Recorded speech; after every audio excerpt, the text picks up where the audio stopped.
Übermensch, a novel by Martin Hash, dedicated to my wife Gwen, who thought this book was about me.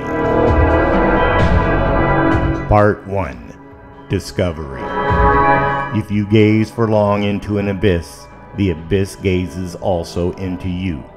Friedrich Nietzsche. Chapter 1. The bright morning sunlight turned the room into a tanning salon. The light-colored walls showed refraction patterns caused by imperfections in the window glass, like avant-garde wallpaper that changes during the day.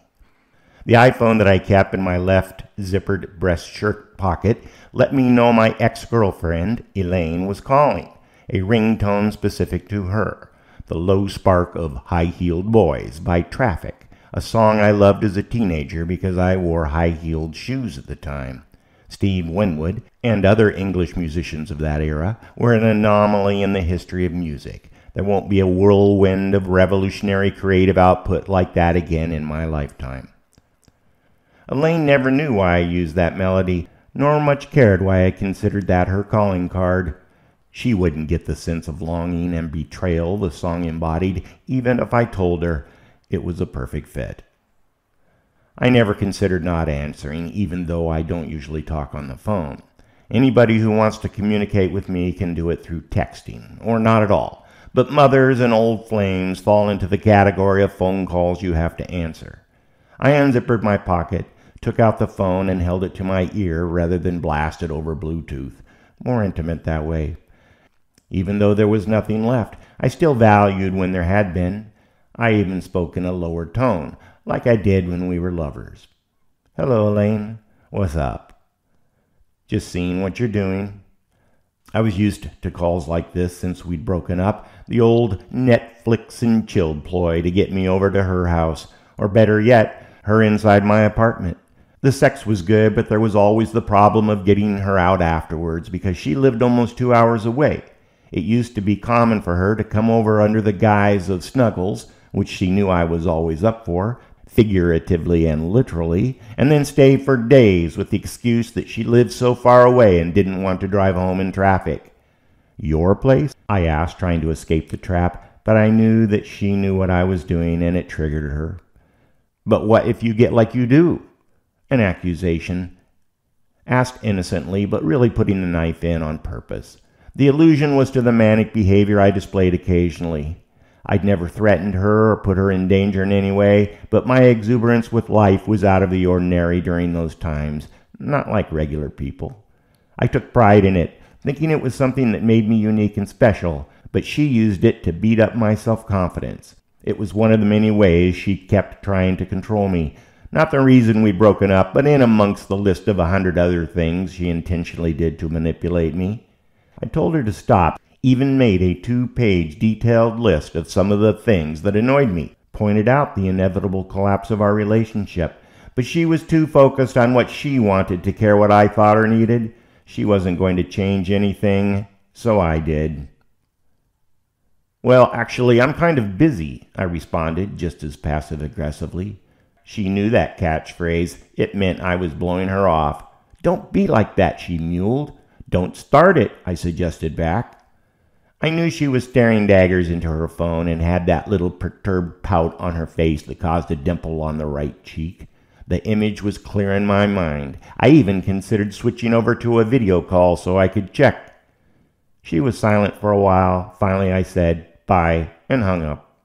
I used to say, "Bye until next high," but it had gotten so I wanted less high and more bye as time went by without seeing her.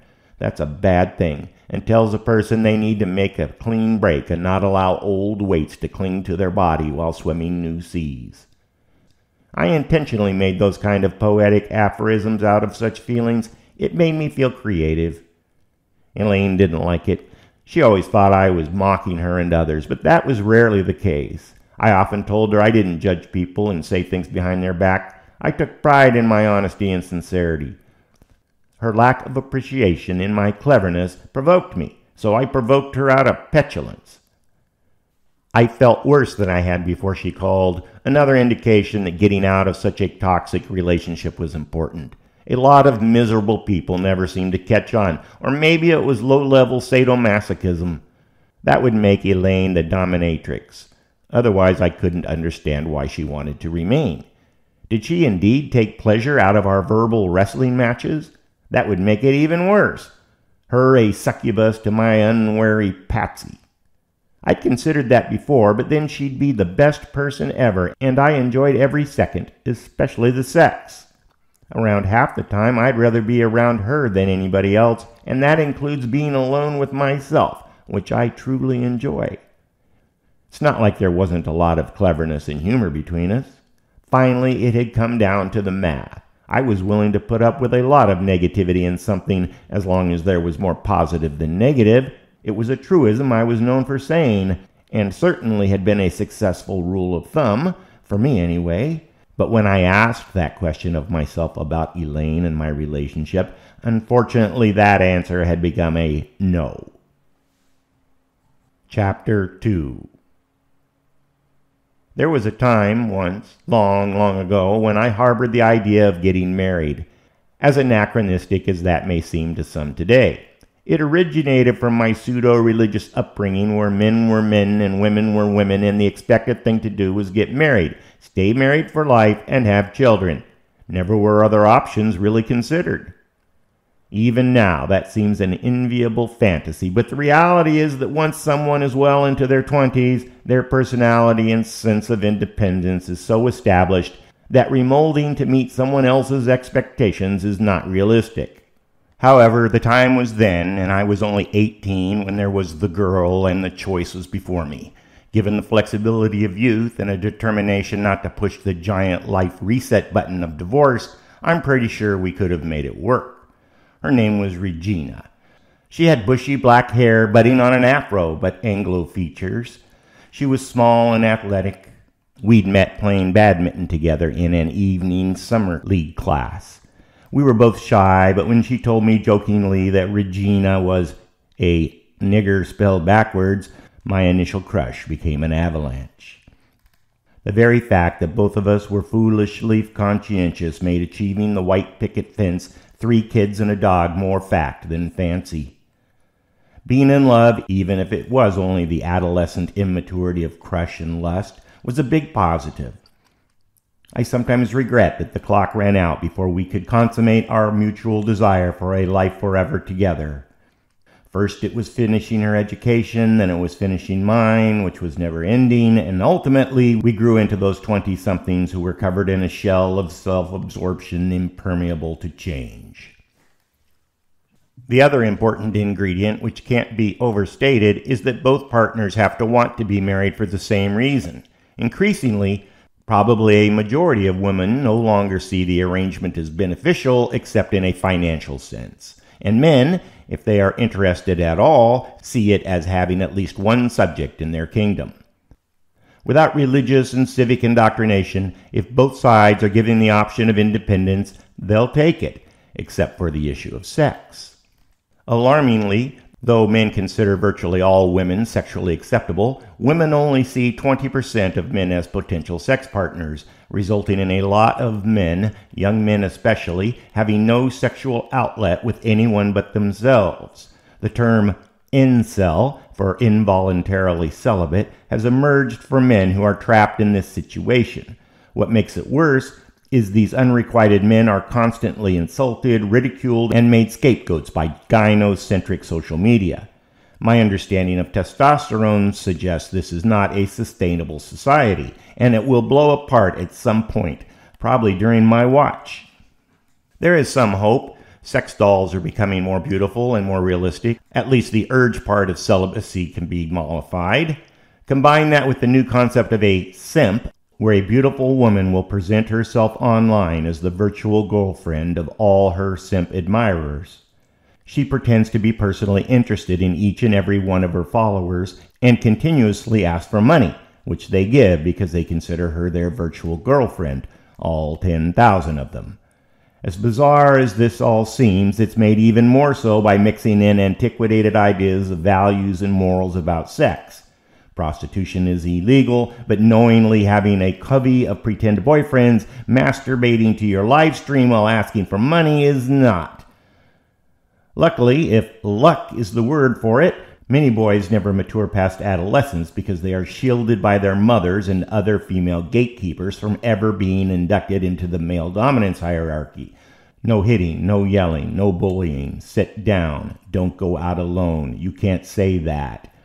All the old social triggers of testosterone release are gone, leaving the average boy less than a girl because they have no direction.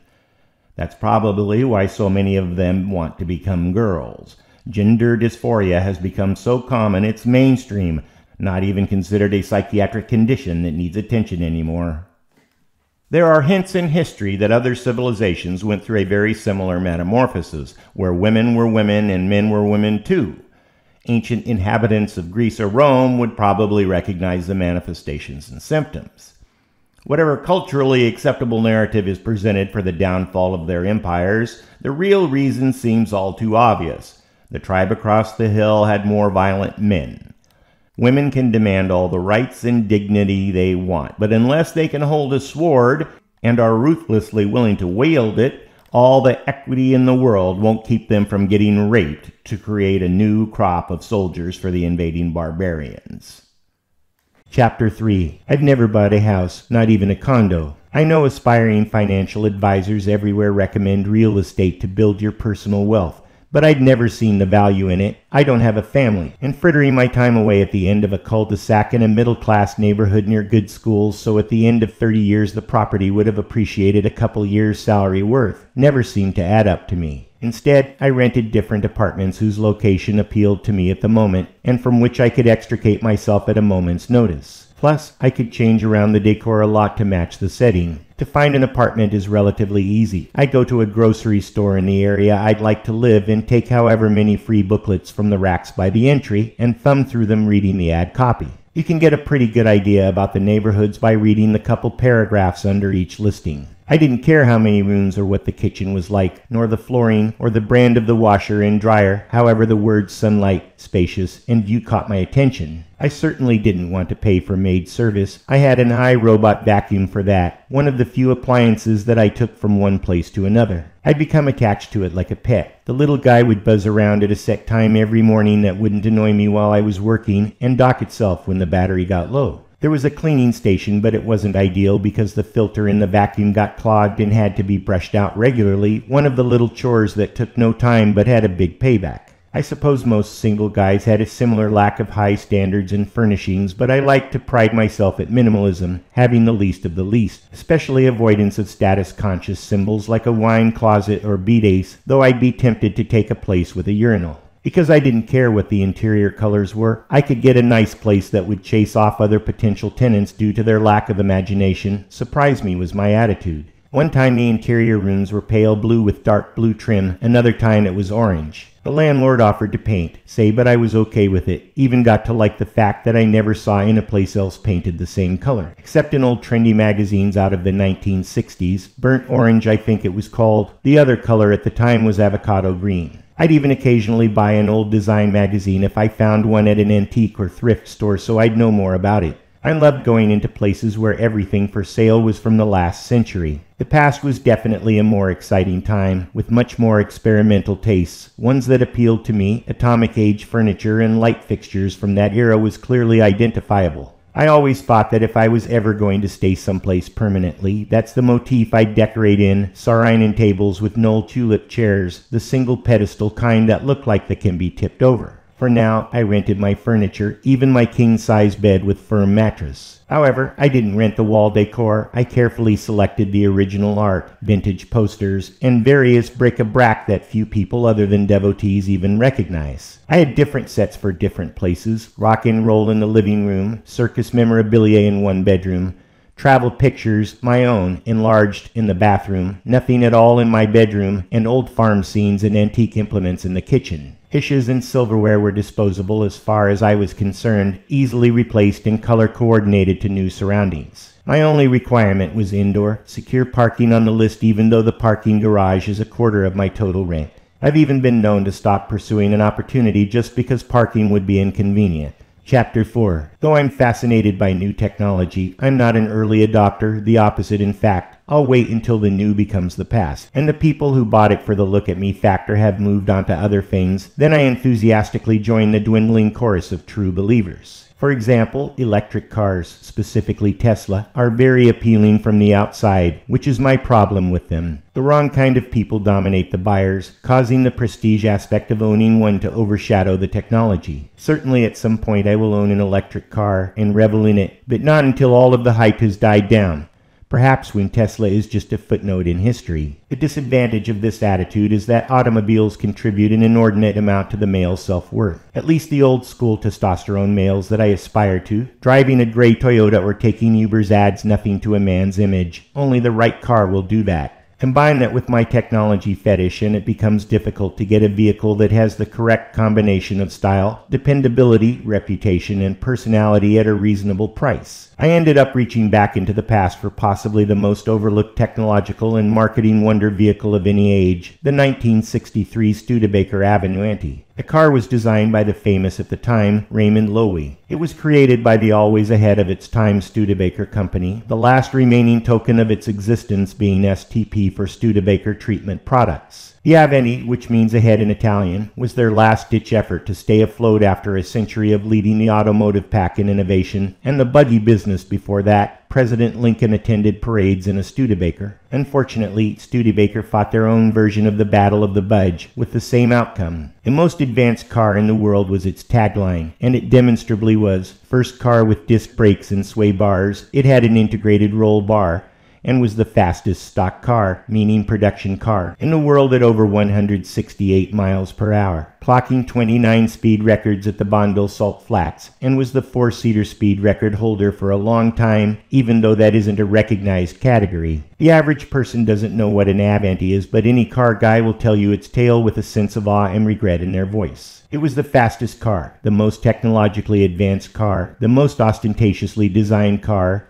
and as it turns out, the most expensive car since it broke a major automobile manufacturer. The car was so good, it lingered under the brand of other manufacturers for decades, including AMP, but the last Studebaker badged car rolled off the assembly line in 1963. As a simultaneous tech head, car guy, and independent thinker, the supercharged Studebaker Avanti is the perfect fit for me. Every time I start it up and hear that roaring sound of finely tuned American muscle, a chill goes up my spine, and the whistling of the supercharger is music to my ears. There's also the added benefit of turning heads and quick gasps of surprise. Just yesterday, a middle-aged guy stopped in a parking lot and said, "I go to every car show, and I haven't seen one of these in years." He wistfully looked through the window. "Can I open the door?" he asked sheepishly. I nodded. He did, and it made his day. As I drove away, the engine softly growling, he watched me, so I gassed it out onto road, the wheels sticking to the ground like they were on rails, a lion roaring, the supercharge howling. The Avanti was the reason I needed secure, covered parking, preferably a space between two other cars owned by people who respectfully opened their doors so as not to hit it.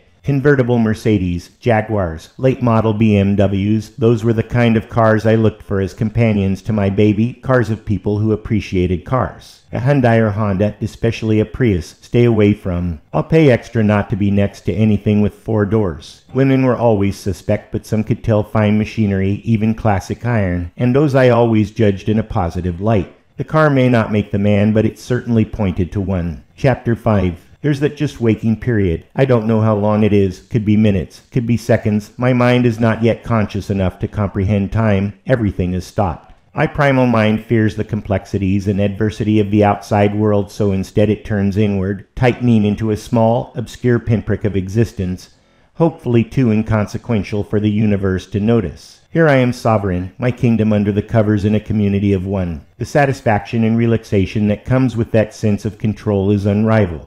The only reason to venture into the outside world, leaving the comfort of my solitary cocoon, would be to grasp for euphoria, because though staying in bed is docile and non-threatening, perhaps a way to live forever, dopamine is better. Also, I'm a genius for 30 minutes right after I wake up. For the first half hour after I wake up, I can understand Einstein's general theory of relativity. I bet just awake cognition was many famous thinkers' secret ingredient.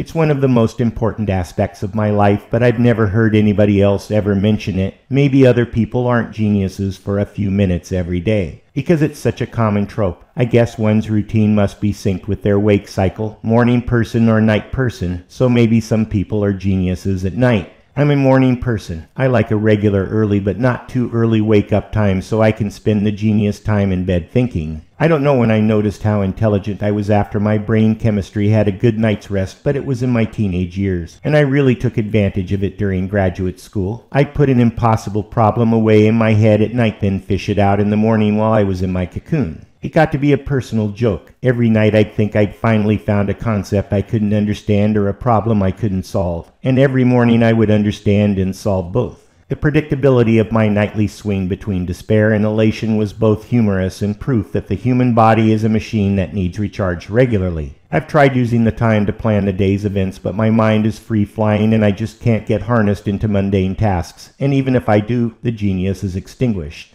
However, planning still goes into the category of things you do when your mind's free and fresh, so it needs to happen after I get up but before I get going on the day's routine. The secret all successful men have learned is to make a routine and keep to it. The routine should include the boring and mundane, like exercise and studying, as well as interesting and productive, like writing and researching. I also have ambitions of making a movie and going on an archaeological expedition, and someday those tasks will go on the list. I have a dozen things going on at a time. For example, I study speaking Spanish and practice the piano. I work out on the elliptical for 20 minutes and walk for an hour. I read 4 pages of comedy or watch 5 minutes of a stand-up routine on YouTube. I also write 2 paragraphs every day under various umbrellas: podcast script, novel, travel stories, etc. The writing is the toughest but the most rewarding. The exercise is the dullest but has the most long-term benefit, if trying to live forever is beneficial. I keep a daily diary, and I simply write routine on the days I completed it, and write nothing on the days the routine was interrupted.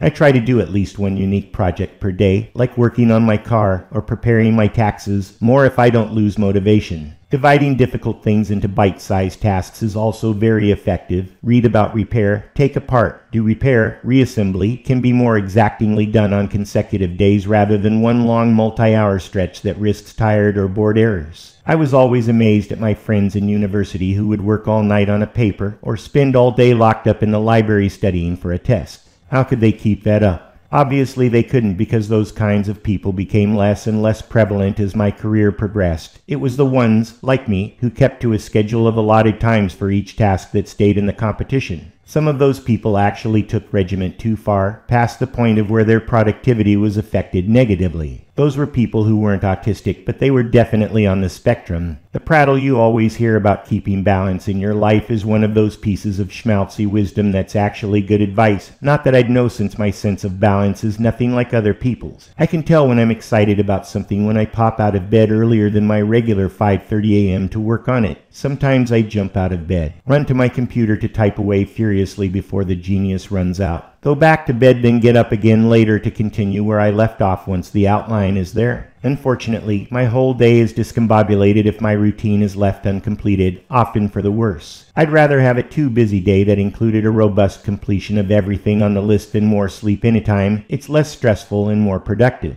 It's one of the ways I know how normal people feel, or at least how I think they feel. The mental confusion, I mean. A lack of intense focus. The inability to divide the day into highly productive short-term slices crossing various fields and expertise. I don't judge other people. I don't feel superior. Honestly, I feel blessed. No matter how bad things get, I can always rely on my routine to bring me back. The one thing that terrifies me is if I lose that ability to accident or illness. What if I get a brain injury or early onset Alzheimer's? It would have to be so bad that I couldn't remember the time before, or it would end up in a Flowers for Algernon situation. Chapter 6. I live in the Bay Area of California. There's no place that's a better combination of weather and opportunity. I grew up in California, and trips to Hawaii and Florida have confirmed to me that just good weather is not enough. There has to be the chance of getting rich too. My age demographic coincides with the tech wave. That was a surfboard I rode all the way into the beach, but it's over now because guys play video games rather than riding them. In fact, guys a generation younger than me don't do much of anything. Where's the inspiration? Nobody lands on the moon anymore. There's nothing left but playing online shooting games with people you've never met, or being an anonymous troll on a social media site of people you've never met. When I was growing up, public school was awful, but at least boys grew up to be ambitious. Now they don't even grow up to be men. The future is female, and has been for a while. Over 2/3 of grad students are women, and the number is rising, and it's almost entirely in the social sciences, where the word science is one of the biggest misnomers in history. It's all based on feeling and intuition. No science anywhere near those fields. I'm not sure why males even go to college anymore. Unless they're engineers. Who cares? Electricians, plumbers, and anybody else who does anything real doesn't need school and is almost entirely male. Why are the trades 99% male, but there's not a huge political push to ensure gender equality? I learned to keep my mouth shut about such topics, but would bring it up if some female was complaining about discrimination. Garbage men make great money, do that. I'd never been tempted to move to any of the flyover states, where the ocean is just a rumor that many of the people who were born in Kansas or Missouri or Colorado have never been to. But it's not the ocean that attracts me to the coastal states. I don't surf, though I love the romance that surrounds surfing, and I don't sail, another activity that inspires a feeling of chic bravado. I don't even fish, not in the ocean nor in lakes or streams. I don't even go to the beach. I can count the number of beach barbecues I've been to on one hand, maybe 2 fingers now that I think about it. I do like coastal weather. The idea of snowy winters repels me, makes me shiver just thinking about it. But since I'm not an outdoorsy type, staying inside would be insulation from the cold. I'm pretty sure that the thing that attracts me to the coastal cities like San Jose, San Diego, San Francisco, and Seattle isn't just that they all start with an S, it's the vibrancy, they're full of potential, and the excitement that surrounds it. A fly on the wall of any trendy restaurant would hear the prospectuses of a dozen new startups a day being pitched by earnest entrepreneurs, young and old.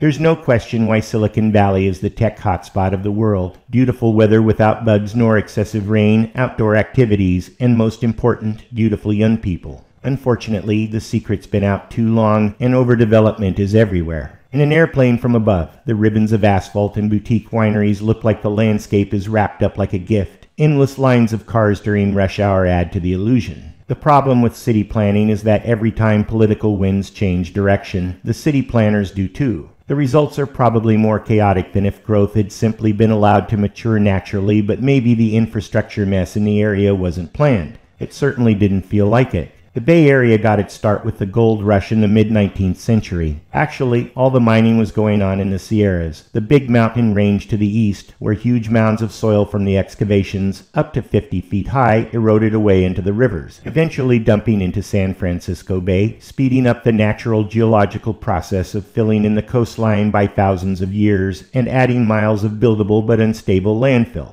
It was the close-packed building on these newly accumulated areas that was the cause of the devastation during the San Francisco earthquake at the beginning of the previous century, which allowed for the area to be rebuilt into a modern tech mecca. The business district is endless rows of tilt-up concrete boxes sitting in the center of an asphalt parking lot. During the hot summer days, the top layer of tar liquefies to reveal glistening patches that, if one was not wary, would leave behind a trail of clearly defined footprints. Also, because of the sun, most of the cars in the parking lots had protective screens behind their windshields, most with cute sayings or pictures on them to keep the upholstery from fading and the steering wheels from searing the driver's hands. The streets and shopping centers had Spanish names in an odd acknowledgement of the land's previous owners 2 centuries before, and, looking around, were again the de facto owners. This gradual change in demographics from Goldfield-inspired white domination to incessant southern border immigration had the added benefit of the best Mexican food on earth, including Mexico. Plus the lawns were pristine and the lettuce fields expertly harvested. The main deviation from this stereotype is the famous venture capital concentration on one Sand Hill Road in Menlo Park. Breezes are common from both the Pacific Ocean to the west and the Diablo foothills to the east, both carrying nature's scent. Many people were willing to drive 2 hours each way so that they can afford a home. That's at least 20 hours per week. What math makes that pencil out? It's not like the suburbs where most choose to live at yards and room for kids to explore. I've never understood the attraction to being tied down on a piece of land. The families floating around the world on sailboats, living life and seeing the sights, seem a lot more enjoyable, entertaining, and satisfying, and there's no homeowners association to deal with. That it all ended with the financial crash. Now the parking lots and sidewalks were covered with dilapidated tents and makeshift lean toss of the homeless, which was increasing daily. Since there was no stigma against living on the streets and no penalties, the objective advantages of the lifestyle had become fashionable. One only needed to endure extended physical discomfort. Since many young people now living that way were already accustomed to extreme sports, there's reason to agree that sleeping on cardboard is more comfortable than hiking 10 miles a day or going to the gym for 2 hours. Plus, the weather in the Bay Area is moderate, rarely extremely cold or hot, with moderate rainfall. Given the choice between high rents, a stressful job, and perpetual debt versus plenty of free time, cheap dope, and the special status of victimhood, it was an obvious choice for many and becoming more popular as the economic debacle stretched on. There was certainly an endless supply of young people who had never been indoctrinated with Protestant work ethic, responsibility, and conscientious behavior. The dire predictions of social conservatives for 2 generations have apparently come to pass. Chapter 7. I watched the world through the picture window of my 4th-story apartment. Many people preferred the ground floor, and prestige went to the penthouse. However, I liked to look down on the streets, but not be so high up that I couldn't make out what was happening. Foot traffickers are a different breed of people, more than drivers, less than joggers. Sometimes the jaunt of step told me they were excited, but more often they simply trod along from the place they were coming from to the place they were going. They showed the good sense to get their exercise whenever they could. However, it's easy to pick out the ones who walked because they had to. They were people who probably should be driving due to some handicap that made walking difficult and slow. About half the people were overweight, which is an epidemic if there ever was one, only it takes longer to die. People often confuse obesity with the quality of their food, claiming so-called junk food makes them fat against their wishes, but it was actually the amount they eat, junk or no junk. Adipose tissue, fat, doesn't care where it gets its carbohydrates from. A chocolate cake is no different than brown rice noodles. The contents listed on the sides of products: protein, carbohydrates, sugars, fats. They break it down into the fundamentals. 20 grams of carbohydrates are the same no matter how fresh or local. Is there a difference between people who walk next to each and those where one is a step behind? I always feel like I'm crowding the sidewalk when walking 2 abreast. There doesn't seem to be a courtesy maneuver for this common occurrence. And when did cities cede the sidewalks to businesses' use? Pedestrians must take second place to outdoor seating, billboards, even beggars. A city that provides no immediate parking in front of a business establishment and at the same time doesn't enforce sidewalk access is violating the whole idea of a social contract that leaves the people who are actually paying attention to their surroundings responsible for successfully navigating around all the obstacles. Perhaps it explains why people who walk seem to have more control over their lives than drivers. The one thing that stands out is how many people are fondling their phones, again perhaps half. I watched the expressions on people's faces as they talked. I often tried to guess if their conversation was good or bad. Were they agitated? Were they sincerely laughing, or was it a ruse for their listener? However coincidental the number of phones versus fat, the two didn't seem to be correlated as I watched. Several phones got put away while just as many were pulled out of pockets and handbags. It didn't make any difference how thick the fingers were doing the pulling. It's become a cliche that the innovations that caused societies to make great leaps forward were farming, which brought population growth, then iron, which brought conquest, followed by steam, which brought industry. Gas automobiles brought mobility. Television was education. Computers were information. And all of these culminated in a device so small and practical as to be almost magical. That brought connectivity with the hive mind to every person all the time. Of all the things people can be addicted to, of all the things that they might be forced to give up in hard times, the reality is that their data plan would be the last to go. People say that revolution will come if ever they come to take away the guns. That may or may not be true, but revolution is certain if they come for the glass teeth of their phones. In my case, the advent of the internet was the gift that almost makes me believe there is a God. I don't use the talking part of the phone much, but at any given moment, odds are I've got the screen perpendicular to my nose researching something, being entertained, interacting with people around the world I'll never meet except as scrolling words. Weirdly, I don't want to actually be face to face with the people I communicate with online. I don't even really care what they look like. In fact, I never use the video portion of my phone, and I certainly won't answer it if someone calls in video mode. I want the anonymity that comes from people not seeing my expression while they drone on about things I don't care for, burning my valuable time because I'm too courteous to abruptly hang up. I also don't want to be guilty of wasting other people's time either. I actually think my brain has rewired itself to prefer this electronic intermediary between my person and everything else, a buffer that insulates me from reality and allows me to imagine I'm smarter, funnier, and better looking than real life may actually indicate. There have been several times when the phone screen seemed like it was going to jump into a pair of glasses, leaving hands free, and though I greatly anticipated each announcement of the supposedly upcoming technological achievement, it never really happened. Screens attempted to make an intermediate jump to the wrist as watches, but that was more redundant than effective, and the goggle attempts were ungainly. Only a sleek pair of eyeglasses that somehow responded with the tactility of a finger were going to work. But so far even the big-name brands hadn't been able to pull it off, and it's highly unlikely any smaller organization has the chops. However, when eyeglasses finally make their debut, I will be among the early adopters. Chances are they'll end up in the bottom of a desk drawer, a stalled or superfluous trinket that could only capture the public's attention until the next promisingly trendy thing. The buying public is nothing if not easily susceptible to bright and shiny objects, especially if they could be color coordinated. Me too sometimes. Chapter 8. Deciding to sample the nice weather for myself, I left my apartment and walked down the block to the local family-owned bodega. The guy working the counter was an immigrant from somewhere, probably India, but I never asked. I asked his name once, but it was unfamiliar and didn't sink in. I tried the same with one of the women who often cashiered with the same result. I didn't know the relationships of anyone. There were some children too, a couple old enough to sell alcohol. I didn't know anyone else's name either, but we all knew each other by sight because I was a frequent customer. The guy reached into a rack above the counter to take out a pack of my brand of cigarettes like he'd done 100 times. I never bought a carton nor a single. Purchasing cigarettes at this store on Tuesdays was part of my routine, as was walking across the street to the small park, seating myself on the same bench and enjoying a smoke.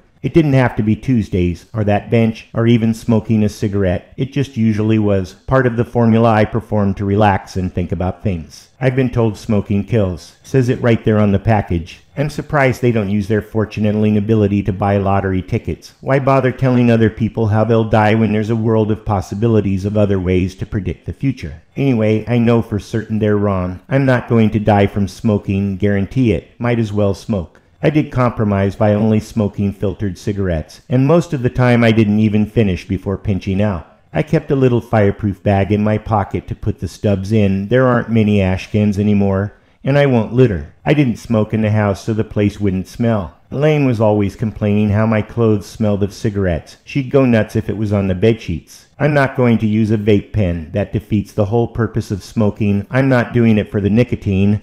I smoke for style. When she told me I was the only one she knew who smoked, which was often, I'd congratulate myself for that. Good, I like being the only one at anything. Normally I claim to have no style, and style-conscious people would agree, but self-aware people would say I had plenty of style, too much in fact, that I'm anathema to trendsetters everywhere. Smoking was always an interesting time for me because it had the potential to strike it big with a great idea or strategic insight into life that would make me smile internally, and apparently externally too, because a guy approached me uninvited, which occasionally happened, even with women but mostly with guys. I see you out here smoking all the time, and you always seem so happy about it, he said, not introducing himself because that would indicate he was trying to sell something, or he was gay. A good smoke will do that. I replied just as casually, still within the bounds of proper stranger etiquette. I smoke too, but in private because so many people give smokers the evil eye. Do you feel that? I guess I don't care. My answer actually surprised me because I'd never really thought about it before. Smoking in today's anti-smoking culture was indeed a ticket to disdain and condemnation,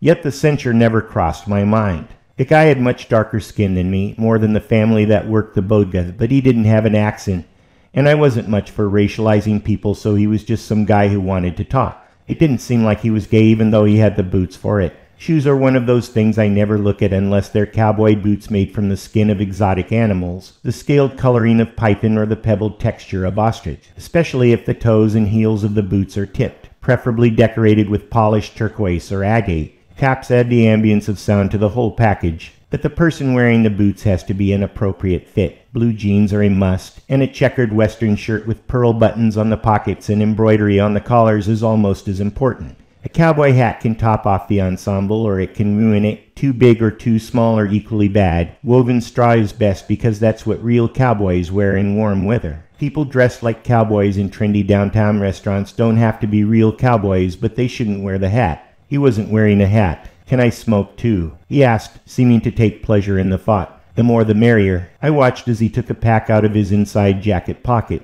He tapped out a Bic lighter and a single cigarette, put it into the corner of his mouth, and expertly lit it. After his second puff, he smiled. "Ah, that tastes good," he said. "A cigarette is the best armor there is," I replied. "I can usually sit here unmolested because the smoke is like a force field. I can turn in a place into a fortress of solitude with a single match." The guy looked at me askance. "That's some deep psychological shit," he said, sounding impressed. "Just speaking my mind to a fellow force field smoker," I replied. "You know," he said contemplatively, "I like that idea. I think I'm going to repeat it to the next person who asks me why I smoke." "You're welcome to it," I replied casually. He finished his cigarette and left without saying another word, though he did nod his head slightly before he left.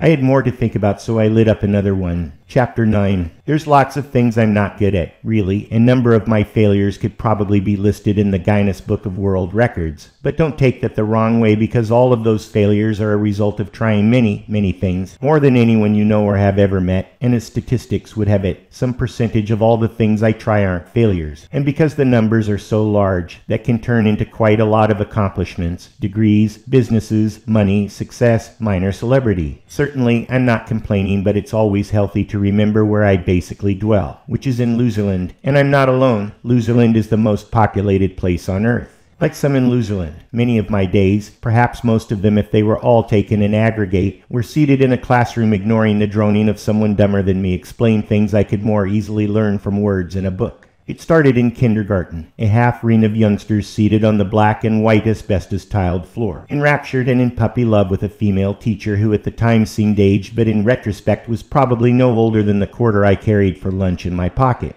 What I learned I cannot recall. Probably something important, but no so important that not learning it would have changed my life, which is what I can say about subsequent years of monotonous public education where didactic recitations of outdated knowledge served only to create drones who could serve on assembly lines and in call centers. Occasionally, a new teacher, not yet subdued by bureaucracy and stifled hope, would recognize the brightness in my eyes and suggest perhaps I should be treated different than the gangly sex-besotted students with whom I was grouped by the year of my birth, the location of my domicile, and the cycle of the sun having nothing else in common other than human DNA and the perchance to get caught masturbating if I got too carried away. Unfortunately, my parents' constant moving from state to state, town to town, a step ahead of the sheriff and a mile behind the 8-ball, allowed no such ambitions to materialize. I did, however, get the pleasure of being again singled out from my classmates to repeat the shunning and scorn that being a tall poppy usually brings. Having bad teeth didn't help the situation, no matter how often I explained their genetic origin, nor the braces that came too late to save my social reputation. It's probable that my success in life was more a function of my teeth than any other single youthful factor because it kept me from integrating. Subsequently, I was free of the deadening weight of social pressure. I did what I wanted, which rarely overlapped with what the other kids thought was cool. But occasionally a friend would come along who was overweight or awkward or unattractive, and they would see me as a kindred spirit. The fact that I was smart and a natural leader meant a group of cast-offs always formed around me. And even though I was also always one of the smallest kids in the class, I was relatively good in sports. Unfortunately, my talents were more than blunted by competition that was 8 inches taller and weighed twice as much. But in things that were size independent and required good eye-hand coordination, I was often one of the best, only beaten by kids who were just as talented but of average size. Because I was always the new kid, often entering in a class after it started and leaving before the end of the school year, I was that weird kid that the other kids knew was smart but the teachers didn't.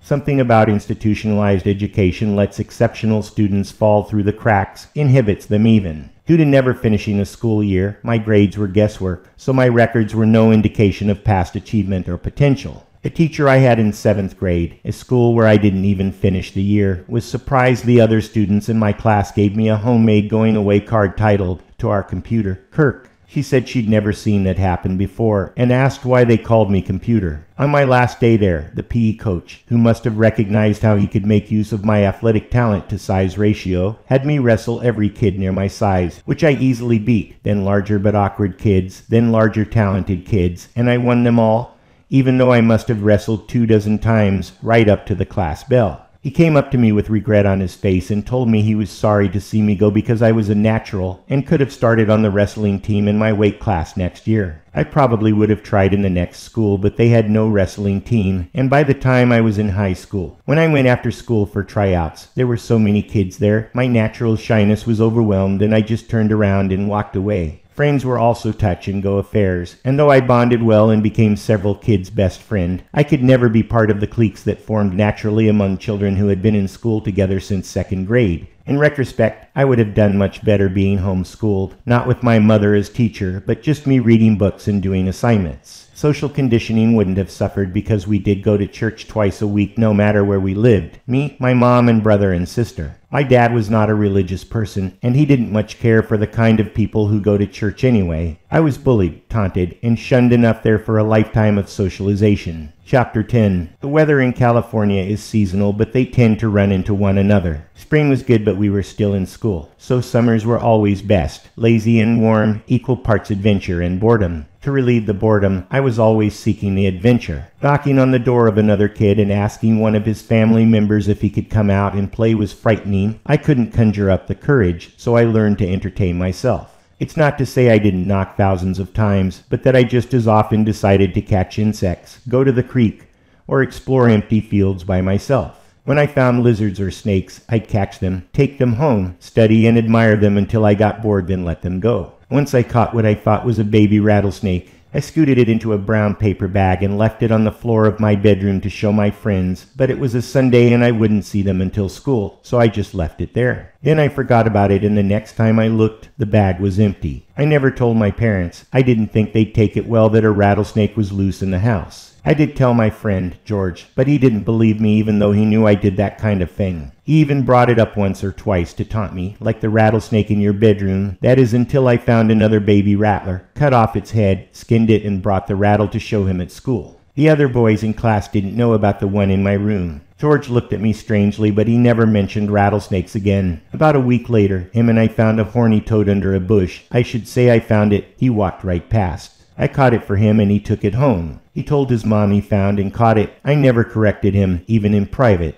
I put the rattle in my pocket along with my other treasured items. It's probable that my pocket full of obscure but permanent items was comforting. Whenever I was feeling overwhelmed in a strange place, I would take them out and examine each carefully, like I'd done 100 times before. Sometimes another kid would see me and strike up a conversation, but that's not why I did it. They weren't a prop. They were more like a pill. Similarly, I would wear the same clothes every day until my mom would sneak them away for washing off the chair I carefully folded them onto every night. Fortunately, my grandmother, who bought us kids our clothes before school started again, got the same things for me and my brother, who was about the same size, so I would trade one of my shirts for his that matched my favorite. That way I would maintain the comfort of similarity, and my brother never seemed to care if he wore the same thing or not. However, when we got older and picked out his own clothes, I simply bought 2 of everything, sometimes 3. When I see a movie where a man has a closest of exact duplicate suits and dress shirts, I smile to myself that I'm not the only one. I bought a white mouse at a pet store, but soon thereafter one of its translucent red eyes popped out of its skull. It grossed out my young child brain, so I was glad when it died. I wasn't into horror movies, too scary, and blood made me squeamish. Insects ended up in a jar along with a cotton ball soaked in fingernail polish remover. I'd seen pictures of flies, wasps, bees, and other little beasties mounted on pins, but when I tried pushing a pin through, the tiny bodies broke apart. Another time I noticed a full-size tarantula walking on the trail in front of me, much bigger than the abundant juveniles. I found a hamburger container in the ever-present litter and scooped the spider into it. I was too excited to even look around for more, but instead rushed home. I put it into a wooden box I'd made to hold the mouse, and it lived much longer than the mouse. My mom encouraged me to let it go for weeks, and she became increasingly insistent. I walked to a hobby shop a few miles away and bought some resin, learned how to mix it, and encased the tarantula alive in the clear goop. It took over a year to dry due to not enough hardening fluid. It occupied a place of distinction on my shelf of boyhood interests for years to come. In fact, I still have it today and will spring it on anyone who shows the slightest interest in insect collecting. Those shelves, specifically their content of old bones, arrowheads, cap guns, toy soldiers, and the like, were my pride and joy, easily more valuable to me than any transient friend whom I may only know for a few months. Any of those items still reside in my possession, though not as conspicuously as the resin tarantula. As I got older, I became enamored with comic books, which took more and more of the precious shelf space until I moved them off the shelves entirely into their own box, then boxes. Of course, I still have those comic books to this day too. Occasionally I will fondle them, bringing back old memories, but not open them because those reminiscences are simply too painful. When cowboy songs wax poetically about sentimental things, they're talking to me. Chapter 11. Whenever someone talks about who they saw at their high school reunion, they're always most proud to the guy they've known since 4th grade because people create their childhood friends before girls. Gas and grades become the priority. High school was not a fond memory for me. It retains no memory at all, really, even though I did go to my high school class's 10-year reunion. I did remember a sum of people there and gloated with the rest of them about how the popular kids went on to do nothing with their lives, even though neither did anybody else. The situation reminded me that if high school was the best time of your life, you didn't have much of a life. Nonetheless, the kids who enjoyed high school were the ones who understood popularity, which was a subject I just barely passed. I lived close enough that I walked to school until I could drive, then I always drove even if I had to turn in bottle deposits for gas. High school was when my infatuation with cars began. Interestingly, when the other boys in grade school were ogling Rice Rockets, I didn't much care and couldn't have told a sedan from a roadster. I certainly didn't know what country they originated in and barely recognized the names Ford and Chevy. It was in auto shop that all things grease became clear, not because I was attracted to the status, but because auto shop was full of science. All the boys who were in auto shop because they couldn't sit still in a classroom viewed me as a kind of mascot. All knew of my academic reputation in school, though none had ever been in my classes. But when I could identify most engine problems just by the symptoms without looking at the onboard diagnostics reader, and if I did use the OBD, I had the codes memorized and how to fix them, that made me cool. It got so if I saw one of my auto shop classmates somewhere else around campus, they would even wave to the nerd. Other student noticed how out of the ordinary it was and chalked it up to my well-known eccentricity. I did extremely well on the SAT, not the perfect score that kids today achieve, but certainly best in my large school. Even then, I was never contacted by a school guidance counselor, nor were my parents of any help in plotting my next move. Because it was only a matter of checking a couple boxes for universities where I'd like the results sent, I applied to Mint in Columbia and was accepted to both, but the cost was prohibitive and the maturity required to get to either school beyond me. Even so, high school burned out the last vestige of patience I had for traditional schooling. I didn't know what I wanted to do, but it was probably closer to being a sports car mechanic than a college freshman. I started an auto rebuilding business with my friend Martin, and we took on several jobs that were way over our heads. We were cheap though, so even after not correctly fixing somebody's car, there was always a next customer. It would have went on like that too, except I felt guilty and embarrassed for our shoddy workmanship. In retrospect, it was probably the same service that a housewife would receive now from one of those oil change places, and I did get better with experience grew. Still, I knew even then that you've got to do what you're good at. Chapter 12. I don't know when it started, the desire to be and do everything. My guess is that a lot, maybe most, kids go through that stage but gradually lose focus or have it squeezed out of them by reality. I don't know why I retained the desire except maybe my excessive naive optimism. After I first heard about Leonardo da Vinci in grade school, who the teacher said was a Renaissance man, the goal to become one too never diminished. If anything, it increased as I got older. First I wanted to be Thomas Alva Edison. I even wrote a report on him in 5th grade. Later though, when I learned about Benjamin Franklin, he became my benchmark, a scientist and inventor. Franklin came from nowhere and got his start as a writer, which always appealed to me after learning that. His writing was eclectic, Poor Richard's Almanac, political tracts, and he even wrote a self-help medical book. His sayings and aphorisms became more famous than himself, and he was the most famous man in the world.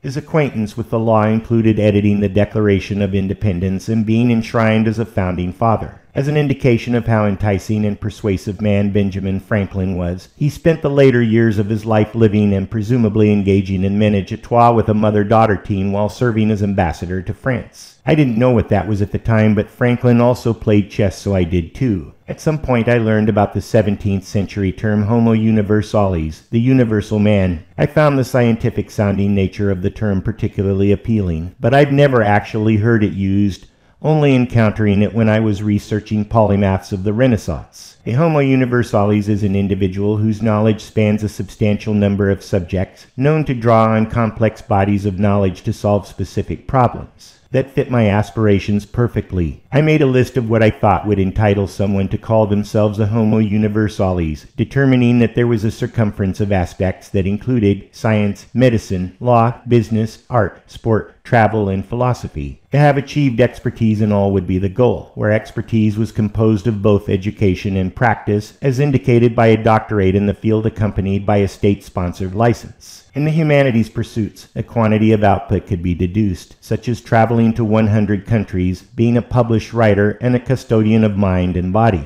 I also included the parts of life that made a person complete: family, career, fame, community, and wealth, even though I didn't know how to measure any of those things. After determining what I was looking for, I scoured the internet identifying candidates, then researching them to see what other aspects their careers entailed. There were dozens of qualifying individuals from the past, men far outnumbering women, for example, Theodore Roosevelt, who became my role model, though I like to think I'm a little less Asperger's than he, and the time period he lived, late 19th and early 20th century, wasn't ideal for the things I was personally interested in. According to my measuring system, which can total up to 32 points, he scores a 2 in science for his anthropological interests, a 4 in law for attending law school, and though he never graduated, becoming president of the United States kind of fills in the gap. Certainly he had a 4 due to his military service on San Juan Hill, an authorship of the Naval War of 1812, which was issued to every ship in the U.S. fleet. He was a philosopher by nature, with several famous quotes attributed to him, like "Speak softly and carry a big stick," which he'd actually picked up from the natives while hunting in West Africa, but it still counts. He self-identified as a writer, and though I found his work tedious, it was reflective of the writing of the times. It was his big game trophy collection on which the American Museum of Natural History in New York City was founded, not to mention his exploration and discovery of the source of the Amazon, an expedition that eventually killed him from the damage his heart suffered from the malaria he contracted there,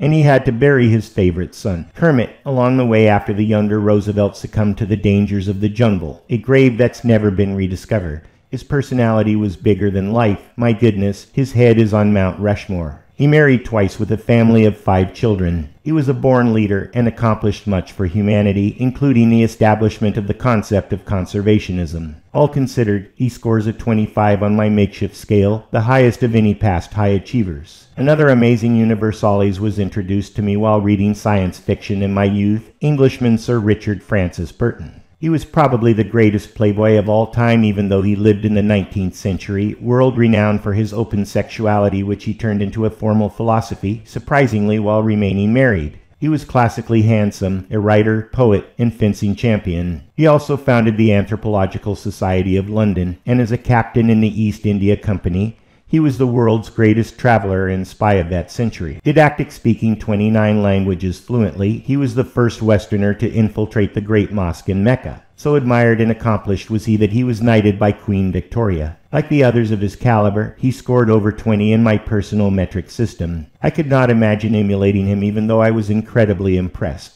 Unfortunately, in my research, I found only a couple dozen homo universalis alive today, and in researching them, though all were brilliant, none were my concept of the complete Renaissance man, so I aspired to be the first one. It seemed problematic rather I could exceed the accomplishments of the one who was a NASA astronaut. I figured I'd just have to finagle my way down a windier, but more impressive path. Needless to say, the goal seemed greater than a single person could achieve in a lifetime, even with complete focus. But I never stopped thinking I too could enter such rarefied ranks, maybe not so great a height, but at least enough that I could make out heaven in the distance. I undertook it with my regular naive anticipation. However far I got before my time on this earth was over would be notable, at least to me, if no one else. With this in mind, rather than the world having another auto repairman, it would have a Renaissance man who was also a mechanic. Unfortunately, public schools, and especially public school teachers, did everything within their power to quash my lofty ambition. I'm the only kid I know whose greatest enemies were the adults who had control over my life. I cannot think of one of the people who had systemic power and authority over me who did anything but ignore at best, or at worst, consciously try and undermine my plans. I didn't know what was happening at the time, but now with maturity, if I had the chance to go back and return the ill favor, I would the crackheads of so-called educators with glee in my voice. Chapter 13. With no money and no intention of borrowing any, I attended the closest university. I transitioned out of my family home into a cheap apartment with an old high school friend, working as a night janitor,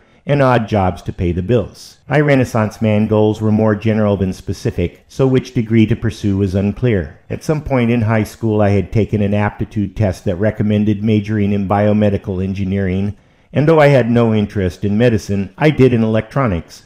So I almost randomly ended up taking premed classes just because. I kept those up for a year, but computers were as sirens call, like they are to many young men, and I began devoting more and more time to classes and activities associated with them. By my sophomore year, the premed classes were gone. Like I anticipated, most classes were so boring I rarely sat through them, and took full advantage of there being no attendance requirement in college. At first I wondered if I would still be able to pass courses that I attended only during the exams, and there were some close calls when exam days had been changed without me knowing, but overall the strategy was successful. I mostly received high marks, easily an average. What I did do was play ping pong in the student union building every day, all comers. I didn't start out the best, but I ended up pretty good, even played in a tournament whose winner would be considered for Olympics exhibition play. I made it 2 rounds but got blown out by the first seed and eventual Olympics player. That loss was a perfect example of my strategy in life. It was clear that I could not return the expert serve, nor defend against obviously superior playing ability, so I pulled out the stops and went on the attack. The first time I whipped the ball past my better opponent, I could see the surprise on his face, his internal reevaluation of me. After that, it was a stream of kill shots, almost all from him, but I got some impressive ones in too. The strategy, though an abysmal failure competition-wise, did give me the overall best score against the champion among all the other players. Nobody afterwards remembered how badly I'd been beaten, only that I had been a contender. The way I was able to pass classes I never attended is easy to implement. I never listened anyway. Now I was just not listening while playing ping pong. To the problems at the end of the chapters which required reading at least that much of the books, and doing all the problems I knew first on the written tests, then the ones I could figure out, then check my work if there was still time. It's amazing how often I was the first to hand in my exam with time remaining, though it wasn't always complete. In my statistics class, the instructor became so suspicious of me only showing up on exam day and once getting the highest score in class that he had me sit by myself isolated from the other students in the back of the room while surreptitiously watching me through his small window in the hallway door during the final. I never saw that guy again, but would have liked to see the look on his face when he found out how well I'd done on that bad boy. We never received our graded tests, but I could deduce from my final grade that I'd aced it. Once I got used to the ping pong test-taking routine, undergraduate studies passed rather uneventfully, so much so that I can't remember much else other than endless computer programming, which I thoroughly enjoyed and did whenever I wasn't working. In my junior year, I'd gotten a job working for a professional electrical engineer and let my ping pong career lapse after the tournament defeat. Success. I was the only student who pulled off such a coup, mostly because I was brash enough to ask, conscientious enough to show up on time, and exceptional enough to do the work they needed done without bitching about getting paid minimum wage. Among everything, I was able to make enough money here and there to continue schooling uninterrupted without having to get a soul-deadening real job. However, I did make ends meet by dealing some weed. Not like anybody cared, but because it was supposedly illegal. There was a void in the market, so I filled it even though I didn't smoke dope much myself, and quit altogether when studying got tougher and I actually had to work my brain full time. I did get the reputation though, and there would be knocks on my apartment door all hours. My roommate eventually moved out because of it, but I was making enough by that time to cover his half of the rent until graduation as an electrical engineer. Not first in my class, but the few guys who beat me didn't work, play ping pong, belong to a fraternity, or date. On to graduate school for a master's in engineering and a doctorate in computer science, then an MBA specializing in accounting. Though I was consciously motivated by my childhood desire to become a Renaissance man, the regiment of formal education was also soothing to my subconscious. I didn't have to make any life decisions. Those were dictated by the rigorous demands of pursuing degrees. Plus, it marked time like nothing else. First year, second year, third year, count it. Tick the years off until the next degree, then do it again. Chapter 14. During this time, with new porcelain-capped teeth, a sharp wit, and perchance for clever rhetoric, my romantic endeavors were the stuff off legend, short-lived but fiery hot, eventually leading nowhere because the window of time that part of my personality was on the open market closed, and my testosterone was redirected for the competition innate in free market capitalism. Female companionship, once the most important thing in my life, fell somewhere belong getting the garbage out on Thursday nights before the truck came early in the morning. That isn't to say women were not still drawn to me, both because of physical and economic appeal, but they soon learned the lesson of getting done before putting out the trash. When my sister, Julia, would call, she'd always ask about my love life, and I assured her just because there were no children that I knew about, that everything was good. She wanted me to have a family, especially just after she had her first child. We named her May, she told me over the phone. You remember how people used to call me July. That was me, Jules. I called you July, me and my friends. We were the only ones who called you July. I always liked it, and I thought why not do the same thing for my daughter. What about April? I asked, curious. SHHH. Don't let my husband, Harold, hear you. That's what we're going to name our next daughter. He just doesn't know it yet. Well, I'm glad the 10-year-old me teasing you turned into something noteworthy, I said, actually touched. I could hear her smiling over the phone. Can you come out for a visit? She asked. I'm busy wrapping up a few things, but I'm all for FaceTiming the kid if you have her there with you. Of course she's with me, Julia replied. Look at your phone. She'd switched over to video and had the camera pointed at a little red wrinkled baby, its eyes closed but its mouth partially open, like every baby picture. Beautiful, I said, meaning it. How long are you going to stay at home with the baby? I asked. Nowadays it isn't uncommon for high-powered executive mamas to have their kid in newborn daycare within a week. In fact, it's in such high demand that the first person a woman tells after proving conception is the preschool application officer, followed by the father if there is one, and the price approaches that of a year of college in an Ivy League university. It costs a lot to be a parent, more than most couples starting out could afford, so having kids is being left up to the poor, who use children as their ticket to the social Sapphitinate free ride, and the well-off who use their children as a fashion statement. Unfortunately, even that's losing its appeal. Overall, fertility is dropping rapidly. The world's population growth, especially in the developed countries, is in steep decline, below replacement rate, one of the valid arguments for unfettered immigration. I think I'm going to stay home with her, Julia replied. A stay-at-home mom. Aren't we getting all Leave It to Beaver? I said jokingly. I'm going to have more. Brady Bunch. I was reminding her of the television shows we'd watched together on cable. That was some of my fondest memories of my sister. She must have been thinking the same thing because it put her into a sisterly mood as her next question indicated. Are you going to have kids? She asked nonchalantly. Well, not personally, I chuckled back, starting to squirm. Julia wouldn't let it go even though I didn't continue. But you are going to settle down and have children, aren't you? I didn't want to have this conversation with my sister. Hell, I didn't want to have it with myself. I had assiduously avoided any kind of self-examination on the topic because I couldn't imagine it as a reality. I didn't have anything against children of my own. I just couldn't see where it fit into my current trajectory. First there would have to be a girlfriend, then a wife, then children, then a house near good schools, all with the attending schedules, conscientiousness, responsible choices, constrained spontaneity. The list was endless. Even then, raising my own crop did seem on balance more positive than negative. I just couldn't see any way to get there from here. I haven't found anybody yet, and few glimmers, I told Julia honestly. There had been instances of puppy love and childish infatuation, and certainly lustful longings.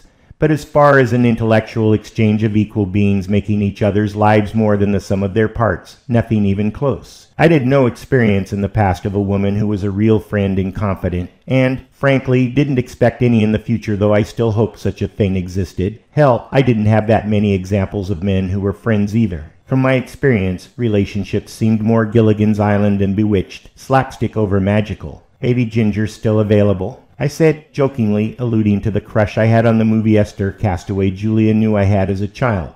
You're more a Mary Ann kind of guy, she responded. I knew she was trying to help, but I let the conversation boil down to a one-word answer. Probably. I left it at that. We chatted about her preparations for the baby for a few minutes after that before regretfully hanging up. The reality was, I saw no path from where I was to where she went. Chapter 15. When I was young, my competitive spirit overwhelmed by good judgment, still does if I let it. Therefore I quit doing things that required competition but didn't deliver anything tangible. First off, no playing games of any sort. If it was a game, I not so gracefully bowed out. It's difficult to tell people, thank you for the offer, but I don't bowl or ski or play chess or bridge. or every other damn thing people do to get their competition fix. In that same vein, I don't watch sports on TV. That's even more impotent. You have no control over somebody half a continent away playing basketball or football. You can't pump up the adrenaline one last time and make a kill shot to win the game. You just sit there helplessly biting your fingernails, hoping someone you don't know and will never meet performs a miracle. I can't think of a more depressing and soul-corroding activity. Even if your team wins, what's that give you? A squirt of dopamine, 15 seconds of euphoria. I can't think of anything that consumes more time for so little payoff, yet almost everybody does. That's one of the differences between me and other people. There's also the little issue of my mania kind of taking over any situation it pops up in. While I never have any symptoms of depression, I've got the manic stage thoroughly covered, the pressured speech, the film of sweat, the darting eyes and furtive movement, the abrupt changes in topic, the racing thoughts. These would probably all be acceptable in a social situation. Many people have one or the other of them anyway as a natural part of their personality. But there's the last bit, what I call avalanching. I will overwhelm anyone communicating with me to the point where they stop talking. People who have never engaged with a person who can anticipate every sentence, answer any question immediately, jump to insightful solutions as seconds, and do it continuously, are intimidated to the point of fear. No one can compete with a manic, supercharged brain that was brilliant to begin with. It's good for achieving successful results in almost any endeavor, but plays havoc with friendships and lovers. Normal people can only take so much of Superman. Luckily, during the highly competitive part of my life, the part where my competitiveness was used to its maximum and produced at a maximum, I wasn't around normal people. I was in school with other highly cogent individuals. That was my game. In fact, I turned learning into a game, one that the payoff was tangible for everyone who played, kind of like every kid who played on the team getting a trophy. You do the work, you get the degree. There's nobody who has to recommend you. There's no playing on the away court. There's no hearing by a group of elites who determine your merits or morals. You just have to pass the same test everyone else is taking and every person before you took, completely regimented. By the time I was done, there were few others with as many letters after their name and a sharp rivalry with those that did, which required me to finally go out into the real world and prove my mettle. Chapter 16. I had done a sizable chunk of the knowledge requirement of Renaissance manhood and was ready to switch to the experience part. Unfortunately, what few jobs I'd had convinced me that working for somebody else would be very problematic. I couldn't take orders from people incompetent to give them, at least compared to me. And I certainly wasn't going to use my skills to enable further incompetence. That would only make the world a worse place.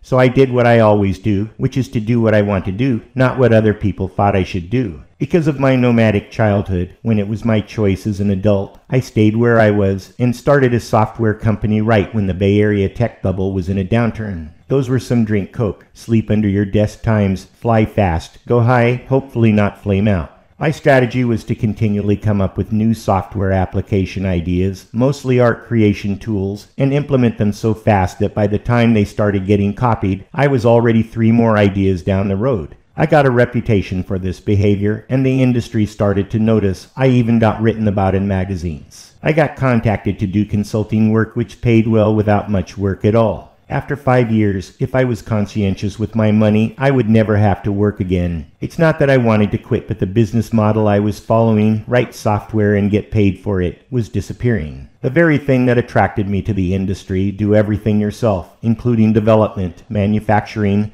distribution, and even advertising, was its demise. Lots of people could do it, and did, such that if you wanted to write software and have somebody use it, you had to give it away. The crest of the wave I was riding had carried my surfboard into the beach, and I didn't see another one like it coming. Some people don't know when they're done, but I read the signs without sentimentality or wishful thinking. I went from being a total workaholic to trying to exit gracefully. As the business had matured, it became more legal than creative. Everybody claimed everybody else was stealing their ideas, and they were. Come up with something clever, and every other application programmer with a couple hours on their hands put it in their software. This resulted in a bonanza for the lawyers. I caught the hint of a wave on the horizon, and since it was already on my list, I went to law school to become a patent and copyright attorney. Chapter 17. Law school is only 3 years, just over 2 if you attend summer classes, so I focused on that only like somebody with nothing else to do can. There were opportunities to work as an intern in traditional big league legal firms, but I wasn't that serious about practicing where the good money was chasing esoteric rhetoric around. Instead, it turned out I was more interested in the stuff that affected me in the lives of regular people. Marriage, divorce, taxes, drunk driving violations, spousal abuse, all the unglamorous but oh so common stuff. So I took the free legal clinic route to get some real-life experience. Those were the kind of things people were going to ask me at dinner parties. I went to the clinic and asked if I could work there just for the experience. The clinic was the primary way most lawyers fulfilled their pro bono requirements, so local lawyers would cycle through every day, most giving away their specialty for the day. It was the perfect bird's-eye view of the entire field. Sometimes the volunteering lawyer wasn't so keen on having me hanging around, and it was one of these, an older guy who didn't want to be there in the first place, who I was partnered up with when the paralegal, Linda, asked if we were ready for the next client, and began unlatching both the conference room doors,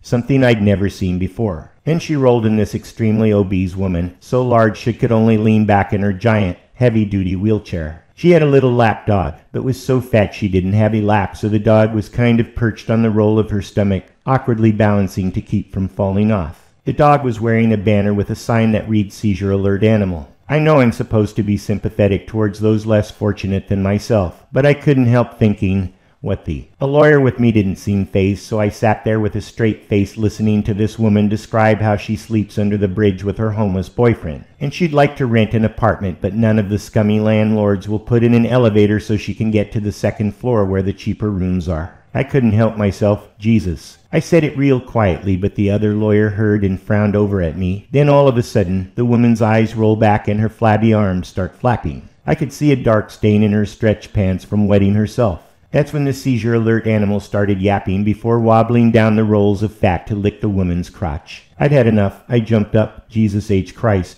Somebody call a doctor. That's when I decided working for the huddled masses wasn't my forte. Not completely giving up, I approached one of the lawyers I'd met on his regular Wednesday clinics and gotten along well with. Bankruptcy attorney sounded glamorous in an infamous sort of way, so I asked if I could work with him, see if it was something I wanted to do. Along the way, I became a certified public accountant just for the hell of it, and he wanted one at his office. So he let me work with him for a couple months until I found out that bankruptcy was when people tell all their friends they're not going to pay them back, and I was the one that had to do the telling. It got so I could tell a person's credit score just by looking at them. Oh, yay, that guy, he looks like a 500. When I started played hangman on clients' tax returns every time they lied, I thanked my benefactor for the opportunity but bowed out as graceful as possible. It was absolutely apparent I just wasn't cut out to take orders from clients, and certainly not from people I didn't respect and were dumber than me. It could be a competent person's full-time job to clean up after an incompetent person. I did successfully use my accounting acumen for my own needs. It seemed likely that sometime in my career my assets would require a legal shield so that only I could access them and they would be available anywhere. I could imagine the situations that would require that: judgments, divorce settlements, incarceration,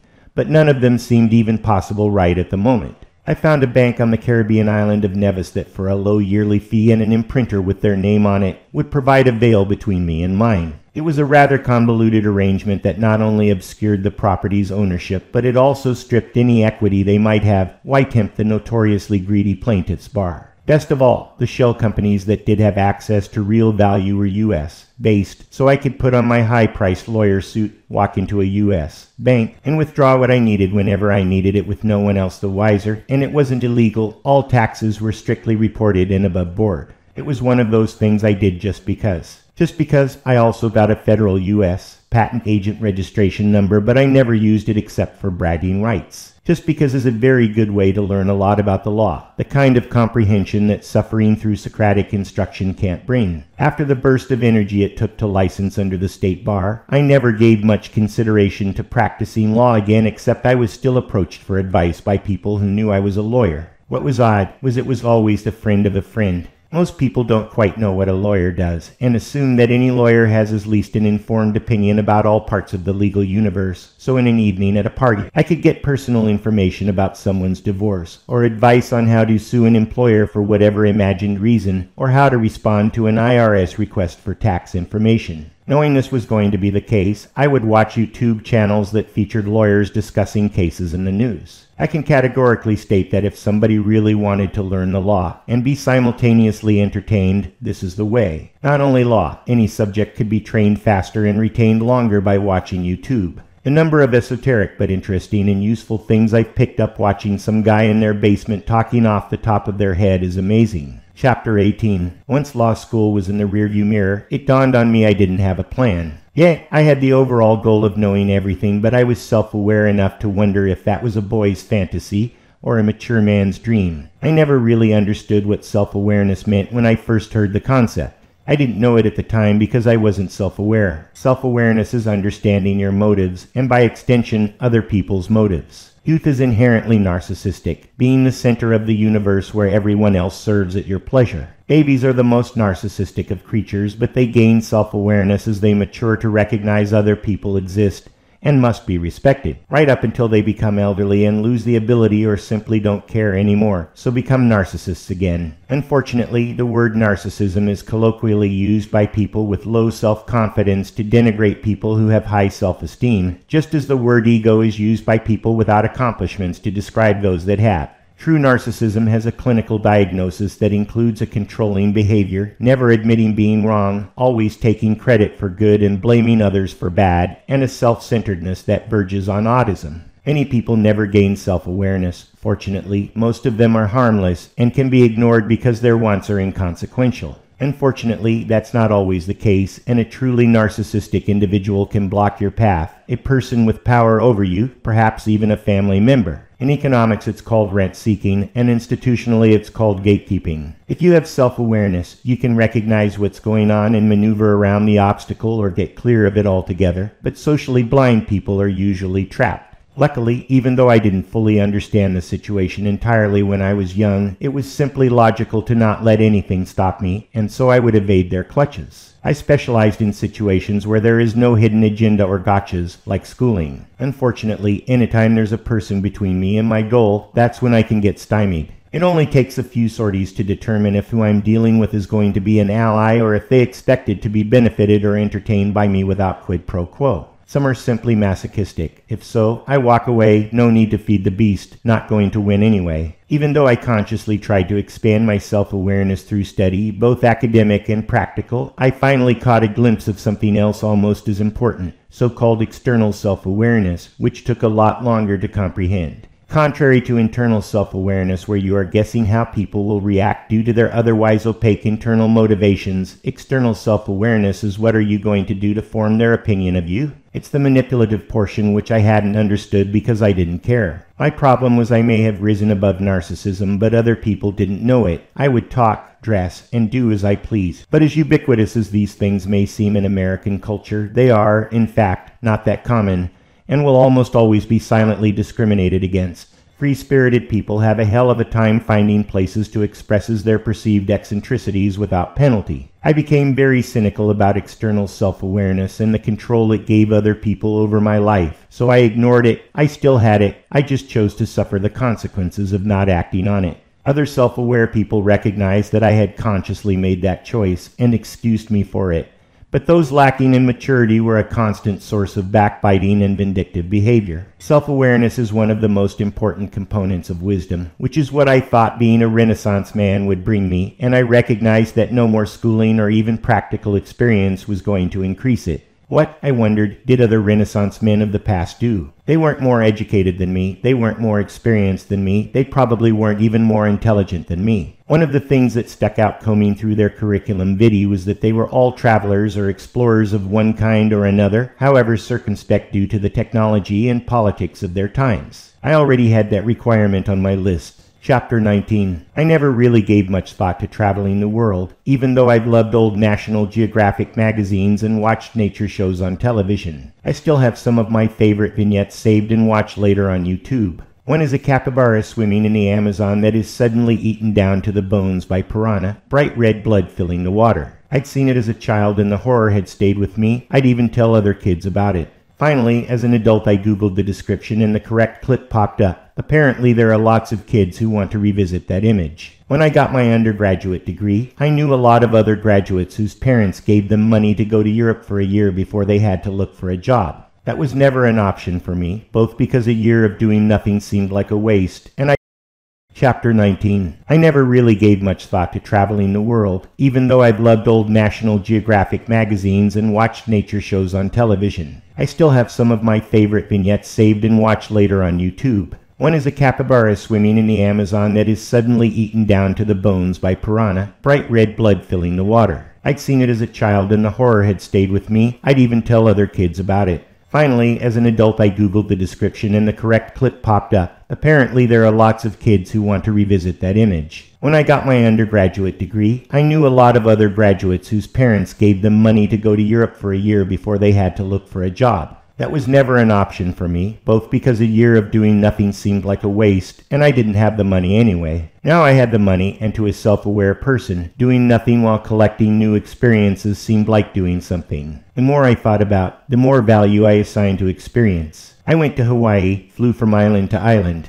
The first couple days after arriving, I considered living there, but by the time my 2-week itinerary was complete, I had rock fever. Beautiful weather and scenery is worth a lot, but it's secondary to lofty goals and ambitions. I reaffirmed that conclusion after visiting similarly exotic and surreal tourist destinations on the western coast of Mexico, Mazatlan, Puerto Vallarta, Cabo, all good experiences but lacking authenticity. I knew there had to be more adventuresome and perhaps dangerous excursions available somewhere, maybe not on the level of Teddy Roosevelt, but certainly something more than bikinis and drinks on the beach. After a quick internet search, not more than half an hour, I'd booked a month-long journey across the outback of Australia. Another half hour and I had cheap plane tickets. By the end of the day, I'd been all over Amazon.com buying travel clothes and supplies. As it turned out, my naive preparations turned out to be little more than a learning experience because I gave away the things I bought in the US and purchased everything I really needed on the second week of the journey through the desert. Lightweight shorts, flip-flops, a wide-brimmed Aussie hat, and a quick-drying shirt with secure but easy-to-access pockets on it for carrying my iPhone. I'd gone from a suitcase to a small nylon backpack with water bottles nestled on either side. After that, the outback of Australia delivered as promised, and I scheduled another half-dozen such journeys all around the world for the next 2 years. There's a kind of wisdom that only close personal contact with other peoples and cultures will bring, not even mentioning the refined sense of history, which is immensely valuable to damper my egotistical pursuits, not lessen them but certainly temper my ambitions with the recognition of my insignificance in the grand scheme of the world.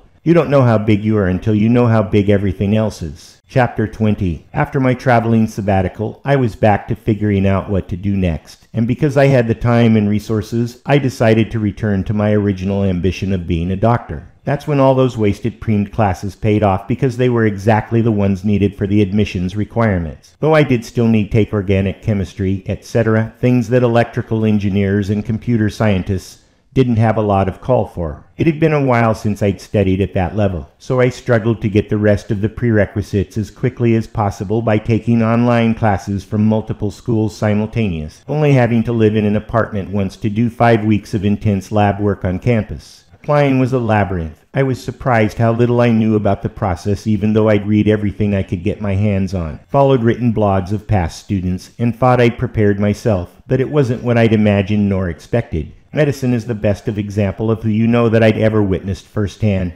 Every student had a relative, sometimes several, who were doctors and knew the ropes, what was important, whose ass to kiss, where to apply. Many already had their residency hospitals lined up before entering their first classroom. I had none of that, not even anybody to ask, and it seems to be kept a secret. However, if anyone can ferret out obscure information, it's me, and I finally got a starting date. I never would have thought that just getting in would be the hardest part of earning another degree. The first year is called Basic Sciences. It's didactic lecture with no show and tell except anatomy, where I got my first experience with a dead person, in this case, real dead, and sliced up to boot. Up to that point in my life, I'd never been to a funeral. I couldn't even remember if I'd ever been invited.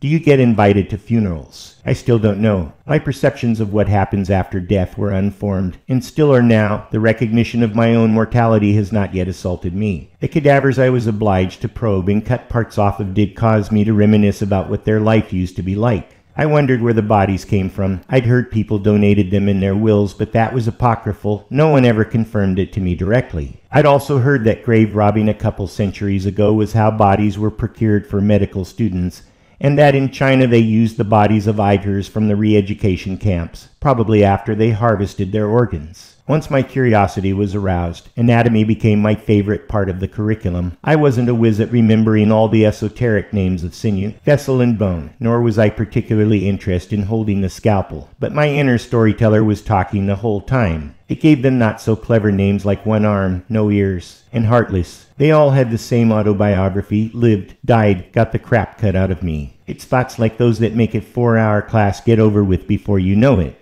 Though attendance at lecture was mandatory, I rarely gleaned anything after the first half hour of droning, if that, depending instead on watching a video of the lecture in 5 or 10-minute segments later on. I never opened a book, never. I was famous for it. I walked into lecture unencumbered by anything but my cell phone, pick a seat in the large auditorium where I was as unobtrusive as possible, and wish there was a window to gaze out of. Lecture halls are intentionally devoid of line-of-sight windows to prevent exactly the kind of distraction and daydreaming I would have preferred to engage in. I actually considered my delay in attending medical school a serendipitous strategic victory because just a year prior to my entry, the lectures were not recorded for later viewing, which I always took advantage of because, like I said, I hadn't been paying attention. And the medical apps on smartphones were a lifesaver, so to speak. If I'd been forced to suffer through medical school like law school, dreading every 3-hour lecture, and tempted to drop out in 4-hour ones, I don't know if I could have made it. As it was, I utilized the technology to its maximum potential. It was literally the difference between success and failure because I was mentally done being educated and only expended the minimum effort it took to pass. I must hold a record for number of times mine was the name just above the cutoff line on exams. At first other students used to think I was lucky, but after it became habitual, combined with me never going to the study halls, they held me in a kind of awe. Part of medical school is rotations. That's when student doctors work in hospitals doing everything doctors do in every specialty. Mostly it's women, and there were a few ethnic males, but I was the only white guy, and I wasn't woke, and it became a problem. To show their opinion of my white maleness, the staff made sure I did my fair share of digital rectal exams,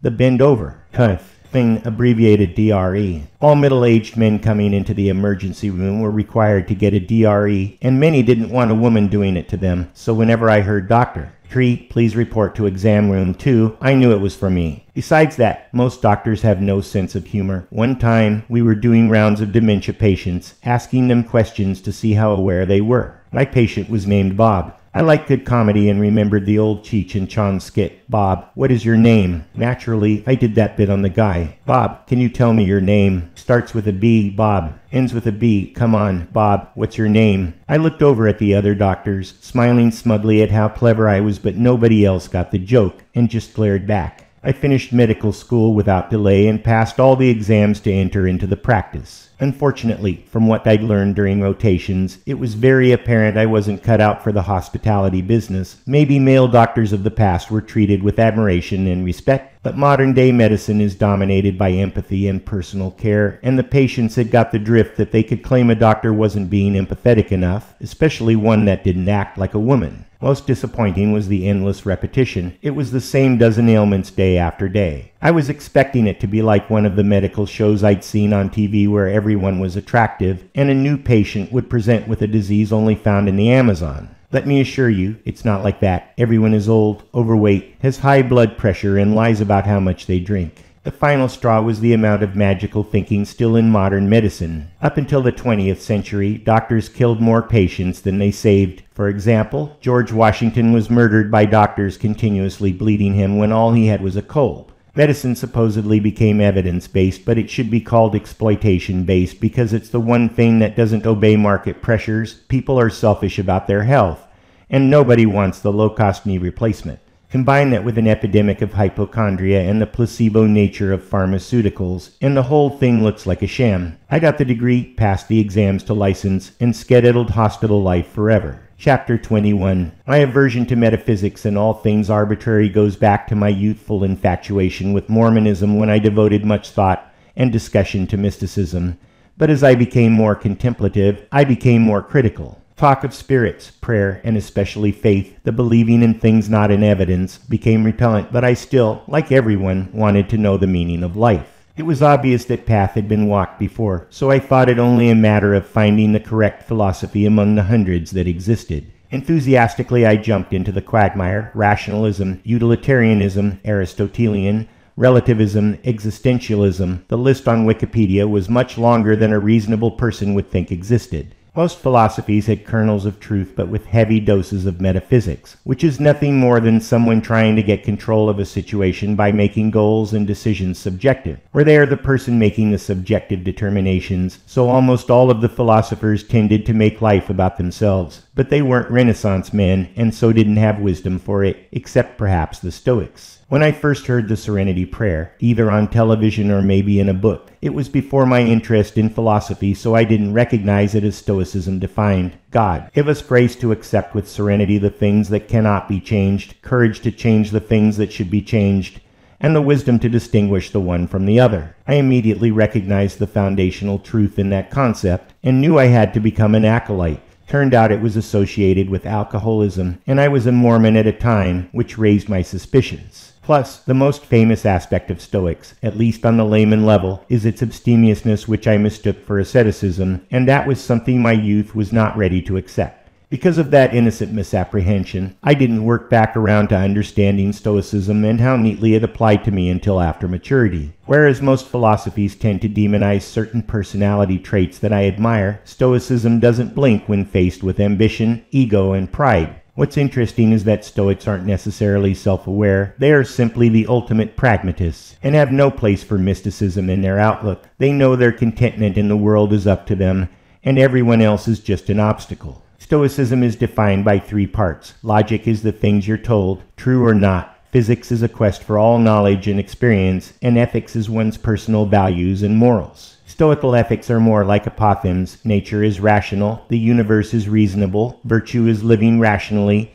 and reasonably. Those totally matched my experiences, but since I consider myself amoral, it's more my principles such as honesty, being non-judgmental, and the wish to live life on the boundary between spontaneity and organization. Stoics define wisdom as the root virtue, leading to insight, bravery, self-control, and justice. Since passion is irrational, Stoics avoid it, but pleasure is acceptable if it doesn't interfere with the quest for virtue, which it's one's duty to seek. Interestingly, and a concept that speaks of the integrity of Stoicism, poverty, illness, and death are not considered evil. Little is except perhaps a loss of virtuosity. If I had an ideology, it was Stoicism. My aversion to mysticism is also the primary difficulty I have in finding a female companion. I'm not looking for a mutually beneficial and loving relationship with someone who uses organic, cleansing, or yoga in a sentence. If it comes up in a rational discussion, I'm out, writing off male speakers as complete fools. Unfortunately, this cadre also includes a lot of females I'm sexually attracted to. For one-night stands, it's not a problem. I can aromatherapy and massage with the best of them. I know which shape of crystals are imbued with the greatest zen, all the signs of the zodiac, and how it all relates to veganism. However, it only takes a few dates for my indulgence to wane and my true feelings to manifest themselves. Even the densest of self-absorbed, beautiful but narcissistic concubines can eventually tell if they're being mocked.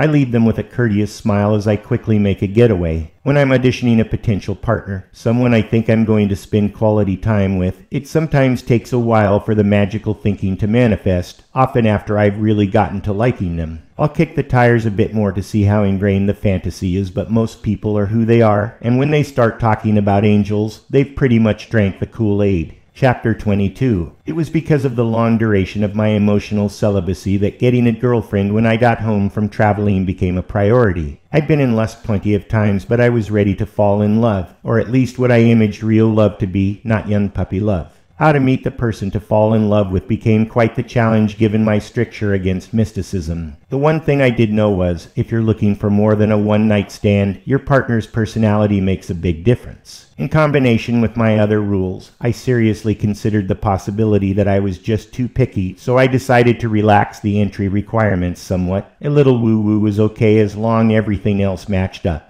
One date was usually enough to determine what I was dealing with. I wasn't going to be anyone's savior, and I certainly didn't want to be part of a male harem, seeing my girl when she could schedule some time among several paramours. Online dating was even worse because though looks didn't dictate personality, they were certainly most important. I wanted to find my girlfriend sexy and take pride that others did too. It's disappointing that who turned out to be behind a profile pic never matched my imagination. Cute girls weren't girl next door, and beautiful girls weren't self-assured. I couldn't believe an acceptable combination of beauty and brains was so difficult to find. Then I met Elaine. Actually, she met me. "Hi, and Elaine" were her first words to me. She'd come up behind me while I was sitting on a public bench near the Capitol building in Sacramento, near where I was attending my 10-year class reunion in Old Town. It was on a restored stern-wheeler permanently tied up to dock in the Sacramento River, serving chicken, beef, or pasta to a nightly flow reunioneers. I wasn't hungry, and there wasn't anybody I wanted to talk to for the length of the dinner, so I'd escaped to the park. Of course, like all men, I immediately fell in lust. She was stunningly attractive, at least to my particular taste. Long blonde hair, Nordic features, little makeup, maybe none. I loved her hair, 1960s look, never out of style as far as I was concerned. Usually, hairstyles go in and out of trends so often that to have an opinion if one color or cut is better than another is a waste of discernment, except in the prohibited case of an obvious old man with long, straggly, darkly dyed hair surrounding a dome of male pattern baldness that borders on a capital offense. And if the fashion police carried guns, no one would begin a Bald Lives Matter campaign in their defense. I wasn't sure what she was talking to me for. Perhaps she wanted me to sign a petition. I'd seen some unattractive people with clipboards harassing passersby on the sidewalks. It was the state capitol after all. Elaine, though, had no clipboard and she was thin, my kind of thin. Petition people were usually old or obese or both. "And I'm Kirk," I replied back as debonair as possible. I waited for her to say something, explain why she introduced herself for beginners, but she didn't say anything.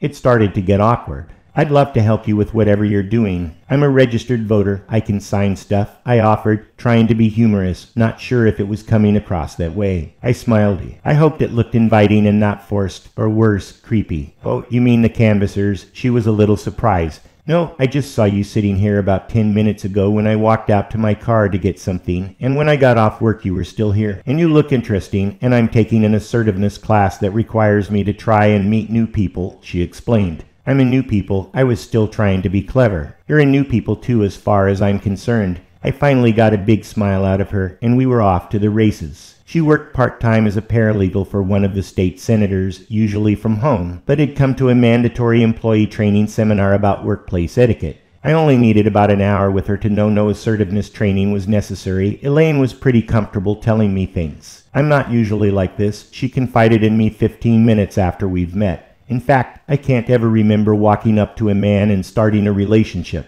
That was a statement full of commitment. I have to say, it pleased me beyond measure. "Me neither," I said, confirming our mutual attraction. She gave me one of those big smiles back, and I was in lust and love. Chapter 23. It was in medical school that I diagnosed myself as bipolar, what used to be called manic depression, because that's what everybody does when they first hear about symptoms. I knew I had feelings of elation that other people didn't seem to share. The list of symptoms include happiness, hopefulness and excitement, restlessness, fast speech, increased energy, less need for sleep, high sex drive, and setting formidable goals. That last one clinched it. However, after doing a psychiatric rotation and meeting true bipolars, peoples whose conditions made it impossible to function in a normal life, whose extremes of mania and subsequent depression were much more a penalty than praiseworthy, I dropped the label for myself. I wasn't a bipolar, I was something else, but there was still lingering fear that my positive attributes could degenerate into those of my patients. I contemplated my situation every time I encountered someone less fortunate than myself, and reasoned that our brain chemistries were probably experiencing the similar bathes of dopamine, serotonin, norepinephrine, oxytocin, and endorphins, but that the balances are essential, with little room for variation. Apparently my plateau was different, for which I thanked whatever DNA strand in my mother's supply of eggs was bombarded by an alpha particle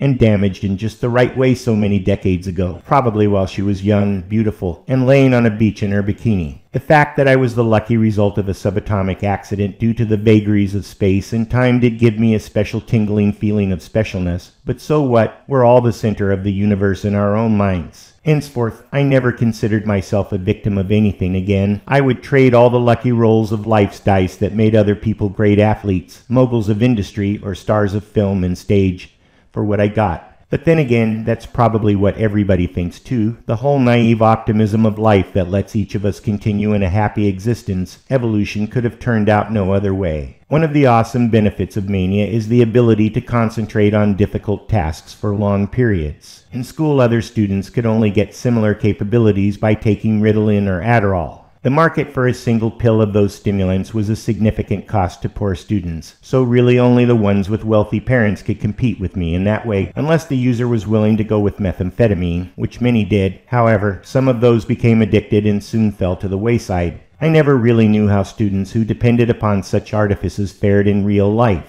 I could guess the prevalence of failed careers and marriages were probably an indication, but the thing about a pill is that you can choose the time of your mania. I had no such luxury. When I was riding the tiger, I hunted whatever game was in the forest. To be frankly honest, on the flip side, my mania could overwhelm another person. There were many instances of such. In fact, it was also the bane of my existence, driving off many would-be companions. One girlfriend was so freaked out by my actions that she accused me of being high. She told me that as I rushed around cleaning the house, dictating notes into my phone, and listening to classic rock and roll at full volume. In response, I decided to try and tone it down a little when I was around other people. Being medically trained, I looked into prescription drugs such as carbamazepine, lamotrigine, or valproate.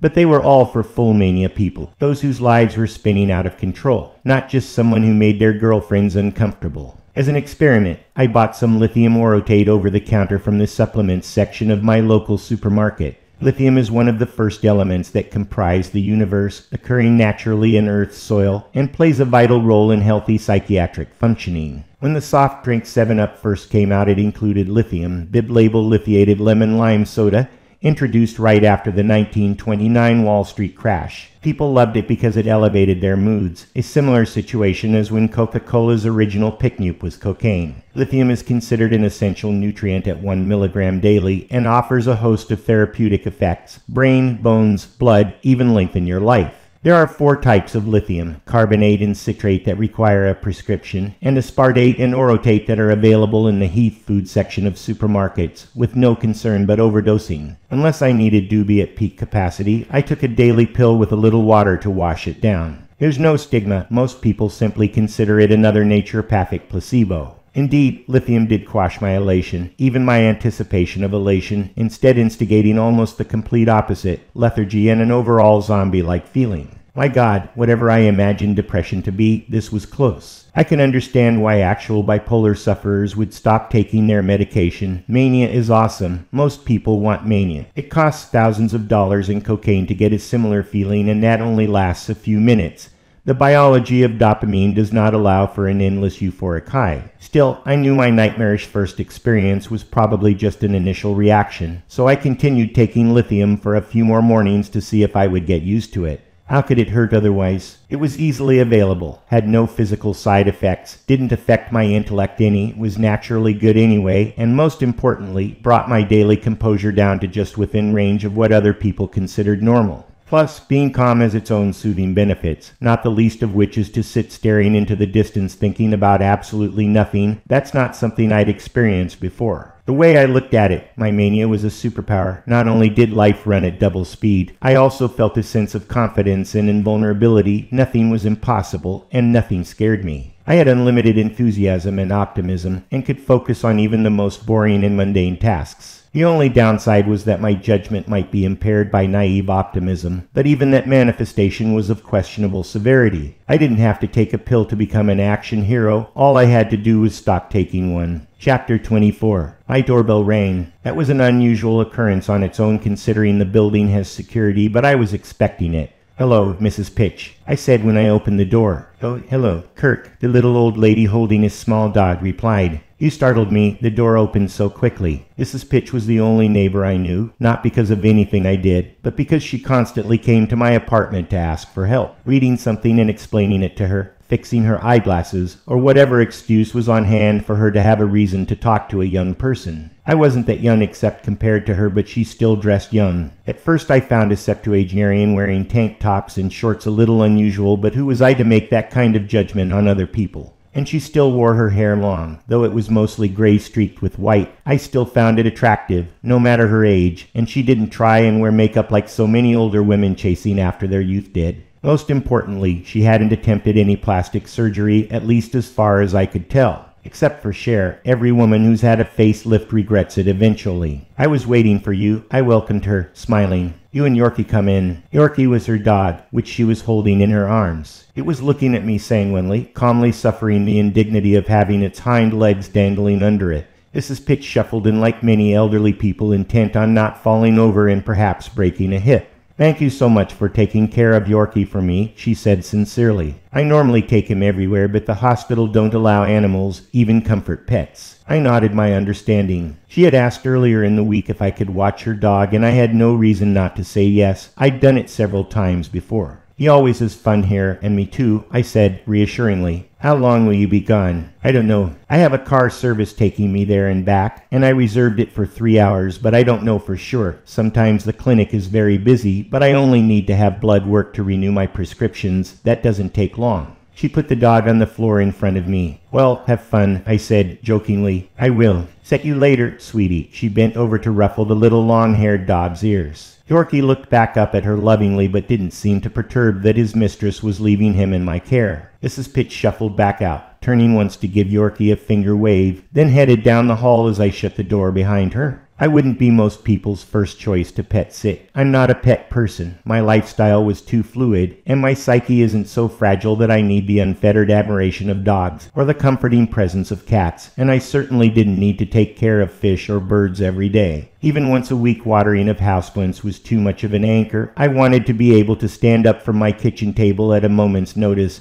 and fly to some faraway land where the kids still got rickets from lack of calcium. But I was conscientious and dependable, and most importantly, Yorkie liked me, so Mrs. Pitch would leave him with me from time to time when the place she was going wouldn't allow animals. I find it so annoying that more places don't allow pets, Mrs. Pitch once confided in me. Everyone loves Yorkie. Yorkie was actually a Pomeranian, which caused many people who didn't know Mrs. Pitch to wonder if she knew.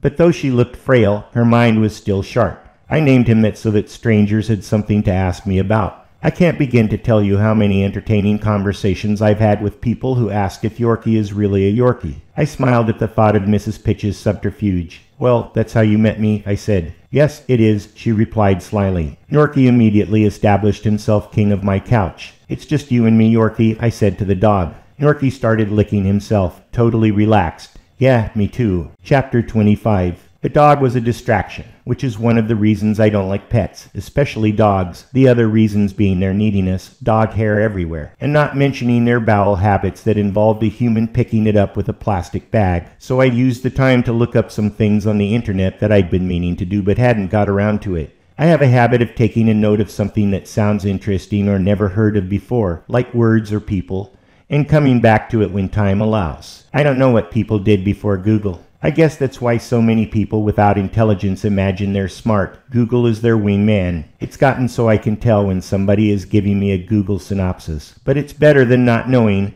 which a whole generation before me had to get by with. I got out my phone, brought up my notes, and went down the list. Joseph Priestley, a name I'd heard before but wanted to know more about. American Graffiti 2 or whatever it was really called. Somebody had causally mentioned it, but I didn't know it existed, and I wanted to find out if it was worth watching. I liked the first one as a kid. Watching movies made back in the day were a lot better than the endless superhero and slasher movies that come out now. Times were more innocent and much more imaginative back then. It's probably more than coincidental that the introduction of the World Wide Web also corresponds with a lack of creativity and ambition by individuals. If everybody else seems famous and more attractive, successful, and talented than you, why bother? It used to be that every little town had the best baseball player, the cutest girl, the most accomplished singer. But now those titles were reserved to only one person in the world that was ubiquitous, promoted so that everybody else was made aware how second-rate they really were. I looked up a couple other random things that didn't amount to much, but fifth on the list was "I am not a man, I am dynamite," in each a quote I hadn't heard before. Normally, I'm not one for pop psyche fads, like self-actualization, but out of curiosity I've tried a couple. And the one that seems more than just mumbo-jumbo is the idea that you can cheer yourself on. A general implementation is that you write down what you want to be, then every morning repeat the list to yourself. Though I'm a ferocious list maker, that seemed a little too regimented for me, so I just try and repeat the quote that I want applied to myself, and that one immediately caught my attention when I saw it. My previous mantra, life is excite, which I'd been using as a placeholder until something better came along, was a bit mundane and had a lack of specificity. A name that always gave me a mild splash of pleasure when I was able to spell it correctly the first time, always came through when clever verbiage was required. I don't admire the flawed and haunted man, but I do recognize insight when I see it, and Nietzsche had more than his fair share. A philosopher without parallel. His likeness, particularly the enormous mustache and oval wire-framed glasses, had become icons for intellectualism. However, Nietzsche wasn't somebody I would otherwise want to emulate. He was subject to another wise aphorism, "By their fruits ye shall know them." Judging people by how their life turned out, Nietzsche's life was suboptimal and his productive years were short. He was sickly and an opium addict, never had a family though he lived in a commune with another man and woman who insisted celibacy. Nietzsche descended into madness relatively young, and though modern reinterpretations suggest it was due to a brain tumor, a historical explanation of stage 3 syphilis hints at more exciting things happening behind an otherwise drab and dreary life. Even the source of Nietzsche's insights come into question. Without experience, how can he be trusted to have discovered wisdom for himself? And certainly a man so adamantly against the concept of God didn't rely on divine enlightenment. The anemic sum total of his life leaves all of his philosophical concepts shaded under a dark cloud. But so many of the things he said resonate with my own experiences. In particular, my difficulty in relating to other people is perfectly explained by Nietzsche. As if I asked him the question personality, he said, "People are always angry at anyone who chooses very individual standards for his life. Because of the extraordinary treatment which that man grants to himself, they feel degraded like ordinary beings." Chapter 26. After giving up playing games, the contest I had previously achieved through sports I directed towards online debating, so it's now part of my daily routine. Social media provides plenty of opportunity, but the vast majority of potential opponents aren't capable of holding a decent conversation, let alone combat a well-reasoned, intriguing argument by someone intelligent with a more than average grasp of facts. I debate for entertainment. The more clever the responses, whether I agree with them or not, the more I enjoy it. On occasion, when someone does make a good point, I like to even think I change my mind, something I've found almost no one else ever does. Perhaps I don't either and just imagine I do because we all have high opinions of our own rationality and a substantial confirmation bias that proves it, at least to ourselves. There is a core of debaters who feel like I do, and we've slowly coalesced around each other along familiar lines of discussion, ones not dominated by politics, but which politics affects. Things like ideologies, their attributes and why people adopt them, human motivations and their theological or biological causes, and how to accomplish personal goals, though people are careful not to be too personal. But there's also the equivalent of cute cat videos, memes that people post that have taken the place of daily one-panel funnies. Plus, guys with special hobbies, like guns, always a popular topic, and trebuchets have threads of their own. I post into none of them, but I do follow, learning a thing or two about beer making or where the best places are to fish. There are several distinct debating styles. First is the pedant. Those are neither fun nor entertaining, though they can be informative if the pedant is far enough along the Asperger's spectrum that their grasp of knowledge and facts is greater than the average bear's. I enjoy the fool, an extremely intelligent opponent who hides in inane rhetoric but strikes when their opponent underestimates the competition, and the troll, not in the sense of someone who only posts to destroy a thread, but the type who keeps their true intentions so well hidden that when they spring their trap, few are even aware they've been beaten. Trolling is what I revel in. The ultimate compliment any troll can be deemed as epic. An epic troll is one so good that most people think they're sincere. The power of epic trolling is that the troller totally owns the trolley. Sometimes my trolls are so complex and elaborate that no one suspects I would put that kind of effort into a sham, which is how the illusion is maintained. The bigger the sham, the more believable. Websites, storefronts, videos, all with a complete backstories, everything needed for a real intent, but all a farce. In the past, I've gone as far as to set up businesses, programmed complicated software, written books, recorded dialogue, all in the pursuit of an epic troll, and it almost always succeeds. Often I wish I had hooked more than a couple of fish, but reeling them in is sweet enough. Most people would be astounded at the amount of money some of my trolls cost. Tens of thousands of dollars was not unusual. The hope is always that the cost per catch is low, but not always. Once in a while I set up a troll with only one person in mind, and it could take years to come to fruition. I've got a couple long-term trolls going right now, saying I'm going to run an AI for political office, and a general theory of the universe that disagrees with Einsteinian physics. Who needs to play video games when epic trolling is so incredibly entertaining? I've always been surprised there aren't any other epic trolls, but I guess I wouldn't know if they were so epic. But still, I like to think I'd spot one if there was. There are less than epic trolls that are clearly little more than a ruse, somebody high on weed or whiskey posting entertaining drivel that in their muddled state they think is profound. When I'm bored, I'll follow one of these rants for a while until they become more boring than I am bored. Occasionally, I thought I'd caught an epic troll in process and said so, but the poster has denied it, which is odd because since it's not epic if anyone catches on, you might as well admit it. I've come to the conclusion that I wasn't being lied to, but instead the person was themselves sincerely deluded. This is not a good place to be. I quit following seeming trolls that aren't supposed to be. It's too embarrassing. Chapter 27. Though I can entertain myself, it's more fulfilling to do that between the times someone is entertaining you, preferably female, with all the secondary benefits that implies. My experience has been it's a lot easier to get the benefits than to get the entertainment. Dating is inefficient. I can tell a dud in the first 10 minutes of a conversation, and so-called speed dating is insulting to men since only a couple guys get selected by all the gals. Since so many women are in the dud category, developing a girlfriend from a chance meeting is improbable, regardless of how easy it is portrayed in popular culture. Not to mention inconvenient and fraught with potential rejection. So I did what any 30-something male looking for a new sex partner would do, and signed up for a couple of dating apps. I'm not one to hide either my strengths or weaknesses, and I've never posted anonymously, so my profile information is substantially accurate. Though I did use a 3-year-old picture that was handy because I could tell by looking at the selfies used by other aspiring candidates were non-starters even if there was a handsome man behind the stark lighting and distorted perspectives. My bio mentioned only graduate school so as not to scare away the less ostentatiously degreed. I didn't mention much else except that I had a flexible outlook on life and that I was fit.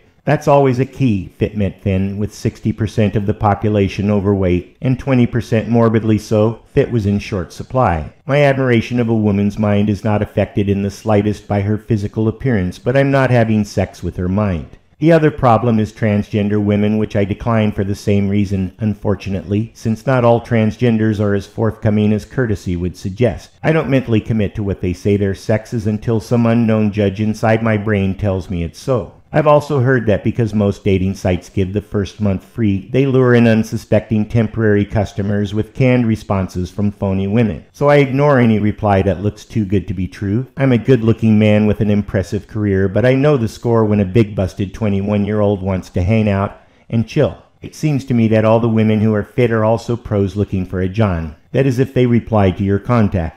My guess is that the real women, ones I would be interested in, are so inundated with contacts from guys, many of whom weren't fit, that they respond to no one, assuming these unicorns even exist, which I was beginning to doubt, since I had no authentic matches from my previous attempts, and the end of my trial period was ending that day. I gave some time to a probable catfisher named Candy. Catfishing is when someone pretends to be a unicorn, but in reality weighs 300 pounds or isn't even female. If being named Candy wasn't enough of a hint, her profile pic was too good to be true, just what I liked: thin, long blonde hair, Nordic features, and there were supposed pictures of her water skiing and backpacking, also no mention of being a vegetarian or social justice warrior. Best of all, she had a quick, acerbic wit that I usually associated with very intelligent people. I don't like being fooled by a catfisher any more than being trolled, but both can be enormously entertaining to try and guess if it's happening or not. In this particular case, I can truthfully say I'd never before invested so much time in such shenanigans,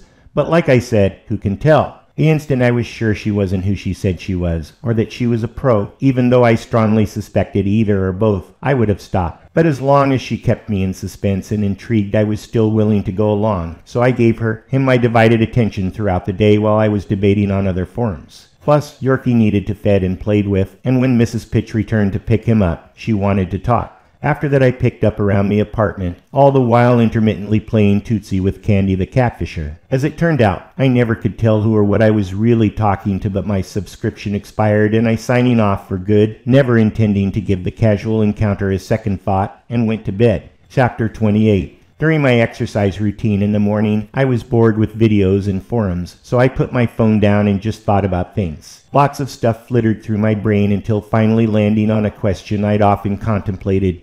The fact that even though I'd never met one, or even heard of one, there must be other people in the world like me, with the same ambitions and aspirations, people that want to know everything, go everywhere, and experience it all. I considered it so many times, starting as a child, that I had assumed it was true and started imaging what these people would be like. Would they like me? Would they respect my accomplishments? That's the biggest concern I had. Would other people who wanted what I wanted show the camaraderie I so desperately wanted to show them? I wondered if people like me had the same problems I did and thought the same things. First off, was I engaging in the correct activities to capture the fullness of life?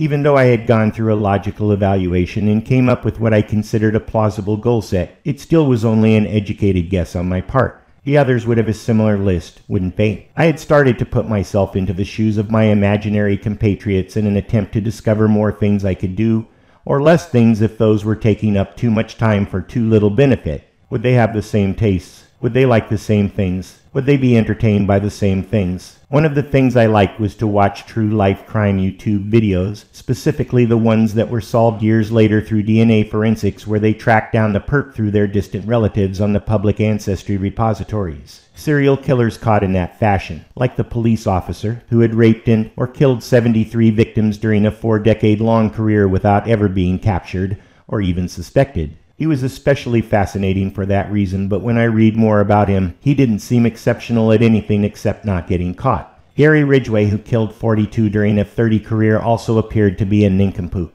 Even Ted Bundy didn't appear exceptionally bright, and he's considered some kind of killing genius. What, I wondered, would a truly intelligent mass murderer be like? Would they be the biggest serial killer in history? Probably due to my dual interests in Renaissance men and murderers. Not for the first time I wondered how they went together, if at all. I was certainly no murderer. I wasn't even vindictive. I could walk away from a situation where someone had done me wrong without plotting to get back at them. It seemed like murderers did it out of greed, or anger, or lust, or power, or some kind of mental sadism.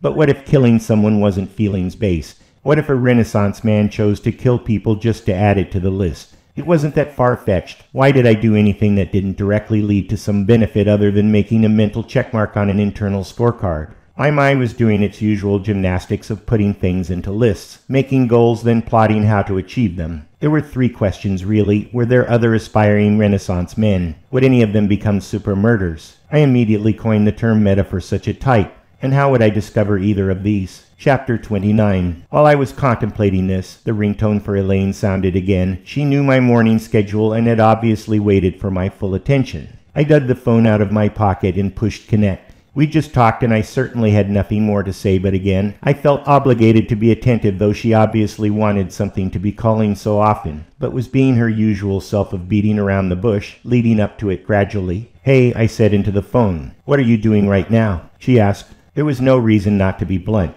I'm thinking about highly intelligent serial killers. Elaine was accustomed to my opaque non sequiturs, so she ignored my answer, not showing any interest or asking any questions, as usual, and continued with what she wanted to talk about, like I expected. I'm a little short this month. Can you cover me? She asked contritely. Elaine and I had been together for 5 years. At first I thought it was love, and maybe it was on my part, and she said the words, but when it came right down to it, first and foremost, I was a wallet to her. She once asked me why I wouldn't commit to her. I replied, I haven't slept with anyone else since I've known you. How much more commitment are you looking for? I knew that she wouldn't respond to that directly if she indeed had slept with somebody else, and she didn't, which is how I know that the commitment was really only coming from my side. What she was really looking for was a mainline connection into my bank accounts and a golden parachute should there be a divorce. I determined then that marriage bliss was nowhere in my future. Sure, how much do you need? I answered. You know, we used to travel a lot together. She said vaguely. I knew Elaine. She was leading up to something. I used to let her draw me into such rhetorical traps, but now my tactic was to remain silent. Something my dad taught me to do in similar situations where one side was being played but didn't know how yet.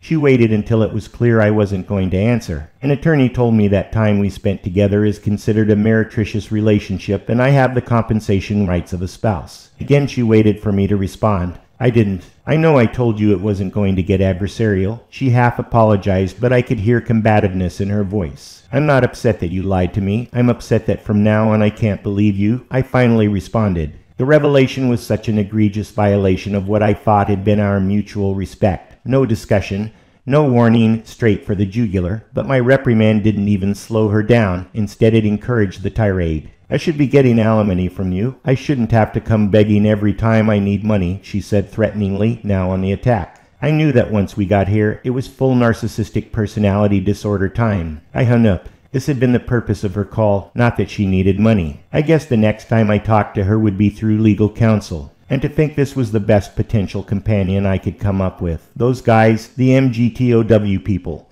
who never recover their sanity after being in a usurious relationship, had my sympathy, but I wasn't going to let it affect me. I didn't know how it would work out in the courts, which seemed to have gone completely gynocentric, but I wasn't going to be exploited without substantial pushback. I was a poor candidate if you wanted someone to threaten. With me, it's definitely a case of honey attracts more flies than vinegar, but even then, it was also difficult to cajole me into doing someone else's bidding. In a society currently defining everything related to testosterone as antisocial, I'm not sure where I fit, but that didn't mean they were going to pound my square peg into a round hole. I would not to be intimidated or extorted by threats of any kind, including violence. Chapter 30. I definitely needed to get my mind off of Elaine's call, and my most recent fixation on meta-serial killers was a better thread than most. I wasn't doing anything particularly interesting, and since the question was bugging me, I did what I always did. I started researching online. The first question was, should I find the metas first, or the crimes? If the meta was any good, their crimes wouldn't be suspected as such. They would probably make them look like accidents. Or would they even care? I figured I'd see if I could identify some metas, then Google murders and suspicious deaths around them. It wasn't a very substantial strategy, but until I actually started doing something, I wouldn't know what I needed to do. Even after taking lithium in the morning, I knew it was only a matter of time before my superpower materialized and a plethora of ideas concerning imagined superintelligent serial killers would flood over me, so I sat and considered the problem, and got more and more excited as I did. I could feel the euphoria overtaking me. It wasn't long before I was completely in the trance and ready to battle dragons. I put my hands on the keyboard and began typing. Though my computer's specialty wasn't artificial intelligence, or AI in the vernacular, I found it interesting. It wasn't really intelligence at all, but more like a massive game of fill-in-the-blank. Every social network, every forum, every online hub has been crawled by spiders, little programs specially designed to infiltrate a debate thread and capture every sentence anybody had ever typed in the order that they appeared. After hundreds of millions of such exchanges, massive parallel processors, the kind that were specially designed for video games, but have been repurposed for AI, plunked away at the data until the odds of any word appearing anywhere in a sentence could be calculated, including the context. If an AI was asked a question, literally tens of thousands of possible answers are compared for the best fit. The most likely is picked, and it's correct over 99% of the time. AI was the very definition of brute force computing, but it fooled some of the people most of the time. Another way of using this kind of logic is to look for other casually connected information on the internet, to scrap all the commerce sites, for example, and find the best price on socks, then to suggest what other things to buy that went with the socks that other people had purchased, shoes perhaps, or foot cream. The spiderweb of connections could go out 3, 4 levels, more even, encompassing things no one would have thought were related, a 7 degrees of Kevin Bacon effect. I wasn't sure what an AI could do that a human couldn't, to look up actual people who might be metas. That seemed like a limited set of search terms. Multiple degrees, awards, accomplishments, etc. And how would I match them to murders if they were experts at hiding their tracks? So I decided to put the AI to the task of looking for potential crime sprees that weren't obvious. Ones that looked like accidents but could maybe be identified based on some esoteric pattern that I couldn't even imagine due to the unlimited amount of possibilities. The problem was the amount of data and the multitude of correlative events. It was a game of statistics. What might seem merely chance, perhaps only 1 in a million, was almost a sure thing when compared to 1 in trillions, even quadrillions. That's where real intelligence stepped in, specifically mine. I would investigate the potential crime spree from those offered and make a determination. After considering it, the idea seemed far-fetched even in optimism-enhanced manic state, but I couldn't wait to get started. Way back in middle school, when most boys couldn't be bothered to learn how to type, I took a class called keyboarding. I'm not sure what prompted me at the time. I'd always been naturally dexterous and got satisfaction out of repetitive actions, so maybe that's what attracted me. I was one of only 4 boys in the class, but there was nobody faster. I didn't start out typing over 70 words a minute. I was slow and plodding, increasing in speed gradually because errors invalidated the tests. After a semester, I went on to other things, but that class may have been the most valuable I've ever taken from a purely practical standpoint. I'd type every day if there's a keyboard available, and if there wasn't, I'd bring one. I rarely went anywhere that after an hour or so, when the boredom started to set in, that I would flip open the clamshell of a laptop and start furiously typing away, probably faster than middle school considering the addition years of practice. I've always wondered how people who consider themselves programmers never learn to type. They peck away at the keys like a chicken looking for bugs, criminally wasting time while I'm machine gunning through reams of commands and code writing. I think the same computer guys, it's always guys, who never bothered to learn to type and still fiddle around with their index fingers are the ones who go into tech support, which gets the aura of computers but doesn't require any programming. Comp techs are the new necromancers of our time, memorizing arcane command lines that require exact placement of spaces, symbols, abbreviations, and locations to work. And even then you've got to know it should work when it doesn't so that you don't get trapped thinking you're doing it wrong. Shy shut-in males that don't pay enough attention to their hygiene are the perfect candidates for the job, and they usually teach themselves. Anyone hiring these people knows that a degree in comp tech means nothing. In fact, they're probably worse even than the nerdy kid who's been doing it since they were 13 when adolescent testosterone compelled them to surf the ocean of internet porn. Comp tech guys may seem like they're not getting any, but if you count themselves, they're rolling the knuckled-laden poontang way more than the average pussy hound. One thing only computer jocks know is that to use another man's keyboard is to invite putting your fingers into the dried results of last night's entertainment. It was with this kind of focused thinking, and after drinking Coke and sleeping under my desk for 20 hours, I'd prepared an AI to do just what I wanted, at which point I started it up so that its little spiders crawled to even the most remote reaches of the World Wide Web. Chapter 31. I'd worked through the night, and sleeping in the middle of the day was not my forte. Plus, the glycogen in my muscles hadn't been exercised. Combine that with the remaining mania, and it would have been futile to try and go to bed. I decided to drive into the city. I like to drive my car when I'm on a manic high. It's when the speed is the most exhilarating. I got my license at 16. I'd barely passed the driving portion of the test, but my buddies failed, so in comparison, I thought I was a driving expert, or at least someone who thought he was. I certainly practiced a lot. Just going by my driving record, that certainly seems the case because I've gotten a speeding ticket every year since. Usually I contest the ticket, which never results in a straight dismissal, but it does lower the fine and gives me the opportunity to go to driving school so it doesn't count against a suspension. However, that only works a couple times, and in one 3-year stretch I had 5 tickets, and 3 of them counted against me, meaning a mandatory license suspension, but luckily the oldest one timed off of my record while I was awaiting a court date.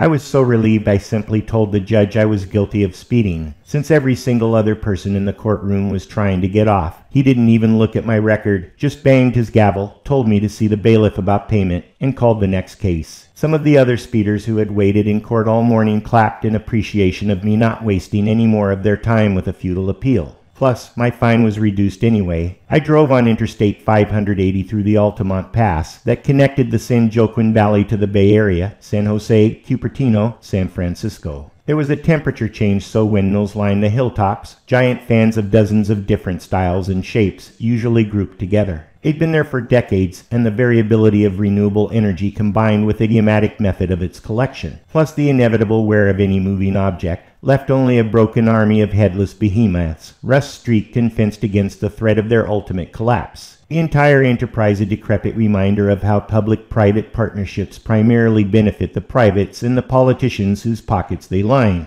My only other knowledge of Altamont, other than the failed windmill farms, was that it was the stake in the heart of the peace and love 1960s, when the then young rock band, the Rolling Stones, hired the Hells Angels to provide security for their December 6, 1969 free concert at the Speedway, the so-called Woodstock West. Violence abounded, including car thefts, vandalism, and 4 deaths, one of them being when the Angels knifed a black man trying to rush the stage, pistol in hand, intent on killing Mick Jagger. Coincidentally, or maybe not, this happened while the Stones were playing Sympathy for the Devil. The whole thing was filmed and used in the movie Gimme Shelter, which fascinated me at the time. I even bought a vintage poster of Mick flipping off the crowd, or at least that's what I imaged because his hands weren't actually visible in the photo. The event appealed to me in my formative teenage years as an example of the complicated tragedy of high aspirations. I was attracted to that time period in history as no other. When other kids wanted to talk about the Gulf War or Vietnam, I was more interested in flower power, psychedelic music, and things being groovy. Still, like my contemporaries, I liked Eminem, Nirvana, and Tool for their rebellious lyrics, but my playlist was dominated by Led Zeppelin, Jefferson Airplane, and Jimi Hendrix. I even dressed in bell-bottoms and wore puffy shirts in high school, which didn't attract as much attention as it would with someone the other students didn't already think was a bit odd.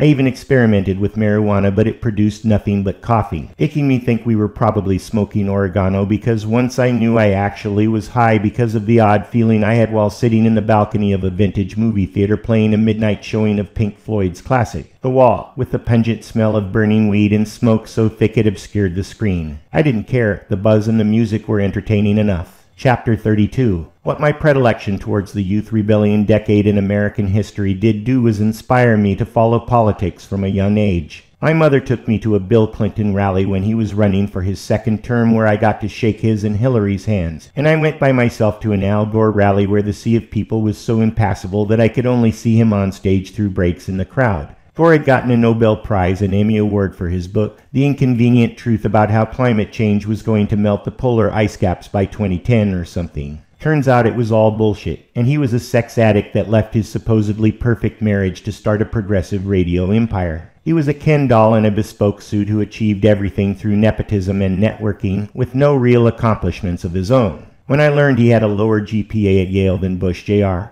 who ultimately beat him in an election that tore away the mask and showed what America's political system is really like, I was done with partisan politics and especially partisan candidates. The only people I disdain are the ones who sell their integrity, if they ever had any, to appease others. Successful politicians are the most obvious example of this archetype, and every time I inadvertently hear one speak, I'm reminded how much I dislike them. The shallow disingenuousness of these people is like a megaphone of venality, and their insincerity and hypocrisy are truly odious. Whatever they do, it won't affect me because I won't let it. I game whatever rules and regulations they intend, even finding it somewhat satisfying. And if I'm doing it, a person who is basically honest, what about the vast majority of people out there with no integrity whatsoever? The world must be a cesspit that we can't smell because we're standing too close. I once thought I would contribute to humanity by entering the political realm in an attempt to counteract the falseness, imbecility, and cowardliness, but soon learned that politicians just reflected the people that elected them. Eventually, I simply put my qualifications on the ballot to bring the futility of democracy into stark focus. Voters don't care who or what they're electing. They are primarily driven by perversity and tribalism, two attributes I have steadfastly kept out of my life.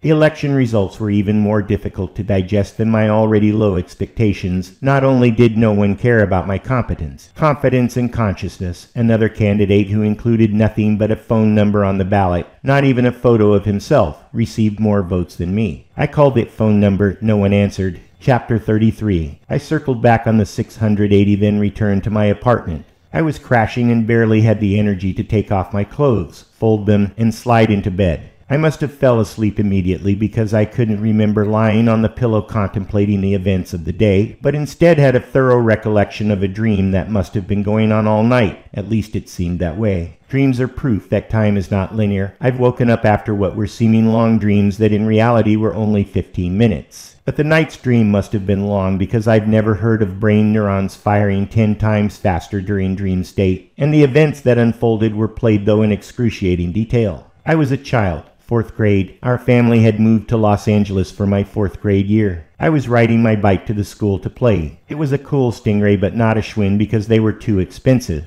It had a sissy bar on the back with a hangman's noose and a gear shifter with a big handle that showed what speed you were in on a dial. There were supposedly 5, but it had never worked right. The other kids were in class, but I wasn't, and it didn't seem strange. Then my dream switched to an actual memory. When I was revisiting in exact detail, I was riding my bike in front of the house of the girl in class who I had crush on. Her name was Stephanie. I paraded back and forth several times, pretending not to be looking to see if she was watching me. She must have been because her sister, who was a few years older, came running out with a bucket of water and threw it on me on the bike. Soaking wet, I could see them both laughing at me through the window. I was embarrassed but proud. I don't know why, because I'd gotten their attention. The dream switched. Another memory. I was riding in a stretch limousine with 2 other students from my grade and 3 from the 5th grade, whom I didn't know. We were going to the Burbank studios to be guests on a television show featuring precocious kids to see if they would say funny things. I was shy and everything seemed so alien. I just wanted some reassurance, so I scooted closer to the girl next to me. She wasn't Stephanie, but I had the same schoolboy crush. It was already a tight fit even though we were small kids, and she said something jokingly to me about how I must really like her to get so close. In the dream, I was proud rather than embarrassed, even though when that real-life event had actually happened, I'd wanted to crawl away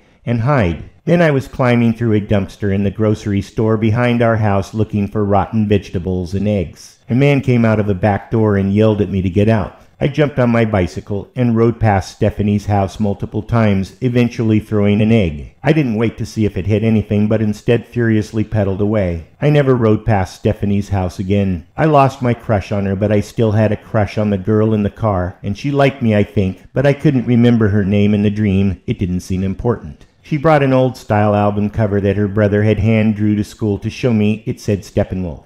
I didn't own any albums, nor did I know who Steppenwolf was, but I knew she liked me. I still couldn't remember her name, and it still didn't seem important. When I finally woke up 8 hours later, the mania was gone, and I was emotionally drained from the dream. I barely had enough curiosity to check the eye's findings. Of course, nothing. Without the surge of dopamine, the whole exercise seemed senseless and quixotic. After an episode of intense mania and the resultant aches and pains that comes from too long concentration on a screen while sitting in a chair, then driving in a car without getting out, then going to bed, I needed to stretch, so I extended my daily exercise on the elliptical from 20 to 30 minutes and fast walked an additional mile around the neighborhood. Normally, exercise bores me senseless, which is why it has to be part of my morning routine or I'll find a dozen reasons to put it off and probably skip it altogether. I know this from experience. Now it's part of the regular scheduled program while watching a variety of YouTube channels to assuage the monotony. I don't eat breakfast even though that's what you're constantly told is good for you. I learned in med school the fundamentals of nutrition, so no one can fool me now. Many students found biochemistry boring, but for me, it was the closest thing to science and medicine. Most of medicine otherwise being a kind of glorified mechanic training, everything was rote in how to interact with patients. Most doctors, though they're usually above average intelligence, couldn't get through engineering school.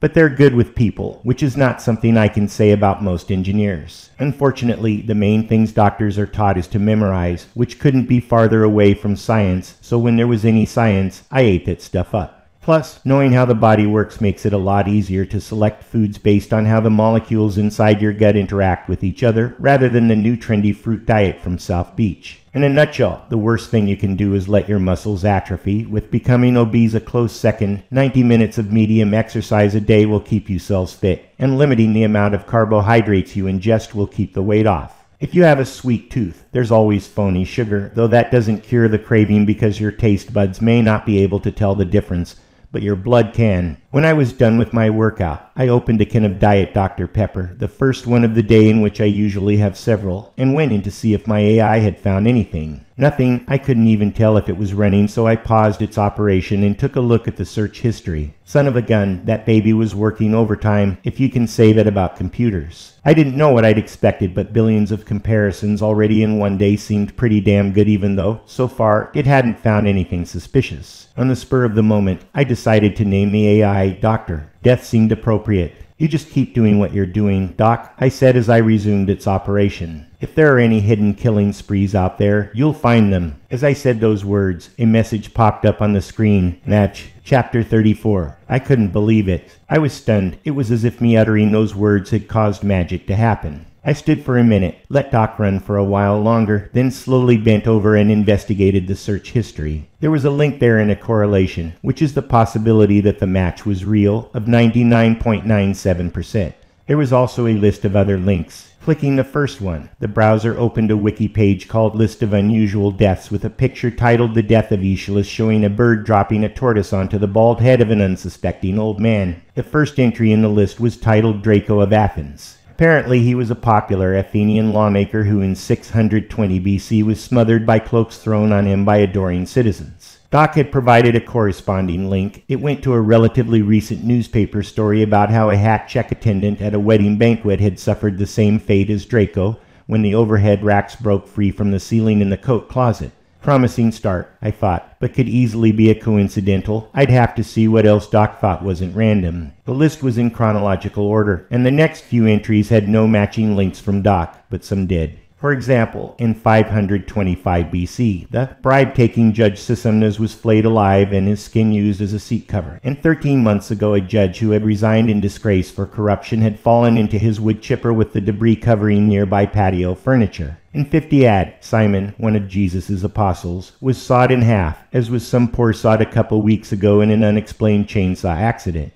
In 258 AD, St. Lawrence was roasted alive on a giant grill. He told his torturers, "Turn me over, I'm done on this side." Now he's the patron saint of cooks, chefs, and comedians, and apparently one of them, a chef, covered himself in lighter fluid and set himself on fire just over a year ago. There was also a man who died of ingesting mercury pills by accident, much like Qin Shi Huang, who in 210 BC overdosed on them in an attempt to live forever. The non-matches were almost as interesting. Heraclitus was devoured by dogs, and there was nothing for Eleazar Averin, who was killed in 163 BC when a dying war elephant fell upon him. Also nothing for the Grecian gladiator, Eurytion, who was defeated by an already vanquished foe in some bizarre turn. Mithridates, a Persian soldier, who in 401 BC died of scaphism, which is death by insects. Others were not as interesting, such as Agathocles, who was murdered with a poisoned toothpick, nor Antiphanes, a renowned poet, who was struck and killed by a pear thrown perhaps because of some non-so-renowned poetry. Of the 20 deaths listed, there were 5 matches in the past 2 years, a coincidence but certainly not convincing to anyone but Doc and me because I was Doc's creator. All of the deaths were considered to be freak accidents without a hint of suspicion, but it was clear as day to us, for an epidemic of bizarre deaths, all of which occurred in a 20-month period, that the odds against them being a coincidence passed into impossibility. I dwelled in my smug self-satisfaction for the rest of the day and left Doc running just in case he could identify more seemingly innocuous deaths that fit the pattern.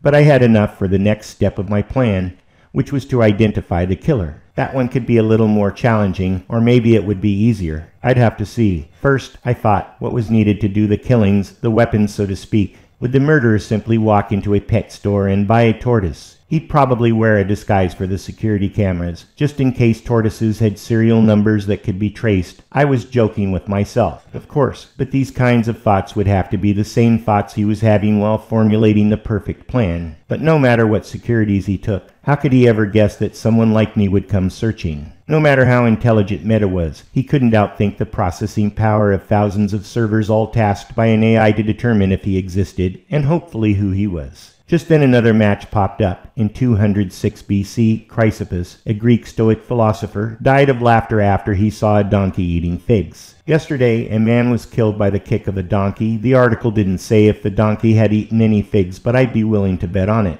Chapter 35. Basking in the dopamine glory befitting my discovery, I gave myself permission to relax. I hadn't had a lot of that lately, time where I could sit in a chair for other than utility without feeling guilty for my idleness. I started watching a YouTube video about fishing in the outlets of storm drains. It was surprisingly interesting, but my attention span was a bit flighty, and I quickly switched to a video about repairing an old cigarette lighter. Topics like these abounded online, and were normally too obscure or trivial to hold my attention. But in relaxation mode, they seemed like the most interesting issues in the world. Comic book publishing news, interviews with musicians from the 60s, ancient alien artifacts. Some of them had high production values for hobbyists. I knew people made money from this kind of thing, but how much could it really be? They probably did it for the fame, which was working if I was any indication. Even calm and satisfied, I didn't have the patience to sit through whole 10-minute videos, let alone a half hour, and sometimes an hour. If I wanted to know the TLDR, too long, didn't read, version, I'd scrub through, stopping occasionally for a couple seconds to get the gist, then move on. I find the constantly begging for clicks by the hosts annoying, and for that reason alone I don't subscribe to channels, and I've never once clicked on a link in the description. Also, having to wait 5 seconds before I can skip the constant ads makes it almost not worth it, and often drives me away. I know I could pay monthly for the privilege of not being interrupted by ads, but big tech doesn't need any of my money to distort public opinion. A dozen partial programs later, my patience was exhausted, so reluctantly got out of the chair and went back over to my computer to see if there were any more death discoveries. Not really expecting any, it had only been less than an hour, but hoping anyway. Big Daddy wanted some more of that sweet dopamine. None. I was minimally disappointed and decided to drag in more external resources into the search task.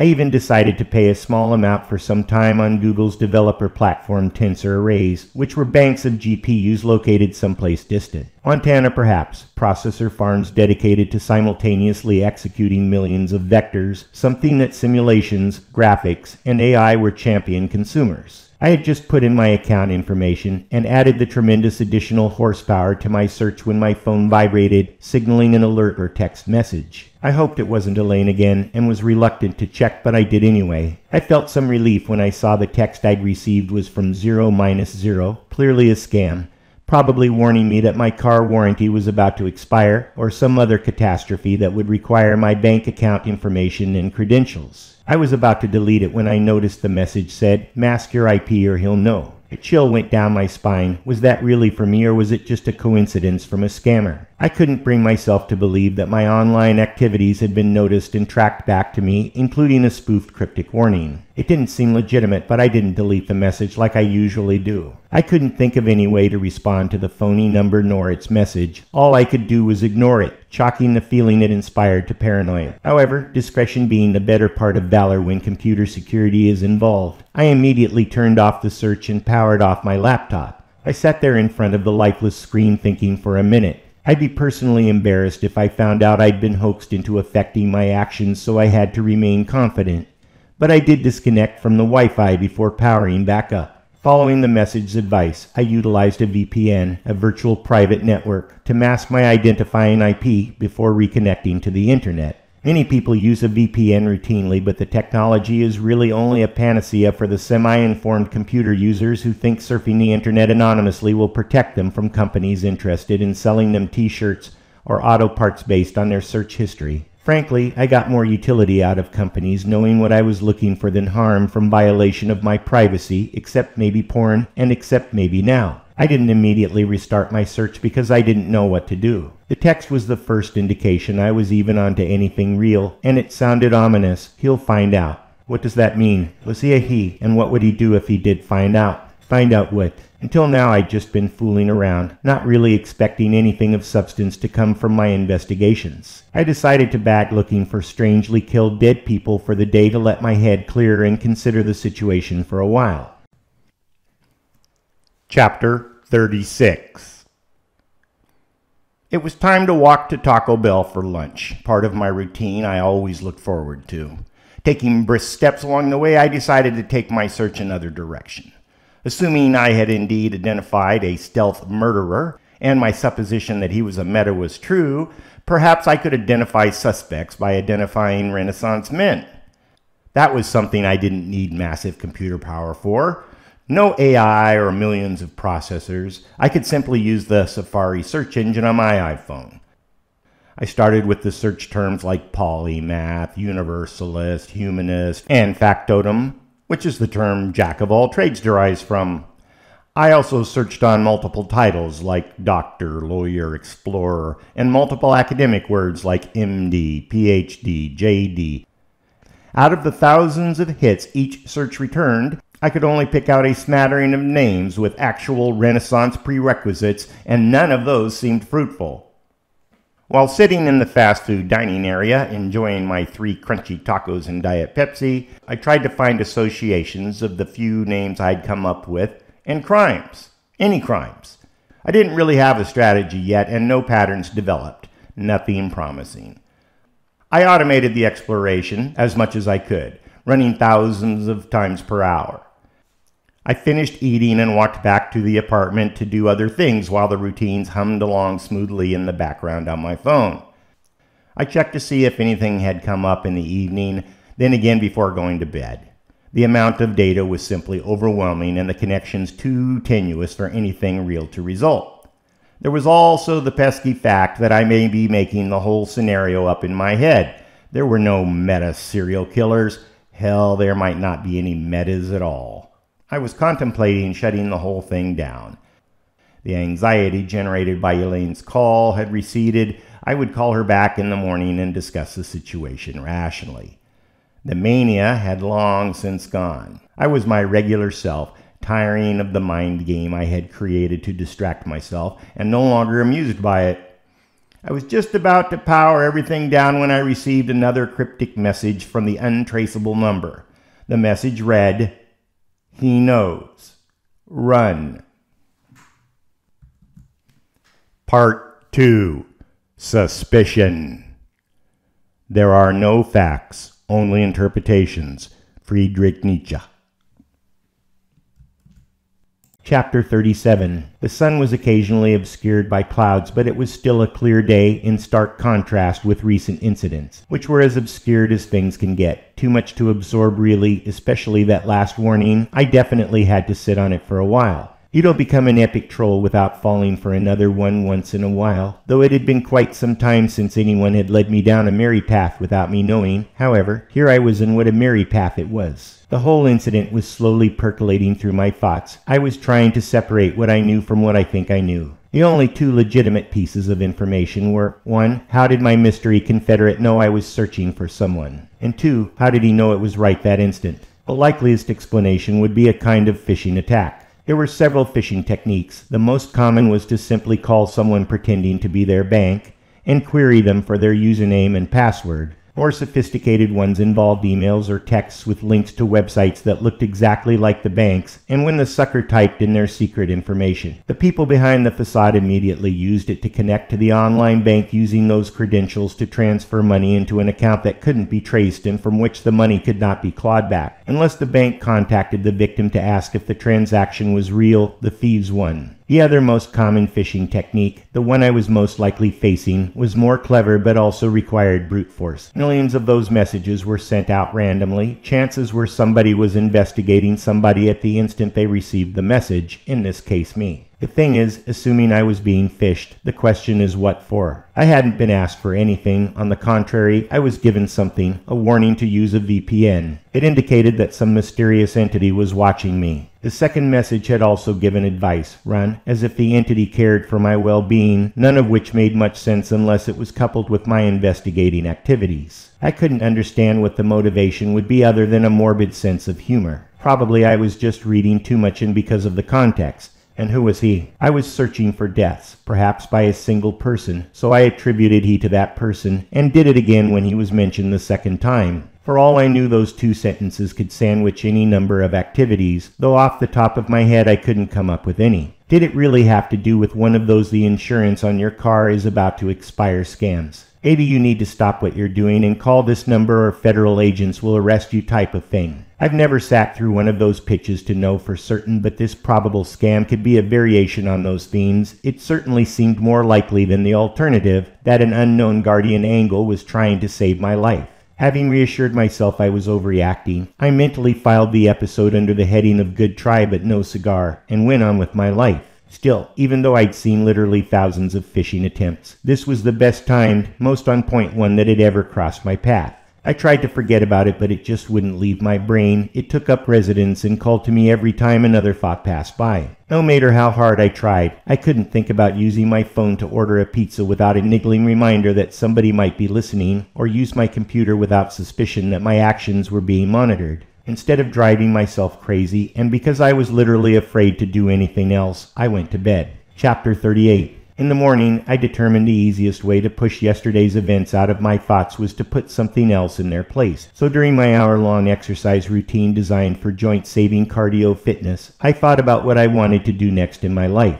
Logically, it should tie into my rather extensive skill set. The motivation to find something new had been hanging around since deciding being a lawyer or doctor, or an accountant for that matter, wasn't in the cards. I'd toyed around with investing stocks, but it didn't take long to determine that whatever the facade that surrounds capitalism, it's mostly, if not entirely, luck, and I'm not that kind of gambler. Naturally, education came next to mind. I certainly had a lot of experience with that. Education determines ideology because whatever example the role model teachers preach in the chapel classrooms, that's what the infinitely impressionable students are going to absorb, and beliefs learned young are usually forever. Even though adults ostensibly have the maturity to recognize the illogical nature of mysticism, that an invisible old man in the sky listens to their nightly whispers and grants wishes, or that a man walks on water, or another rides a flying horse, they seem unable to break out of their early conditioning. If something as outrageous as raising from the dead doesn't do it, certainly an instilled preference for egalitarianism over personal agency is unbreakable, the perennial group versus individual dichotomy. Public education of 50 years ago clearly fell on the side of what would be called the mythos of the American dream,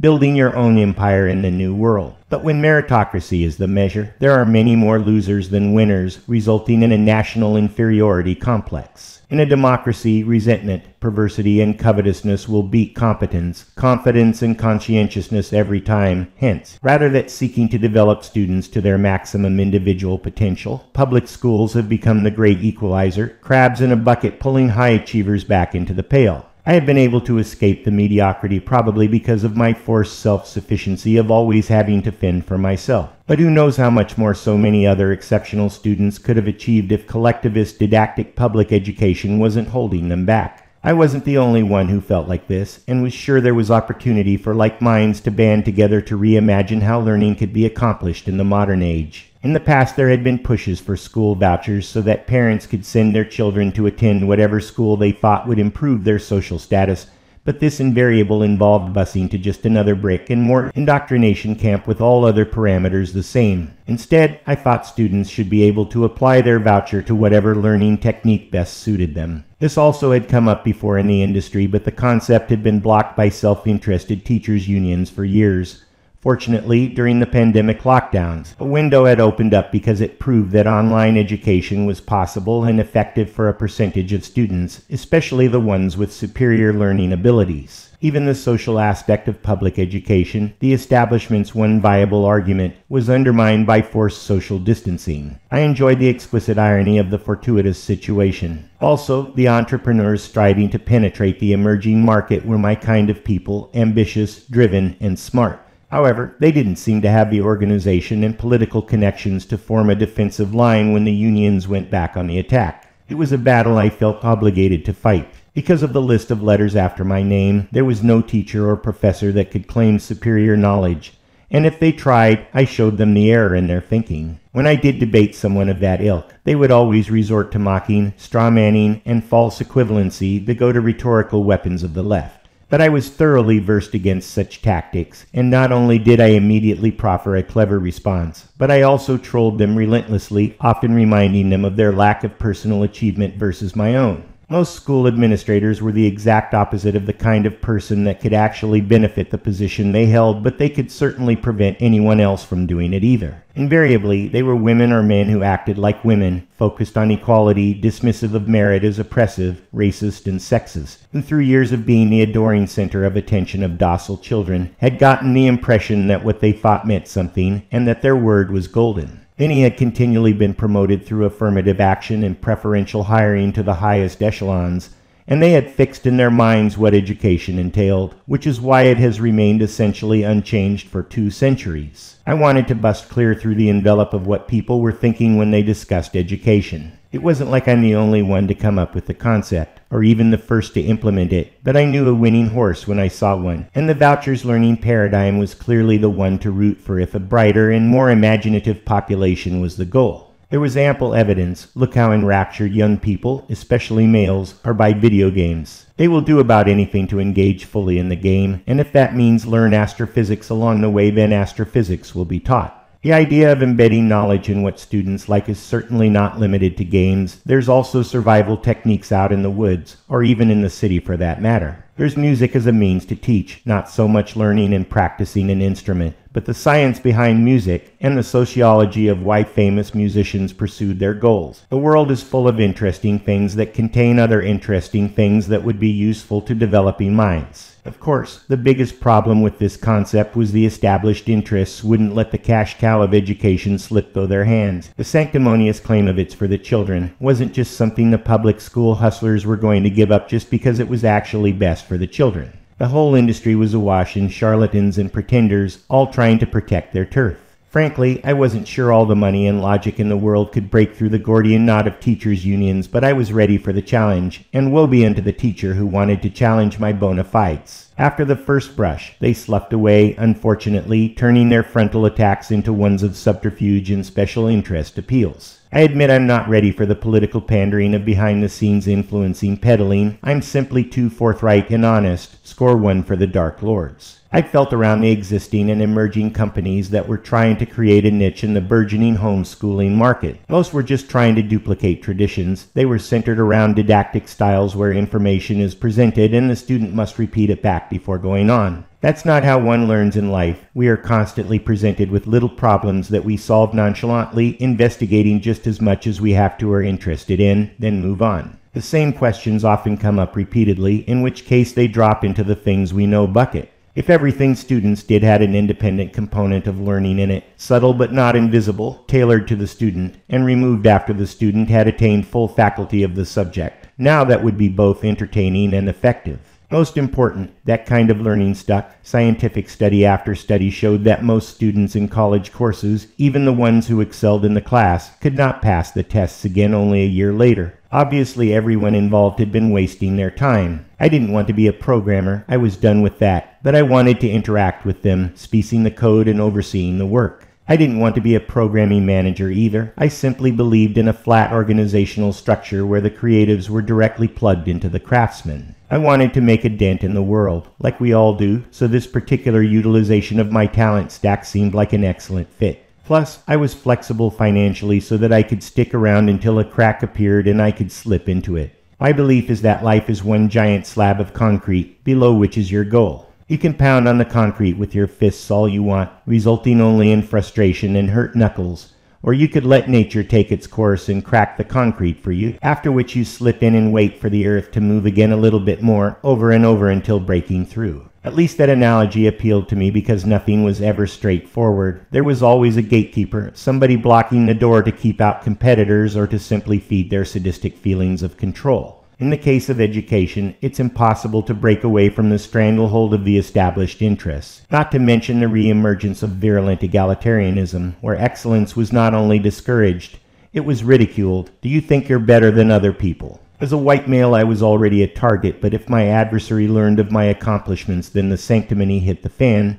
By their estimation, every goal I achieved was theft from someone else. The old Marxist diatribes from the last century come back with a vengeance. The difference being they were even more powerful now. Feminists, minorities, and weirdos had leveraged affirmative action and inheritance of vast amounts to money to strategically dominate not just education, but media, entertainment, big tech, and politics. Men in their testosterone-enhanced ambition were anathema to them. The patriarchy of liberty, meritocracy, and patriotism was being replaced by the matriarchy, egalitarian, social justice, and cosmopolitan. Democracy was their most powerful weapon because they had the numbers, past custom, culture, and tradition notwithstanding. The best way to deal with such intransigence was to look for the cracks. These people had their hands on the levers of power, but they were elitist, considering themselves smarter than everyone else, so ignored anything and anybody they deemed unworthy. I had used this weakness to my advantage many times. It was a matter of play acting. I would tentatively call to find out who was on the other side and how they were going to react. The rube bumbling around the ivory towers of great minds. Sorry to bother you. I'm just starting out. Don't know who to ask or what to say. Could you help me find somebody to talk to? Not always, but a lot of the time. People have enough humanity that they do help others if they didn't think it was going to be a threat to them. It was a balancing act of getting my goals off the ground while staying under the radar. It didn't always work. Where I am today depended as much on where I couldn't go as to where I went. They were all just the backs of alligators. I'd learned that there would be no allies among teachers, and certainly none among school administrators, neither at the primary, secondary, nor collegiate levels. Nobody who had gotten a degree in education and whose livelihood depended on maintaining the status quo. Where I found my accomplices was among the amazingly large number of homeschoolers. The popular belief is that homeschooling is something religious people do to keep their kids away from the godless, or their helicopter moms who want full control over the lives of their children. And there's a contingent for which homeschooling is simply the only viable option because of where they live. However, the most important emerging market is parents who want their children to excel.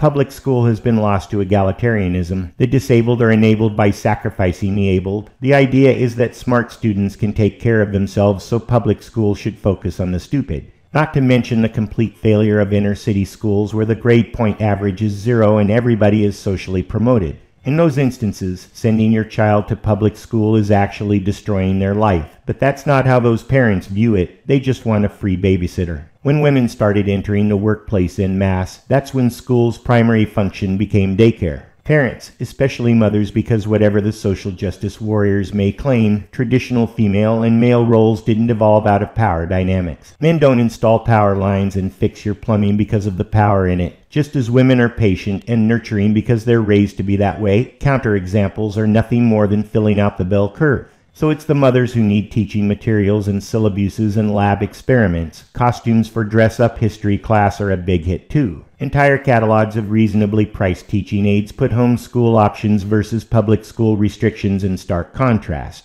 Considering the amount of money funneled into public school and the lack of improvement whenever more money is added, is proof enough that the whole concept of public education peaked long ago and has been on the downslope ever since, all the way into negative territory. This was what I discovered with only a tiny bit of investigation. I was surprised I didn't know before. Obviously, the powers that be don't want the general populace to know there is a superior option to indoctrinating kids with political shamery. The advent of the internet has made homeschooling the clear choice, whether mom is the instructor or not.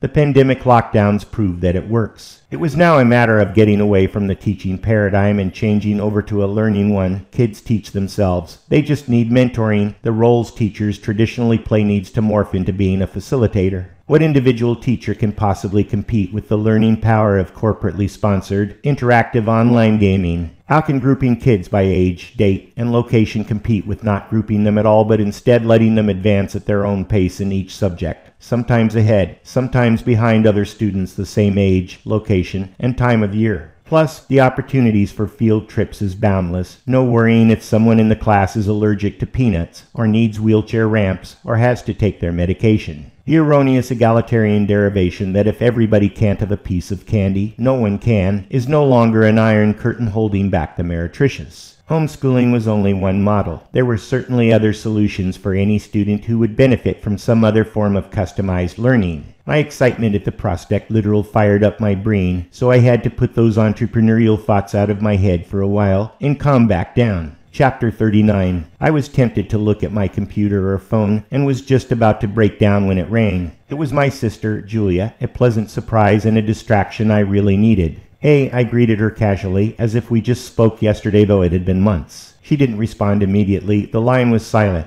"Julia," I asked cautiously to see if there was still a connection. "Grandpa died in a car accident last night," she said in a voice that was too calm. My mind immediately numbed. Was this somehow connected with yesterday's warning? It couldn't be, it was too soon, and the implication that it was someone else in my family triggered my thinking, looking for connections, not immediately finding any. I don't know how long, but when I snapped back, I hoped Julia thought my hesitation was from the shock of news of Grandpa's death, not the shock I was actually in. "How did it happen?" I asked, not letting my apprehension sound through the phone. Julia was past the artificial calmness. Her voice was audibly emotional now, but not overly so. "We loved our grandfather and kept tabs on him. He came to family holidays and sent gifts to Julia's kids. I called him on the telephone occasionally in an attempt to remain connected. We didn't have much in common except he was the one who told me about Avantis. He'd built a model of one that sat on a high shelf in my grandparents' living room when I was a kid. One day I'd gotten a couple chairs, stacked them on top of one another, and climbed up to see what it was. I'd never made a model by myself, and I'd never seen my grandfather make one, not even this one, but he said he had because it was a car he always wanted when he was a younger man. It was the fastest street car in the world, he'd told me, and they didn't make them anymore. I think that model inspired my own model making when I'd gotten a few years older. I even made a car, a 1958 white Henri Corvette, because my grandfather had mentioned he always wanted one of those too. Obviously, my mind was wandering as a response to the shock, but my sister speaking again brought me back to the moment.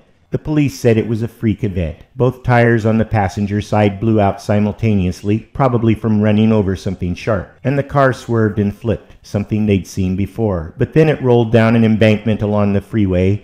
He didn't have a chance. Grandmother asked me to call everyone. I'm also taking care of the funeral arrangements. It's not something I've done before," she explained, her voice catching, obviously holding back tears. I didn't know what to say. I didn't know what to think. It was so abrupt, and my mind was already in a state. My normally clear and logical thoughts were a random cacophony of questions without answers, a lot of them to do with the circumstances around the event. I thought he didn't drive. I thought Grandma did all the driving. I asked, almost accusingly, grabbing for a concrete reason why such an odd event should occur. "There's another strange thing. Grandma said Grandpa told her he was going to go out for a while, something to do with you, and he left before explaining." The statement made me absolutely numb. I couldn't speak. I was like that for I don't know how long before the spell was broken by Julia asking, "Do you know what it was?" I didn't want to deny it outright, but I didn't want to sound like a crazy man either. Instead I answered, "I don't know." Then I stammered, unsure what to say, feeling guilty. "I'll let you know." "That's a strange answer," she said. "I hope that's really a no." "Yes, no. I mean no." I was exasperated. "You didn't call him in one of your states?" she asked, not suspicious, but wondering. "No, I haven't talked to Grandfather in a couple months, since his birthday. There's nothing really. I'm just dealing with something that came up yesterday. Grandfather is in no way connected. It's just a coincidence, that's all." "What happened yesterday?" Julia asked, suspicion now creeping into her voice. "Listen, I'll have to call you back. I'm really sad about Grandpa. Goodbye," and I hung up. Chapter 40. Though I'd taken lithium that morning as part of my routine, and I'd been taking it faithfully for a long time, it was not enough. The dam was breached, and a serotonin flood engulfed my frontal lobes, the seat of reason and rationality. All the other parts of my brain stepped aside for the king. My thoughts were in a free-for-all. Jumping here, there, a frenzy of activity, but not chaos. I knew that when I settled on some random topic, the excellent machinery inside my head would keep turning its gears. I knew it was better to let the stream of consciousness play out before trying to regain control. I don't know which thoughts will take precedence. I never do. I just let it ride. Some people have friends from childhood. I never understood that. What could you possibly still have something in common with someone you met in the second grade? After 10 minutes of reminiscing about frenetic games of tag and how you found a frog at the creek, then what? But maybe it's something that takes time to stick, like growing up and graduating high school together. I wouldn't know because my family never stayed in one place long enough to make lifelong childhood friends. We moved every couple years to follow my dad's meandering job trajectory. The longest I ever stayed in a single place was less than 3 full school years. Showing up at a new school where you don't know anyone is difficult enough, but transferring into the middle of a school year, or worse, at the end, makes fitting in extremely stressful, especially if you are shy. I'd done it so many times, the shyness had been hardened over, but I was still on constant lookout for someone willing to talk to me. The dweeby guys didn't have enough confidence, and the popular guys didn't want to take a chance. So it was always someone who wasn't either who would show me where to stand for the lunch line and which part of the playground was allowed, usually the kids from religious backgrounds whose families encouraged that kind of thing. It taught me to return the favor whenever I saw a newbie and to treat religious indoctrination with respect. And I still have that attribute. The positive flip side of vagabondism is that me and my siblings didn't need friends to be entertained.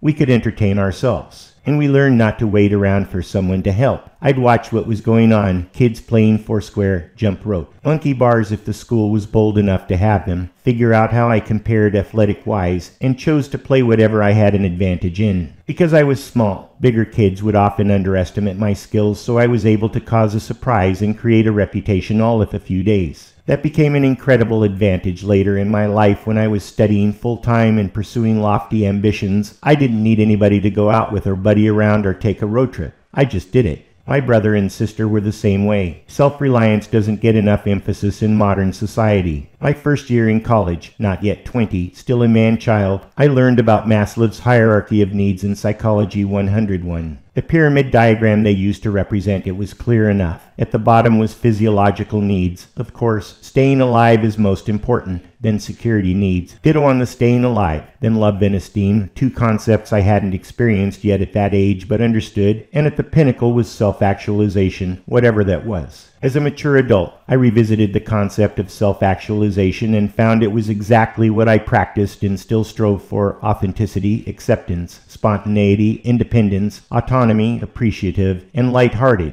Those traits aren't as common as they need to be, and if the direction of social dynamics are any indicator, things are going to get worse. Self-actualization is centered on the concept of self, which seemed self-evident when I was growing up. But things have changed. Now many people admonish what they consider selfish people that do not subordinate themselves to the collective. The changeover was so gradual I can't say when it tipped into the majority position, sometime in this century certainly. It took me the longest time to accept the notion that independence and self-reliance were no longer considered strengths, and had even become despised by some, egged on by social media, which revels in the weak overwhelming the strong. Now, I don't know what to advise a kid moving to a new school. Nor do I have any advice for some promising entrepreneur just graduating from college. Maybe keep your head down or don't let them know what you really think. That's where I am now, a shadow always on the lookout for the other shadows. It must be like how homosexuals used to have to try and find each other, except conscientious, capable, and ambitious people can't have a flag, or even let anyone know they exist.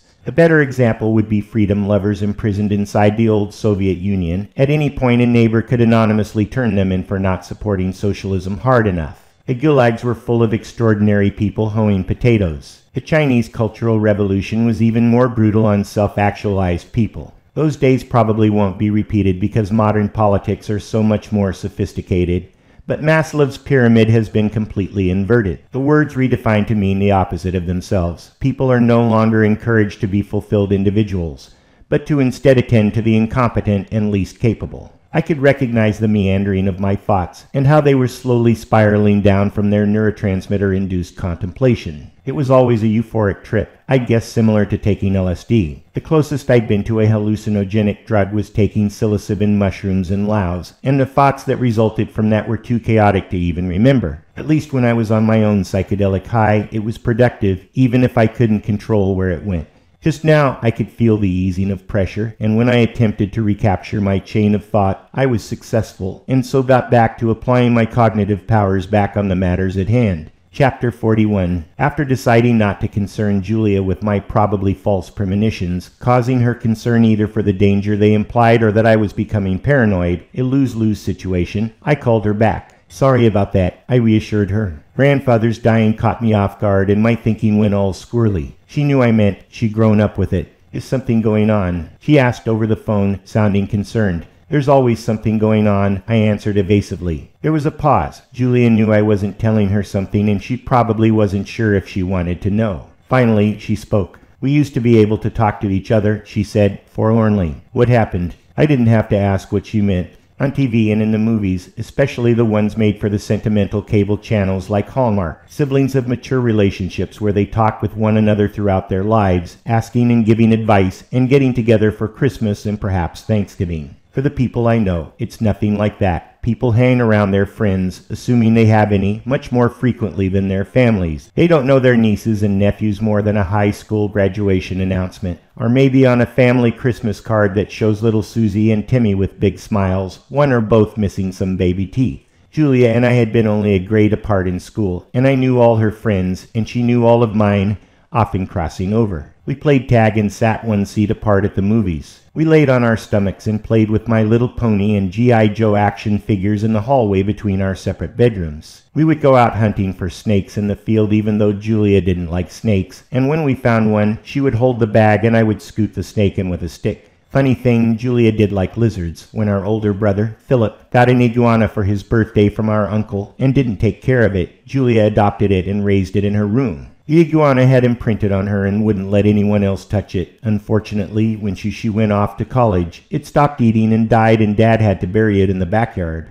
No one ever told Julia what really happened. Mom just told her the vet said it died of old age. As we got into our teenage years, our relationship changed. I looked at her girlfriends as crushes, and she acted weird about my guy friends. Still, I knew when she had her first kiss, and she mine, and I looked out the front window of our house when a car pulled up and she went on her first date. Then she disappeared behind the curtain that all girls in high school do and went away to a college far from home. However, I was there for her wedding and sent money when her children were born. I hadn't seen her in a couple years, but she had written long emails describing how the kids were growing up, and I read every word. My emails to her weren't nearly as verbose because I had no kids, and that just wasn't verbose like that anyway. As the years went by, the emails became less frequent. I did tell her about Elaine, but there wasn't much more that we had in common anymore. I reminisced for a moment more before answering. "Nothing unusual," I said. "We did better than most. We don't hate each other." There was another long pause. She didn't try to respond to my flippancy. "It's been even longer since I've seen Richie," she admitted. Philip was 5 years my senior, almost 7 years hers. It was too large a gap to overcome. Families with a dozen children separated by decades but who still know one another intimately is only the stuff of movies and Bible stories. 3 years is a long time, and 5 is almost another generation. They wouldn't even know the same popular music or fashion.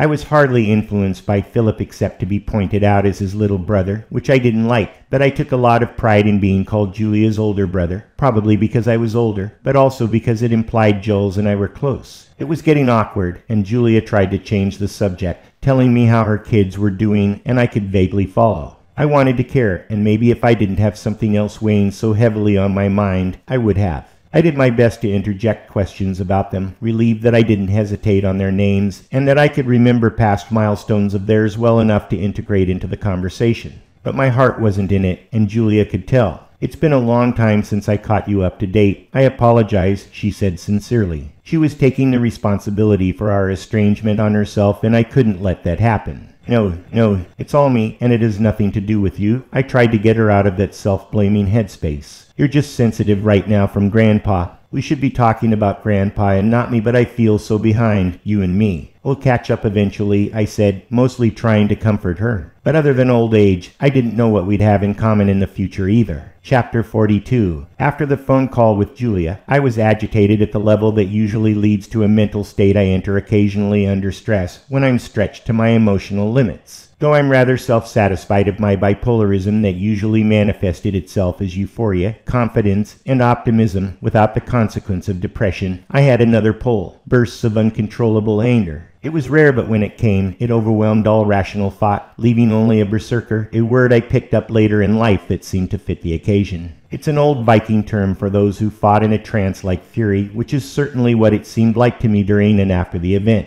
It was also a part of my childhood that others didn't seem to exhibit. I can't to this day say what the trigger is, but when it got pulled, I clearly remember the heat rising in my neck and my face turning red. All impulse control was gone. If I was fighting, it would redouble in intensity. If I was yelling, it would increase in volume. There was no fear. There was no predicting my actions. There was just blind rage. Luckily, it only lasted a short time, probably until the brain chemistry that induced it was exhausted. Afterwards, I was chagrined, embarrassed, and mentally exhausted. Luckily, my subconsciousness must have some control because it only happened in one-on-one situations with another person, so rarely were there witnesses. If the victim tried to use the incident to smear me, any whisper campaign it generated only tended to increase my infamy, and the few fights I had been involved in that triggered the state reinforced the reputation. I never once talked about it afterwards, and whatever it was about me must have resolved because even though my blood occasionally boils, I never become berserk.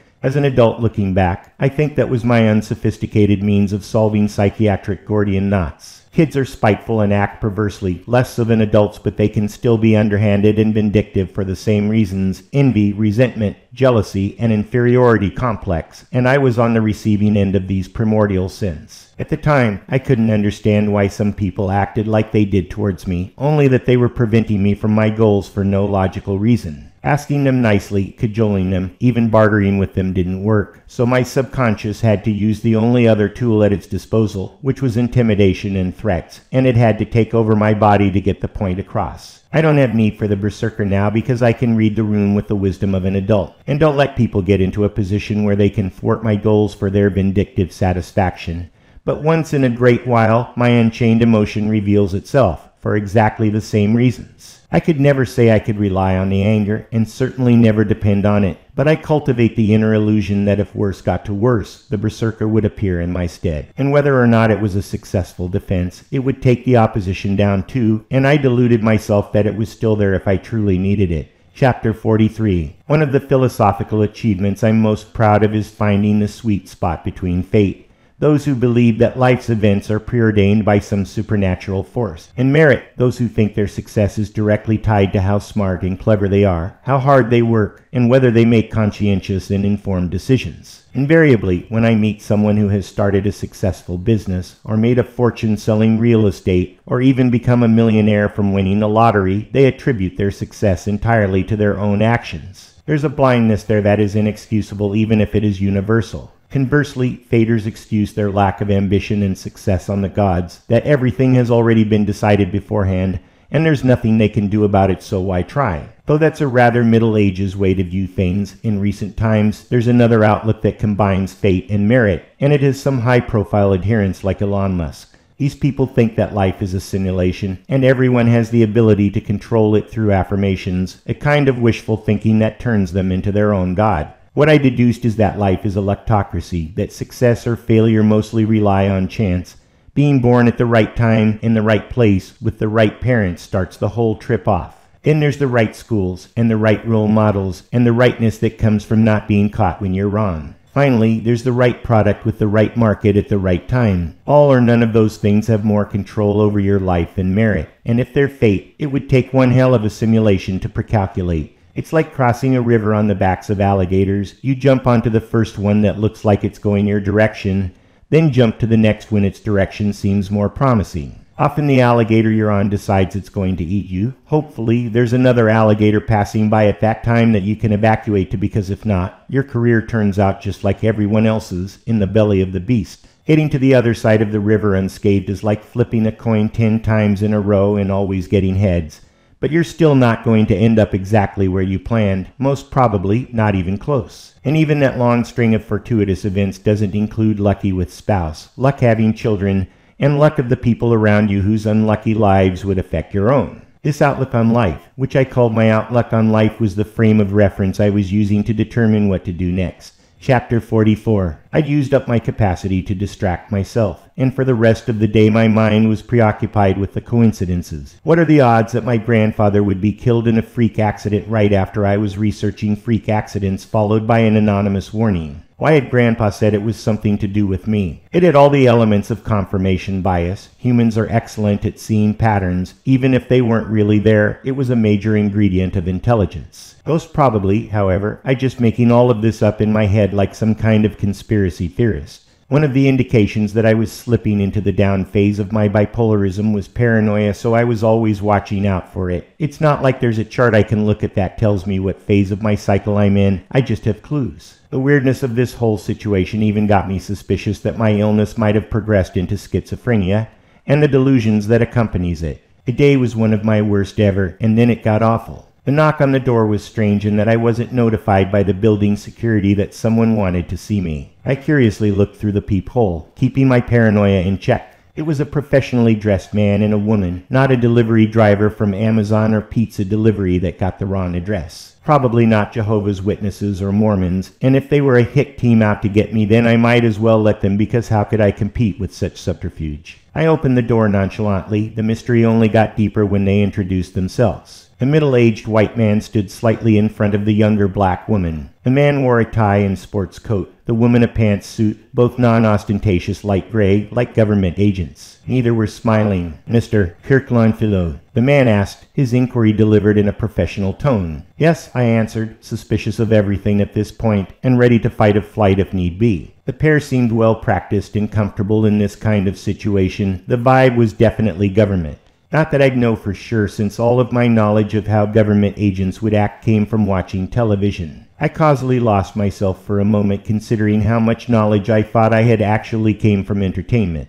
It was kind of embarrassing, really, so I popped back to the situation at hand. "Mr. Longfellow, I'm Detective Holmes, and this is Detective Yates. We'd like to talk to you a moment if that's okay." "What's this about?" I asked, just like anyone else would. "We'd like to tell you that," Detective Holmes replied cryptically. "Could we come in?" I opened the door fully and stepped aside, but I didn't move beyond where I was standing. The two detectives noted my lack of cordiality and came in just enough so I could shut the door behind them. I waited for them to continue. The female detective had something in her hand. It could have been a recording device, but I assumed she couldn't have it running without declaring it to me. At least that's what I seem to remember from law school. Both of them were attractive for their ages. The man was overweight, but his suit coat was loose, so it couldn't have been more than 20 pounds or so. The woman's skin color was lighter than most of the people I'd met in Africa, but I wasn't a geneticist, so I wasn't going to guess what her genealogy might be. I'd done one of the popular genetic tests out of curiosity, where you spit into a vial and wait 2 weeks for the online results, which confirmed I was white.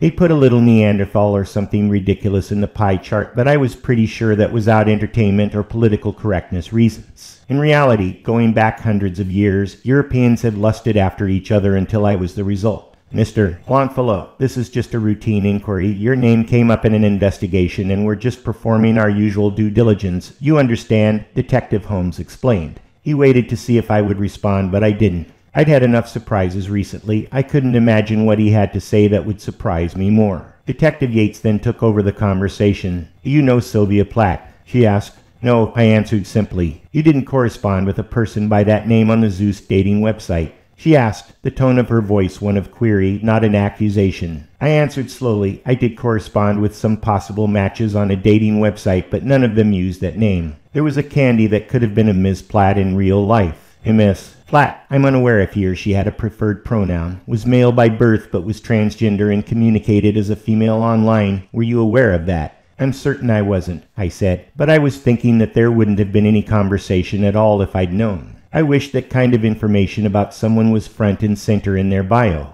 I admit that makes me transphobic, but I have personal values that don't have to correspond with anybody else's. I don't care what other people with a Y chromosome do in private, but don't drag me into it. However, in the circumstances, I kept this line of thinking to myself and off my face considering these were the police. I never know what kind of laws have been passed while I wasn't looking. I know that in Great Britain there's no freedom of speech or thought, and people can go to jail for not acquiescing to demands of people that literally qualify as mentally ill in the DSM, the Diagnostic and Statistical Manual of Mental Disorders, the guidelines psychiatrists use to diagnose gender dysphoria. I was almost relieved that these detectives were here on something not related to the other events currently troubling me. Then, Ms. Platt has been killed under circumstances that seem connected to her relations online. Detective Holmes drove the stake in. Hard as it is to believe, I was actually stunned even more than anything that had previously been happening. I couldn't help from showing surprise on my face because I definitely was. I was right back in the jackpot, and it had gotten worse. I didn't have anything I wanted to reveal, so I waited to see if they'd say more. They didn't, so I finally answered.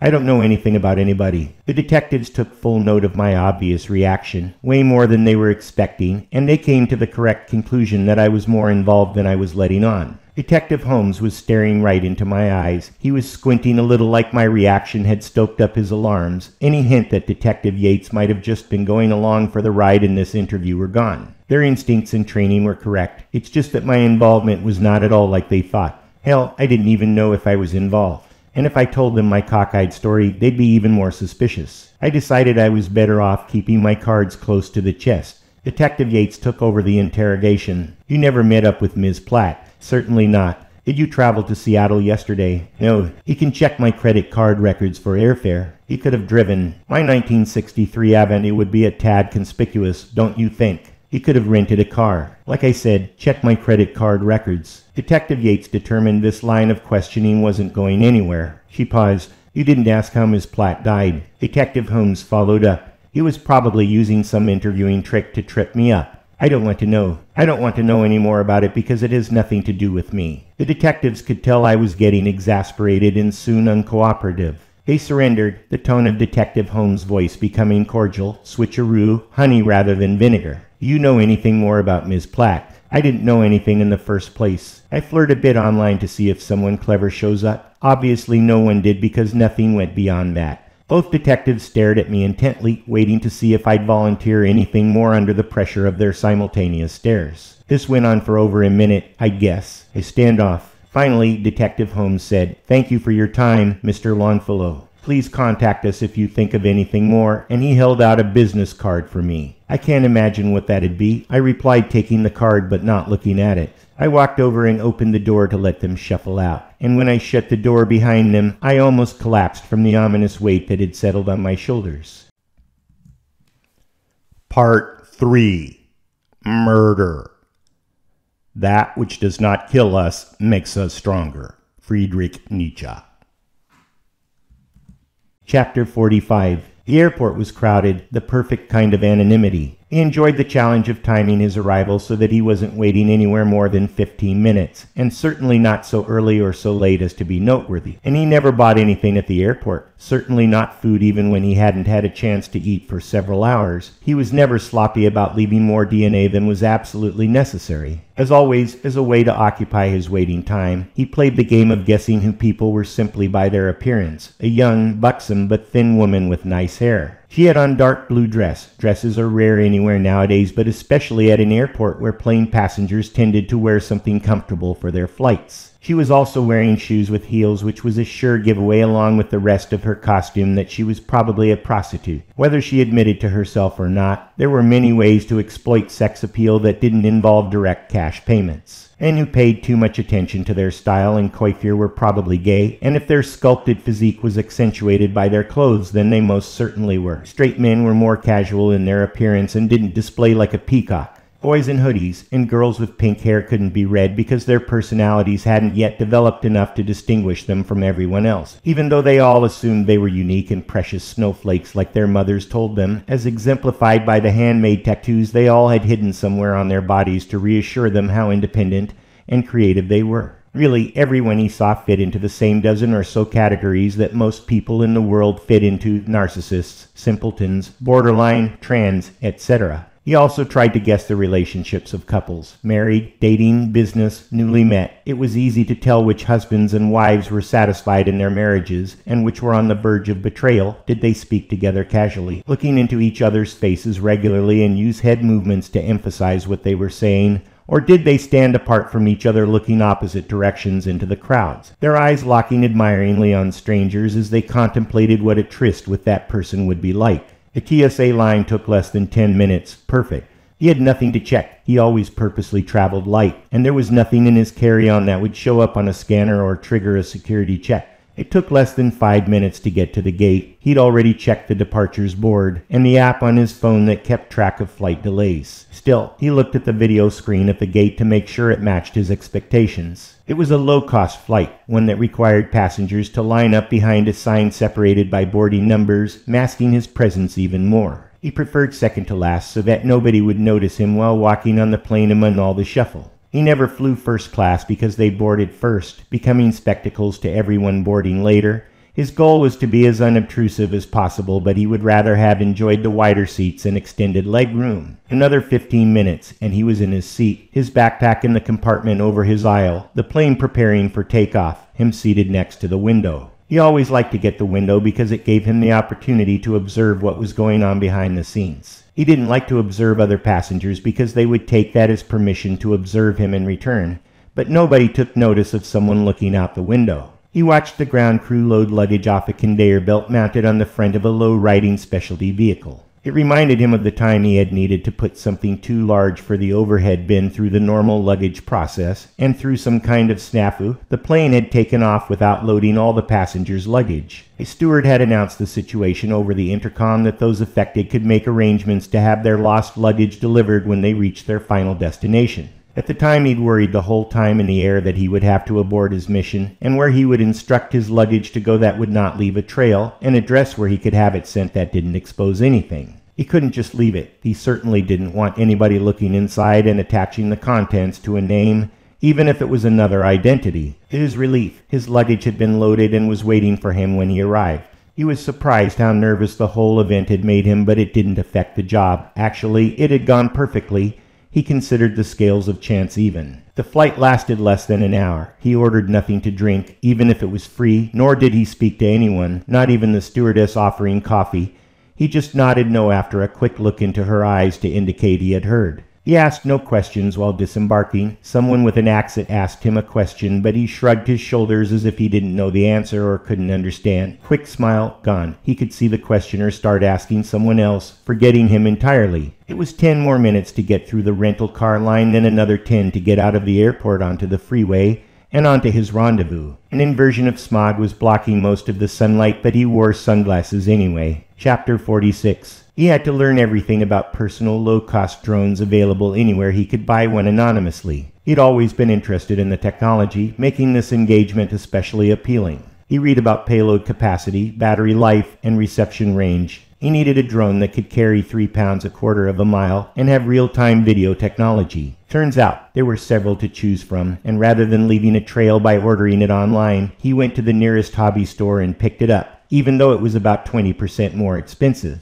First, he mounted a laser measuring tool he'd bought at Home Depot on the underside of the craft, pointing down. He flew the device several times to see how far away he could dependably get and still see the video, which also included the laser's measured distance to the ground in the frame. Then he modified the payload arms of the drone to fit a coconut. They had to be tight enough to hold on but still open without friction. The test flights seemed okay, so he put a watermelon on the ground and flew the drone 15 feet 10 inches above it, the height he'd measured from the top of the tree to where the target would be. The first few attempts were sighting in and missed, but the last 6 after camera adjustments were perfect.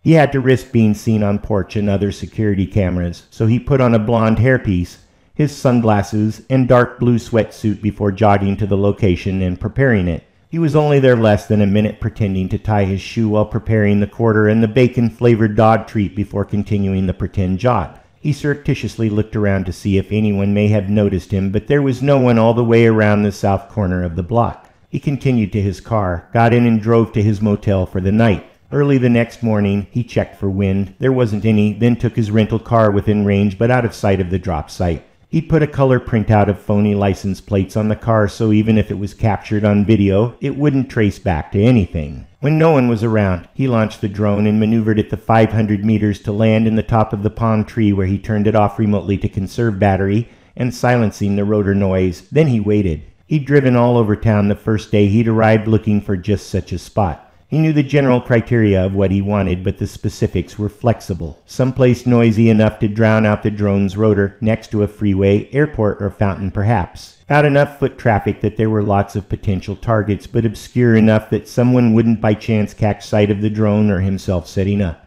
Then he'd sat inside the car, remaining as unobtrusive as possible, never leaving, taking meticulous notes of who and what came by at what exact time. After 3 days, his list was long but contained only one repeater who fit the requirements, a middle-aged man walking a smallish brown and white terrier. The man was balding on top and didn't wear a hat, not mandatory items but helpful. The man also let the dog walk him rather than the other way around, so they tended to lollygag, but still appeared at the palm tree within a 10-minute window each day. This was important because he needed someone not in a hurry and liable to be distracted, show a little curiosity. Since the target came along this sidewalk every day at about 6 p.m., he waited patiently, watching through binoculars out of the back window of the car. 10 minutes before 6, he started to look around for potential witnesses. Mostly it was old houses in this area, but there was a corner shop kitty corner to the palm tree. From the time he'd been there, he wondered how it stayed open with so little business. He'd never seen anybody who worked there come out for any reason other than to unlock the door when they arrived and lock it behind them when they closed for the day. It wasn't opening or closing time, so no worries. There was an older man talking to a young woman, perhaps a street walker, on a corner over 100 yards away. It seemed unlikely either would notice anything, but he was relieved when they walked away. He caught sight of the man and dog coming around the north corner on the palm tree side of the street. They were a couple minutes later than their normal time. The dog was pulling the man first to the edge of the sidewalk where it sniffed the gutter, then over to a patch of grass on the other side to sniff. They slowly advanced down the street like that. He was anticipating the man's approximate arrival time at the palm tree and was gratified to get it almost exactly right.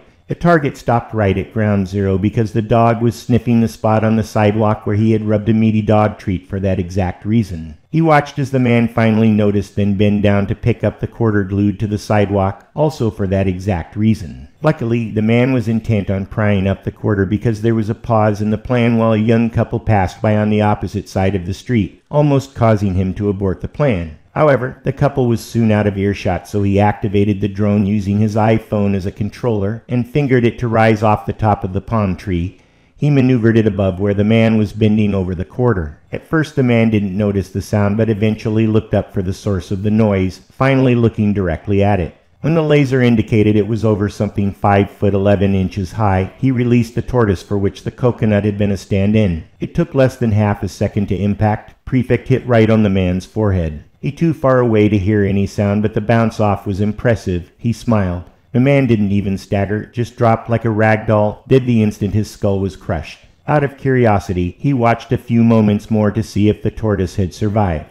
It had landed on its belly, most of the impact absorbed by the caving in of the man's skull. When he saw on video its legs come out of its shell, he flew the drone back to the car, making sure no one was watching, quickly placed it in the backseat and drove away. Count it. Chapter 47. Can I ask you a question? Holmes asked. The look on his face was transparently patriarchal. Here it comes, replied Yates expectantly, predicting the conversation in her head. What's that supposed to mean? It means you're going to ask if I'm gay. Holmes' mouth fell open in surprise. He blinked once involuntarily, blinked again. How do you know that? Every guy who hits on an unresponsive woman assumes they're gay. All men are like that, egomaniacs who can't take a hint. Why didn't you respond then? Did you not hear me say take a hint? We work together, Dick Brain, plus you're old. I'm not old. You just keep telling yourself that, Grandpa, but I got some advice for you. Stop hitting on women half your age. First, that's not how it's done anymore, you dinosaur. Second, unless she's a professional. You ain't getting the time of day, and if she is a professional, she's going to charge you double. You don't say, Holmes replied sarcastically, offended. No, I'm saying all right. Yates came back at him. And third, don't shit where you eat. This is your workplace. We work together. Even if I was your age, fat and white, it isn't for you to put your partner in an awkward situation that you both have to live with unless she requests a transfer. Damn, girl, you're not pulling any punches, Holmes said theatrically. Better for me than you getting #medud or a sexual harassment claim in your jacket. Holmes' eyes went wide at the realization of his vulnerability. You're not going to do that, are you? He asked, concerned. I would have already done it, but I know you well enough that I knew the question was coming and I could do what I'm doing right now, saving your career. Holmes bit his lower lip, still looking with concerned eyes at Yates. He was dressed in the same suit he always wore, a couple decades out of date but still serviceable, and he filled it out well. In his day, back when the suit was new, he cut quite a figure. He still did to the right age group of ladies. I'm going to accept that as the sincere advice it was intended, he finally said. Another thought hit him. You don't think I'm a bad detective too, do you? You are one fine detective, Detective Holmes, and I feel lucky to get to work with you, Yates told him sincerely. Holmes smiled weakly, still embarrassed by the confrontation. Now let's catch this bastard, Yates stated, relieving the tension. It was a successful distraction. Holmes returned back to his laptop he had opened in front of him in the diner where they were having lunch. It was close to the building where they worked, a Mediterranean chain restaurant called the Kebab House. Holmes loved the place. Baba Ganoush and fresh hummus with pita bread were both of their favorites. Sometimes they'd eat gyros in the building cafeteria, and sometimes they'd eat apart with other groups of friends, but normally they ate lunch together at their usual table here so that they could discuss the first part of the day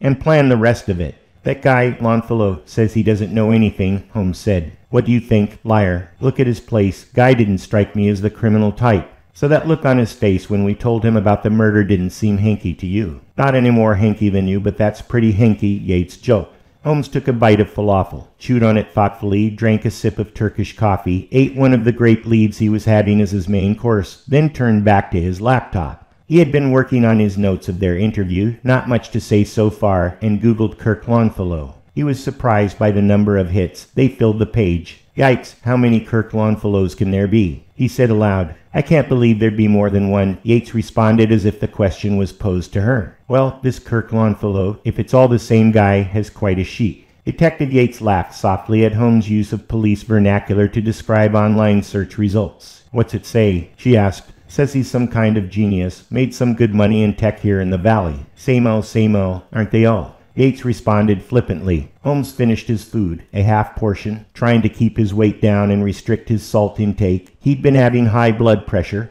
and he didn't want to take the hypertension medication the Kaiser doctor had prescribed. He wasn't into taking drugs, alcohol, of course, but expensive man-made molecules that fiddled around inside his body, no way. Yeah, anyways, it doesn't make any difference how smart he is. He's not smarter than both of us together. Yates smiled companionably. Everybody's a genius nowadays, even you, she said. Especially me, Holmes smiled back at her. He'd stopped reading about Longfellow and was looking back at Yates. An older white male and a young black female detective pairing was still uncommon even in this day and age. He thought about how much things had changed in the past decade, and at the same time proved how much they hadn't.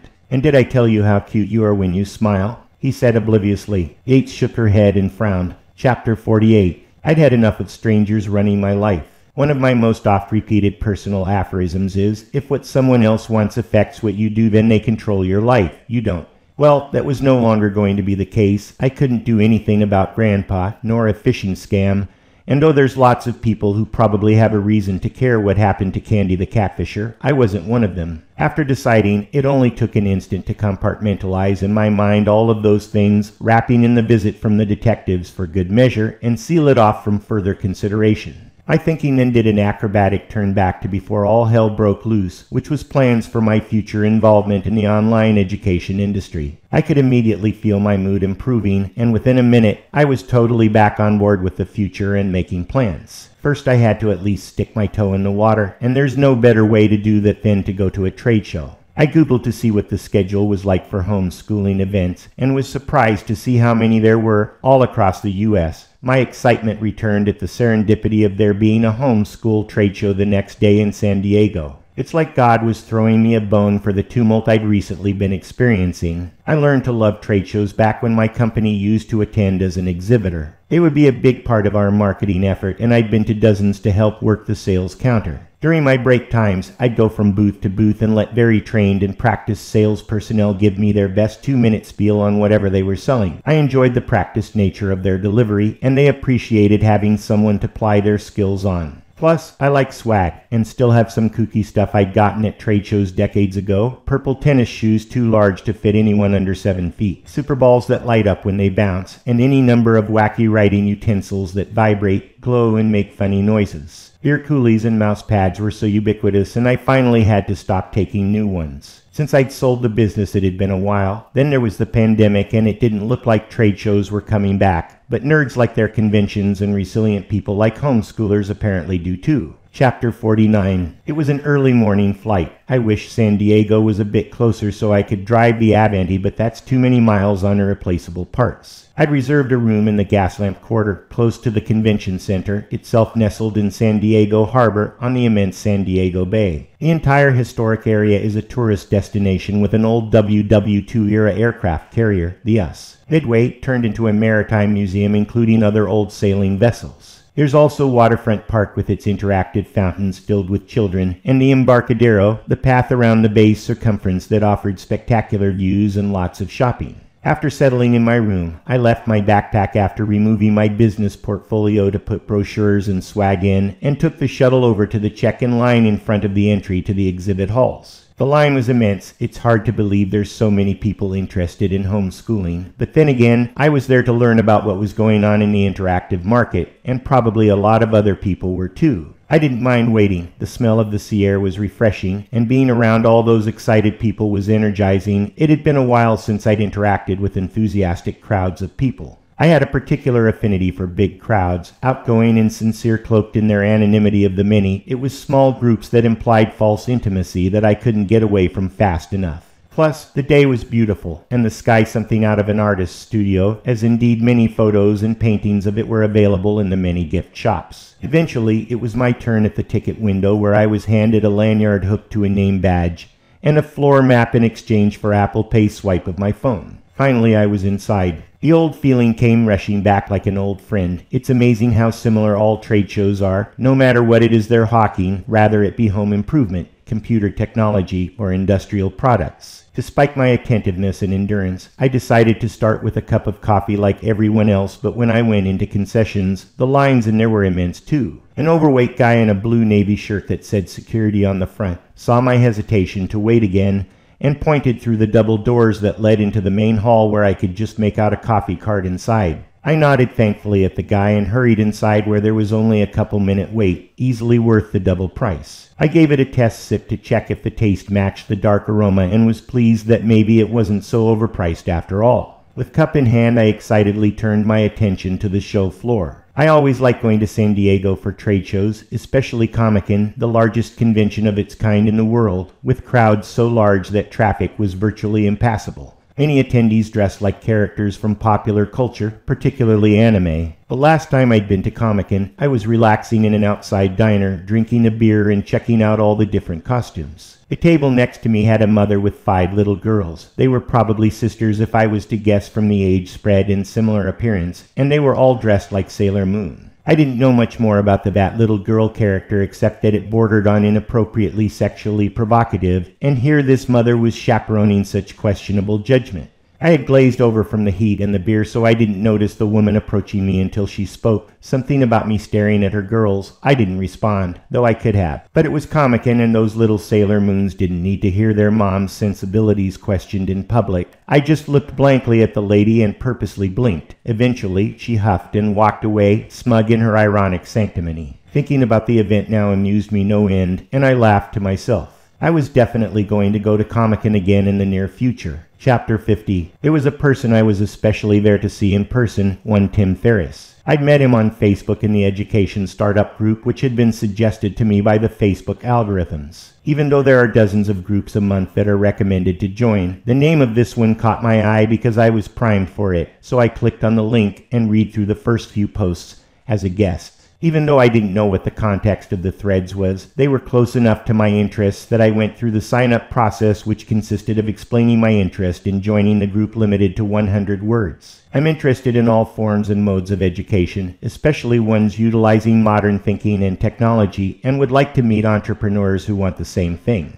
Far less than the limit, and exactly got my point across. I always love a succinct missive. I had enough for the day and logged out, waiting for my application to be approved. I'd check to see next time I was on. I'd never liked Facebook or any form of social media. I guess since so many people are cretins, then having a place where cretins can congregate is great, but I personally never saw the attraction in it. The last thing I want is random, self-indulgent posturing by people with no credibility who insert themselves into accomplished people's conversations. In real life, IRL, I would simply ignore idiots and nincompoops, as would anyone with intelligence, which gave them a deserved second-class status. But on the internet, everybody is equal, and it took effort to weed out and exclude the dunce and mental cases. Obviously, that's social media's big draw. Turns out most people are among the shunned and excluded, and they find their forced acceptance something of a turn-on. What surprised me was that I didn't know this common fact, that basement-dwelling intellectual midgets existed in such numbers, but now I do because of Facebook.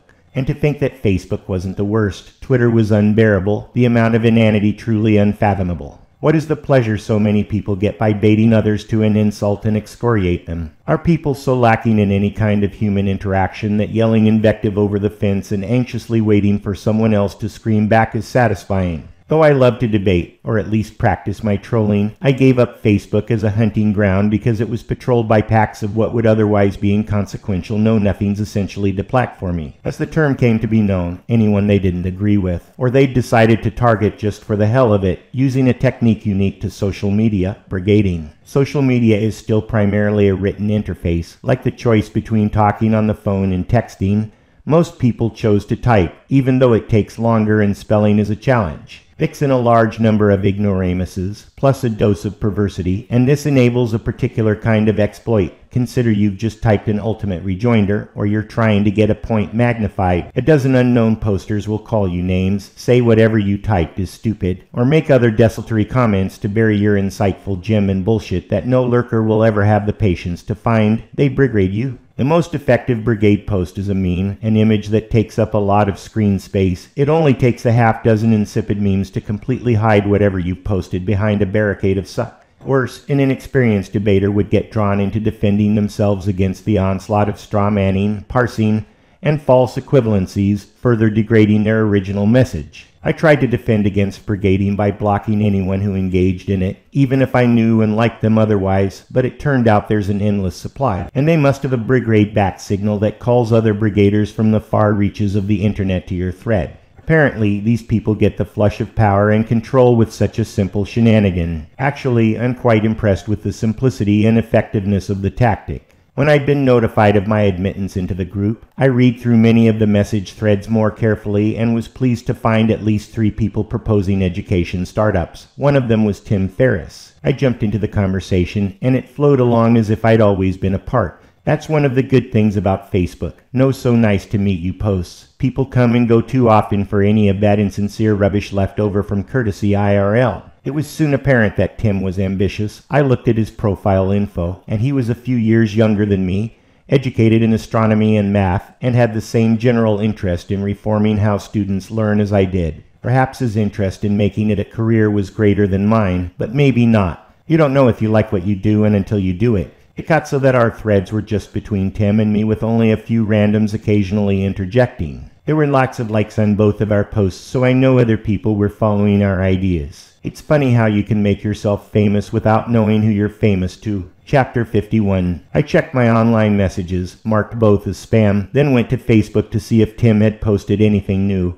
He hadn't. I checked the original post for his booth number, E4, aisle E, which would be the building I was currently standing in, row 4, which was to the right about half the hall away. Looking at the closest booth numbers hanging from the ceiling overhead, I could tell his booth, 4512, would be at the far end of the aisle. Coffee in hand and portfolio under one arm, I headed over. I couldn't help but be impressed by the way the booths had changed since the last time I'd been to a trade show. Back in the day, big, complicated structures with lots of bells and whistles dominated the floor, but now most of these booths were simple and inviting, without the intimidation factor of the old big booths, perfect for drawing interested attendees in to personally see what was going on. My company had always set up my booths like that, and it appeared our tactic had caught on, thought we was probably not the progenitor. Some of the booths, however, were still the old school boxed-in towers with a sales desk in the middle, their intent clearly to trap customers and browbeat them for business. I found myself physically repelled by those kinds of places, even walking on the opposite side of the wide carpeted aisles to keep as much distance between me and them as I could. The booths near Tim's were mostly of open topology, with demonstrators sitting at the ready should any passers-by show even the slightest interest. I didn't want to be interrupted right now, even though I had interest aplenty, so I didn't give them the eye contact that would start their spiel, but as the saying goes, I'll be back. On the rare occasion that you actually get to meet somebody who you only know through online communication, it's a notable event, even if you've seen pictures of them in their profile. There was no question, Tim Ferriss looked exactly like his pictures. I was kind of jealous because pictures of me are not as flattering as I'd like to think they'd be. He was tall, but so is everyone else, and he had good hair, which is not so common, brown and windswept looking, which was surely an intentional coiffure. I was standing just outside his modest booth. He was talking to someone, probably an attendee, given that he was explaining a brochure. After a minute more, the guy split and Tim looked over at me. His face went quizzical. "Are you Kirk from online?" he asked hesitantly. "I am," I replied. "It's a pleasure to meet you IRL."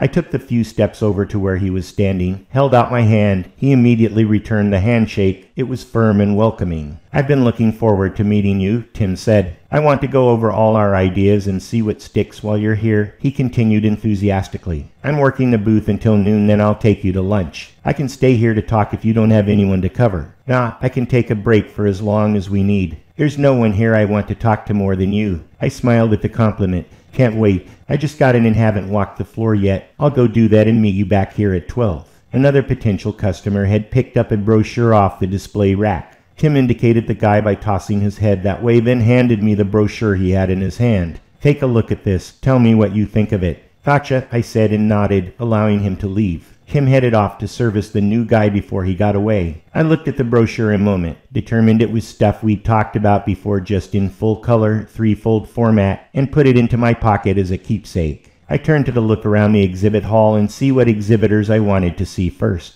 The big, showy booths were popular, but so were some of the smaller ones. I picked the one with the biggest crowd, always a good sign, and headed off. Chapter 52. He had a strategy to identify the next candidate. Most people who are deathly allergic to insect bites, particularly bee stings, carry what's called an EpiPen, epi for epinephrine, another name for adrenaline, and pen, a large auto-injector needle designed to poke right through clothing into the rectus femoris or vastus lateralis muscles at the top of the victim's thigh before they go into anaphylactic shock and die. EpiPens expire after 18 months, and they are carried in the pharmacy department at Walmart but require a prescription. He opened his laptop, clicked open his online hacker tools, put a traffic packet sniffer on the pharmacy section of a local Walmart webpage, and waited patiently for someone to order an EpiPen online. There was only one person the whole morning, probably a woman judging by the name, and since most people shop during their lunch hour. He parked his rental car near the main entrance so he could watch everyone walking in and out starting about 11:30 and waited.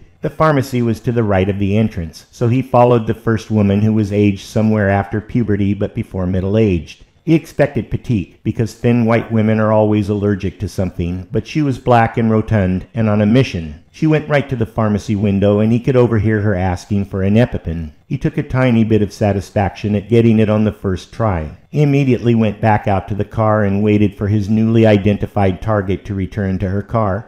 which she did forthwith, no picking up a few things while she was there. It took her a moment to back out of her parking space into a long line of other noontime shoppers to exit the store parking lot. He pulled out and fell into line a couple cars behind her. He figured the way she was dressed, the business pantsuit perfectly sized to fit her oversized, beautician-styled hair, and comfortable but dressy shoes, that she worked someplace professional, probably downtown, and indeed she drove toward the downtown area via the most convenient route through the traffic, never going above the speed limit, eventually parking in a public garage. He circled the block once before entering the garage himself, then drove the spiral ramp looking for her car. The garage was almost full and he found her car on the spiral down to the exit. It was tedious, but he waited 4 hours for her to return. She was again on a mission, very efficient in her movements. No unnecessarily fiddling around like most women when they get into or out of their cars. No adjusting the seat. No checking her makeup in the rearview mirror. No digging through her purse for God knows what. He had staked out a lot of people and found that many women were frustrating to watch, so her efficiency was appreciated. He didn't have all day, so to speak, though he actually did have all day. He then followed her out of the garage right behind her car, not concerned she would take notice of just another light-colored late-model Toyota. He did fall back as they meandered through the city center to the freeway, then drive 20 miles at the speed limit before taking an off-ramp into the suburbs, and finally to where the car pulled into the driveway of a single-family home. The automatic garage door opened into 2 auto bays, one of which was filled with moving boxes, but the other uncluttered for her car to pull smoothing into. Then the door closed and he assumed she went inside. He pulled over and parked in front of another house farther down the street, and after waiting 10 minutes for her to settle into whatever it was that occupied her attention after work, got out of his car and walked casually along the sidewalk on opposite side of her driveway. There were no nosy neighbors watching when he left a miniature camera tucked away under the mailbox directly across the street from her house before turning back to his car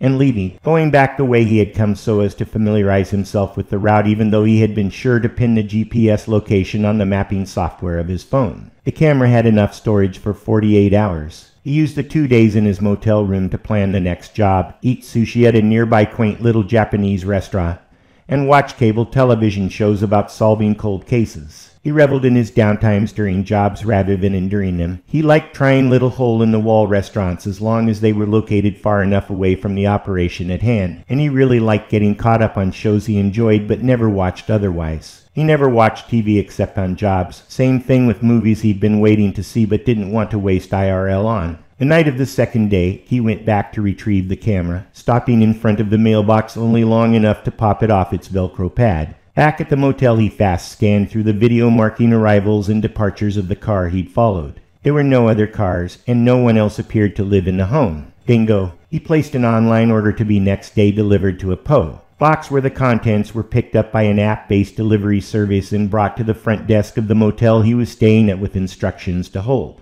He spent another night watching true crime shows, but only the ones where the perpetrators were eventually caught while watching out the window for an Amazon van to park in front of the reception entry about 9 a.m. So he was there to take the package in person without any other witnesses to its delivery. During this whole time he had been disguised in a hairpiece, baseball cap, sunglasses, and clear latex gloves that were almost impossible to tell he was wearing so as to leave no fingerprints anywhere inadvertently. From just such a procedure, he had already procured the gray one-piece jumper with an electrical company's logo on the pocket. Dressed as a workman, he drove back to the house, parked around the corner before the target's house, and walked down the sidewalk carrying a toolbox, looking at his phone as if he was zeroing in on a customer. He stopped in front of the target as if checking his bearings. This was for anyone snooping out of their kitchen windows, then walked with confidence around the house until he found the dryer vent.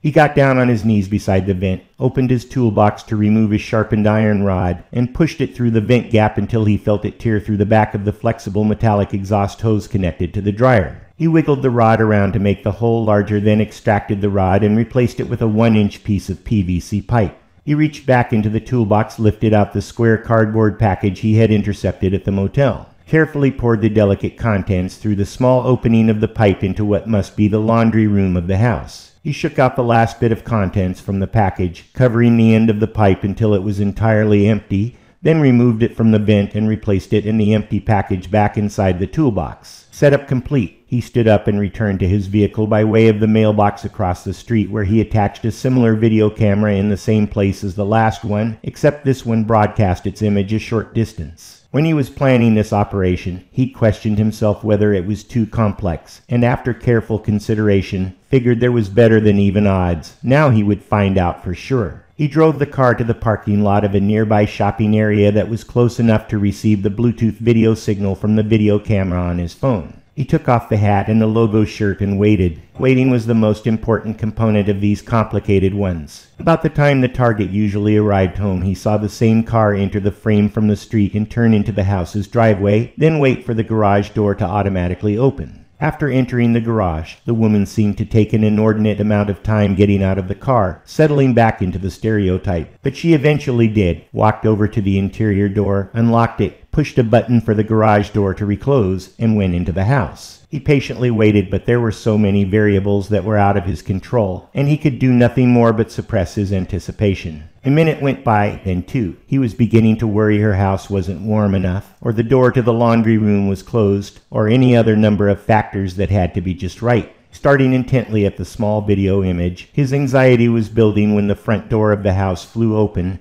crashing against the siding. He didn't have audio, but he thought that would have been a pretty loud bang. He then watched as the woman stumbled out of the wide open door, clutching her throat, obviously trying to get her breath. He could see the EpiPen drop from her right hand. He couldn't tell if she'd got a chance to use it, probably not from the look of things. Being a big woman, she took one, then two, staggering steps before falling face first onto the front lawn, her huge body convulsing. The resolution was poor, but he thought he saw a bee fly out of the door behind her, but he was sure until several more followed it. A bit later, some neighbors came into frame. They were obviously calling 911. A man leaned over the still woman. He clumsily tried to give her CPR, not noticing EpiPen lying next to them. 10 minutes later, the ambulance showed up. The paramedics aboard immediately recognized the situation and injected the woman with their own EpiPen, but it was far too late. The woman's face was swollen and appeared red even through her dark pigmentation. Her eyes were wide open, her mouth a rictus of pain. Count it. Chapter 53. The noise in the convention center was a low roar, mesmerizing and somehow comforting. Human beings like to be in the presence of other human beings, and constant noise seems to provide psychological reassurance. Not too soft, not too loud, perfect trade show level. There was also the vague smell of popcorn from the concessions windows, or perhaps one of the booths was handing out small bags of the stuff, which was somewhat common. I was entranced by all I saw, and would stop if I felt anonymous, usually as part of the crowd. The secret of attracting attention was a crowd that potential customers could hide in while they ogled your product. That's why good demonstrators were so valuable. A top-notch demonstrator was a showman that could make anything appear exciting and enticing. Of course, it helped if the product was exciting on its own. That plus an excellent demonstrator could block the aisles. A sure sign that your booth was a success, but a product that didn't lend itself to notoriety benefited from a demonstrator pointing out what it did excel at. However, a booth without a demonstrator, one that relied on the customer entering without enticement, did have the advantage that the customer was a serious lead and not just a looky-loo. Those were usually the smallest of small booths, ones manned by the creator or owner of the product, or their wife, and the ones I tended to enter if there was enough signage on the outside of the booth that I could tell if it was something I wanted to learn about. If a booth is going to depend on a one-man show, it better say on the outside what you want to hear on the inside. Guys in cheap leisure suits or V-neck sweaters that looked sincere and committed to their product, and whose offerings were somehow related to online schooling, were the ones that caught my attention. I go in, look for a stack of brochures, and take one. If the guy working the booth was playing it right, he'd wait until I looked up, making eye contact before he approached. "Anything questions I can answer," was the standard opening line. It was also appropriate for them to pipe up if I approached them for assistance, or stood long enough obviously reading the brochure in their presence. A booth attendant that descended too early drove off more customers and wasted more time than they saved by simply waiting for the perfect opportunity. I stopped at just such a booth. It said self-paced online learning in big machine printed letters on the top of the ubiquitous backdrop curtain. The opposite side of the booth facing the aisle was open, inviting customers in. No clutter, no confined space beside the 10 by 10 size of the booth itself. An Indian-looking guy, thin, in a pressed cotton shirt and breezy khaki slacks, smiled at me but didn't approach. I nodded my chin slightly but immediately broke eye contact and watched a free-running version of the software he was selling running on a 40-inch display on a pedestal stand in an inside corner. It was the exact right size for one person to carry in without being forced to hire union labor. The guy probably set up this whole booth other than the back and 2 half-high curtains on the sides. He hadn't even bothered renting the carpet. We were standing on the polished cement floor. I liked what I saw on the video. It was exactly the kind of thing I was interested in, colorful, interesting, filled with memory devices. Children's television programming had done the best it could without interactivity. On-demand online was the obvious next step. And lots of solitary programmers with an interest in creating software combined with an interest in learning were jumping in. I looked at the guy's name badge. Shive, I asked. Did you write this? I did, he responded proudly, not a hint of accent. I'm a developer too, had a hit. Now I'm kind of an angel. Are you looking to hook up with a network of educational application developers? You already have representation. This is my first show, it's just me. I put up the booth myself. He probably didn't even know he was standing a little straighter when he told me. I smiled at that. Of course. Could you tell me the competitive advantages your implementation has? Shive immediately launched into his spiel. He was ready for this, practiced and perfect, and he knew his stuff. He explained his technical advantage over intermittent broadband, cloning, indexing, packets, where he got his original source, everything a savvy investor would want to hear. Impressive. I impressed him back with questions of my own so that he would know I wasn't just nodding my head when he said something overly esoteric, questions that only experienced insiders would know to ask. We touched phones to exchange contact information, and I asked if I could take a picture of him for the caller ID image. Sure, big smile. I left the booth, hopefully making his morning, jacking his positive outlook for the rest of the show day, and set off back down the aisle. I didn't go into any other booths within his line of sight to appear as if it was just his booth that drew me in, but I did stop at another one on another aisle that didn't pass the sniff test. If husband-wife teams want to run a company together, they both better know the pitch. In this case, the man told me his wife would be there in the afternoon and I should come talk to her because she was the primary programmer. I told him I would if I was still on the floor, and I make it enough to pin the booth's location on my phone with a note that I know from experience that never happens, good intentions or no. I was between booths when I felt my phone vibrate in my pocket. I rarely turned on enunciation. I don't know why anyone would, who wants other people to know you're either at the mercy of anyone at any time or you're ignoring something important. If there are those that will answer their phone right in the middle of the conversation with you, then we'll have a complete conversation with their caller rather than telling them they'll call back. Why would they be so rude to the person in their presence, and why would they want that person to overhear their private life? It's either a kind of narcissism where they think they're the focus of a reality television show, or they're simply so lacking in self-awareness that they can't function properly in society. I wasn't with anybody, so I answered. It was Tim saying he would meet me in the front lobby in 5 minutes. I hurried over, but when I arrived, he was already waiting just inside the door. We shook hands heartily. I don't know who offered there first, but it was a mutual admiration society. Hey, let's go someplace besides the cafeteria here, Tim suggested. It's crowded, has a long line, and is as expensive as fuck. I haven't looked around outside, I replied. Are there food trucks? The Gaslamp Quarter is an easy walking distance. I bet if we get a few streets in, the bars won't be overwhelmed with convention traffic, Tim explained. We walked amongst heavy foot traffic across the road to the quarter. Tim was right. The first few streets at least were really crowded. We passed a couple places that just looking in the door we could see full waiting areas, but 2 blocks further we walked in, saw a menu written over the bar on a chalkboard that looked good, and walked right over to an empty table. No fuss, no hassle. A waitress showed up with water in less than a minute, asked us if we wanted the beer du jour, which we both raised our eyebrows to in assent, and off she went.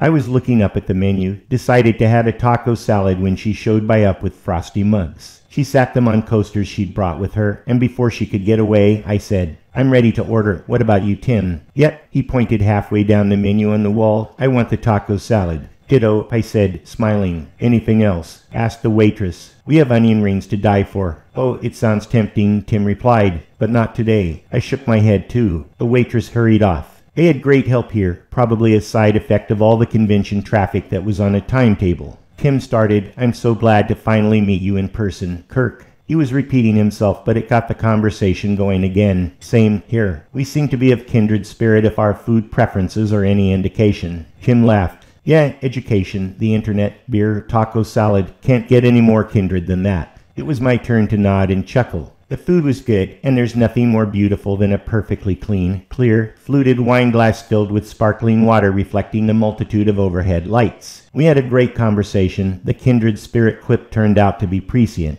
If this first meeting was any indication, Tim and I had only to work out the logistics, and we could get a company going within a month.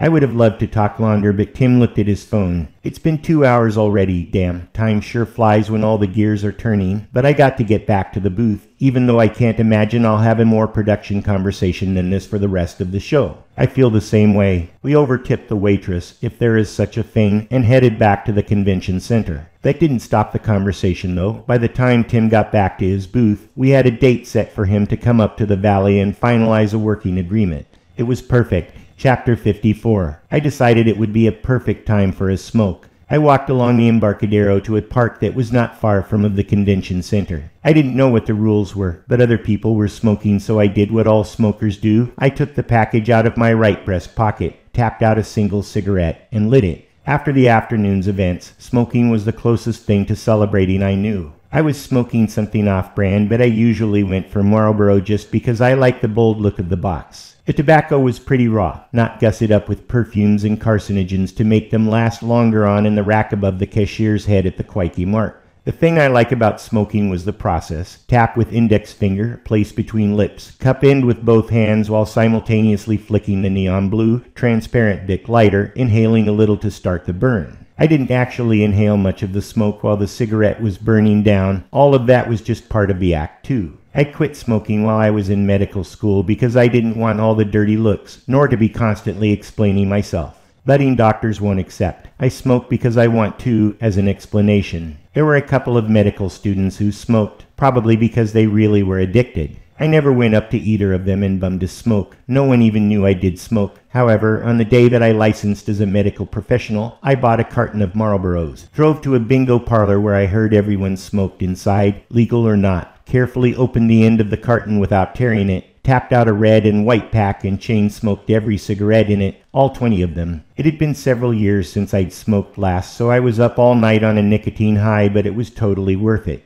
Cigarette in hand, I walked over to a nearby bench. I had to sit in the center because it was already occupied by a smoker on each end. The three of us sat in smoking camaraderie watching the enthusiastic, ambitious hustle and bustle. It reminded me of a university campus, which is one of the reasons I and so many other people liked attending brick and mortar schools. The irony of my thoughts hit me hard. Despite the blissful reminiscence of halcyon college days, I was now actually trying to bypass those stodgy institutions with their gatekeeping and status quo momentum. Internet-based learning wasn't ever going to carry the gravitas of stone science halls and wealthy endowments that enshrine the names of robber barons on the sides of buildings. Nor would the archaicisms of tenure, disciplines, and departments get in the way to a student's interests. The possibilities were too varied to predict.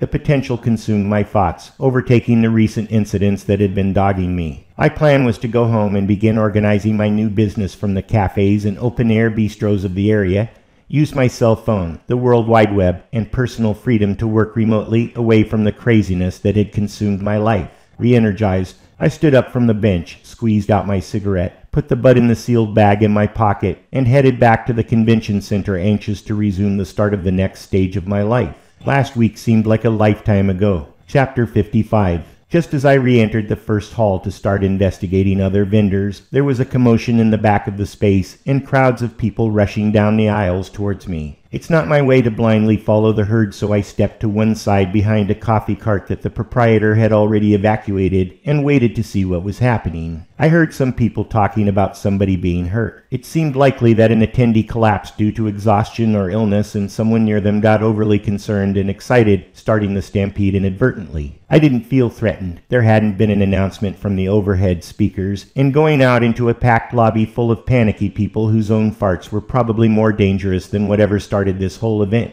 It took less than 5 minutes to clear out the whole hall, and still no announcement.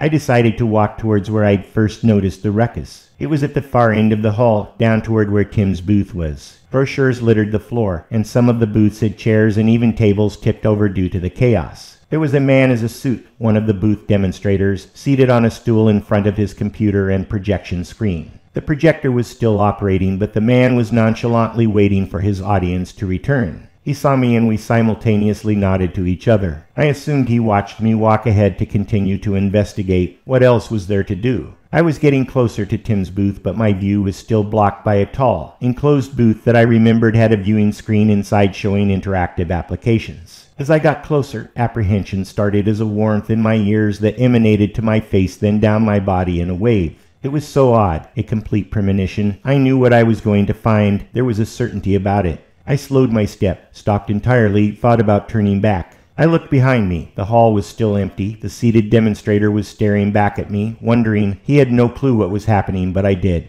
Finally, I decided knowing was better than not, so I took the last few strides. The booth looked like it had experienced an explosion. Sides down, screens overturned, sales literature scattered around as if blown away. There was a body laying on the floor of the booth. Of course, it was Tim. He was splayed on the floor as if he was a rag doll dropped from the ceiling. His lens askew, unnatural. His face was pointed away from me, but I knew it was him. The tan khakis and light blue polo shirt, the body's general size and shape, the appeal of his perfectly casual hairstyle. Blood was pooling on the floor around his body. He had been struck by something falling on him. Nearby, sitting on its side, was a transformer used by the bigger booths to get more power. It probably weighed 10 kilos and had impacted something with enough force to bend one of the corners. I knew it was murder, and I knew how, not the specific step-by-step events, but certainly something arranged to look like a deadly accident. I was about to approach the body and check for signs of life, perhaps give first aid, even though my medical experience told me that time was gone. But a man and two women in blue clothing with emergency medical technician patches on their shoulders pushed their way past me and began attending to the body.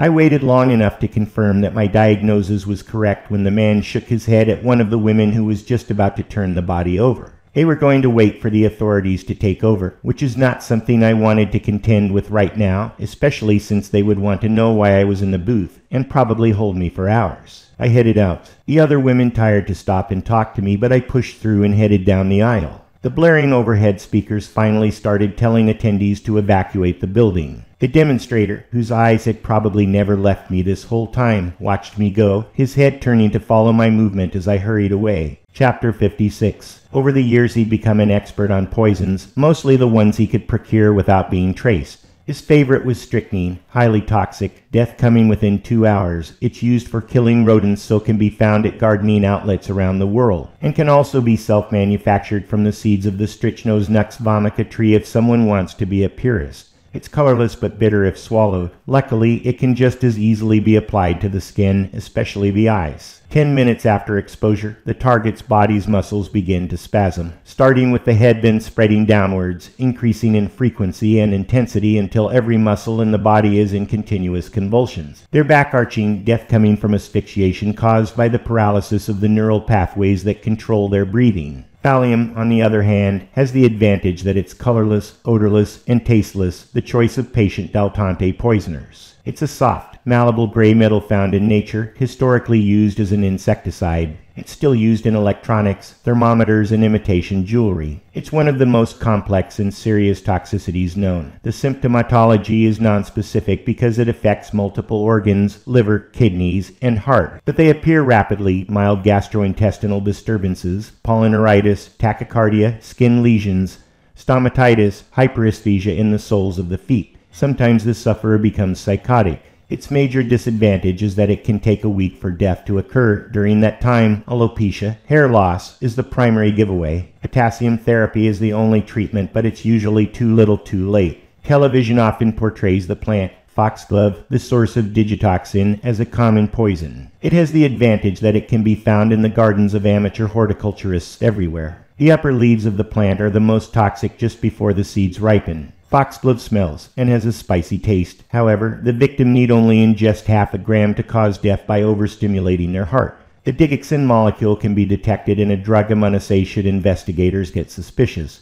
But if they have no reason to suspect poisoning, medical examiners don't routinely run the test. He wanted something fast-acting and easy to administer. Easy availability was also important so as not to leave a procurement trail. Plus, he wanted to try something out of the ordinary, something that evoked his sense of new discovery, something he'd heard about and had been anxious to try: tetrodotoxin, fugu, raw blowfish. He researched it in private mode on the internet at a library in a community he was randomly driving through, then deleted his browser history just to make sure there was no trace of his interest. He learned that blowfish sashimi poisoning is more than an urban legend. It kills over 100 people a year, risk-motivated souls who are driven to gamble their life for no other reason than to say they've done it. Some make a habit of eating the fillets, which are relatively safe, but the fish's internal organs, especially the testicles, are deadly. The poison is not a biological product of the fish itself, but is actually produced by a symbiotic bacteria, the common Pseudomonas found in other animals as well, particularly toads. The victim is fully conscious when, after about 10 minutes, they begin to show symptoms of dizziness and incoherent speech, which quickly progresses to asphyxia and ultimately results in cardiac arrest in as little as 20 minutes. There is no antidote.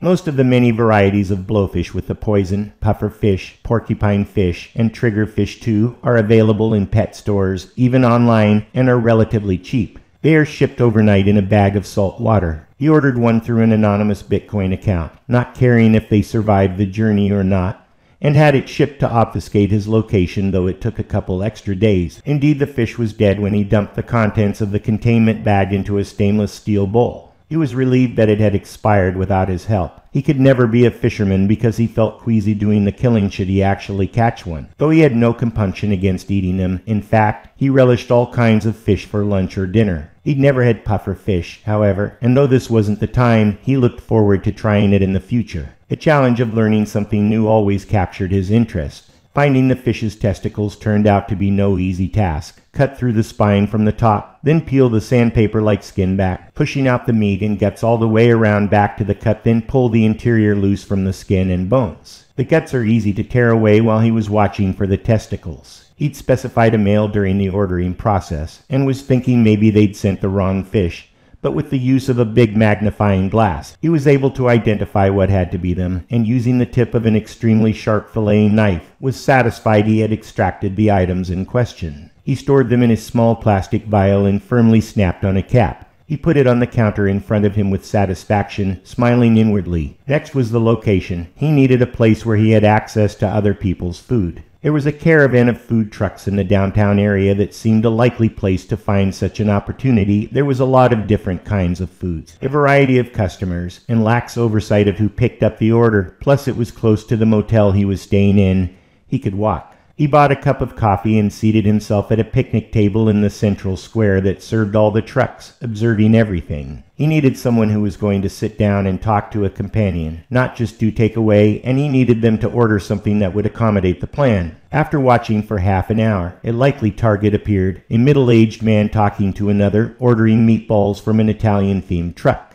The man was given a receipt to hold while they made his order, and the pair sat down nearby. He stood up, leaving his coffee cup so no one would take the seat, and went to the same truck and ordered the same thing, taking the receipt back to sit and wait. He surreptitiously watched the pair of men talk, even overhearing what sounded like a conversation about football in which he wasn't interested. Neither of the conversationists paid him any mind, nor were they paying attention when their order was called. He walked up to the truck's delivery window, put his receipt for meatballs on the stainless steel counter, picked up the plate and turned to walk away, taking hesitant steps, waiting for the woman working the window to notice the receipt didn't match the number before calling him back. "Sir, you have the wrong order," she stated flatly. His back was to her. He acted as if she were perhaps talking to someone else, made a point of looking around, then turned, acting surprised. "Oh," he said, acting chagrined. "You're probably up next," she reassured him, smiling now that the situation was being rectified. He smiled back, not to her, but because he had inserted the toothpick on which was impaled the blowfish testicles into one of the meatballs before placing the plate back on the counter. The target had finally noticed the order was up and walked up to get it. He pretended to wait for his real order while watching the man walk back to the table with the friend, sit down,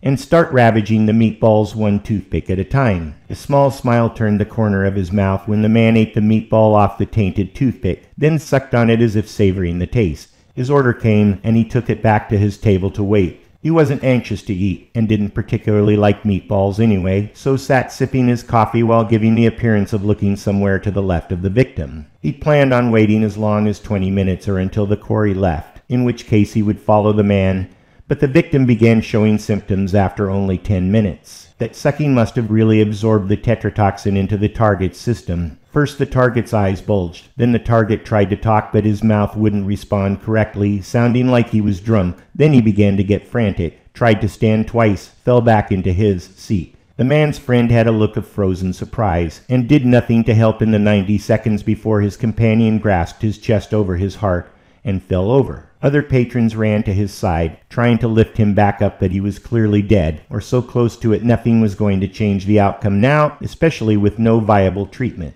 Count it. Chapter 57. I didn't make it out of the hall. A male policeman blocked my way as I tried to enter the lobby. He was listening to his radio and looking over my shoulder. I looked back the way I had come to see the female EMT who had tried to stop me, pointing at me with her finger. She saw me looking at her and increased the magnitude of her hand motion. The policeman stared me straight in the eyes. "Sir, I'm going to have to ask you to stand here with me until we ask you a few questions." I knew it would be futile to try and explain myself or make some kind of excuse, so I simply stood there mutely. He didn't say another word but stood with his hefty body between me and any further egress. After a few minutes, 2 female police officers came up to us, one significantly taller than the other. They wore gas lamp quarter patches on their left shoulders and American flags on their right.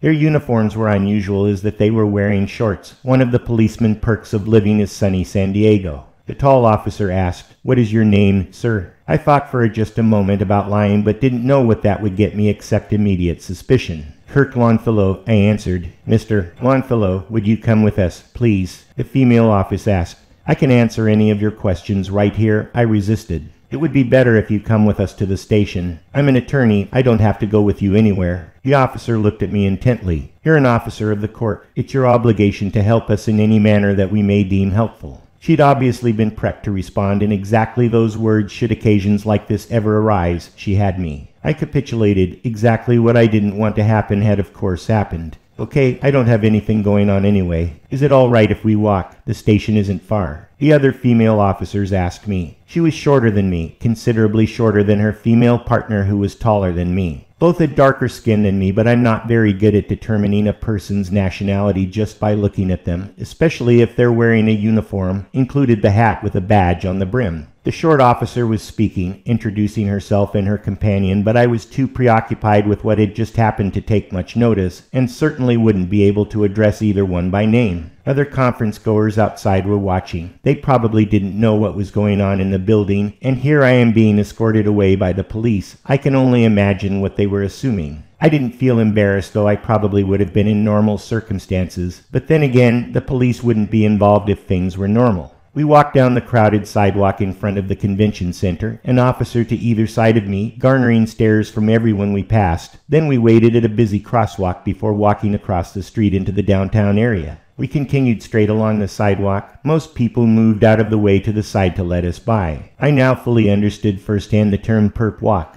I couldn't think of the last time I'd gotten this kind of public attention, if ever. It was a relatively short walk, not more than 10 minutes. Turned out the local precinct station was not far from my hotel. Even though I'd practiced as an attorney for a short time, and so had kicked around both the San Jose County State and federal courthouses on occasion. I'd never been in a police station. Sure, I'd seen them on television, so I thought I wouldn't be surprised, but I still was. The building was nondescript except for the concrete sign out front that said Gas Lamp Quarter Police Station. There was a long bike rack out front with normal bikes alongside what were obviously police bicycles, judging by the saddlebags and other attachments. There are also a number of police cars parked on the side. Other than that, there wasn't much parking except for a public garage across the street. One officer walked ahead of me to open one side of the double glass doors, holding it open for me to walk through. Then both officers followed me in. Immediately I was hit by the overly cool air conditioning and the smell of disinfectant. I could only imagine they were the frontline defense against the constant influx of homeless people and vagrants that were the typical clientele of the building, and now me. We walked over to one side where there were a row of empty chairs cordoned off by a rope, apparently so there was some place for perp walkers to sit. "Could you wait here a moment?" So the short officer asked. So far I hadn't heard the tall officer speak since asking my name, and probably never would after both disappeared behind a door next to the information desk. The two people there, one in a police uniform and one dressed as a civilian, never looked at me. They had a line of questioners awaiting their attention. It was one of the ticket systems announcing who was next. It took 5 or 6 numbers going by before a woman dressed in V-neck sweater, gray slacks, with a detective's badge on a lanyard around her neck, came out of the same door the officers had gone through and walked over to me. "Mr. Longfellow," she said, "I'm Detective Patricia Darling. Can you come with me inside to an interview room and answer some questions about what you witnessed at the site of the event?" I shrugged rather than spoke and followed Detective Patricia Darling through the door. I answered every question honestly. I didn't know anything, and I didn't see anything. She kept asking the same questions over and over, just rewording them a little differently, probably standard interrogating procedure to see if she could trip up a suspect's story. The thing was, I didn't have a story, just the truth, and it just happened so the few events that I had participated in flowed facilely off my tongue. Of course, I didn't say anything about other episodes of a similar nature surrounding my life. I couldn't see the relevance here, and I certainly didn't want her reading past motivations into the current scenario. It was a frustrating and fruitless interview, and the Detective Darling was feeling the same way I was. It had been over 2 hours, and we'd pretty much petered out, her repeating her questions, me repeating that I didn't know anything. I was just staring at her now, contemplating her bob haircut. Did she cut it that way for the heat or fashion? I thought perhaps she dyed it when she was called out of the interrogation room by a buzz over the intercom. I waited impatiently, ready to leave, when after about 10 minutes, she came back in. She sat back down in the chair she'd been occupying before. "You know Detectives Holmes and Yates?" she asked, accusation in her voice. "Are those the 2 detectives that came to my house? Did they come to your house?" Detective Darling asked, surprised. "And you didn't think to inform me of that? Well, they're here now. Your name flagged them, and they contacted our district to come talk to you." She looked at me inquiringly, suspicion in her eyes. "Why didn't you tell me of their involvement?" "There wasn't any involvement," I replied, "but I didn't convince myself, let alone her." Chapter 58. I was left in the interrogation room by myself, which finally gave me a chance to consider what was happening around me. I hadn't yet come to grips with the grisly death of my friend, and I couldn't help but feel somewhat responsible. There was no question in my mind that he had died simply for knowing me. That made all possible threats to myself and my family starkly real. I felt something that I was unaccustomed to. It probably was fear. One of the base human motivators is fear, along with resentment, envy, and anger. I didn't know if what I was feeling now was fear, but it seemed familiar. Most of my past association with fear came from my childhood, and it had to do with darkness. My guess is that it's a primeval evolutionary trait. Those Cro-Magnon males that blithely journeyed off into the night to gather firewood didn't come back to procreate with Cro-Magnon females, and considering how it turned out for them in the long run, that must be what happened. I could barely remember the paralyzing fear as a child worrying about the monster under my bed or in the closet. Cro-Magnons didn't have closets, nor the covers to hide under, but I didn't have any experience of being huddled around a campfire while big carnivorous eyes reflected out of the trees. Though I never asked anyone, because of the prevalence and popularity of horror movies, my guess is that everyone has a similar fear instinct, and a lot of people like to trigger it for the adrenaline rush that results when something scary jumps out of the shadows. I'd never shared in that enthusiasm, nor sat all the way through one of those movies. One time when I'd first gotten my driver's license at 16, I drove myself and a friend, Marty Elmer, to the cheap movie theater downtown. We didn't know what was playing. I just wanted to experience my automobile freedom. Turned out to be one of the Texas Chainsaw Massacre sequels. I'd never watched any of the other slasher films, not the popular Saw franchise, or even Halloween for that matter, so I was not prepared. Even though a movie has the words chainsaw and massacre in the title, my youthful naivete still didn't get the hint. About 2/3 the way through the movie, I jumped out of my seat, arms in the air, and ran from the theater. Well, actually I walked, but it was the fastest pace I could maintain without looking like a pussy to my friend. I went directly to my car and drove away, leaving Marty to find another way home. Later he asked me where I went. I told him I had to go to the bathroom real bad, and he accepted that excuse at face value with no hint he thought I was a coward, even though he'd had to take the bus home. I asked him how the movie ended. He told me. I wished I'd stayed because it didn't sound so scary when he told me. That was the last time I could expressly remember having fear, and it was only kind of like the feeling I was having now, more than apprehension, less than a chainsaw massacre at 16. I wondered how hard it would be to suppress it and found the exercise trivial. The feeling disappeared, as did the anxiety, so easy. I was ready for the next chapter of this Kafkaesque nightmare. Chapter 59. I couldn't remember what the two detectives looked like, but I knew I would if I saw them. I learned in medical school that there's a place in your brain, the fusiform gyrus, that recognizes faces, something that evolution must have needed if it dedicated brain cells to it, which is why remembering names, which has no such specialized biology, is so difficult in comparison. Like most people, I can never remember names, though I could associate them with something like a surprise visit in my apartment with Detective Holmes and Yates. As I suspected, when they came through the door, I immediately recognized them. I imagined my fusiform gyrus was lighting up like a Christmas tree. He was still thick and white, and she was still fit in black, older partner in charge, younger partner learning the ropes. At least that's what my television-inspired intuition told me without any other evidence. When Holmes spoke to me first, I gave television the point. They were both dressed the same way I first met them, except I think Yates' pantsuit was a shade lighter, but maybe that was just the lighting in the interview room. Maybe those were the same clothes. Maybe they sleep in them. Holmes was also wearing the same tie, or one just like it. Ice cream cones, probably a gift from children if he had any. I imagined he did, but probably divorced.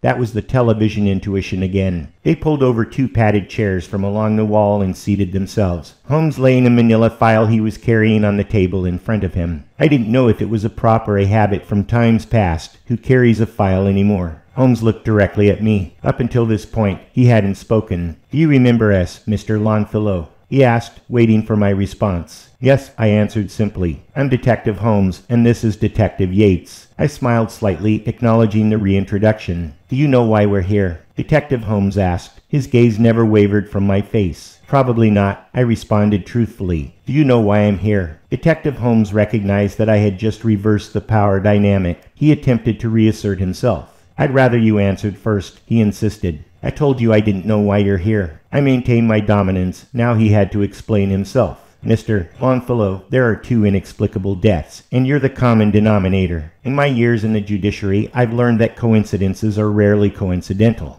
He turned to look at Detective Yates, who nodded in support of his homemade homily. "It could have been an accident," I said insincerely. "An overhead crane was accidentally left out in an exhibit hall, and a heavy load was accidentally left attached, which accidentally got released. Coincidental right on the noggin of someone you know. Is that what we're supposed to believe is an accident, Mr. Longfellow?" "You aren't going to believe me if I tell you what I think," I said, preparing the water. "Detective Yates and I are open-minded," Holmes responded, just as I thought he would. It seemed time, so I began the implausible events of the past few days. I explained how I'd written an AI that had identified an unknown, never recognized serial killer, the like of which no one had ever imagined, one who killed from a list of ancient deaths on a wiki page, where part of the game was that no one knew or even suspected. I told them about the cryptic but unnaturally coincidentally timed text messages closely followed by the unexpected death of my grandfather. Detective Holmes listened to me intently, never giving any indication he was anything but enraptured by my story. Detective Yates seemed nonplussed.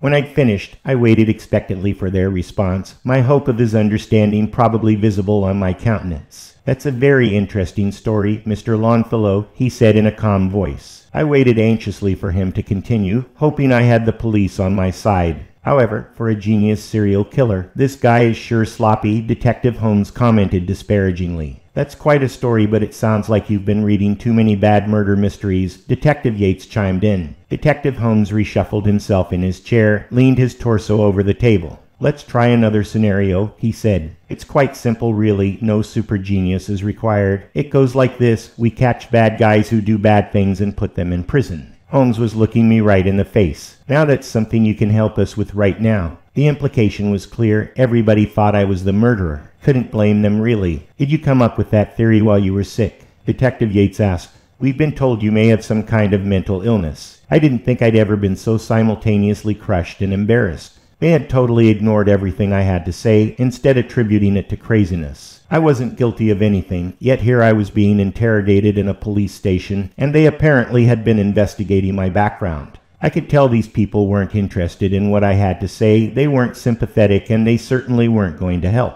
I stuttered. "Where'd you hear that?" "We talked to your ex-girlfriend. She said your unpredictability could frighten her." I let that sink in. If false accusations and suspicion were bad, betrayal was infinitely worse. Apparently they had talked to Elaine, and rather than her defending my honor, intellect, and integrity, she had given them the impression I was unpredictable and violent, that I could harm another person. I don't know how long I sat there with my eyes open but peering inward. It could have been a minute. It could have been just an instant. Slowly, the apprehension and uncertainty that I had been experiencing was completely replaced by warm anger and vengeful confidence. It was time to take things into my own hands, to do what always has to be done if one was to have control over their own life, to go on the offensive. I was going to turn the power dynamic of this situation around. I sat up straight, pushed my chair back a little, getting comfortable. You are very close to a HIPPA violation, being state actors accusing me of mental illness, I said. HIPPO violation. Holmes snorted. HIPPA. HIPPA, I articulated slowly. Medical privacy rule. Oh, are you a doctor too? He said condescendingly. As a matter of fact, I am Dr. Kirk Longfellow, Esquire at Esquire Park. That's because I'm also an attorney who practices in front of the bar of this state. As a police officer, you would know that. Detective Holmes saw where this was going. I'll ask the questions here, he commanded. You're not going to do anything more here, I responded. In fact, it's time for you to leave before I file a harassment complaint. Unless, of course, you want to get all male dominance hierarchy with me. In which case, here, let me turn on the recorder of my phone. Without ever taking my eyes off his, not blinking, I unzipped my breast pocket and took my phone out, clicking it on record with practiced ease. You can speak now, I said. The detectives were caught completely off guard. What kind of narcissistic display is this? Detective Holmes demanded, standing up. His partner remained seated, watching the situation escalate, not knowing when or if to interject herself. I don't recommend you say anything more like that, I warned ominously. It appears to be harassing. Detective Holmes's eyes bulged in anger, his jaw muscles clenched. It looked for a moment he was about to explode, but held it in check. I watched his calm demeanor return. He sat back down at the table. We have some more questions, if you'd be willing to help us, he asked professionally, trying to recapture the situation. I've told you everything I know, against my better judgment. I was going to keep my speculation to myself, but thought maybe you'd help find out if there was anything to it. That show of weakness on my part completed backfired. You'd already decided I was a suspect, and were looking for anything I said to be self-incriminating. In my experience, once someone is suspicious and contemptuous of another, there's no coming back from that, in which case, we're done here. I'd like your permission to leave, but I'll walk out of here right now with or without it. I tilted my chin and eyes up to the small micro-security camera on the ceiling recording our every action. Detective Holmes followed my gaze, looked up, saw the tiny black box, lowered his eyes to mine. He was going to say something but thought better of it. I held my phone up, still recording. He snorted. Doctor, lawyer, anything else? Interjected Detective Yates, transferring the conversation to herself. I couldn't tell if she was being sincere or egging me, but I replied as if it was a real question. Accountant, programmer, traveler, entrepreneur, I said without being pompous. She raised her eyebrows, pursed her lips. Detective Holmes wasn't even looking at me any longer. He was apparently stewing about what just happened. Impressive. Why aren't you famous? Detective Yates asked. This time the sarcasm in her voice was unmistakable, but I still ignored it. You have to be famous to get famous, I said. It was my own quote, something I'd used before when asked that question, both sincerely and insincerely. We're not impressed, Detective Holmes interjected. You're just a little entitled pipsqueak, too smug in your own addled brain to know how close you are to life in prison. Detective Holmes' facade had completely fallen. I figured I'd egg him on a little bit more. Egoism is the very essence of a noble soul, Nietzsche, I quoted. You're overly educated, rich, and can quote Nietzsche in a police interview, Detective Yates said dismissively. We were only suspicious before, but now we know it's you. Just hearing you talk has convinced me, Detective Holmes said in a voice dripping with contempt. We think this is on you. It's only a matter of time before we zero in, so you might as well just admit to whatever kooky plan you're up to here. Dr. Kirk Longfellow, Esquire. Genius extraordinaire. I'll show myself out, I said. You'll sit right there until we say you can leave. Holmes was using his stern policeman voice. I stood, looked up tellingly at the camera in the ceiling, held up my phone still recording. You sit back down, Holmes commanded. I was careful not to bait him any further with a smirk, nor any other kind of disrespect. I simply stood up and took a step towards the door. Both detectives jumped out of their seats. Someone must have been monitoring our confrontation because the door immediately opened and Detective Darling stepped inside the small room. Mr. Longfellow, I'll show you out, she said in her police voice, with even less cordiality than she had shown me before. Don't say anything about me in this room after I'm gone, I suggested. The cameras will cover everything and I'll subpoena it in court. There was going to be no help from officialdom. Worse, now I had 2 lethal threats to watch out for. Part 4. Trap. You should become the person you are. Friedrich Nietzsche. Chapter 60. It was dusk out. The sun had set. The only light was reflected off low-lying clouds. I had no other brushes with the law. No hassle at the airport. No blocking my credit cards. Nothing. Not that I thought there would be any reprisals. But in today's pending police state, I wonder sometimes. I couldn't think of anything else on the flight home. Usually I'm good at ignoring things while there isn't anything I can do about them. There's nothing more futile than worry. I did buy 2 drinks on the plane, something I usually reserve for long flights. The alcohol-induced relaxation did help some, but when I arrived in San Jose, I had lunch at a sushi place within walking distance of the terminal to sober up enough to drive the Avanti back to my apartment. I was still rattled when I got to my front door. Couldn't get my electronic door lock opened with my phone, for reasons I was too brain-addled to figure out right that moment. Finally had to hand key in the code. Even that took 2 tries. It'd be just my luck the battery was out and Elaine had my spare key. But my fumbling was successful. I breathed a sign of relief and plopped myself into the chair closest the door, kicking it shut behind me. It slammed a bit louder than was courteous to my neighbors, but just add that to my growing list of violations today. Finally, my body splayed with feet out and head resting on the chair back. The confinement I'd been feeling dissipated. Jumbled thoughts quit their spinning. I could feel my calm sphere returning. This was my steady state. All intractable problems began their lives here and ended them too. I fell asleep but couldn't tell you when. I awoke with a crick in my neck, stood up from the chair, stretched, went into my bedroom, undressed, got into bed and slept the sleep of the dead. The next morning was a new beginning. Now that I was fresh, I had to find out what was going on. The anxiety mixed with curiosity was overwhelming.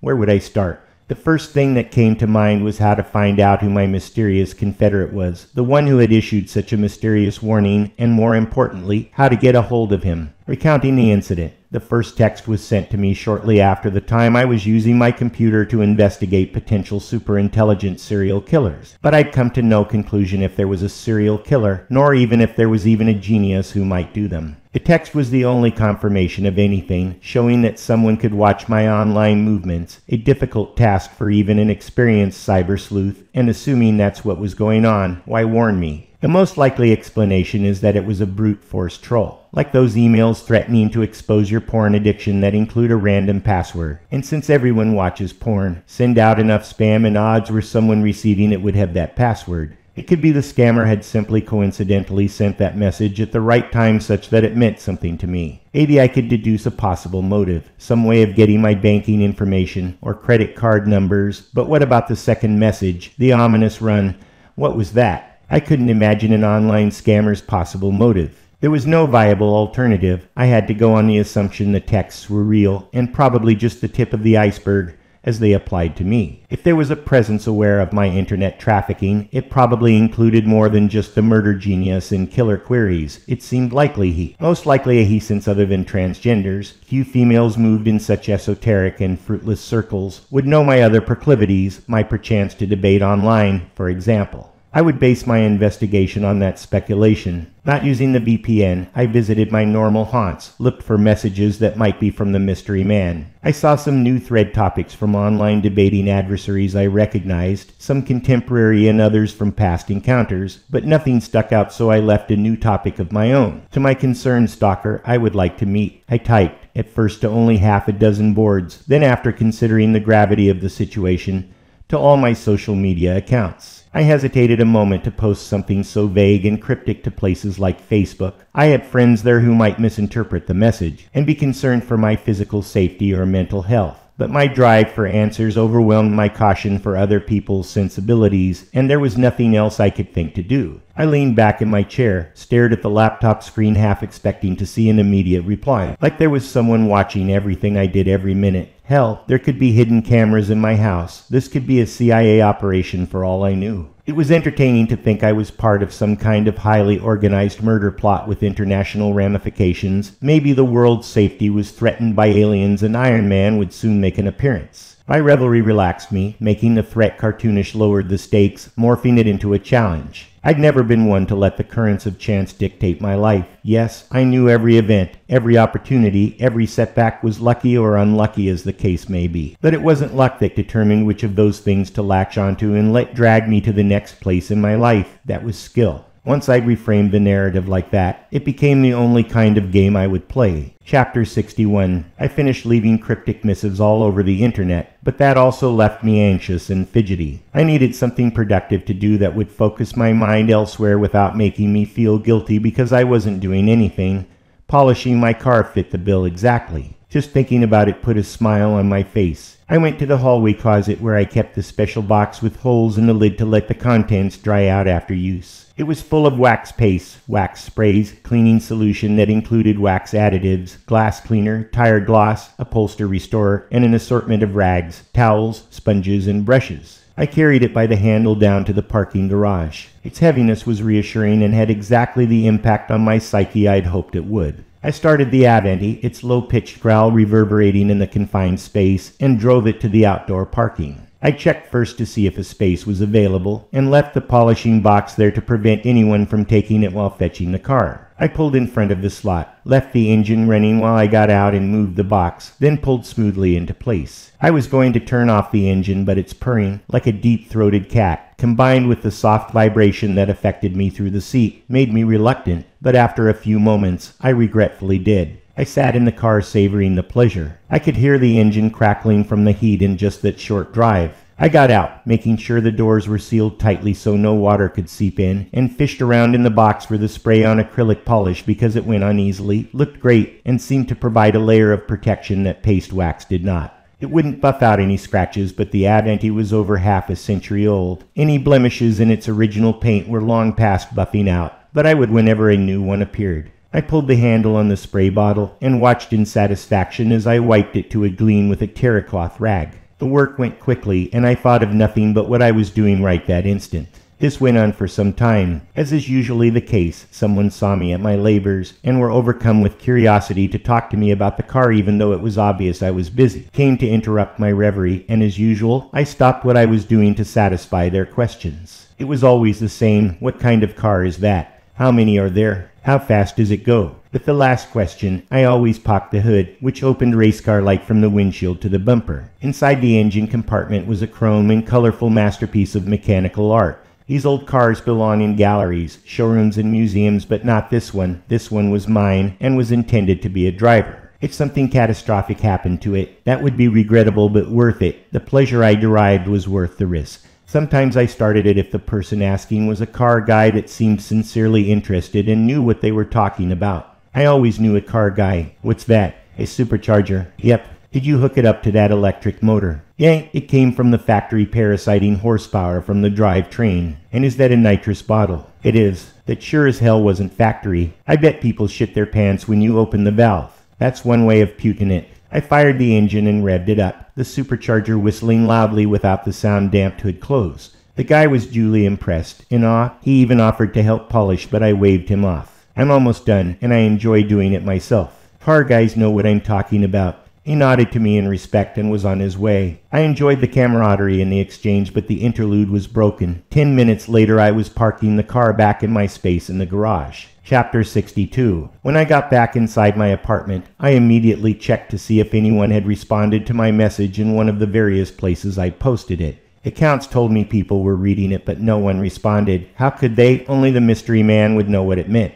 I assume everyone else thought I had some kind of subterfuge going on. Everyone in the computer business thought everyone else was involved in hacking. And more than once I'd been accused of belonging to Anonymous because I had an online photo of me in a Guy Fawkes mask that I'd gotten for Christmas from someone who thought it was funny. It was funny then, but right now I wished I knew someone in the hacker community that had the tools and expertise to track down the sender of messages like he had apparently tracked me. Even though my background is in computer science and the school from which I received my doctorate was known for computer security, at which I'd taken several graduate classes in computer security because when in Rome, I didn't spend any time obsessing over it other than whether I should pay for additional prophylactic software or simply keep with the free stuff that comes with the browsers. That isn't to say I wasn't equipped more than the average person. My router had a sniffer on it so I could see what IP addresses were coming in. And I would regularly check the credentials of people I'd met online who claimed to be something other than they really are. Usually they were really from China or Ukraine. I'd also been the subject of numerous DDoS attacks, though I was never able to determine why. As far as I know, I'd never fell for any Trojans, malicious software hiding in a benign photo or text from a seemingly innocent source. Nor has my computer been compromised, and no Vietnamese extortion groups had encrypted all my private data, demanding I pay the ransom or never have access to it again. It's not that I couldn't do it, it's just that I had long since got past the part of my personality that wants to do magic. The person who knows by heart the 40 arcane commands in a row that creates a password or opens a file,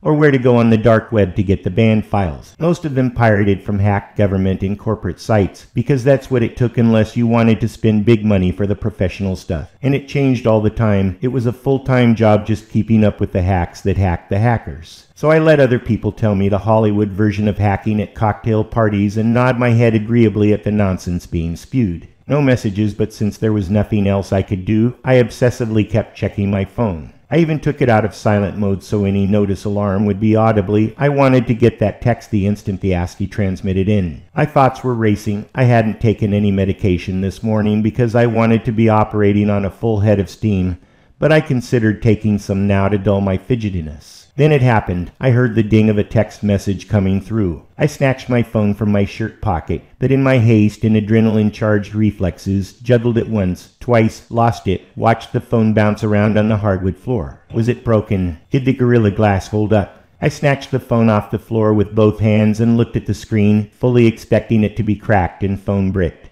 Or worse, the message just being common spam, meaning I had overreacted to nothing. But it wasn't. It was real, and presumably it was from him. The message was a series of spelled-out numbers jammed next to each other with no spaces. Embedded in them was the word point twice and the word comma once. I tried to make out what they meant. If I was trying to send a message to someone that I didn't want a packet sniffer to recognize but still wanted a human to be able to figure out, it would have to be cryptic to computers but commonly recognizable to people. I counted the digits on each side of comma. There were 2 on one side and 4 on the other. It had the format of a GPS coordinate. Immediately I typed the digits into Google Maps. It took me to someplace in Salinas, a couple hours away. I zoomed in to see it was a Starbucks. While I was investigating the Starbucks, a second tone sounded. It was a second message much like the first. This time the words were spelled back to front, der Dimitri. 13-0. Is that a time? Certainly it must be. This was followed by another ding from a different spoofed number, Marts. It said, a Spanish word.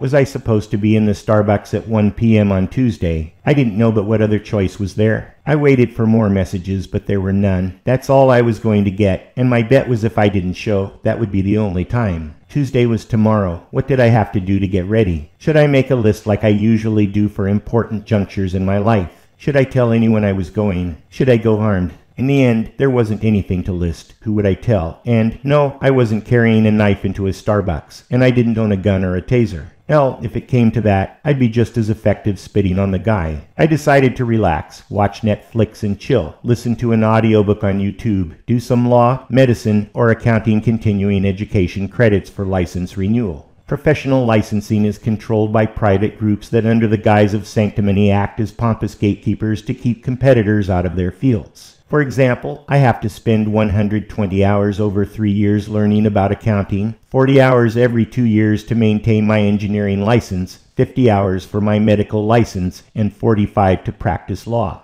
There's a huge industry that purports to have special accredited credits, accredited by the licensing organization in an incestuous loop. I don't mind learning, it's actually the thing I like best in life, but there's no reason for it. The lessons are mundane and arcane, and certainly aren't improving anybody's knowledge or professionalism, whatever that is. It's self-reporting, so anybody whose time is worth more than busy work can simply self-certify. Often there's a few open-book multiple-choice questions that have to be answered to qualify for the units. I usually take the short quiz before and after viewing the material, and almost always pass the first time. I'd be willing to bet that if this requirement was removed, it wouldn't make any statistical difference to the outcomes or quality of any of the respective fields. I liked it though, so maybe I'm who they had in mind. What the units did do was consume time, and that's the main thing I wanted, so I looked to see what I was short on before beginning 20 units of government agency auditing. Chapter 63. This creep's fucking Jack the Ripper, Holmes pontificated. He's a doctor, knows just what bone to break, where to cut, how long a guy's windpipe has to be constricted.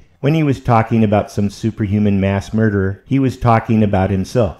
No telling how many people this guy's murdered, or for how long. Jesus, man, just what I can guess about the freak's childhood makes me think drowned puppies and setting cats on fire. That's the problem with people who are smarter than everyone else. They want to prove it. Fucking Ted Bundy shit. This guy's a lot smarter than Ted Bundy, Yates observed. They were back in their building after the 45-minute flight back from San Diego, seated along a conference table in the ready room where detectives could get together for discussion. Holmes had his laptop open on the table. He'd already written up his notes for their interview with Kirk Longfellow. Now that he'd had the chance to contemplate their lack of progress on the case, it pissed him off. That's why I gwar in fucking to you that he's got a bigger body count.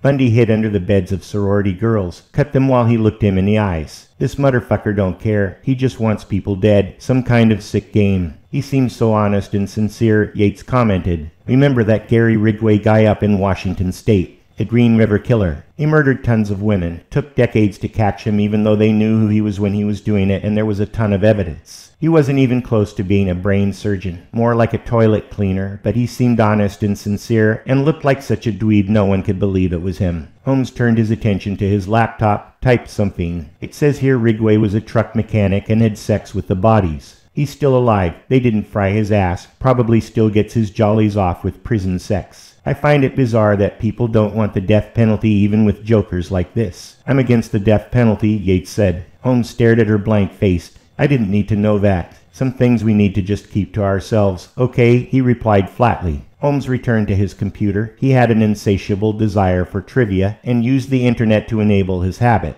It says Ridgway's the number 2 mass murderer. I wonder who's number 1. Holmes typed a moment. Some guy named Samuel Little killed 50 prostitutes. Ridgway only had 49. Gary Boy could have had the title if he'd known. That wasn't funny, Yates said, a perplexed look on her face. It wasn't supposed to be, but that's how these guys roll. Like I said, they count. What Little do for a living? Yates asked. Holmes read the screen. He was a small-time hood, lived off his disabled girlfriend. And he looked like a dork, too. Jesus, what a loser. But all those girls he killed were even bigger losers, I guess. Longfellow doesn't fit any of that bio. How'd we get going into the weeds like this? You spend too much time on that computer. You're as bad as those phone fact junkies always looking up this or that in the middle of a conversation. I tried that, Holmes said. Screen's too small. Even the big ones you can't put in your pocket. This baby, he pointed at his laptop, works great, and I can watch movies. Yates looked at Holmes, exasperated. I assume you're looking at a list of top serial killers. Is there anybody there who sounds even remotely like our guy? It's going to take some real evidence to convince the lieutenant to put more hours on this suspect. I mean, he's like the all-American boy. Why do it? I've heard of these guys, Holmes explained. They got split personalities, Dr. Jekyll and Mr. Hyde types. One half doesn't even know the other half exists. They suppress it. Real whack jobs. Fucking dead-eyed killers, though. Take it from me, this guy's gonna get books written about him, movies made. Hell, he's gonna be a murder rock star. He's got to have a body count we don't know about. That sounds a little too much like a bad movie plot, Yates disagreed. Isn't it more reasonable to believe what's really going on is a combination of accidents and coincidences? It's this guy, I'm staking my reputation on it, Holmes responded. If it turns out I'm wrong, I'll apologize to him personally. I'll go with you on this, and I hope it ends well. I mean, like I hope you end up apologizing to him. Holmes' mouth was set. He crossed his arms, shook his head no. Chapter 64. I left the apartment early, like I always do for important appointments, just in case, and drove the Avenue in medium traffic along the 101 through Gilroy to the rendezvous. The Avenue was built long before cruise control, so I had to continually maneuver and adjust my speed to fit the flow of traffic which occupied my mind and relaxed me. I arrived at the Starbucks at noon, way too early, but I couldn't help myself. I was too anxious to risk being late. Luckily, people hang around trendy coffee shops for hours mooching off the Wi-Fi, so I wasn't particularly notable for being there. I'm a McDonald's coffee man. Not only is it cheaper, I like the atmosphere better. I'm definitely not one of those people who stands in line at a trendy coffee place when there's no line at the place across the street.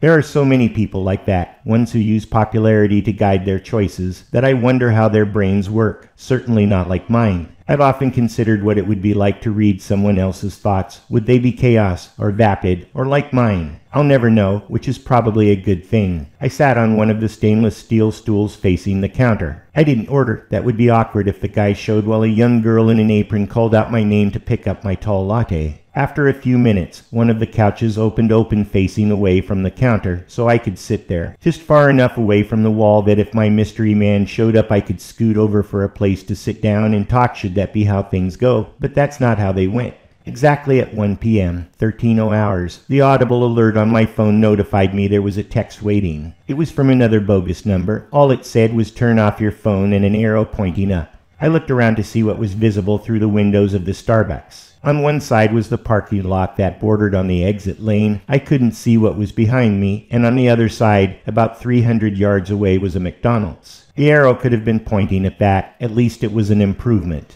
I turned off my phone as instructed and stood up, looked around searchingly to see if there were any characters who might have just sent me the message. Half a dozen hipsters, a mixture of genders of all types, but none got my spidey sense tingling. There was nothing else to do but go over to the fast food king. There was a line of people at the register, a mixture of old and young NPCs, non-player characters, a term used when referring to the ancillary personalities in video games that had no thoughts of their own but were simply present to provide atmosphere. In fact, looking around, I couldn't see anybody who looked like my guy, so I went and sat down in the only seat available, a molding plastic thing that cleaned up easily after a messy kid got done with their Happy Meal. Nothing happened, nobody came up to me, and nobody could text me because my phone was turned off. I waited what seemed an inordinately long time, and was starting to get the feeling I didn't get the whole message. I was just getting my phone back out of my pocket when I heard a voice whisper, "Put your phone away." I turned my head around so fast my neck hurt, but there was no one visible. The voice seemed to have come through the partition behind me. I was tempted to look around it but held myself in check, wondering if it was really meant for me. After only a moment's hesitation, I did as instructed, put my phone back in its customary pocket, after which I said just barely louder than a whisper, "It's off," hoping that nobody overheard me unless they were listening for me to speak. "I know you want to see me as we talk, and you will eventually, but not now while we're exposed." "Exposed to what?" I whispered. I couldn't help myself from asking. "You know what," the voice said, now clearly on the other side of the partition. "You just don't know who." "Who then?" "The person you'll be," the voice said enigmatically. "I don't know what you're telling me." I replied, my voice now just a bit under normal sounding. "This all seems like some kind of elaborate joke. How many people have to die before it's not funny?" The voice asked. It was then that I knew that my paranoia was warranted. I was all ears now if I wasn't before. I waited to see what he had to say, perfectly willing to wait however long it took. "What's the first thing you want to know?" The voice said. "How'd you find me?" I asked. Not an incredibly important question in the grand scheme of events, but the curiosity had been bothering me, and had been increasingly become a concern. "Looking at your bio and search history," the voice began. I wanted to interrupt and ask how he could see my search history, but assumed anyone who could spoof a text message to me had access to programming tools I'd only heard about. He had paused, I guess waiting for me to ask another question without really answering the first. Was everything he going to say be so minimalist, deepening the mystery rather than explaining it? "Who is it?" "That's for me to know and you to find out." Again, so frustrating. I wasn't prepared for these kind of non-answers. I kept myself from getting angry while trying to come up with the next question. "I've only given this meeting a few minutes of my time, and you've just about used them up," the voice said. That was totally unexpected. I felt panicked. "Why'd you meet with me if you weren't going to tell me anything?" I blurted, trying to keep him there. "I wanted to check your superpower," he said matter-of-factly. I was caught off guard again. My internal skit on how this conversation was supposed to happen was in complete tatters. I could only bounce off what he said. "Superpower? What superpower? Come on, Kirk. You know, I don't have to spell it out." I did know. The next moment of silence between us acknowledged that. "So what am I supposed to do?" I asked. "Kill him back," the voice said simply. "It's the law of jungle, and you're in the jungle now, friend, the minute you started looking past the indoctrination of your youth. You sound like some kind of conspiracy nut." "Have it your way," the voice said, dismissing himself. "Wait," I exclaimed. "I didn't mean it like that. It's just that I've seen the movies and read the books. There's always some cabal of super-secret elites running the world for enigmatic reasons that are never fully explained. But if that's really how it is, I want to hear about it." "Why," the voice said, "nobody's trying to run anything. This is between you and him now. The world can go fuck itself. Why do I have to kill him? Extra points." The guy talked like we were on 5th grade playground. Can't I just catch him and call the police? Haven't you already tried that?" The voice asked incredulously. Things were far afield of any of the scenarios I had imagined. I felt helpless in a strong current, going wherever it took me. "How do I kill him?" I asked. "That's on you. You're a big boy. I'm just doing you a favor being here, out of the goodness of my heart," the voice said lightly. "And now it's over. We've been too long in one place, and even though it's unlikely you were tracked so far, every minute adds to the chances that some random ping will give us away. I want you to get up, sate your curiosity of what I look like by pretending to look around nonchalantly, then go back to your car and drive home. When will we talk again?" I asked anxiously. "We won't," the voice said definitively. "If he finds out about me, I'm dead too. You're on your own, buddy. Is that it?" I asked. "That's it," the voice replied matter-of-factly. I waited long enough to be sure no more information was forthcoming, and rather than push my luck, I stood up, casually looked around the partition to see a white male dressed in a cable guy's jumpsuit, complete with utility belt and name tag over the pocket that said Allied Inc.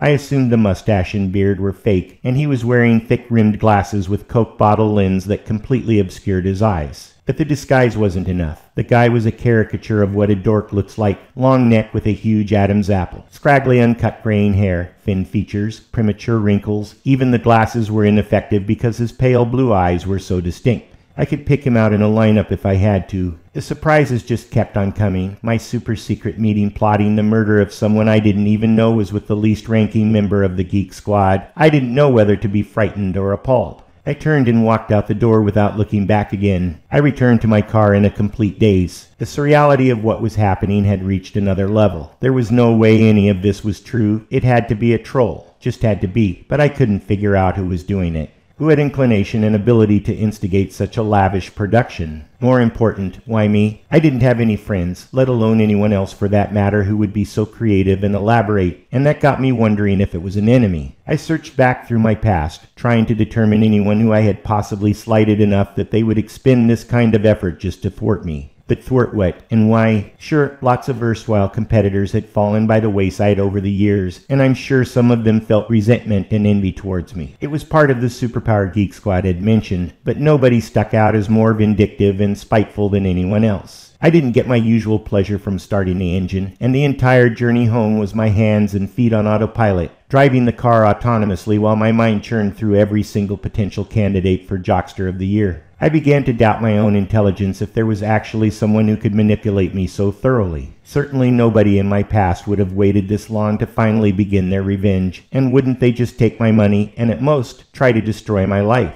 Certainly they wouldn't kill anybody. My grandfather's passing had to be a coincidental accident. That's what the police report said. How many times can you go over the same old thoughts and ideas? Turns out at least until your Avanti miraculously pulls into its parking space and turns itself off without you consciously knowing anything about it. Even then, I was still locked inside my head, my thoughts turning and turning for I don't know how much longer. When I popped back into existence, looking out the windshield at my parking space number painted on the plain concrete wall, the loop had stopped. I was more exhausted than I'd ever remembered myself feeling before. I stumbled out of the car to the elevator, then from there down the hall to my room. Thankfully, the door opened easily so I could fall from there into bed, still fully clothed, and slept again like a dead man, more literal than figurative at this point. Chapter 65. Of course, it was one of those rare nights completely consumed by dreams. I couldn't remember what they were about, and didn't want to, but I was sweaty and agitated when my eyes abruptly snapped open. I certainly didn't feel as sanguine and rested as I usually felt in the morning, but the genius was there. I wanted to use it to help solve the Gordian knot surrounding me. First I undressed, put the sweaty clothes in the hamper, put on a t-shirt and silk night pants, and jumped back into bed. I had half a dozen pillows of various sizes I kept nearby for the mornings when I would position them around me like a cocoon for the most comfort. I put two behind the lumbar in my back, a small one in the crook of my neck, and the thinnest one behind my head, then wiggled around to get comfortable. In full thinking position, I turned the volume knob in my brain up to 11. I was positively buzzing, almost like feedback through an amplifier. The very first thing on the consideration agenda was Geek Squad. What did he get out of this? Now that I'd broken out of my previous day's daze, the bizarre nature of our conversation sunk in. I hadn't asked many questions, and the ones I did ask, he didn't answer. I hadn't even asked him his name. I've been in stressful situations before, exams, sports contests, personal confrontations, But nothing prepared me for this. My brain had to reprogram. It started out with 0 active nerve cells dedicated to lethal confrontations, but they were there, just atrophied by civilization. Cro-Magnons certainly wouldn't have had to come up the learning curve like my modern psyche. I could feel them strengthening, though. I was already sleerer and wilier than yesterday, and both could now use my vaunted logic. If every other place led to nowhere, then he was where I should be looking. In fact, the odds were this whole thing probably was him. He instigated it. He was doing the killings. He was leading the merry chase. But why? I kept smelling an epic troll. One with no bounds whatsoever, but after meeting the guy, he just didn't seem like the type. He wasn't clever, the opposite in fact. He wasn't suave in the slightest, and I didn't get the feeling he was in control of anything, let alone an elaborate hoax with so many moving parts. Still, if it was him, why drag it on? If he wanted to hurt me in some fashion, then he had ample chances. Means, motive, and opportunity was what criminologists said determined the suspect in a crime. Geek Squad had the opportunity. Not just yesterday, but any time he knew about me, but I didn't know about him, and his means could be anything too, which left motive. What about that cryptic schoolyard taunt? Extra points. It made it sound like a game. Was this some kind of game? Was Geek Squad the dungeon master, spinning a yarn of deception for his own amusement? And I was the new kid he lured into the basement to play. Were there other nerdy kids there too? If you don't know who the mark at the table is, it's you. The more I thought about it, the more it made sense, for some reason. Probably because I randomly crossed through his radar when I was fooling around searching the internet. He had targeted me, and now he was playing without me knowing. I learned all the mental disorders, their symptoms and their names in medical school, but none seemed to fit what little I knew about Geek Squad. Schizophrenia? No. Borderline personality disorder? No. Histrionic? No. Narcissistic personality disorder? Maybe. Was he attention-seeking? Maybe trying to be self-important? In our short meeting, not enough clinical telltales had manifested to tell. I played around in my head with every scenario I could imagine of Geek Squad being the mystery man, maybe even the mystery killer. You'd think he would have telegraphed his next step in our meeting, but as far as I could tell, we were never going to meet again unless he did plan to kill me and make it a surprise visit. In any situation, whether it was Geek Squad I had to watch out for, or some behind-the-scenes master serial killer who was hunting me for reasons unknown, I could allow myself to be a victim or not. I just didn't know what the or not part would be. Chapter 66. I'd never felt such a lack of control over my life since I was a child. Me, as competitive as I was, as accomplished and achievement-oriented as I still am, I had been overcome. I stopped on that thought. There was no one I had ever met in life that was my superior. I figured there were others on the same wavelength, but never had there been any evidence that some were superior. Logic told me that couldn't be true, not just because I was an egomaniac, but because there would have to be a conspiracy to keep such people secret through history. There were those stories of aliens, of course, but after a brief dalliance in metaphysics as a youth, and I forsworn purely intellectual masturbation. So, if I was the equal of anyone plotting against me, then it was time I put up a defense. After that we'd see about an offense. The goal of my adversary seemed to be cruelty, probably psychopathic. Why go after the people around me but not me? It must have something to do with trying to get inside my head. But why? From a purely sociopathic perspective, they need not have gone past the warning. My hackles hadn't been roused. I wasn't onto the trail. Simply as a precaution, I would have abandoned my quest for serial killers after the initial hint of warning. Or would I? Was the person taunting me more aware of my response than I was? Did they know I would be relentless no matter what, so had simply factored that into whatever game they were playing? I poured myself a small taste of 15-year-old scotch, just enough to give my hands something to do while I went into deep thought, sat in my most comfortable chair, and considered the big picture. I wondered what his next step might be. Would he kill me? He would have already if that was the goal. Would he frame me? Same, he apparently framed me without intending to. Would he target those around me just to prove he could? That seemed like something that fit a sadistic profile. Putting myself into my imaginary tormentor's mind, I thought about what I would do if I was him, and my goal was to rub salt in the wound. Almost immediately I had a bout of nausea in the pit in my stomach. While I'd been sitting here doing nothing, he'd probably been doing what serial killers do, no breaks for the devil. I'd better get back on the alert forthwith. I'd just seen Mrs. Pitch, so if he was watching me, he'd know. Hurriedly, I walked down the hall to Mrs. Pitch's door, knocked. No sound for a moment. The pit got heavier. Then there was some shuffling at the door. I could tell someone was looking out the peephole because it darkened for an instant. Then the sound of a lock shifting and a deadbolt being pulled back, and Mrs. Pitch was peeking through the crack. "Hi, Kirk," she greeted me warmly. "So nice of you to visit." And she opened the door the rest of the way, inviting me in. She was dressed in a sundress that hung on her like she was a little girl. It had red and blue embroidered flowers high on the breast, probably hand-stitched by Mrs. Pitch herself, and white border lace at the neck and sleeves, definitely the style of a previous generation. She wore a delicate pearl necklace, something else from times past. They were probably real pearls. Her small, wrinkled face was full of anticipation. She thought I was here to talk.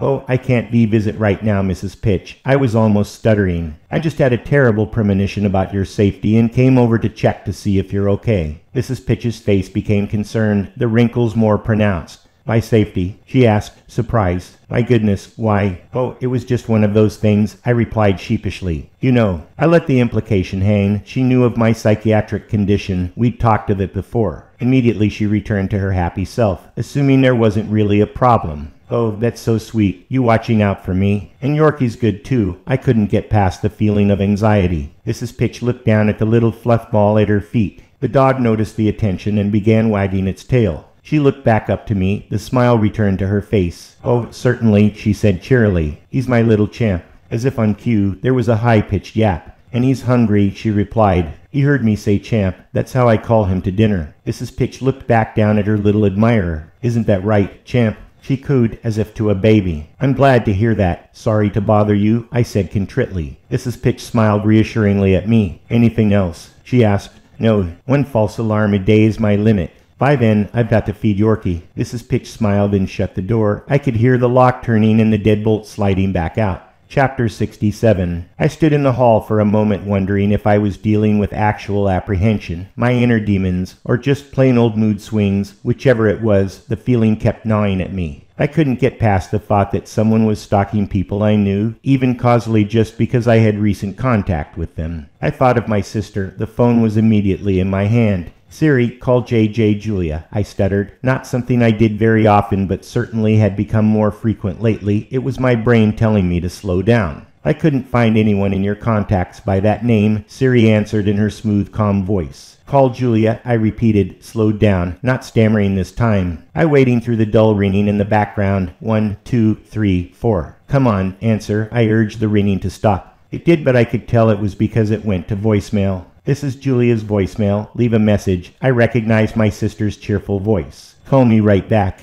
I knew she'd recognize my voice, and I tried not to sound alarmed because she'd get that too. I didn't want to pull a Mrs. Pitch on her. I stood in the hallway a minute more, vainly hoping for an immediate return call. But nothing, so I went back to my apartment determined to wait 10 minutes before trying again. I only made it 8. Again, the message. "Hi, it's me again. I'm just working on something right now I need a little input for. Can't really move on until I talk to you." I hoped that mendacity sounded benignly urgent. I knew that if I called again she'd catch on I was worried about something, and that was the last thing I wanted, whoever was doing this. If there actually was somebody, was getting their jollies out of terrorizing those around me, and I wasn't going to let that happen. On the other hand, an hour went by, and even though I knew that wasn't a long time in the world of voicemail responses, it seemed like forever. 2 hours and I was starting to get frantic. I was tempted to try and call her again, but thought that wouldn't do anything but play into the terrorists' hands. I made a pact with myself that if I hadn't heard from her by 8 p.m., I'd do something, probably call her husband, Harold, and ask if he knew what's up. But if he didn't know either, I didn't have any idea what I'd do. She was too far away to go to her house, but close enough I was tempted.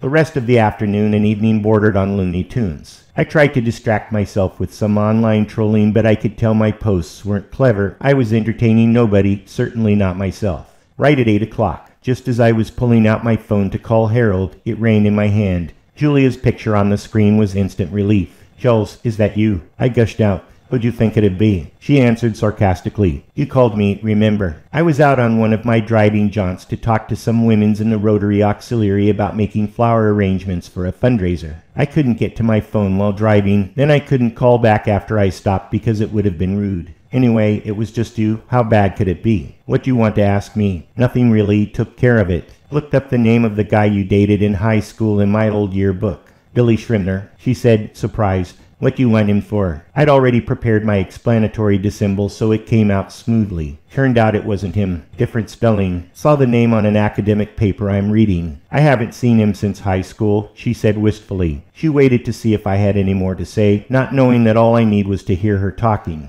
"Was there anything else besides my old flame?" "Nope. Thanks for calling me back." Sorry for taking so long. Sounds like no harm, no foul anyway. Yep, false alarm. Goodbye, goodbye. And she hung up, totally unsuspecting. Chapter 68. My feeling of anxiety, though relieved in one area, had actually increased overall. I was certain someone I knew was in danger. As long as I was worried about Julia, I hadn't considered anybody else, but now my mind was worrying. If I was the bad guy and it was me doing the deed, I would take out someone close to me, which if he had any source of intelligence at all, which he obviously did, probably from my online communications, a girlfriend would be a primary target. In fact, there's no way she wouldn't be next unless he just couldn't get to her, but I was somewhat reassured by the last two all clears, so it wasn't the same rushing, fumbling, and stammering. I still had my phone in my hand, told Siri to call Elaine. I waited anxiously for her to pick up. I knew she would when she saw it was me. I didn't know yet what I was going to say. Elaine, run away for reasons I can't say or you'll think it's mania. But she didn't pick up. I hoped she was in the shower in the middle of the day, or gargling, or taking a hot yoga class.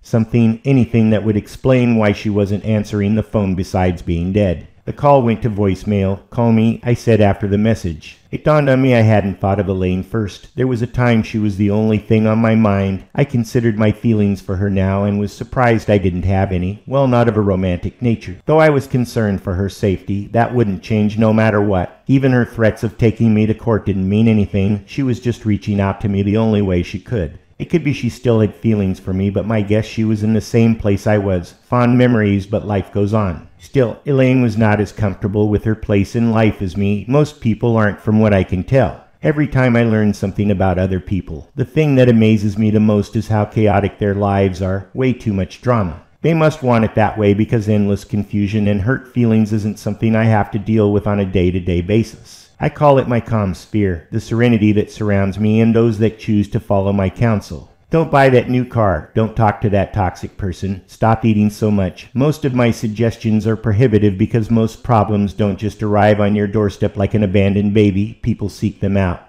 causing their own trouble. It seems so logical not to borrow money for luxury items, but everybody does. It seems so obvious not to let family members leverage their relationship with you to borrow money they never intend to return, but everybody does. It's always the same and always so easy to fix, but nobody does or they could all have their own calm sphere. I've never been able to explain it except that personal chaos makes people think the universe is revolving around them because in a way it is. Elaine wanted to stay close to me for the calm and security I brought her. She'd actually told me that once, but I didn't understand. As I thought about it, that was probably her way of telling me when the relationship was over. It's just that it was too opaque for me to understand. She was saying we can be friends and she still wanted my company, maybe even my companionship, but that her interest in marriage was gone, at least to me. I didn't get it at the time. There's lots of signals from people, especially women who talk in nuance, that I don't receive. You'd think they'd notice how deaf I was to subtle clues and just tell me outright what they want, but no. It's always months down the line when I didn't buy flowers for some greeting card manufactured holiday and I get read the riot act that includes all of the things I've been told or asked to do that I didn't do.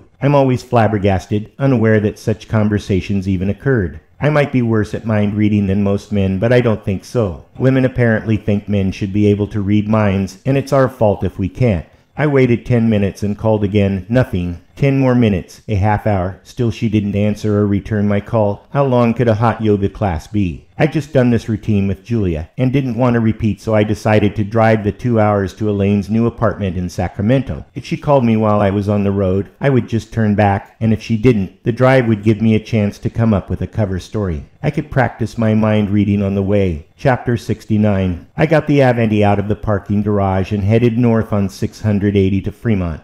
The traffic was heavy, but no worse than usual, and because it wasn't rush hour yet, I actually made better time, but that didn't lessen my apprehension any because I still hadn't received a return call from Elaine. Traffic started to thin some at Livermore when I started west up through the Altamont Pass with its bedraggled wind farm forests, an occasional giant windmill lazily turning. I didn't notice how hard my foot was on the accelerator pedal until the supercharger kicked on. Getting a speeding ticket right now was the least of my worries. I didn't slow down or stop for gas. I just floored it. There was nothing along this route but freeway, its purpose to channel in all the people who couldn't afford to live in San Francisco, but worked there, or people who wanted a house rather than an apartment, or people with multiple children who wanted them to grow up in a cozy, safe neighborhood where the kids played together in the street. The two main archetypes of American culture were the families versus the narcissists. We're all narcissists to some extent, so if the midline of the bell curve is your normal everyday soccer mom and little league dad, then above that are people for whom children are more of an annoyance or status symbol. To be raised by nanas and educated in private boarding schools, that is if they bother to have children at all, or even get married. These are the people who preferred the cities and all the indulgence that implied ethnic food, exquisite shopping, highbrow entertainment, sanctimonious posturing. The people who bragged about what they ate, and whose conversations centered around redecorating their townhouse and the events they had just attended, were attending, or intended on attending. Whose clothes sported prominent labels indicating how trendy and fashionable they were. The craft beer drinkers with expensive haircuts and a disdain for American-made automobiles. It's remarkable that a single area could easily accommodate such disparately focused groups, all made possible because of endless miles of intertwining ribbons of concrete and asphalt. I'd been on the East Coast, even lived in New York City during some of my medical school rotations, and it was not nearly as lifestyle integrated. Those cottage neighborhoods reached the cities on train, then subways, and finally buses. Almost all the vehicles on the roads were taxis or Ubers. The commute times were about the same, but one method of travel was mostly solitary while the other was a group event. In a car there was quiet serenity with time to think. On a subway bench there was only hectic preoccupation with schedules and fellow passengers, a cacophony of smells and sounds, bustle and wait. A New York commuter was emotionally exhausted before they even started the day's work. Not owning a car had some benefits, and there was the righteousness factor of bragging that fact to people who did. Cars were rarely a topic of conversation in the bistros of New York, while at least a quarter of the patrons in every sushi house on the West Coast would semi-casually mention their new Mercedes or BMW. The true playboys drove convertible Porsches. The only thing that could be that was a Ferrari or a vintage Studebaker Avanti with a supercharger and stealth nitrous. About halfway, going north on the 5, traffic had thinned enough that I could really make some speed. My adrenaline was dripping at the perfect level, enough to give me super reflexes, not so much as to make me jittery. Somewhere between Tracy and Stockton, a Tesla pulled up alongside, and the young guy driving it saluted me. I nodded back. Then he turned his head forward and nonchalantly pulled ahead. We were already going over 150. I didn't care at first, but then the idea that some random was willing to go even faster than me, who might be saving someone's life, made me reach up and flip the overhead switch that turned on the electric motor solenoid. The Avanti immediately jerked forward, and the additional speed brought me even with the Tesla. I looked over at the driver, who was surprised to see me going by the look on his face. Then I saluted him just as he had me, and made a show of reaching to another overhead and switch and dramatically flicking on the nitrous. The car didn't just jump, it lurched forward, leaving the Tesla quickly behind. I hoped flames were coming out the exhaust into his windshield. That's something a Tesla will never have. The nitrous didn't last long, but it had accomplished its goal of humiliation. The Tesla must have immediately reduced speed, probably all the way back down to the limit. That's how testosterone works. Once you've been shown your place in the male dominance hierarchy, you accept it, something females never learn, and can never understand why men act like they do. It's also why cars play such a big role in men's lives, at least the men I want to know. Chapter 70. Google Maps predicted a 2-hour drive time, but it took me only 90 minutes from my door to the door of Elaine's apartment building. I looked up at it. I hadn't been here in a while and didn't want to be here now. The fact that there'd been no callback wasn't conclusive, but it did set the tone. I found an open place to park. Obviously a tenant who was hopefully at work, or at least gone long enough for me to check on Elaine and get back before my car got towed. I waited in the car a moment to prepare my excuse for being here, something I thought I was going to do on the drive but had been too preoccupied to remember. Taking a deep breath to help calm myself, I got out of the car and stood, looking up to the floor where Elaine's apartment was. I could see her window, but from this angle it was totally opaque. What was I hoping? That I'd see her standing in front of it looking out, maybe seeing me here. I was getting loopy. Still I hesitated, reached into my pocket for a breath mint. If she was there, which I hoped she was, I'd be ready to talk.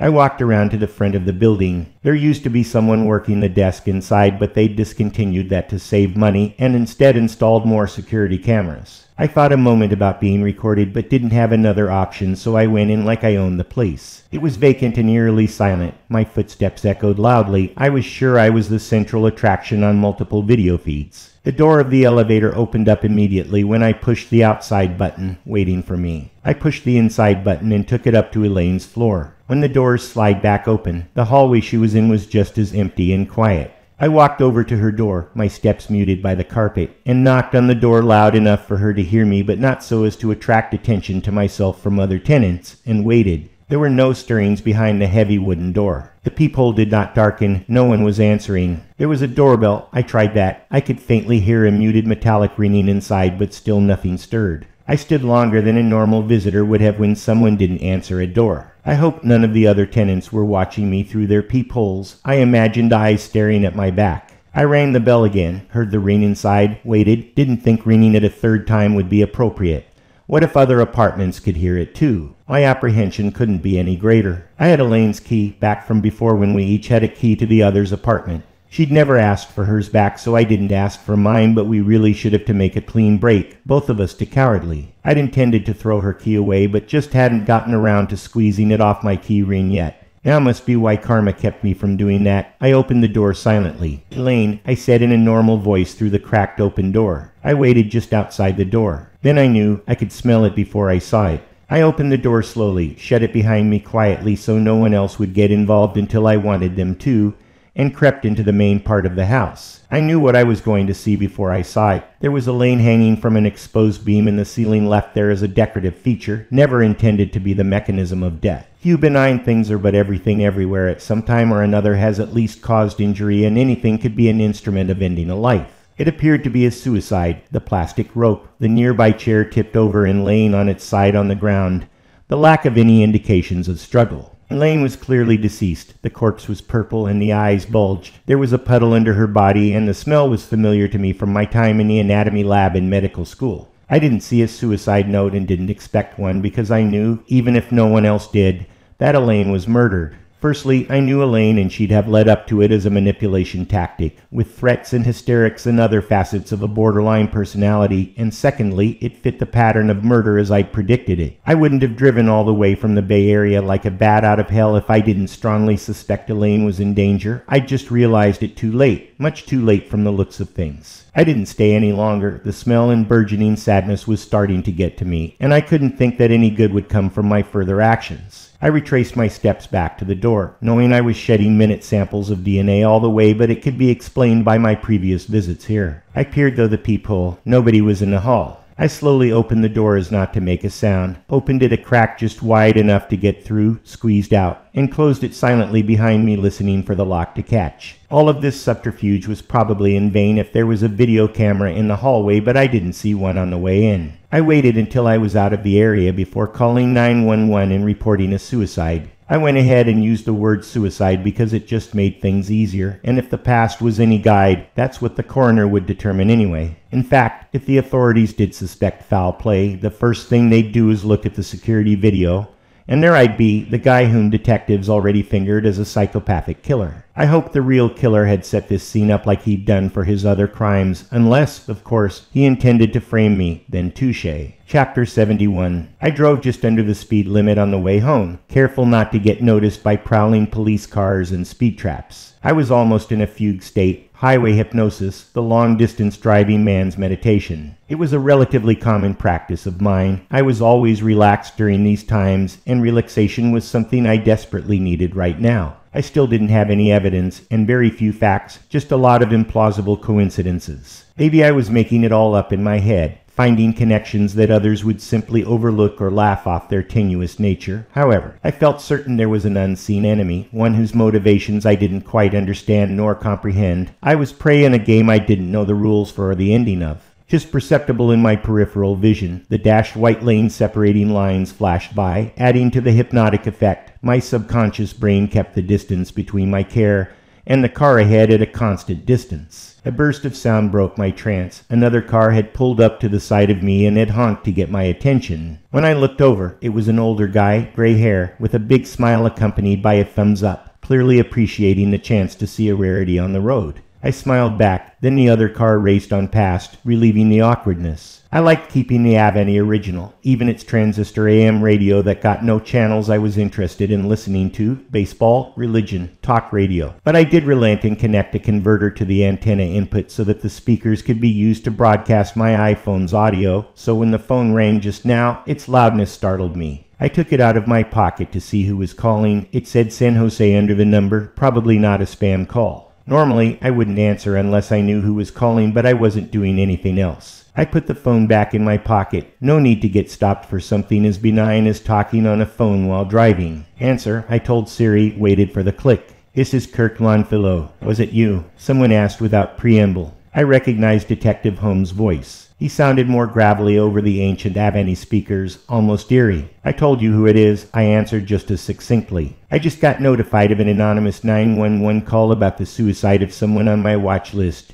Your girlfriend Elaine Dubois. I didn't know what to say, pretend, lie, deny, so I didn't say anything. After a pregnant moment, you don't seem surprised or broken up about it. Holmes said smugly. I still didn't say anything. There's also reports of a white Aveti driving in excess of 150 miles per hour on the 5 going in that direction. That's gotta be you unless other people are driving overpriced hunks of iron off of museum floors. And when we get the surveillance video in, I bet you figure prominently. She was already dead, I explained, long before I arrived. Why'd you go there? He asked, pressing. I already told you why, and I was worried about her. I wouldn't want to be your friend, he said. You don't have to worry about that happening, I answered. There was a long pause then Ihana. Chapter 72. Of all the philosophies in the world that try to explain human existence, the idea that seems most reasonable isn't even on the list. There was a time in my early 20s when I wanted to know existential answers, but after researching what dead men had to say, discarded all of them and determined to my own satisfaction that each of us was the avatar of some species of infinite beings that used our lives on Earth as entertainment. They occupied a body, purposefully blocking all memories of their real self, and experienced life, whether it be good or bad. They probably even did it repeatedly, reincarnating over and over just for the fun of it.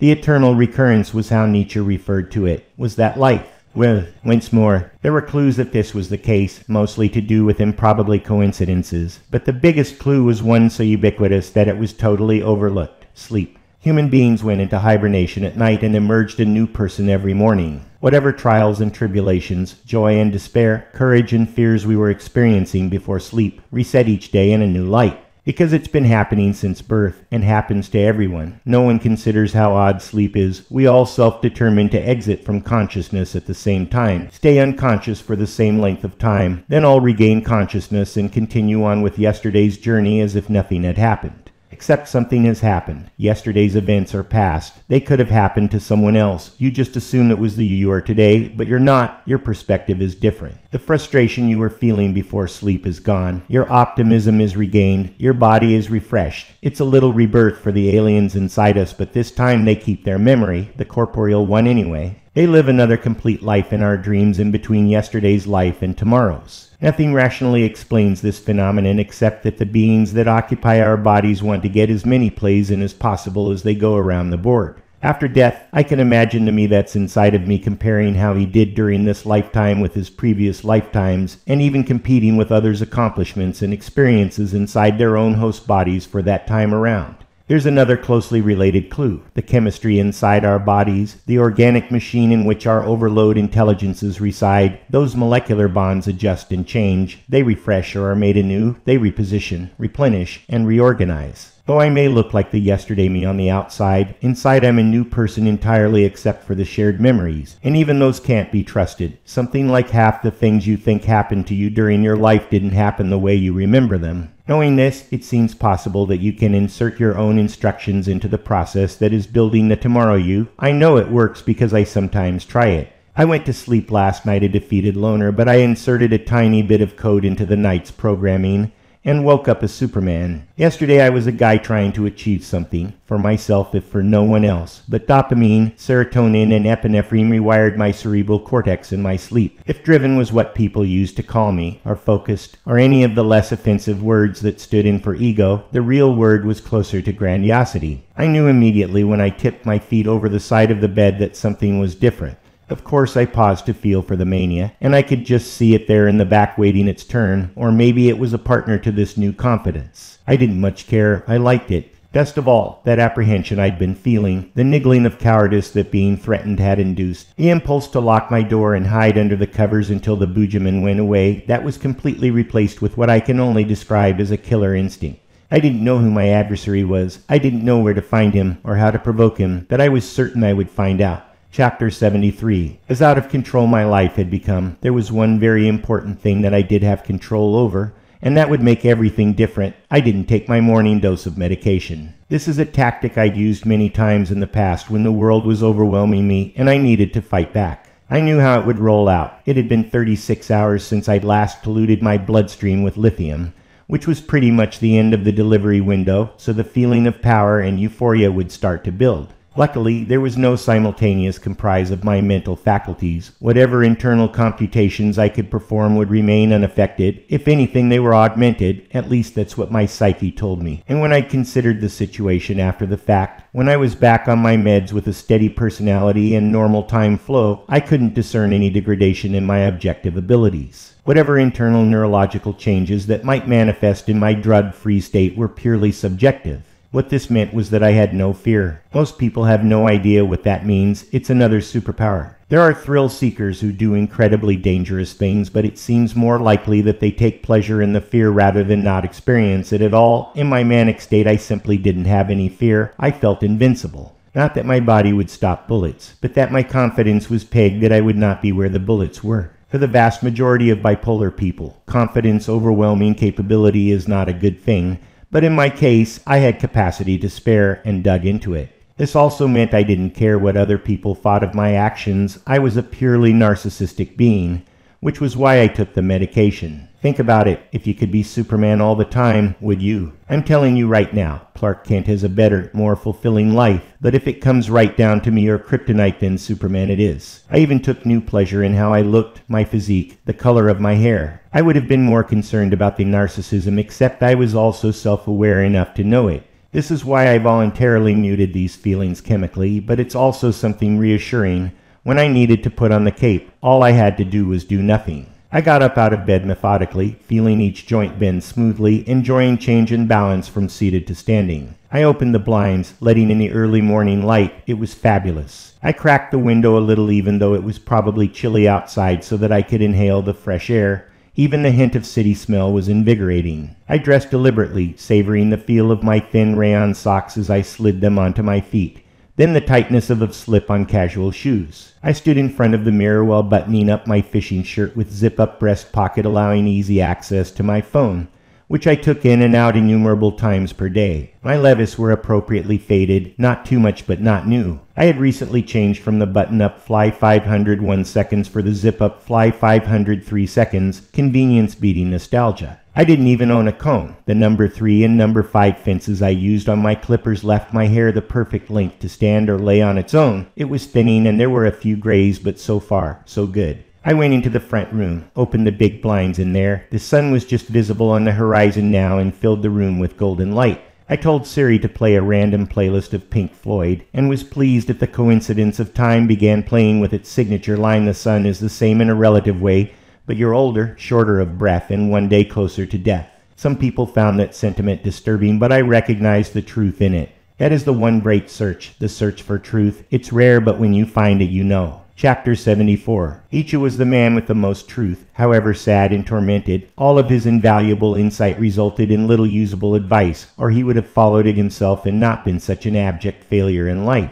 But as flawed as he was as a man, his mind had spikes of brilliance. He created a concept so powerful it inspired a single nation, Germany, to almost take over the world. Imagine that, the thoughts of one man propagated to the point where tens of millions of men died to halt its advance. That was the concept of the Übermensch, the overman, the superman, the natural rulers of society that all others must be subservient to. It was the idea that human beings are bridges to the extraordinary. In his 19th century book, his most famous, Thus Spoke Zarathustra, Nietzsche posits the Übermensch as society's goal, one it should set for itself, independent of whether or not there is truly a God. The Übermensch casts off mystical values of the primeval mind for enlightenment, personal autonomy replacing fate. Creating the human ideal, God is dead. This goal was predicated on the fusing of wisdom and liberty, the more the closer. Wisdom was a combination of knowledge and experience, learning and its practice. Perfect wisdom, of course, isn't achievable because knowledge is ever increasing and experience is infinite.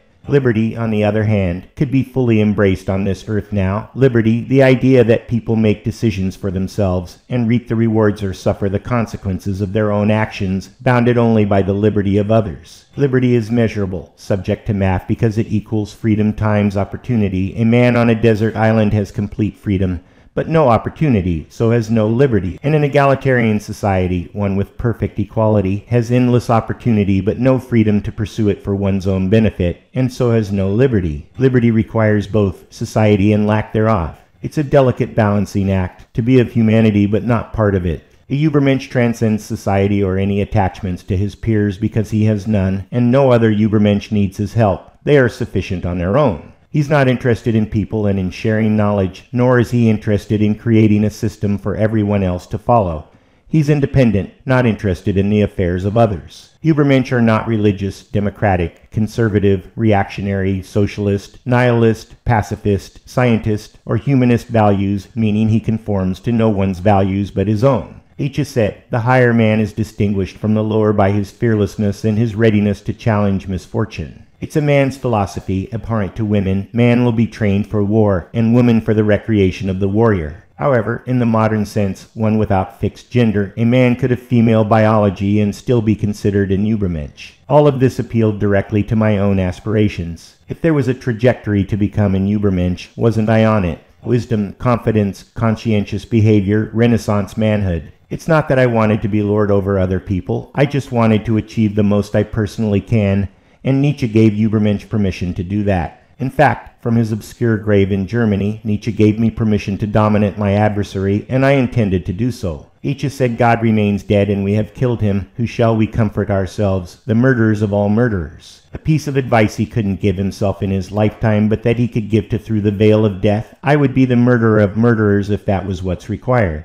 Chapter 75. People often warn against overconfidence, but if I had the choice, I'd be confident all the time. It's why cocaine is such a sought-after drug. The confidence it brings, which some would describe as elation, better than sex. I had a way of gaining confidence that I assume most other people have too, but whenever I mention it, they seem oblivious to the experience. It's not a secret or anything. I'm sure other people do it. I don't know why it's not mentioned more in pop culture. Put on your headphones and play certain songs at full volume. I even have a playlist of songs that will do it. 9 Inch Nails Physical, Smashing Pumpkins Saturnine, Alice in Chains Grind, and even quieter music like Elton John's Rocket Man. I unzipped my breast pocket and pulled out my iPhone. My movement was very deliberate, rhythmic, a repetition of something I'd done countless times before. Put in the earphones. As I was doing that, it occurred to me that earphones had the added advantage of conduction, using vibration to impart feeling, overstimulating the malleus, incus, and stapes, the tiny inner bones in the ear. I selected the first song on my playlist, which I'd named Audio High. It was Saturnine. Just reading the name started the sensation in the back of my neck, and when the song started, it spread out across the top of my head, building slowly. It was the perfect song to trigger the effect because it dragged out the experience by taking too long to get to the crescendo. My anticipation was overwhelming. The effect is very solitary. I can't include other people even if I tell them to play the same song at the same time because they may not be in the absolutely perfect mood, nor do my songs work for them. A tingling starts when I hear the loud first note. My mind recognizes it and knows what's coming. I have to be ready for it, and it only lasts for less than a minute, and only once, like an organism. And I can't do it again for days, and always worry about my hearing afterwards. The crystalline structure of the hair cells, the stereocilia, in the cochlea breaking the tips off. Most people lose their hearing to loud noises, like construction or living near a rail yard while not wearing ear protection, which I always do, except when I specifically want to inject neurotransmitters into my brain with music like this. The stereocilia can only renew their tips at most every 2 days, which is why this trick was a one-time thing, at least until the tips could regrow, and only a fixed number of times during a person's life, which is why older people lose their hearing. When the refrain began, my knees almost buckled in ecstasy. I was totally immersed. Every molecule of serotonin must have rushed simultaneous from one nerve ending to the next, full throttle euphoria. I transcended my mortal shell. I fervently hoped this was what the afterlife was like, assuming there was some existence after death, which, of course, I did. The result was I couldn't have been more confident. I felt the spark of absolute certainty when the option of beating him at his own game crossed my mind. As far as I know, my confidence had never cost me. It's not that I didn't fail. I still did a lot of that. It's just that I wasn't afraid of failing like most people who lack confidence do. Aspiring to be a modern Renaissance man wasn't far from aspiring to be an Übermensch. There had to have been some people in history who had actually achieved Nietzsche's ideal. Why not me? And if I was Übermensch material, then there wasn't anybody out there who could outcompete with me mano a mano, whether I knew their identity or not.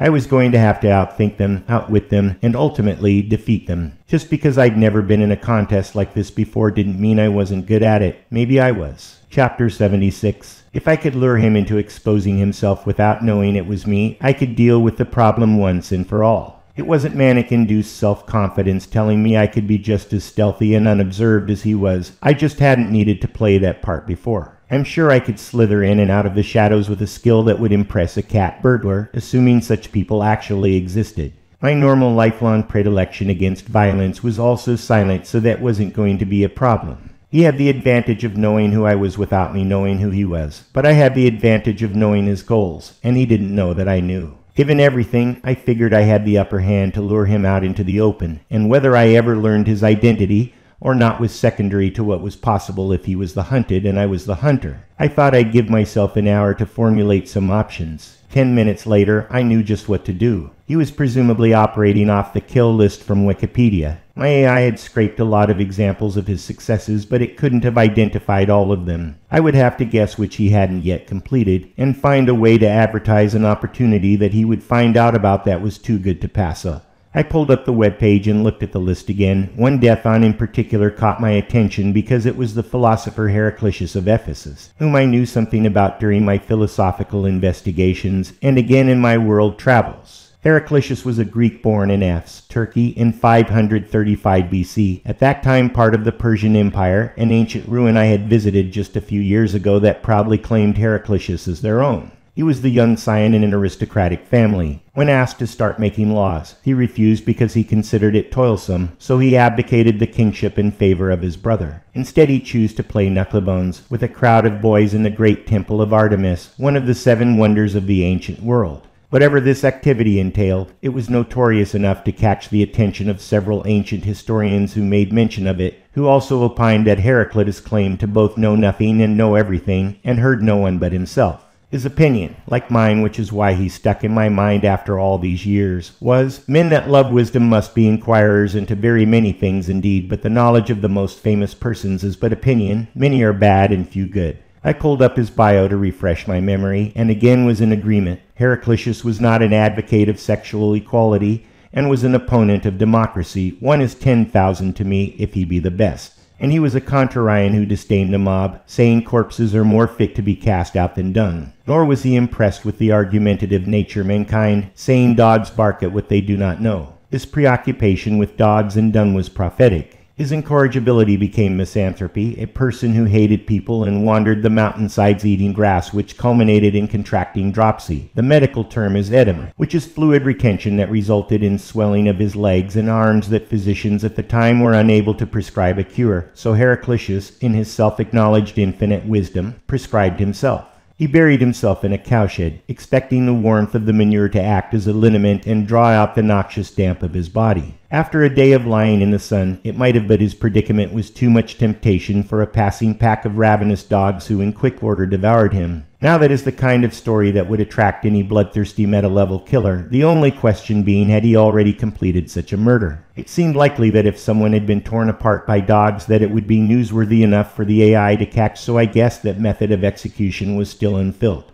I wondered where there were dogs that lent themselves to this scenario. A pound. It seems like pounds would have many safeguards against any kind of dog attack, especially since they needed the goodwill of the public to adopt strays. Rottweilers or pit bulls in somebody's yard seemed like a better bet, but when I googled possibilities, I simply couldn't find any. Those stories of innocent youngsters getting their faces bit off must be more sensational than fact. A few stories about people with unruly dogs that I did find usually ended with the dogs impounded or euthanized. I considered dog training schools. Again, safety first. Military dogs. Police dogs. I even looked for malevolent seeing eye dogs. I was about to give up for the day, but thought I'd try one more thing. I typed circus into the search field in the remote hope that circuses, if they still existed, I hadn't seen one in years, but the last time I had there were performing dogs. I waited a moment thinking yet another fruitless idea when, bingo. Just like it was meant for me, a circus was coming to Richmond, across the bay from San Francisco, where the last few rednecks still lived near Silicon Valley. I had to Google the circus itself to see if they had a dog act, and my luck held, even in this incredibly politically correct era, in this impossibly politically correct area. There was still a circus that had animals like old school circuses, before they were nothing but overweight women spinning a big ball on their feet, and trapeze artists from Colombia. Whenever coincidence and luck play such a big part in my plans, I considered whether this is proof enough of there being a God, or at least someone watching over the God I already am playing on this planet.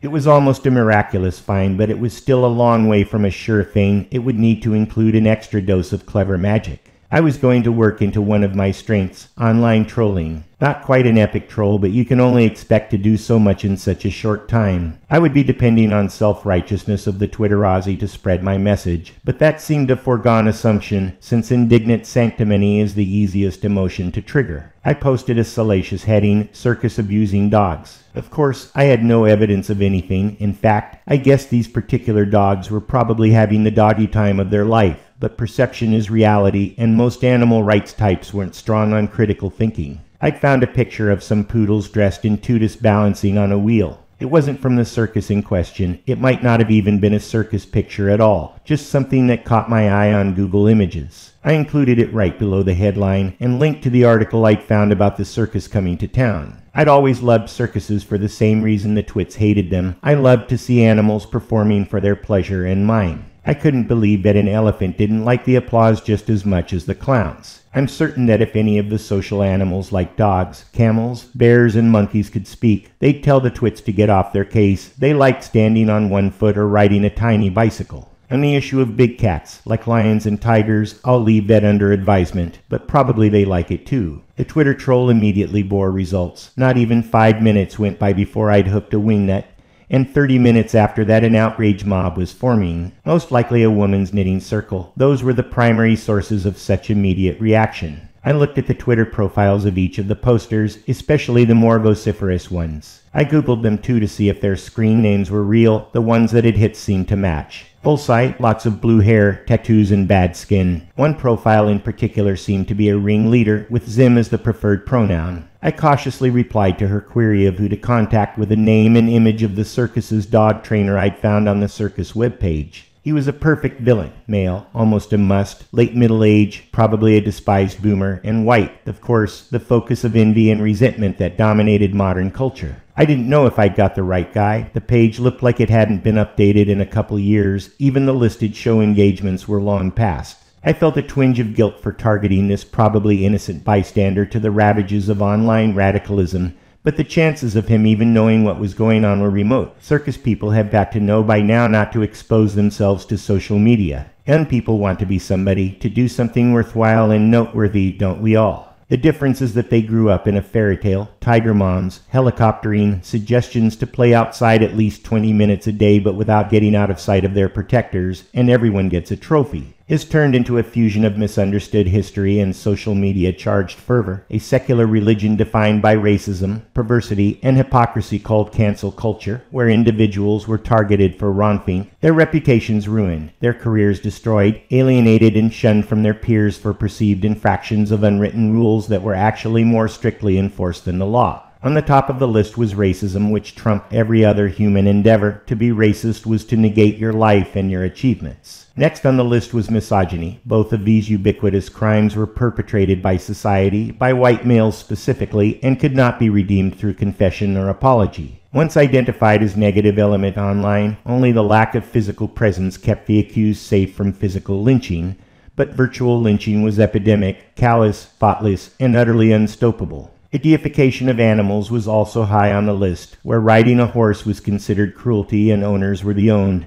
Pets became the center of attention and constant companions, taking the place of humans, even getting the special designation of emotional support animals so they could be a nuisance and distraction to everyone everywhere. It was a short inductive leap to including animal trainers in the pantheon of evil, deserving only of scorn, mockery, and disrespect. Once indignation takes hold, irrational anger spins up into a frenzy. The poor trainer I was putting into the jackpot had no idea what was coming, and certainly was not deserving, but luck plays the biggest part of our lives. He could have an auto accident, or keel over from a stroke. What's a little online harassment, especially when all he had to do was not pay attention? Looking at his photo, I doubted that old-timer even used social media. He would probably remain completely ignorant that anything was happening in the cyber ether at all. That didn't resolve me of responsibility, setting him up, putting him in this situation in the first place for my own selfish reasons. I did feel a tinge of guilt, but that was simply my values encroaching on my logic. One was voluntary, the other was necessary. Unfortunately, there was one real danger to my unsuspecting, undeserving patsy, and that was if I was successful, then I'd just put him in Meta's crosshairs. At the very minimum, it was my responsibility to mitigate the danger to him, but I didn't know what that would entail, nor how I would do it.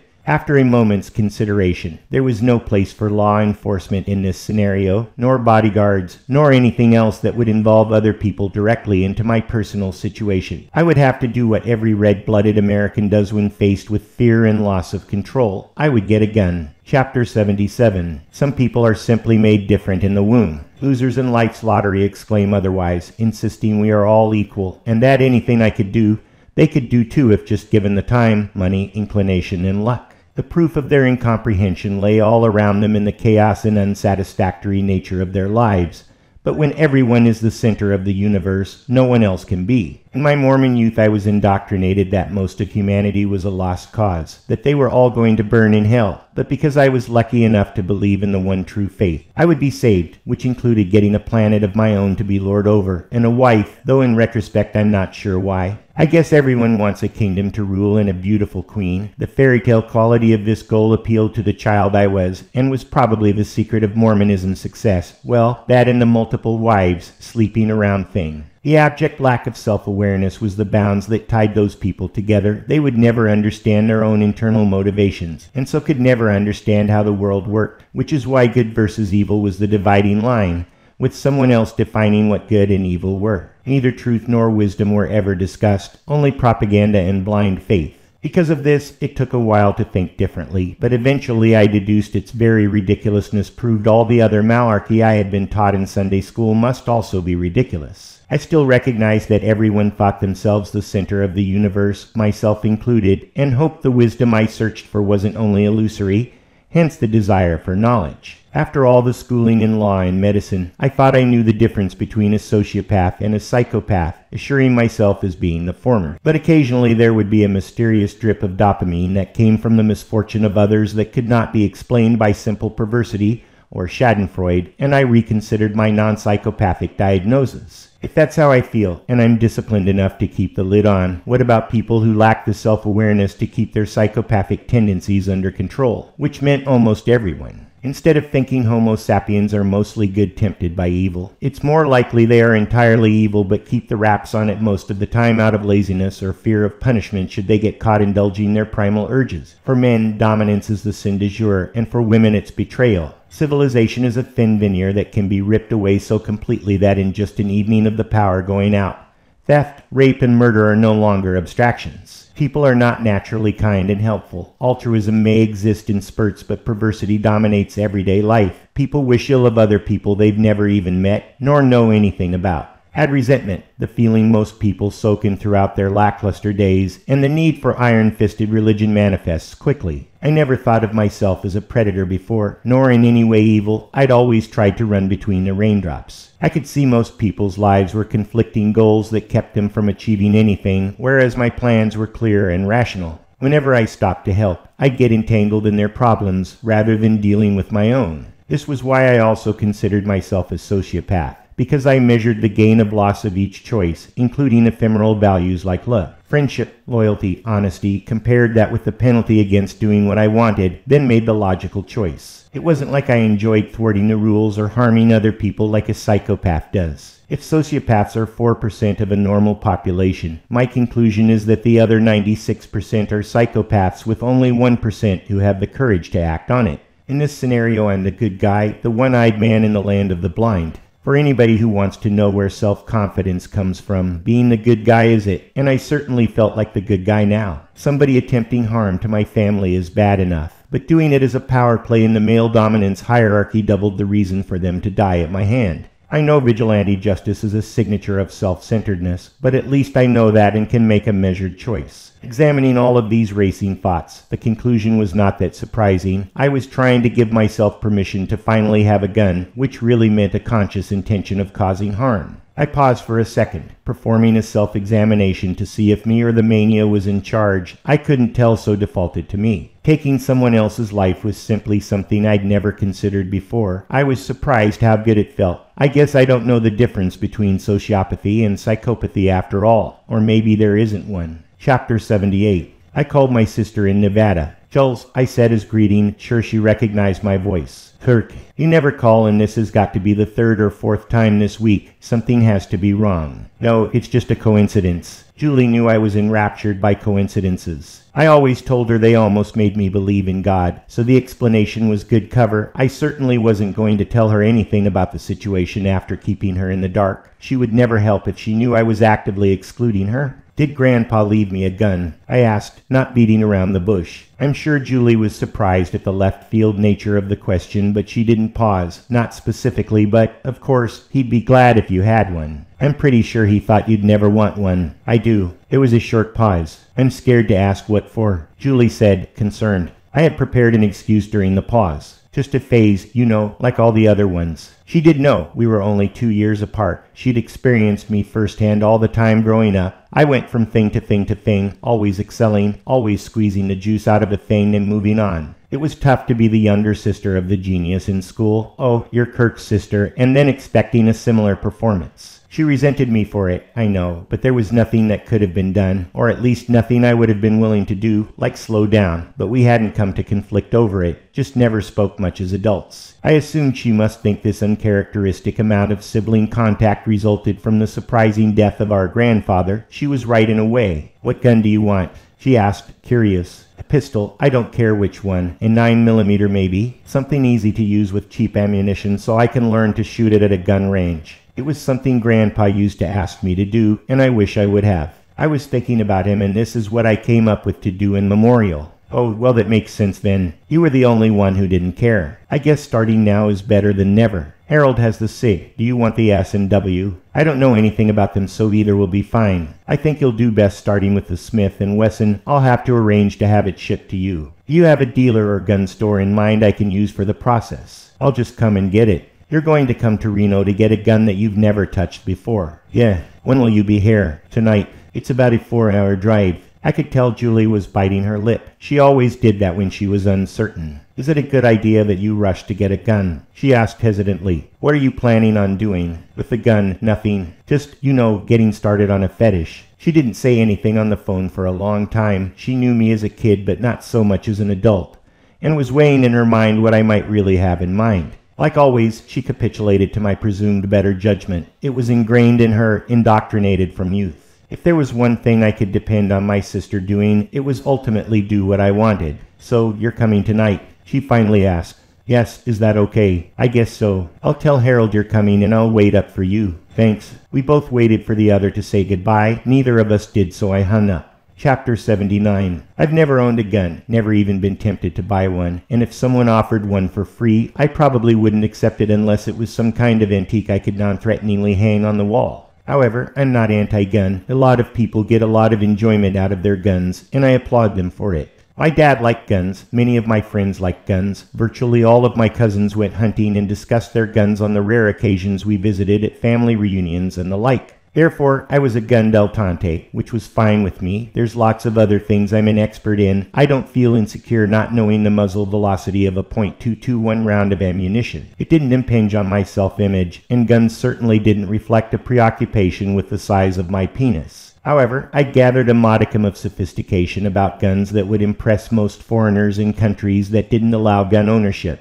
But those people, I could excuse their ignorance. It was the natural-born Americans, ones who'd grown up with the concept of life, liberty, and property, with their legal system defined by a constitution that enshrined gun ownership, but didn't know diddly squat about guns. That irritated me. Either they were cowardly, selfish, and uninformed, or had sinister ulterior motives. The majority of gun grabbers I would put in the first category, but the instigators' intentions were clear. One man with a gun can control 100 without one, Stalin famously said, and he spoke from personal experience, except he actually controlled 100 million, most to their deaths. There was a dedicated component of the American electorate whose intent was to convert the country's philosophy from liberty, individual autonomy, to egalitarianism, from each according to their ability to each according to their need. Mathematically, that would mean half of the population must somehow be induced to give at least some in goods and ability to the other half. Most people won't part with their things at the whim of another without force, and if they have a gun, then Stalin's insight does not apply. I'm sure, though, that preventing authoritarian overreach was not why most people bought guns. About a quarter of the population did it for protection, or in my case, possibly more than that. Not having a gun meant it wasn't an option to protect myself, an option my grandfather's estate could remedy if indeed anything could provide protection. I'd probably still have the gun on me when I was found accidentally drowned or fallen off a building, but something is better than nothing.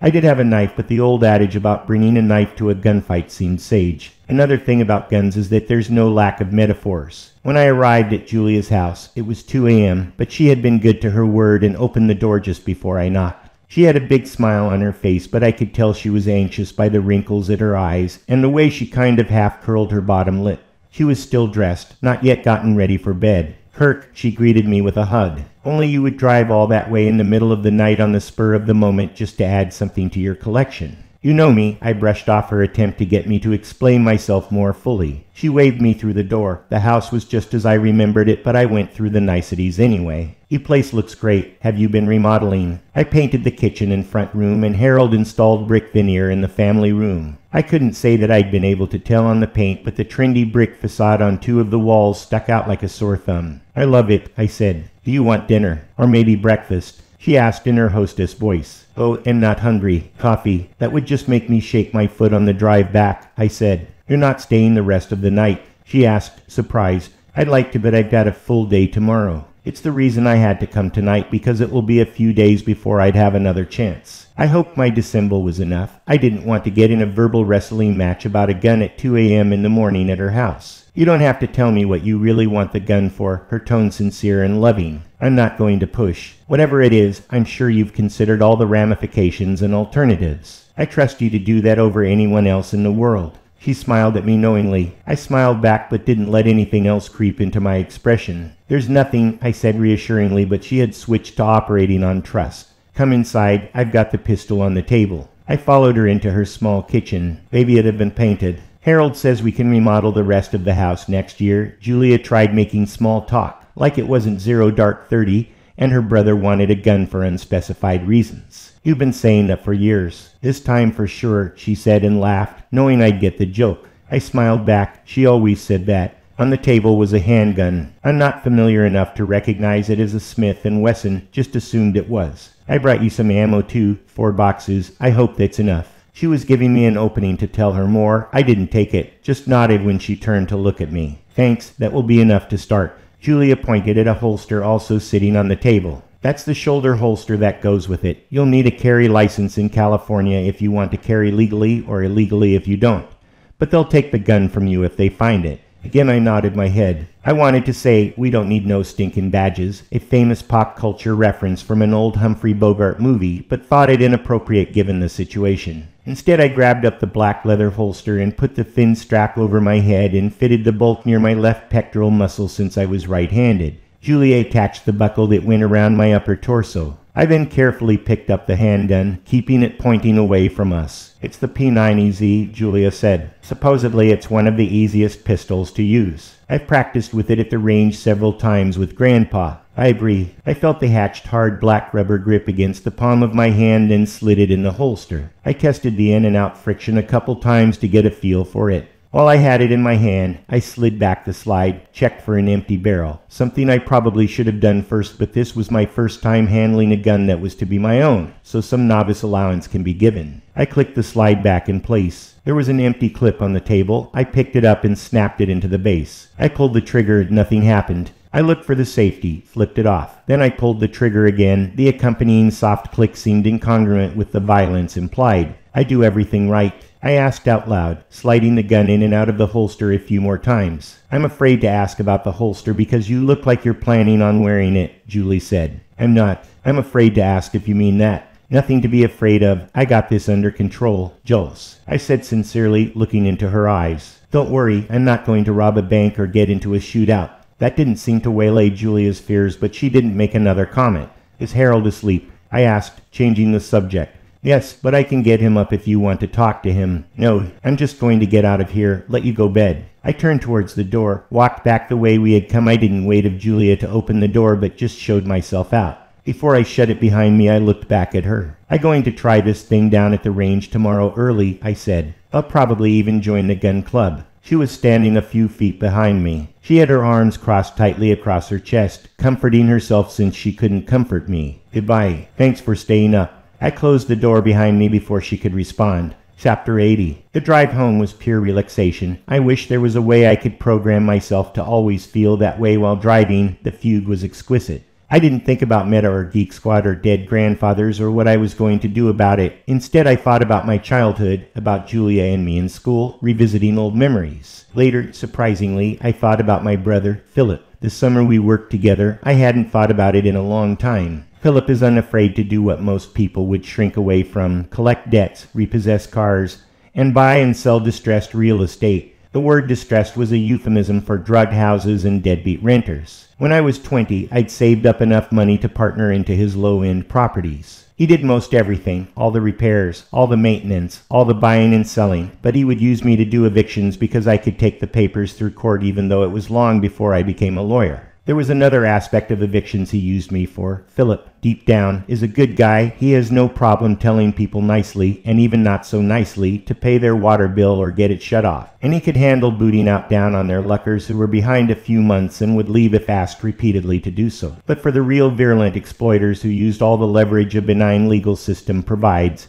he just didn't have the personality. Those people had to be scared out. That's where I came in. Poor families, which were our primary tenants, considering the kinds of properties we dealt with, will choose to feed their kids before they'll pay their rent, and they won't leave unless they have someplace to go. But we were the bottom of the line, and homeless shelters don't take families. They have to move out on their own. The sheriffs won't force them, so what's a landlord to do? Philip once bought a single-family home at half price because the owner couldn't get the tenant to leave after spending thousands of dollars in attorney fees. The guy was really savvy about how to squat. He'd strung that owner along for 3 years by promising to pay, and apparently had give him a few dollars here and there. The way he made money was to put up a sign that said salvage accepted here and charged half what the dump did. The 5-acre parcel was 10 feet high in debris, and the owner was getting fined $250 a day for the public nuisance. He was desperate for anyone to take that mess off his hands, and Philip was just the guy. In fact, Philip could have gotten the property even cheaper, but didn't want to be as bad an exploiter as the deadbeat,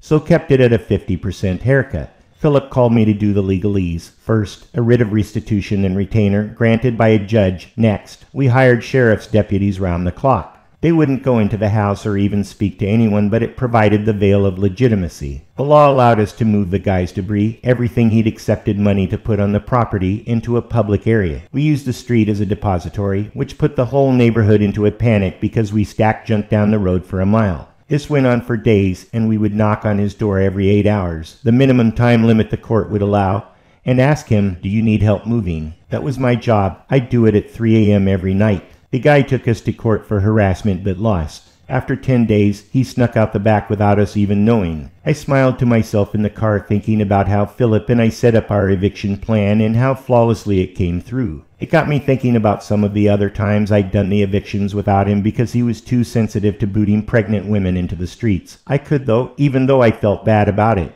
I had this 1967 Mercury Montego convertible with a radical cam and gloss packs, roar, blub, that I got specifically as a prop. I would also put on a long duster, boots, and a cowboy hat and drive up onto the lawn, turn on Black Sabbath full blast, rev the engine, and grab a club. Neighbors would come out of their houses to watch. I'd walk up to the door, hit it with the club, and yell, "Where's my fucking money?" I didn't care who was in the house. I didn't care what day once it was Christmas. A guy sixed his dog on me. I kicked it to death. Another guy called me while I was riding with Philip in his truck and said he was going to beat my face in. I yelled into the phone, "Are you there now? I'm coming to kill you." Philip looked strangely at me afterwards. "Just part of the play acting," I told him. Twice people threatened me with guns, but they weren't willing to use them, so they lost. I hated doing evictions, but we couldn't find anybody else, at least not as effective as me. I was starting to get a reputation of being a scary guy, but I knew I wasn't really. It was just a gimmick. I don't know why other eviction companies didn't do it. How did anyone else get bad renters out? I heard of a guy who stayed for free in a beautiful condo in New York City for over 20 years. He's still there. Older people started treating me, a 20-year-old kid, differently. I think Philip was getting afraid for me because after the last time, he sold all the properties and sailed around the world. I replayed that last time in my memory. The ex-boyfriend of a renter of ours, who wasn't even on the lease, stayed in the house after his girlfriend left. He was a sly one and knew all the tricks. He refused to exit the structure, drank out of the water heater tank after we had the water turned off, and overflowed the toilet with shit. My brother called me. I looked in the window at C Street today, and that guy is tearing the wires out of the walls. He's got to go now. I'd already chased out the real tenant using the Merc and loud yelling, but her boyfriend wasn't there at the time, and it didn't seem like the charade would intimidate the guy anyway. He wasn't a wuss. "When? Now, bring the truck. Don't do anything until I get there," I cautioned. I showed up in the truck about 15 minutes later. "The guy inside?" I asked. Philip nodded. "I'll go talk to him." "No," Philip commanded. "Let me try first." Philip reached into his truck and took out a rifle. He walked over to the house, knocked, said something through the door, turned a knob and walked in. He left the door open. He was in there for about 10 minutes. I don't know what was going on, but I assumed Philip was trying to be reasonable before calling in Mr. Not So Reasonable. "Kirk," he finally called me through the open door. I was in my long coat with the cowboy hat and boots. I walked in, saw the light fixtures gone, and the walls tore up. Philip was standing near the guy. He had the tip of the rifle down. "I've been telling him that," Philip said. "I got no place to go but sleep in my car," the guy whined. "Then sleep in your car," I replied. "You can't make me go," the guy said belligerently. I didn't say anything. We stood staring at each other for about a minute. I took a step toward the guy. He moved towards the open door. I took another step. He got to the door, but he didn't step through it. He turned. I'm guessing he was going to say something, but Philip raised the tip of the rifle a little bit. The guy looked at it, and he looked at me, then his face fell and he went out to his car. I walked over and shut the door. Through the window, Philip and I watched the guy bang on the steering wheel of his old beater before turning the starter over and over. I was thinking it wasn't going to start, but eventually it did, and the guy peeled off. He yelled something out the window. I don't know what, but I can guess. Chapter 81. By the time I got back home, I was reminisced out, and my thoughts naturally returned to the issue at hand. I thought about whether I should let Geek Squad know my plans, but wasn't sure. Even if I could get a hold of him, would he even want me to tie myself to him and in so doing, expose him to danger? He said he'd never see me again. There was also the troubling feeling I had about trusting someone who was so untrustworthy. It's not that he'd exhibited any reason to not trust him, and I didn't want to judge a book by its cover. Geeky looking doesn't mean dishonest, but there wasn't really any reason to trust him either. It's not like I had any collaborating evidence of anything he had told me. He could have been making the whole thing up. It all still could be an elaborate troll, though I couldn't see the allure. After allowing these freewheeling thoughts to spontaneously appear and disappear, I finally decided that I would continue to go in the direction of my momentum, and assume Geek Squad was indeed a collaborator, a confederate that could be trusted to help solve both our problems, his being that he was afraid for his life from Meta just as I was. I didn't have a lot of time or energy to track him down, so I figured I'd just repeat what I'd done before to catch his attention, and hoped it worked.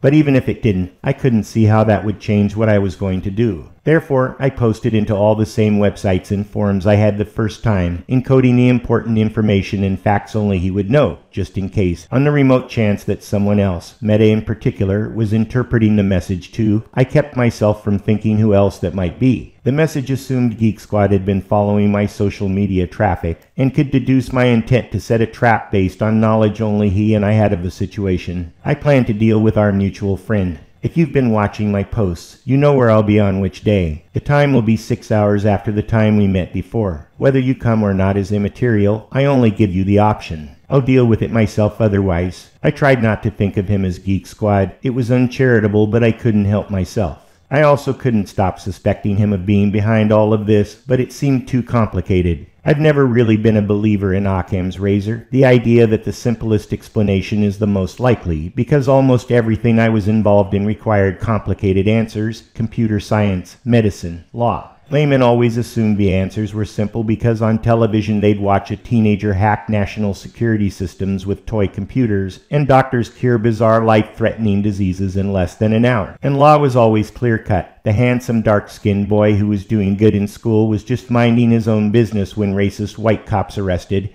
and tortured him for no reason. More than once I'd gotten insulting emails from customers who claimed their 10-year-old could program better than me, or that doctors were just in it for the money, that an herbal remedy was all that was really needed, and, of course, everybody thought they could be a lawyer. Even my accomplishments, difficult to achieve to the point of impossibility, were dismissed as me being able to take tests well. But old Occam may be onto something when mysterious unnamed Confederates were advising me concerning mysterious unnamed supervillains who were targeting me for surfing the internet. Just how complicated can my situation be without exiting the realm of plausibility? It was the same kind of analysis I'd used when I'd come to the ultimate conclusion that even though most evil in the world is explained away as ignorance, incompetence, or bad luck, I knew most evil was intentional, even if subconsciously so. People acted defensive first, then passive-aggressive, then maybe if they thought they could get paid or laid, might actually help someone else. I even extended my poor opinion of human nature to think that given the chance of killing someone by just wishing it, almost everyone would do it. An enemy, a competitor, even someone who was simply burdensome. Human life has no real value. Just think of how many people die unexpectedly every year, but nothing ever changes because of it.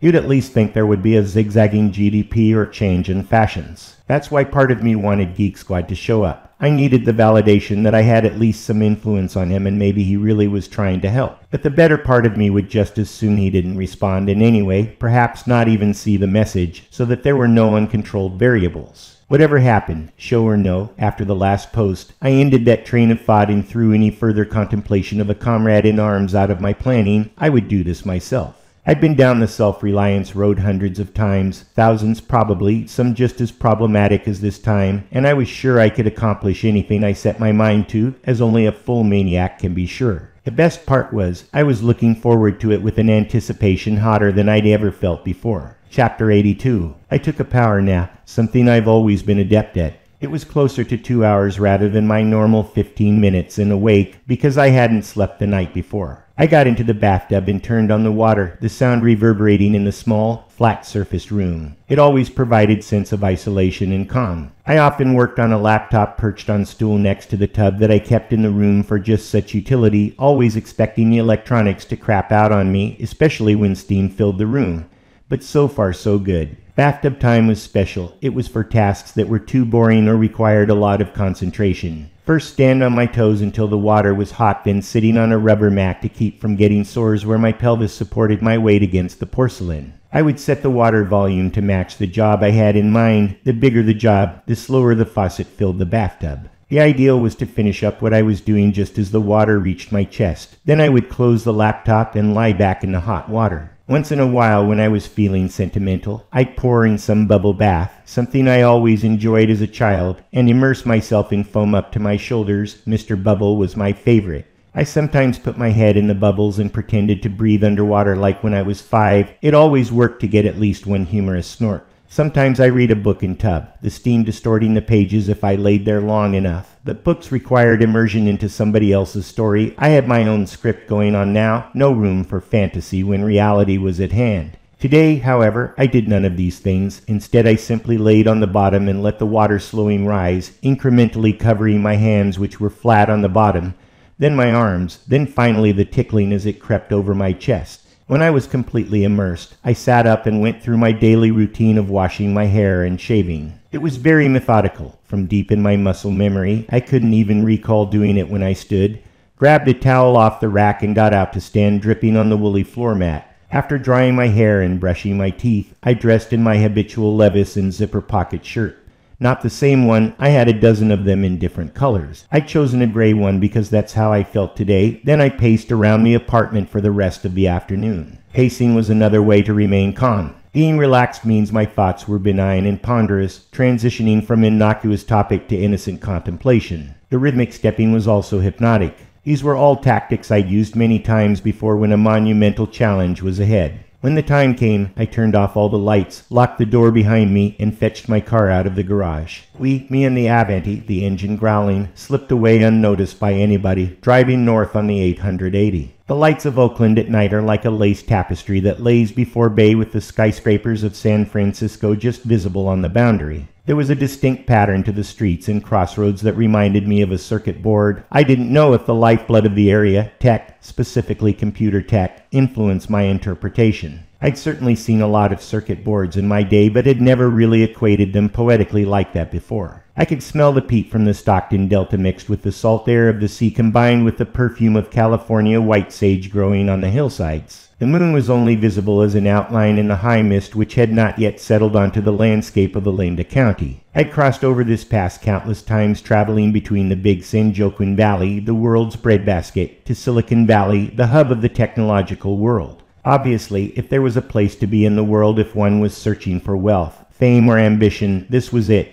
And it had been for me. But I already had inklings that my life was about to change, if not by my hand, then by the hands of other yet unidentified entities. The feeling verged on mysticism, something I studiously avoided. But sometimes when I'm immersed in the melancholy of a situation, the mania is completely subdued and I can read the future. Not predict it, for that is beyond the capabilities of any human soul. But I can get the general flavor, and radical change was what I was tasting. I reached over and pushed the button to the Avanti's glove compartment, reached my hand in to caress the plastic grip of the Smith, and Wes and I'd put inside. Surprisingly, it didn't change my premonitions one way or the other. I was wearing the empty holster under a polyester jacket I'd bought at Knott's Berry Farm because the character Snoopy of Peanuts fame was on the breast. Snoopy provided a kind of safeguard to ensure my near future didn't emanate from the barrel of a gun. Chapter 83. I slowed the Avanti when Siri, in her sing-song computer-generated cadence, told me I was close to the building hosting a circus. I didn't know what I had expected, probably nothing, but I could just make out some noise coming from approximately my destination. I eased the car even slower as I rounded the last corner, my view obstructed by the storefronts and signs. As it came into view, there in front of me was what could only be called a demonstration. Mostly unattractive people with signs walking in a sloppy loop on the sidewalk in front of the exhibition hall where I assumed the circus would be performing. I could faintly make out the word stop in a slogan, perhaps stop the cruelty. I was rather amazed that I had instigated this. I wondered which of the people marching were the people in my Twitter thread.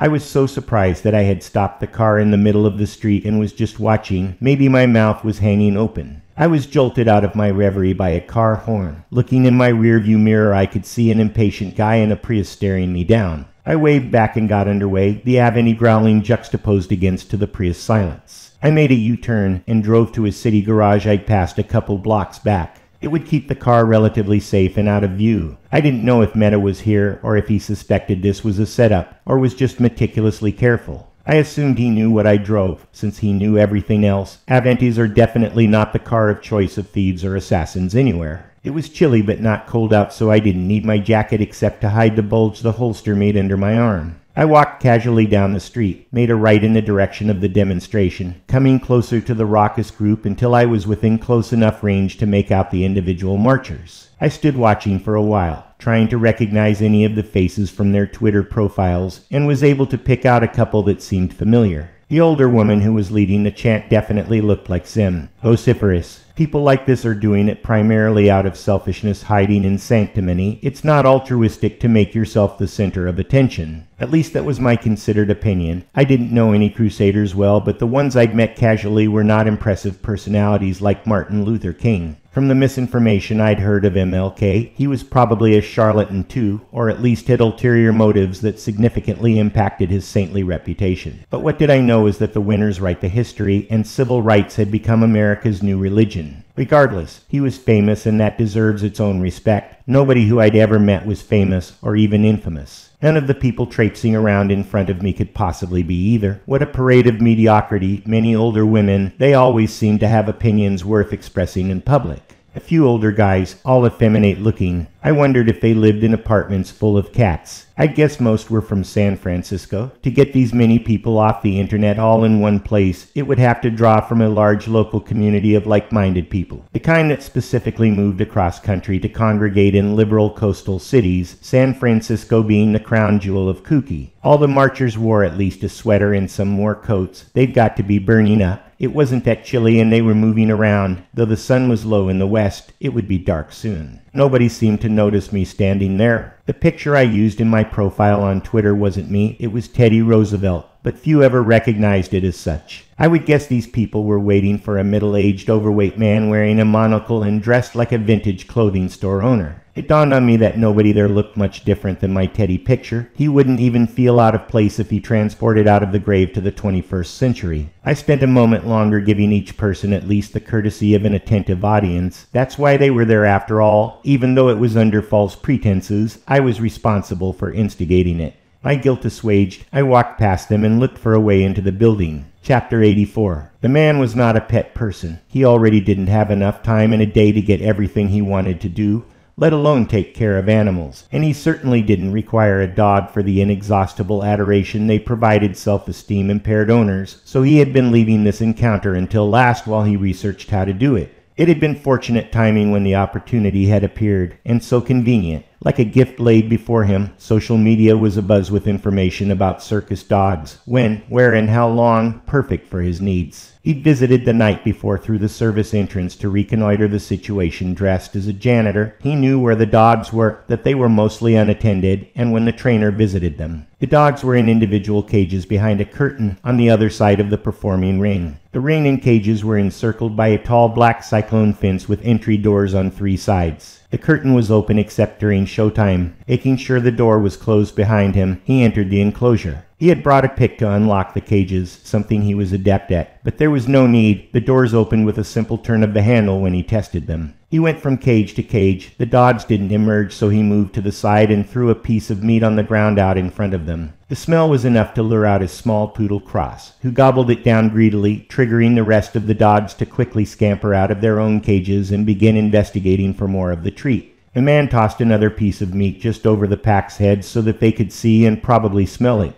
The chunk landed near the pile of meat he had previously placed in the ring not far from the cages. All of the dogs followed the meat's trajectory to the jackpot. The man had seeded the steak bites with 500 milligram tablets of glucocorticoid steroids, which if eaten by dogs, especially at 100 times a normal dose, would cause steroid psychosis, extreme aggressiveness, poodles turning into pit bulls turning into mountain lions. There were a dozen dogs. They had all approached the pile cautiously, but when the biggest one got the nerve to move close enough to gulp down a piece of the steak, they all did, and were now voraciously gobbling down the pile of meat. The man carefully exited the enclosure and secreted himself behind the side of a rise of audience bleachers. The man's research indicated that steroids affected dogs at different rates, but the largest one seemed like a good bet to exhibit overdose symptoms first, so he watched that one closest. Sure enough, it started lowering its head at other dogs, warning them off with a threatening growl if they got too close. It also looked to be salivating, but he didn't know if that was unusual for hungry dogs. He suspected not, except there was so much of it. Pools of saliva were forming on the ground everywhere. The man had also placed a Bluetooth-enabled speaker on the ground among the chunks of meat. He touched his phone to start it playing the sound of a dog howling.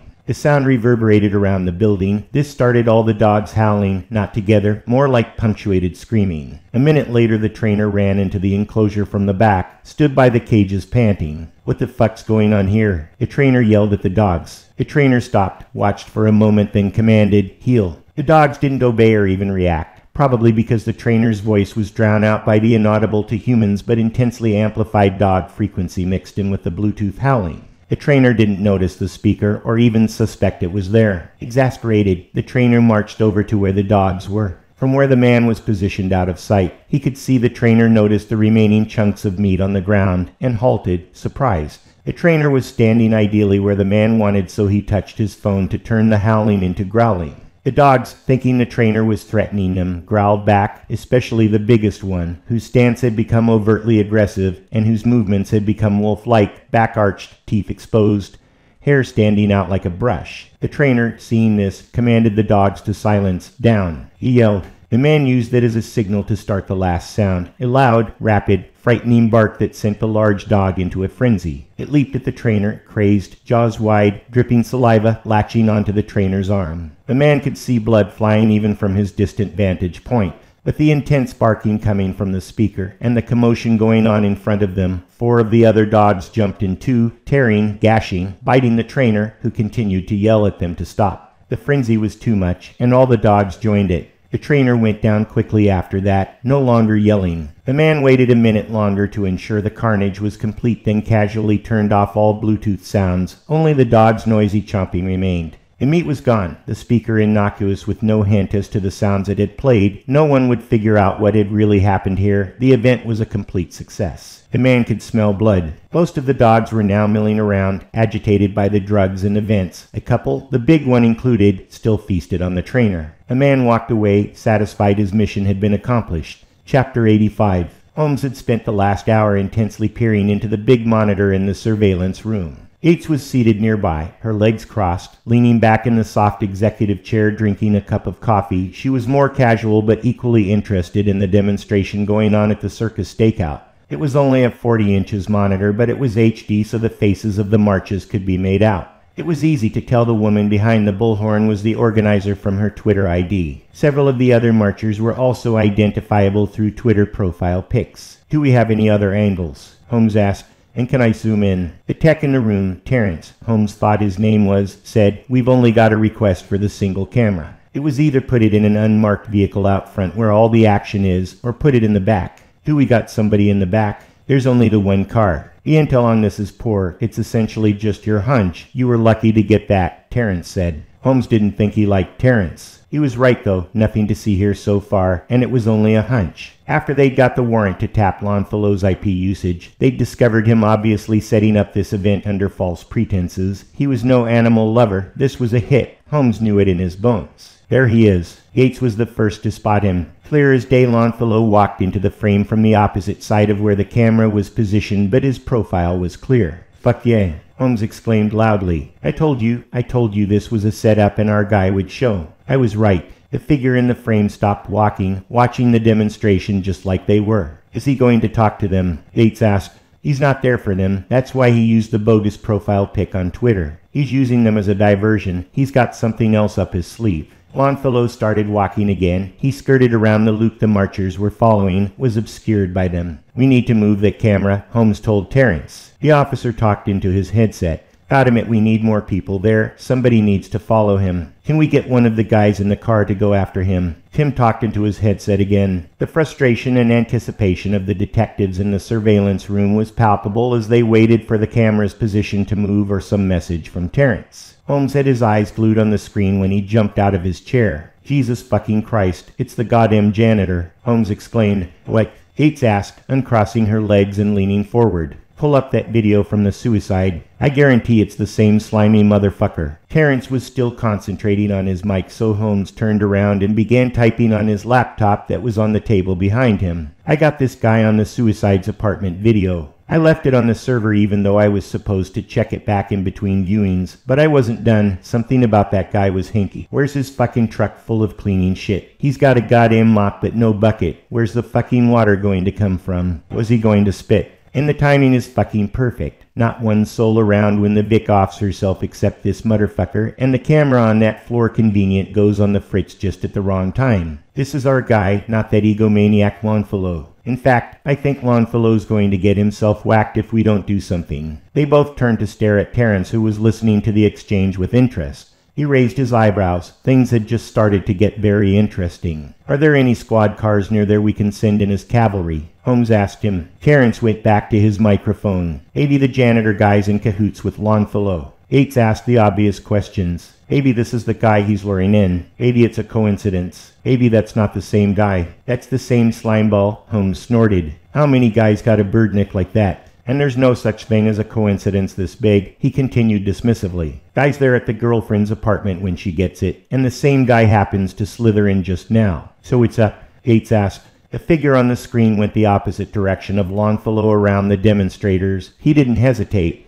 He seemed like he knew exactly what he was doing. Holmes pointed at him on the screen as he disappeared behind the crowd. "Birdman, there's our real guy. Longfellow wasn't fucking lying to us. Somebody is out to get him. What do you think's going to happen?" Whatever kind of trap Longfellow was planning with that genius brain of his, I'd say he's in the jackpot instead. Yates signaled over to Terence, getting his attention. "Anybody following yet?" she asked. "Have to wait for at least another car for backup." "There's too much confusion there," Terence replied. "By the way, congratulations. You guys were right. This is a live one." "Damn," Holmes responded to the new information. "We need to have uniforms on this, like right away. We don't even know where they went.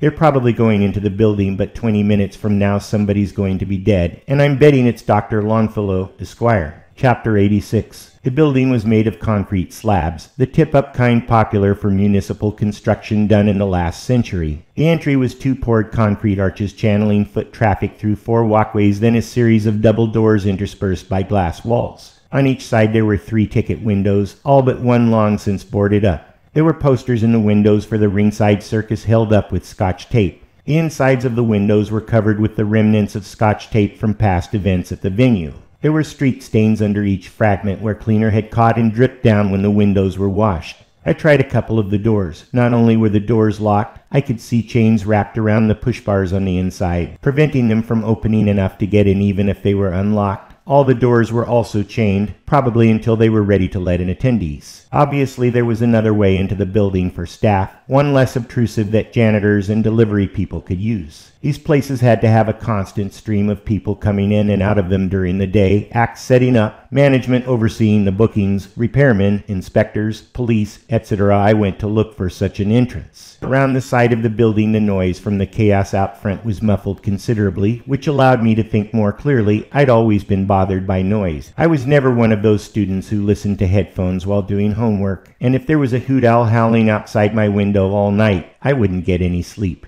I looked up and down the plain concrete wall. Nothing visible, but it seemed to turn inward about 20 meters down, so I continued walking to investigate. Indeed, there was an alcove with double steel doors. These were also locked. I rattled the doors, waited, rattled again, nothing. It was clear I wasn't getting in this way. I'm not a lock picker, and I didn't know how to shoot the doors open with my pistol like they do in the movies. I determined to go completely to the back of the building, another 20 meters, and try my luck there. The back of the building looked a lot like the sides, except with a loading dock with 3 big roll-up doors. One was clearly open. Light was even reflecting from somewhere inside. I looked around. There was an asphalted loading area for big semi-trucks to back up to the raised concrete platform at the height of the truck trailers. The asphalt was also used as truck parking. At least there was a red cab over tractor with a truck rental agency sign on the driver's door. A 40-foot trailer with the circus's name and faded painting of a clown's face was backed up to the dock. It appeared empty, but I couldn't see all the way to the back from where I was standing. The sloped ramp came right to where I was, probably for dollies, and next to that were 6 steps for a person to walk up if the ramp was busy. Looking around, seeing nobody, I walked quickly up the steps and across the 3 meters to the first opening, first looking into the truck trailer to make sure nobody was in it. I sidled up to the opening into the building, cautiously peered around the corner before entering, seeing nobody. It was well lit inside, a large foyer with high, open ceilings and the smell of industrial cleaner. An unoccupied desk sat at the far corner of the room. It was stacked high with detritus, obviously never used. Considering there was going to be a show here presumably tonight, it was eerily quiet and uncluttered. I'm not sure the circus had many acts left to play in its future. Suddenly there was movement from behind the pile of junk on the desk. A person stepped out. A man. I had a prepared excuse for being inside what was obviously supposed to be a restricted area. There were signs all over the place warning the area was prohibited to non-employees. Just as I was about to go into my charade, I recognized Geek Squad. "You," I said in a loud whisper. "I got your message," he replied in that gravely voice of his. I stood looking at him for a moment, not knowing if I was happy or worried he was there. "Are we going to do this?" I asked cryptically, knowing he'd know what I meant. "We are." There was no more to be said. I opened my jacket, tapped the bulge on my left chest. He nodded knowingly. We got back to business as a team, which seemed like a weird concept, but beggars, choosers, all that. There were 2 human-sized doors to each end of the room, and a large opening, currently closed with another roll-up door that took up most of the wall. Ropes and wires hung down everywhere. There were 2 overhead cranes and a forklift. Everything was worn out and dirty looking. What to do? I considered if we should go through one of the side doors or try and open the big one, but quickly decided that one would be too attention-getting. I walked to the closest side door. Geek Squad followed my lead. As I approached, I felt apprehensive that it too was locked, and was relieved when knob turned. I opened it, looked back at Geek Squad as if to say, "This is it," and walked through without caution. Too late now if we were noticed. It was showtime. Chapter 87. Immediately we were assaulted with the sound of dogs barking hysterically, their howling reverberating off every flat surface. It wasn't just a guard dog kind of warning bark. It was the vicious, snarling, frightening sound feral dogs make, causing passers-by to walk in an arc around them out in the street. I had a premonition of what it meant. I turned my head to look at Geek Squad. He looked back at me knowingly, but we continued toward the noise. The hallway was about 20 meters long, wide enough for a forklift and tall enough for one to carry large stage props. There were doors to either side, but we didn't check to see if they were locked. Why bother? The noise was ahead, as we could tell by the increasing volume. We slowed our pace as we came to the hall's end, and crept the last meter, not wanting to meet any creatures making that kind of noise head on. The hallway looked to turn both left and right. The cacophony was coming from the right. I cautiously looked around the corner. I was under no misapprehension that a dog wouldn't be able to see the top of my head when it became visible, but I thought I could gain a moment by using the wall as protection. What I saw was a large room, possibly a performance area considering there were bleachers. Geek Squad walked boldly around me into the room. I stepped in beside him. We were standing at the back facing a big cage made of cyclone fencing held in place by galvanized steel poles. Inside was where all the commotion was coming from. There appeared to be a dozen dogs, as I would have guessed by the amount of barking. They were of mixed breeds, but all had similar markings. I'd read on the circus webpage that they were all rescue dogs, saved from the pound. Some were considerably larger than the smallest, but they were all fighting among themselves, snarling, biting, yelping. Not something I'd ever seen dogs do before. They looked absolutely crazed, agitated. One was simply running around in a circle. The focus of all the activity was in the corner of the cage furthest from us. We couldn't see exactly what it was without getting closer, but I thought I knew already. That's why I was here after all. Looking around to make sure there were no loose dogs, nor other watchers, Geek Squad motioned for me to follow, and walked briskly that way until I could make out what was on the floor. I wished I hadn't. It was a man's body, or at least what remained of one, lying in an immense pool of blood, made larger by all the dog prints in and around it. Anytime a dog got free from the others, it would use its powerful jaws to rip a piece off of what was left off the body. The arms had been torn away, and both legs were no longer identifiable as human. What I thought was a similar coloring of the dog's markings was actually blood that made the area black around maws and paws. So much blood. Amazingly, if that's the term to use for it, the man's face was still intact. It was the circus's dog trainer from the picture on Internet Story. The thought dawned on me that I was responsible for his death. He was simply an innocent who I had made into prey for my own selfish purposes. What was I thinking? Did I just assume we would confront Meta before he murdered this man? Did I not truly believe my plan would work? Did I not care? That last one stung because it was the only explanation that made sense. I'm intelligent enough to follow events to their logical conclusion, and what other conclusion would there be once Meta locked on? I tried to assuage my conscience by excusing the trainer's demise as collateral damage. Like the military does for women and children at a droned Afghanistan wedding party, it didn't help. I looked over at Geek Squad. He was even more mesmerized, and I bet he couldn't be feeling the same guilt I was. He didn't set up some anonymous person to be murdered. Geek Squad had some other demon he was internally wrestling with that I couldn't discern, and he looked like he was smiling. The guy's eyes were fixed on the scene before us. He licked his lips creepily. His motives remained opaque to me. What was he even doing here? Was he a ghoul, hovering around the outskirts of death and mutilation for kicks? I felt like a pawn in some awful game. His geeky looks took on a more ominous nature. Did he cause this? No, I caused this. No, Meta caused this. Let's not start assuming blame for other people's bad actions. This couldn't possibly be an accident. Knowing what we know, I said to him. Geek Squad broke out of his reverie. Of course not. He's not going to be connected to this in any way. Us, maybe, but not him. Who? I asked. And what do you mean we'll be connected? As far as I know, it could be you. I demanded. This ain't my regiment, Geek Squad replied enigmatically. Then who? I repeated forcefully. Geek Squad just looked at me calmly, snorted. The Übermensch, of course. Chapter 88. I waited for more, but Geek Squad just returned his gaze back to the body, again fascinated.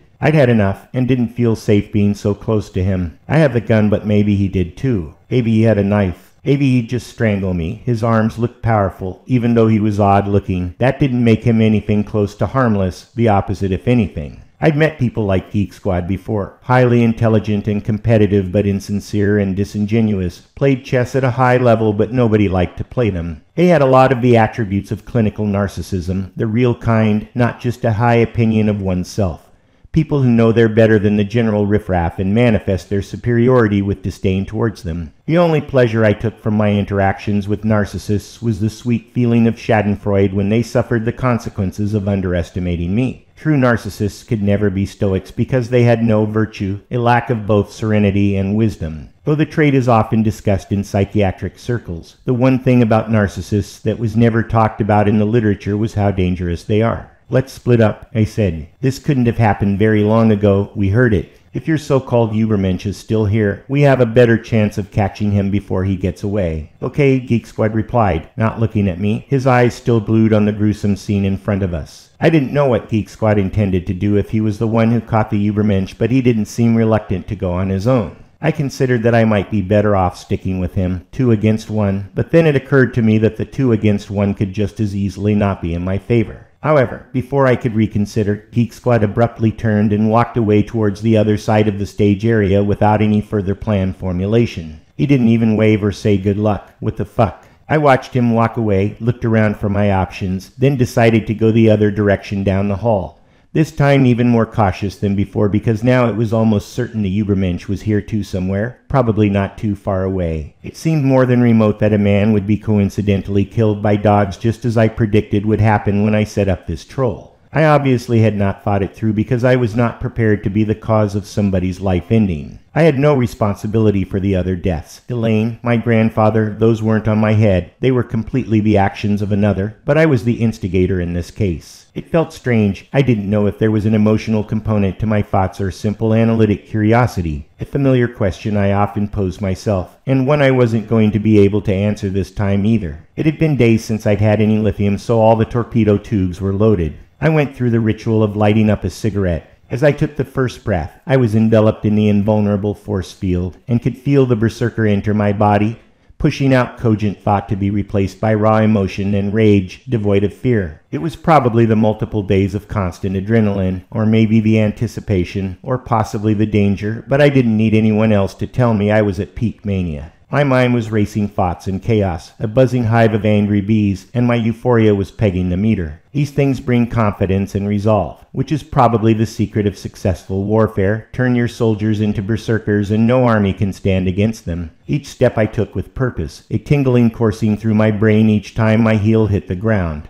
There was no question now that I would kill. I was omniscient and invulnerable. This must be how psychopaths feel. That was when I heard the gunshot. It was loud, not muffled, easily audible over the still barking dogs. I wasn't sure because the walls reverberated the sound, but it seemed to have been from ahead of me. I thought of taking out my own gun, but decided that would simply be inviting danger. What if the gunshot was from security or the police who had discovered the Übermensch first? If I came waltzing around a corner, gun drawn, chances were pretty good they'd mistake me as a bad guy too. From their point of view, I was a bad guy, just not as bad as the bad guy. For the same reason, I decided to leave the shoulder holster covered by my jacket. Essentially nothing had changed from a gunshot except I now knew at least one other gun was present.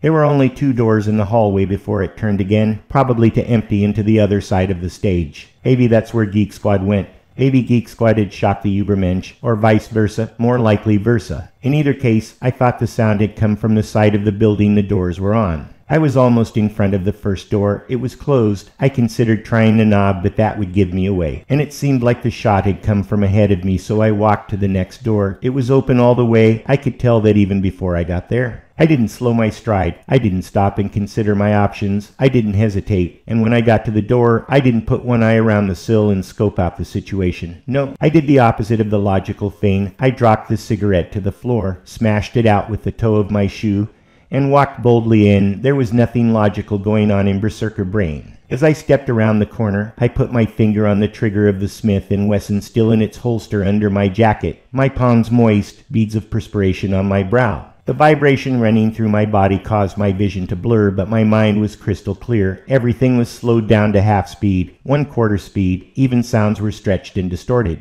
There was nothing in the world more dangerous at this instant than me. How could anything threaten me that operated at world speed when I was running at superhuman perception?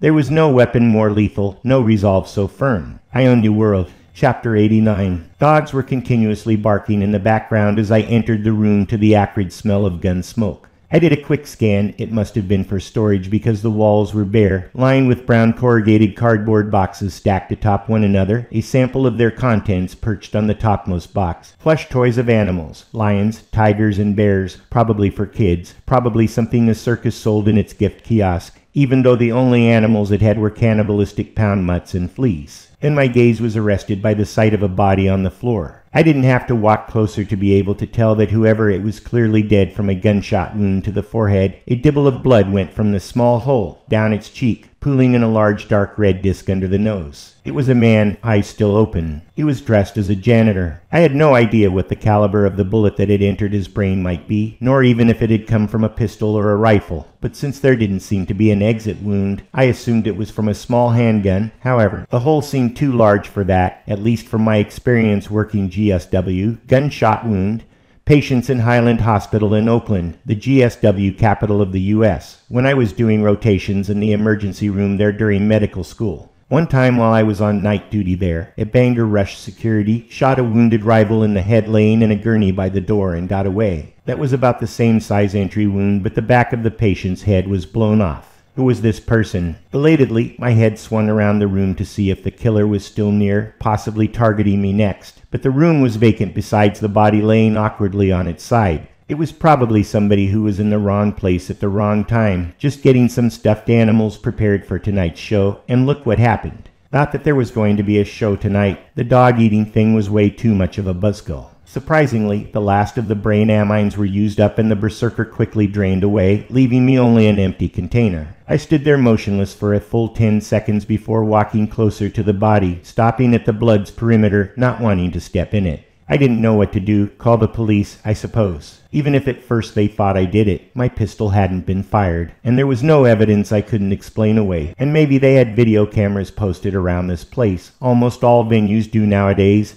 Those would show my innocence even if I was trespassing. I was fishing my cell phone out of my pocket when I was startled by a familiar voice behind me. I didn't think you had it in you. I twisted around. It was Geek Squad. He had a gun out. I was mildly alarmed that he was pointing it at me, but it seemed casual, like it just happened to be pointed my way. He looked triumphant, a small smile on his lips. He walked closer to the body to examine it. He turned back to look at me. You killed the Übermensch, he said, a little surprised. At first I didn't know what he was saying, but then it dawned on me that he thought I had been the one that killed this man. It wasn't me. I exclaimed, though not loudly. What's that supposed to mean? Geek Squad scoffed. There's no one here but you and me and a dead guy. Take your wins gracefully. Really, I insisted, a little louder than before. The echo in the room brought back my caution, and I lowered my voice. I heard the shot and came inside. He was like that when I got here. That was when the gravity of the situation finally dawned on me. You did this, didn't you? I accused in a low voice. You're setting me up. Why would I go through a charade of blaming you? He responded, this is what you came here to do. You did it. Now you're suffering a rookie's remorse and denying your involvement even with blood kissing your shoes. I looked down. Indeed, I did have my right foot stepping just into the edge of a blood puddle. I was more confused than I had ever been in my life. Looking down at the lifeless eyes, I felt a sense of regret that I had never formally met him, been able to ask what was going on. Why me? Now he would always remain an abstraction. The benign dead body on the floor that presumably wanted to kill me, but I didn't really know. He didn't even look scary. No tattoos on his knuckles, no shaved head, no ugly scars across his cheek or peg leg. I wasn't happy or post-traumatic or even relieved. My overriding feeling was one of disappointment.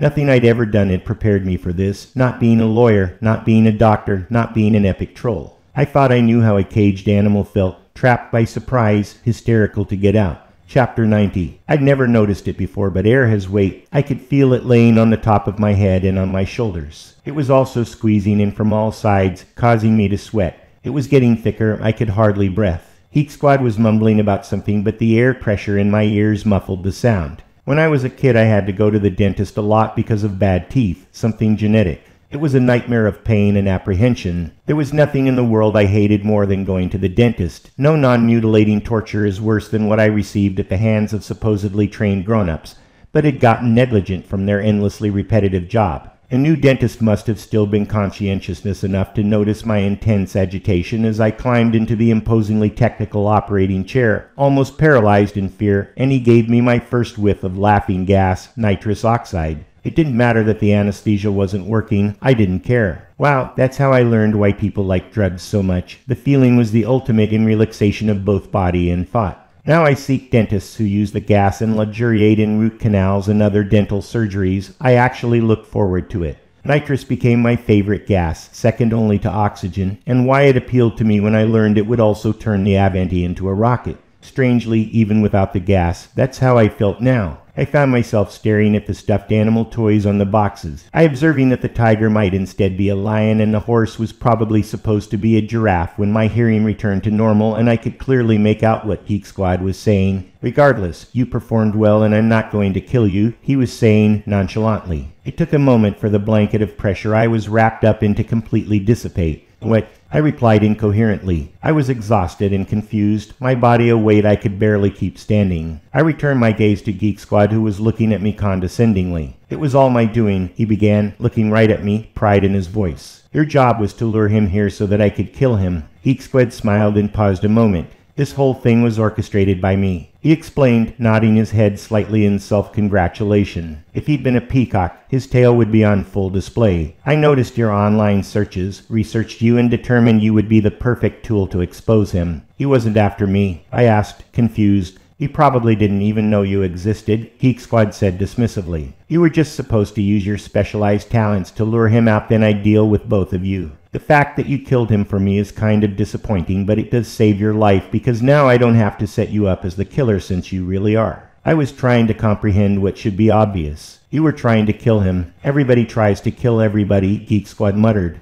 What were you doing searching for us anyway? He asked accusingly, his eyes squinted. Nothing, I swear, I replied, defending my innocence and integrity. Really, you're here on your own volition. I didn't bring you here. You brought me, Geek Squad pointed out. You wanted this. The bizarreness of the situation hadn't improved. It had gotten worse. I didn't shoot anybody yet. Now my life was being saved because somebody thought I had. All the people I knew who were dead weren't killed by a bogeyman. They were killed by a geeky fuck for reasons I couldn't even begin to comprehend. And he thought he was doing me a favor. Not only that, he was going to let me take the fall, and I should be happy he was so magnanimous. It dawned on me that perhaps my mania had finally collapsed into depression, something I had no experience with, so maybe this is what it's like. Do depressed people enter a daydream so deeply that they can't tell it from reality? I certainly couldn't. Geek Squad was looking at me. It's a lot to take in the first time. This must be your first time, I'm sure, he said with unfeigned compassion. You do your part now and you'll live, and no harm will come to your family or anybody else you know, at least not from me. My family, I asked numbly. Your sister, Julia, in Nevada, her husband, Harold, their kids, your brother, Philip, in New Orleans. You never mentioned my name, scrubbed my part from the story, and I'm gone from your life, he explained.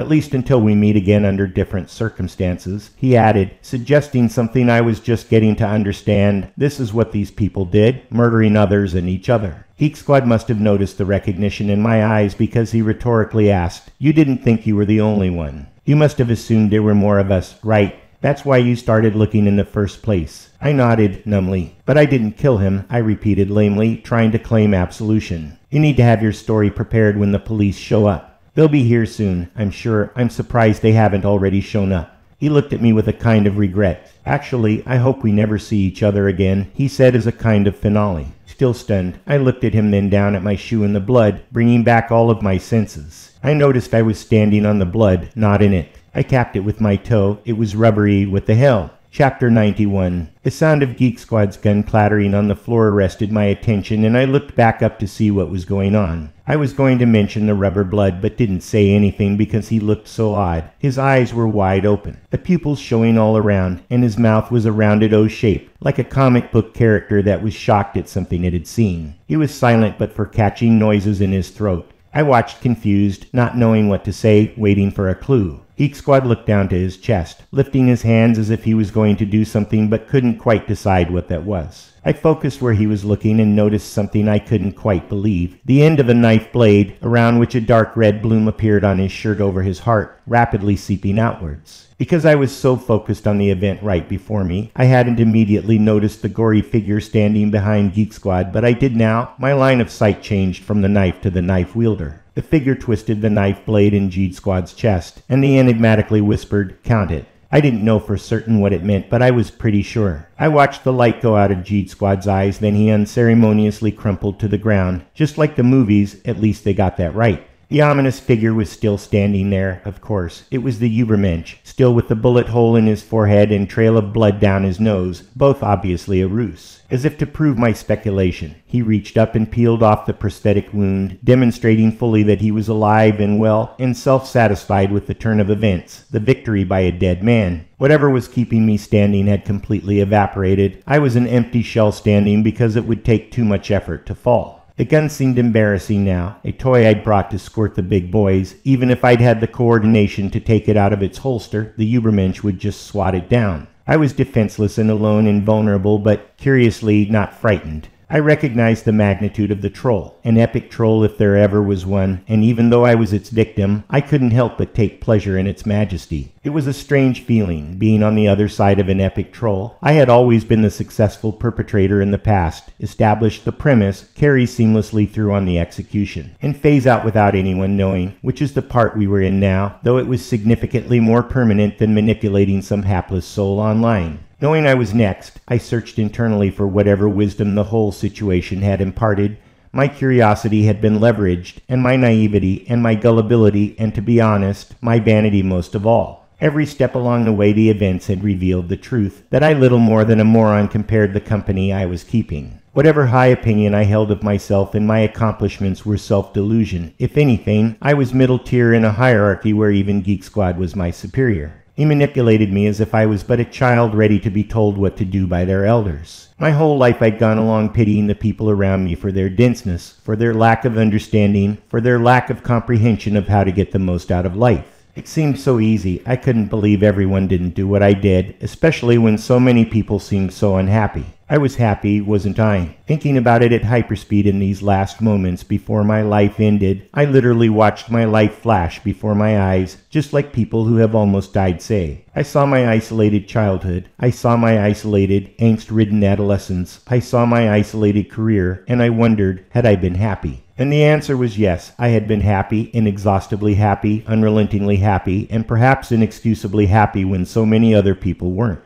How I had handled that was first with empathy, but that made me excruciatingly unhappy, then with sympathy, but it seemed unproductive, then finally with casual aloofness. If I saw something I could help fix with my talent, I fixed it, but most things could not be fixed, ever by anyone, not even the person who needed the fixing. It was better to live and let live. In my increasing sophistication, I defined fairness as meaning always being sincere and not resentful or perverse towards others. I'll still admit to immaturity and foolishness, but at least from my point of view, I was always following the next logical step. I never considered myself greedy nor vindictive. I know everyone else focused on equality because they wanted me to give some of what I had to them, and thought something was wrong with me because I wouldn't do things that made my life worse. Just because the values of society were not my values did not make me immoral, only amoral. I was right, and everybody else was wrong. At least that's what I thought up to this very moment when I finally realized why society exists, for the sheep to join together to defend themselves against the wolves, because surely the wolves would eat us otherwise.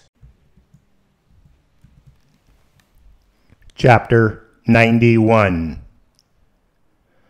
The sound of Geek Squad's gun clattering on the floor arrested my attention, and I looked up to see what was going on.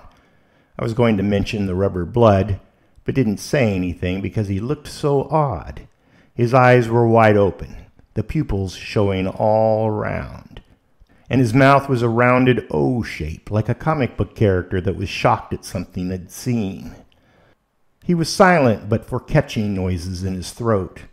I watched confused, not knowing what to say, waiting for a clue. Geek Squad looked down to his chest, lifted his hands as if he was going to do something but couldn't quite decide what that was. I focused where he was looking and noticed something I couldn't quite believe. The end of a knife blade, around which a dark red bloom appeared on his shirt over his heart, rapidly seeping outwards. Because I was so focused on the event right before me, I hadn't immediately noticed the gory figure standing behind Geek Squad, but I did now. My line of sight changed from the knife to the knife wielder. The figure twisted the knife blade in Geek Squad's chest, and then enigmatically whispered, "Count it." I didn't know for certain what it meant, but I was pretty sure.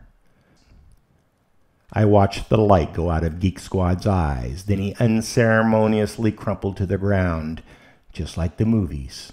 At least they got that right. The ominous figure was still standing there. Of course, it was the Übermensch, still with the bullet hole in his forehead and trail of blood down his nose, both obviously a ruse.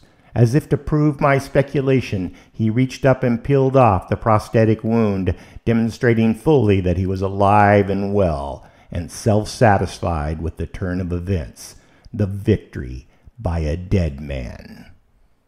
Whatever was keeping me standing had completely evaporated. I was an empty shell standing because it would take too much effort to fall. The gun seemed embarrassing now, a toy I'd brought to squirt the big boys. Even if I'd had the coordination to take it out of its holster, the Übermensch would just swat it down. I was defenseless and alone and vulnerable, but curiously not frightened. I recognized the magnitude of the troll, an epic troll if there ever was one, and even though I was its victim, I couldn't help but take pleasure in its majesty. It was a strange feeling, being on the other side of an epic troll. I had always been the successful perpetrator in the past, established the premise, carry seamlessly through on the execution, and phase out without anyone knowing, which is the part we were in now, though it was significantly more permanent than manipulating some hapless soul online. Knowing I was next, I searched internally for whatever wisdom the whole situation had imparted.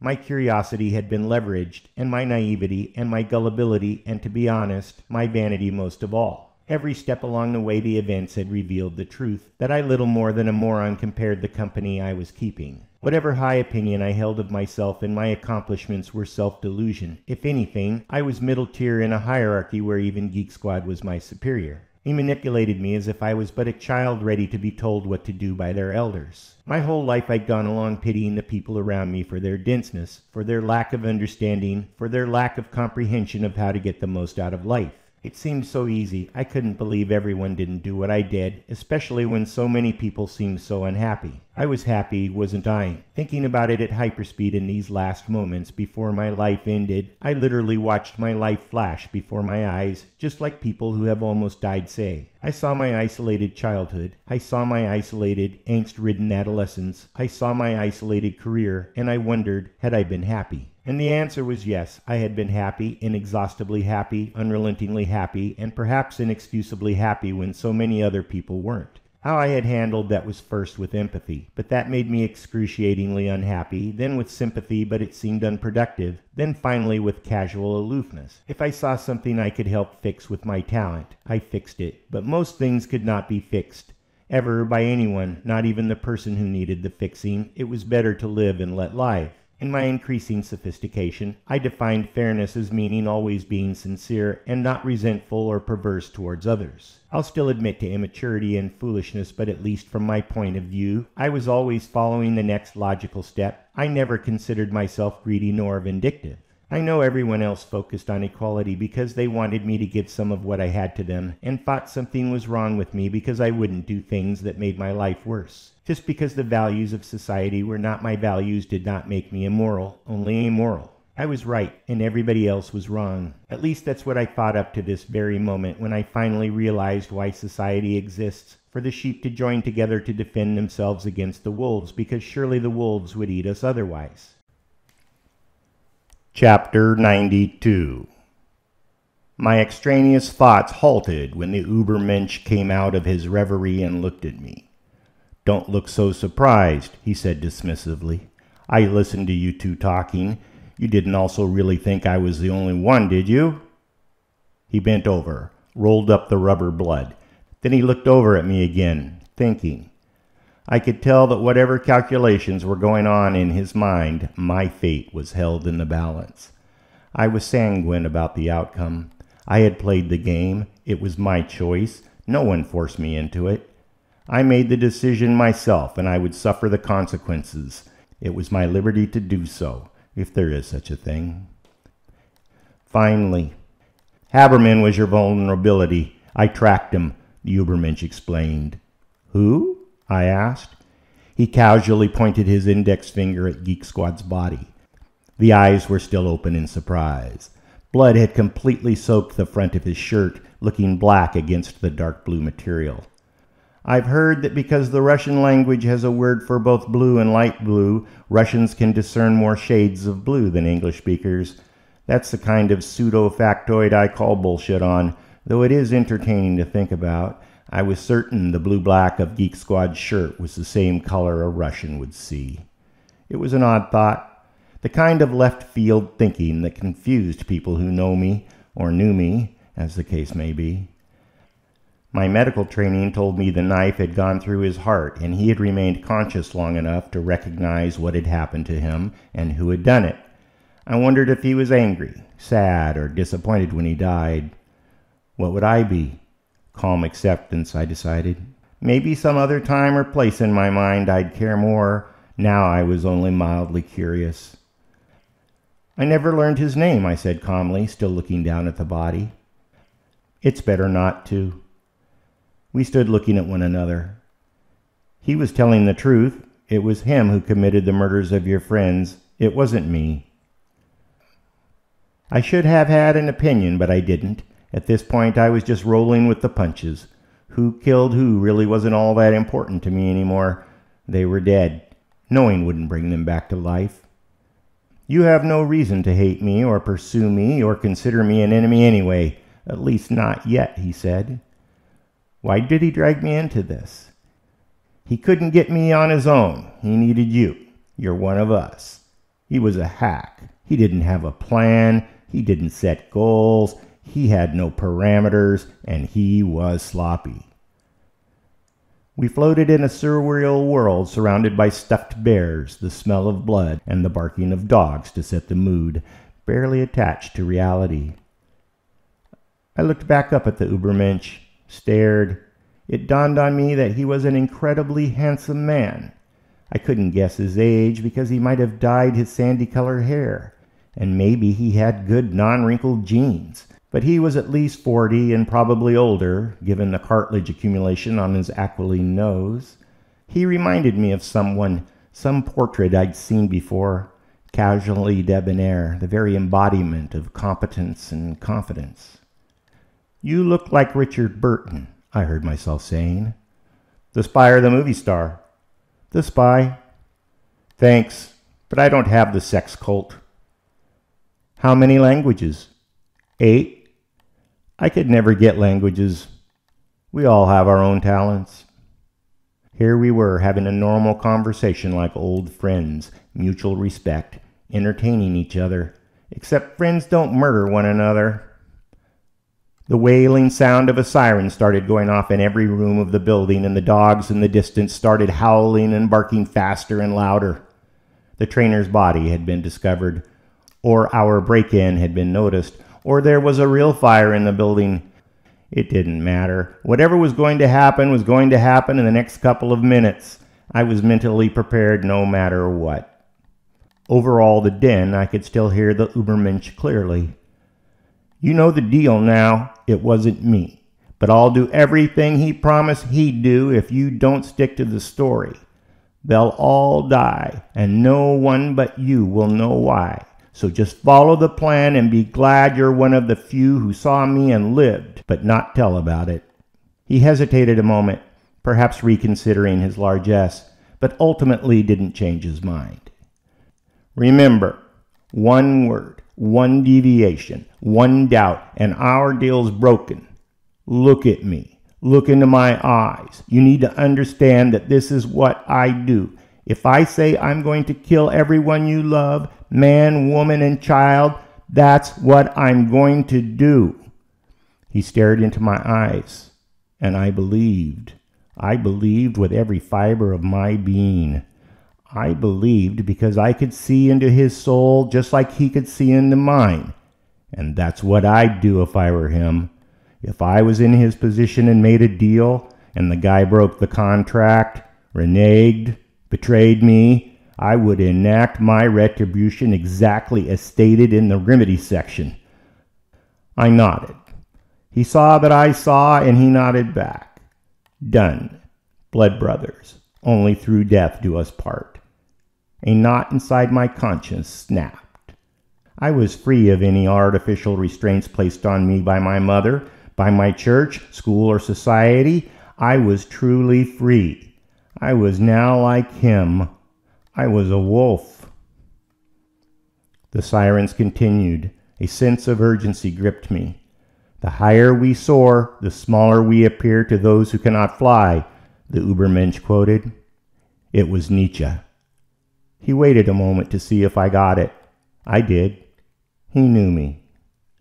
He winked without smiling, then he was gone, and I was standing there alone with the body on the floor, which by this time had completely bled out, so that I was standing midway in a pool of coagulating blood. I felt a pang of loss, something I couldn't ever remember feeling before. I had finally found my tribe, the people who were like me, something I had searched my whole life for, and the entire reunion was not more than 10 minutes and would probably never repeat again. At least I got to experience it once. I reached into my pocket for my cell phone, called 911, reported a man stabbed. Then I went over to the body, turned it to lay on its face, and put my hand around the handle of the knife, making sure to leave a clear set of fingerprints.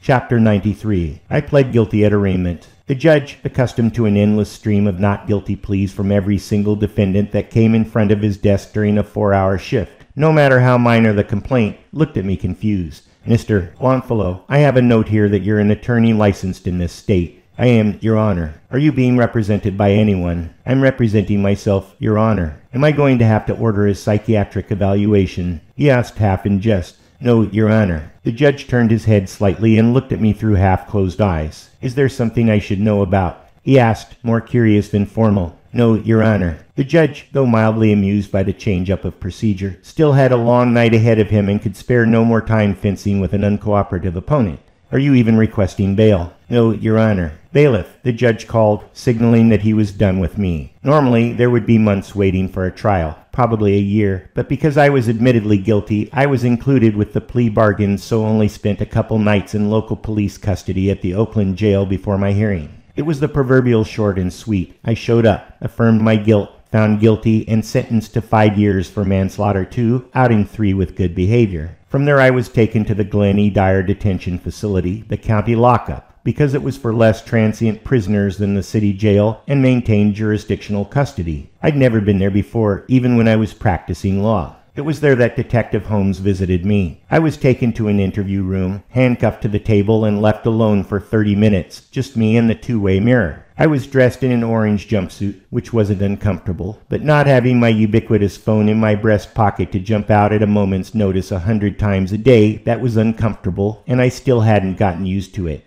I was constantly reaching up, remembering I had no phone, and putting my hand back down, then doing it again 5 minutes later. I must say I was surprised when the door opened and Detective Holmes came in. He wasn't smiling when he looked at me, but he didn't seem gruff either. He sat down in a chair across the table from me. We sat there silently looking at each other for at least a minute. I couldn't guess what he was doing here. I was out of the game. He'd won. When he did speak, I was even more surprised. I came here to apologize, he began. I promised someone I'd do that if I was wrong. I didn't respond, not even asking who he was talking about, but suspecting it was his partner, Detective Yates. I watched the video from the apartment building your girlfriend lived in, just knowing that I could place you there in disguise.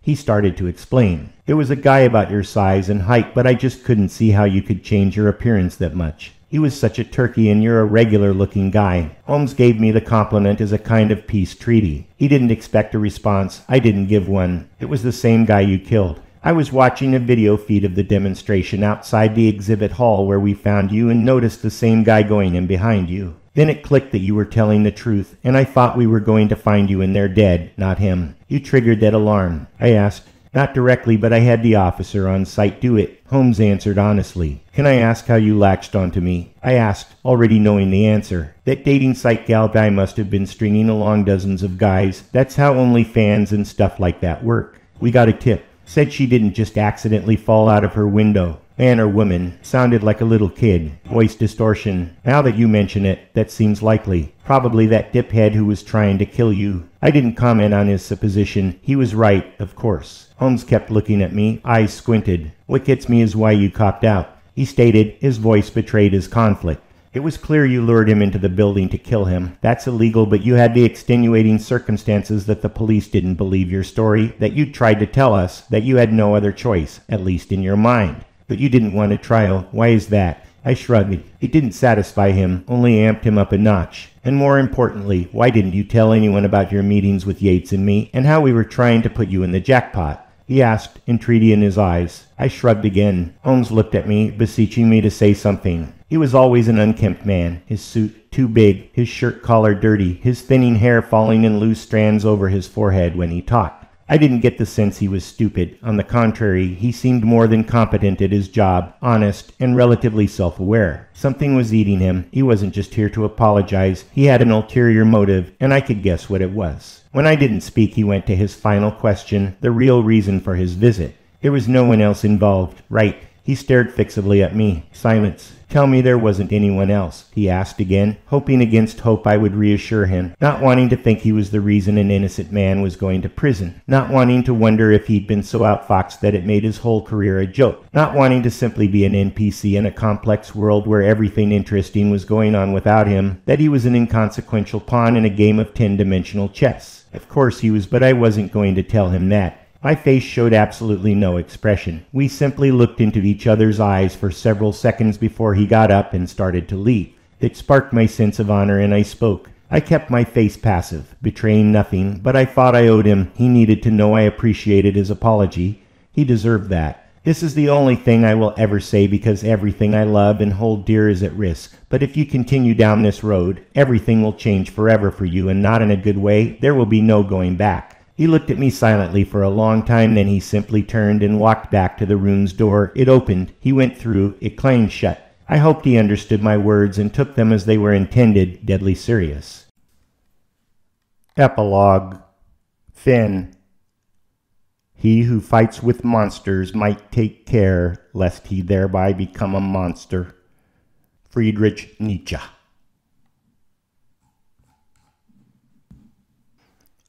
I was transferred to the California State Prison in Oakland a few days later.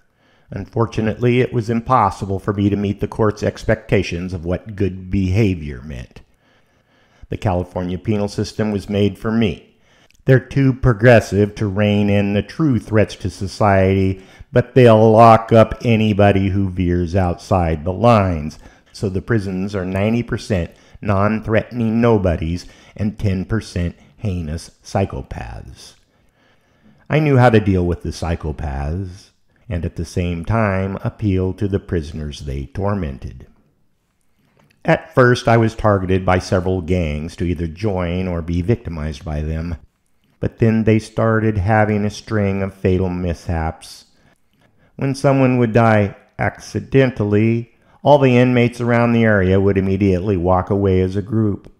I would be standing unobtrusively nearby, staring straight ahead as they filed past. An electrocution while adjusting the television in the rec room, choking to death, poisoned by bad soap. It took a few times to sink in, but soon enough other inmates chose to be anywhere I wasn't.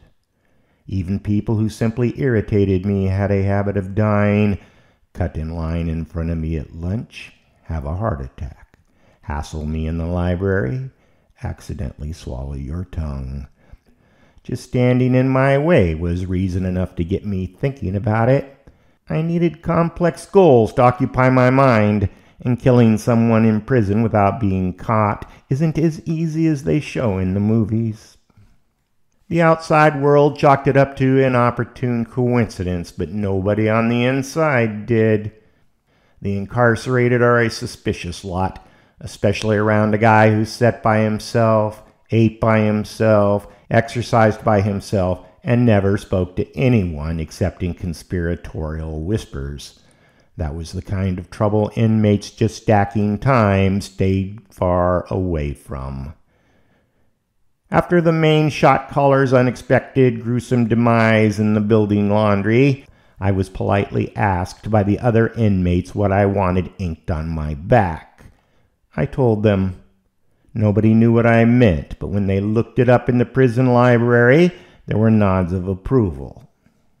It took a lot of skillful and meticulous needlework during yard time, but it was eventually finished to my satisfaction. I didn't take lithium anymore, and I didn't need to.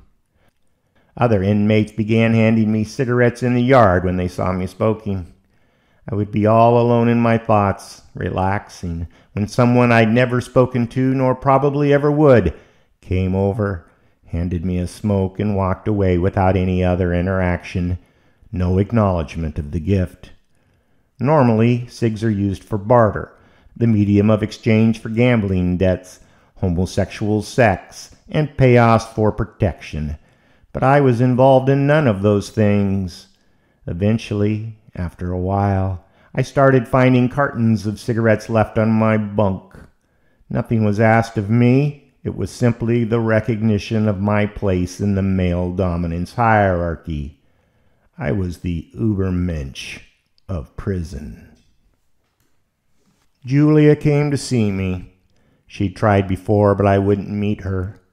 Finally, I felt I owed her an explanation. We were in the visitor's room. She was surprised by my change of appearance when I walked out. We sat down together from each other through a plexiglass partition. She waited to see if I'd say anything. I didn't. She asked how I was. I told her I was fine. She asked what I was going to do when I got out. I told her I had something planned. She asked if I wanted to come live with her in Harold for a while until I got back on my feet. I told her that's not a good idea. She asked why. I stood and slowly unbuttoned my prison shirt, took it off, turned around so she could see my back. I heard her gasp. The entire room went silent. She looked for a long time. Eventually, I heard her walk away. She was softly crying when she went out the door. The guards were aware of my quick rise to power and were frankly scared of me. They knew my background. I was a legend. The doctor, lawyer, engineer, accountant, knife murderer, and feeder of men to dogs. They knew of the unfortunate ends of those who I'd taken a disliking to. If that wasn't enough, if a guard didn't treat me with the respect I was due, they soon found out it wasn't just the inmates who were subject to an increased chance of mortality. More than once, a child back home at play heard a whispered message in the dark from a newly released parolee. "Tell your father the wolf is at the door." After such a warning, I noticed a distinct improvement in every guard's attitude. Plus, they knew I was probably going to make probation, even with my heinous reputation, because there was no proof, never a shred of evidence that the deaths were other than accidents. When that day finally came, just over 3 years into my incarceration, which I never ever intended to repeat, the guards were at maximum supplication. "Goodbye, Mr. Longfellow," each would say while I was being escorted to the exit gates, though normally guards intentionally ignored inmates on their way out because most would be returning. Everyone knew that would not be my fate, and their courteous treatment of me was intended to let bygones be bygones. I was released at midnight, pitch black, no moon, no stars, nobody waiting for me. There were cabs there. I wasn't the only one being released, but I didn't want to be a passenger because I was a driver. I took off my convict shirt, threw it on the ground, and walked away bare-chested into the night, buffed, muscles bulging like only a prison gym can do. Nietzsche, snarling, teeth exposed, lips curled into his giant mustache, eyes angry behind the small oval spectacles, wielding a large bloody knife in a mid-overhand strike.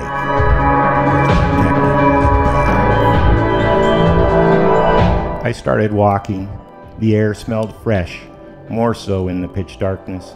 Not the usual heated asphalt and garbage smell that city dwellers get accustomed to. I took out a cigarette, fired it up, inhaled deeply, and started thinking about the map.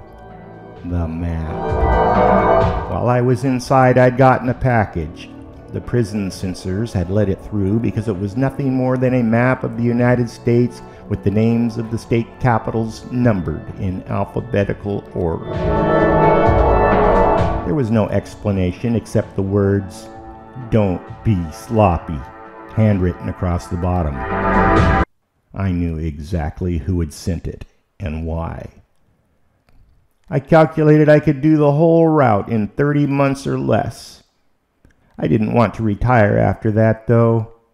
I planned to do one more.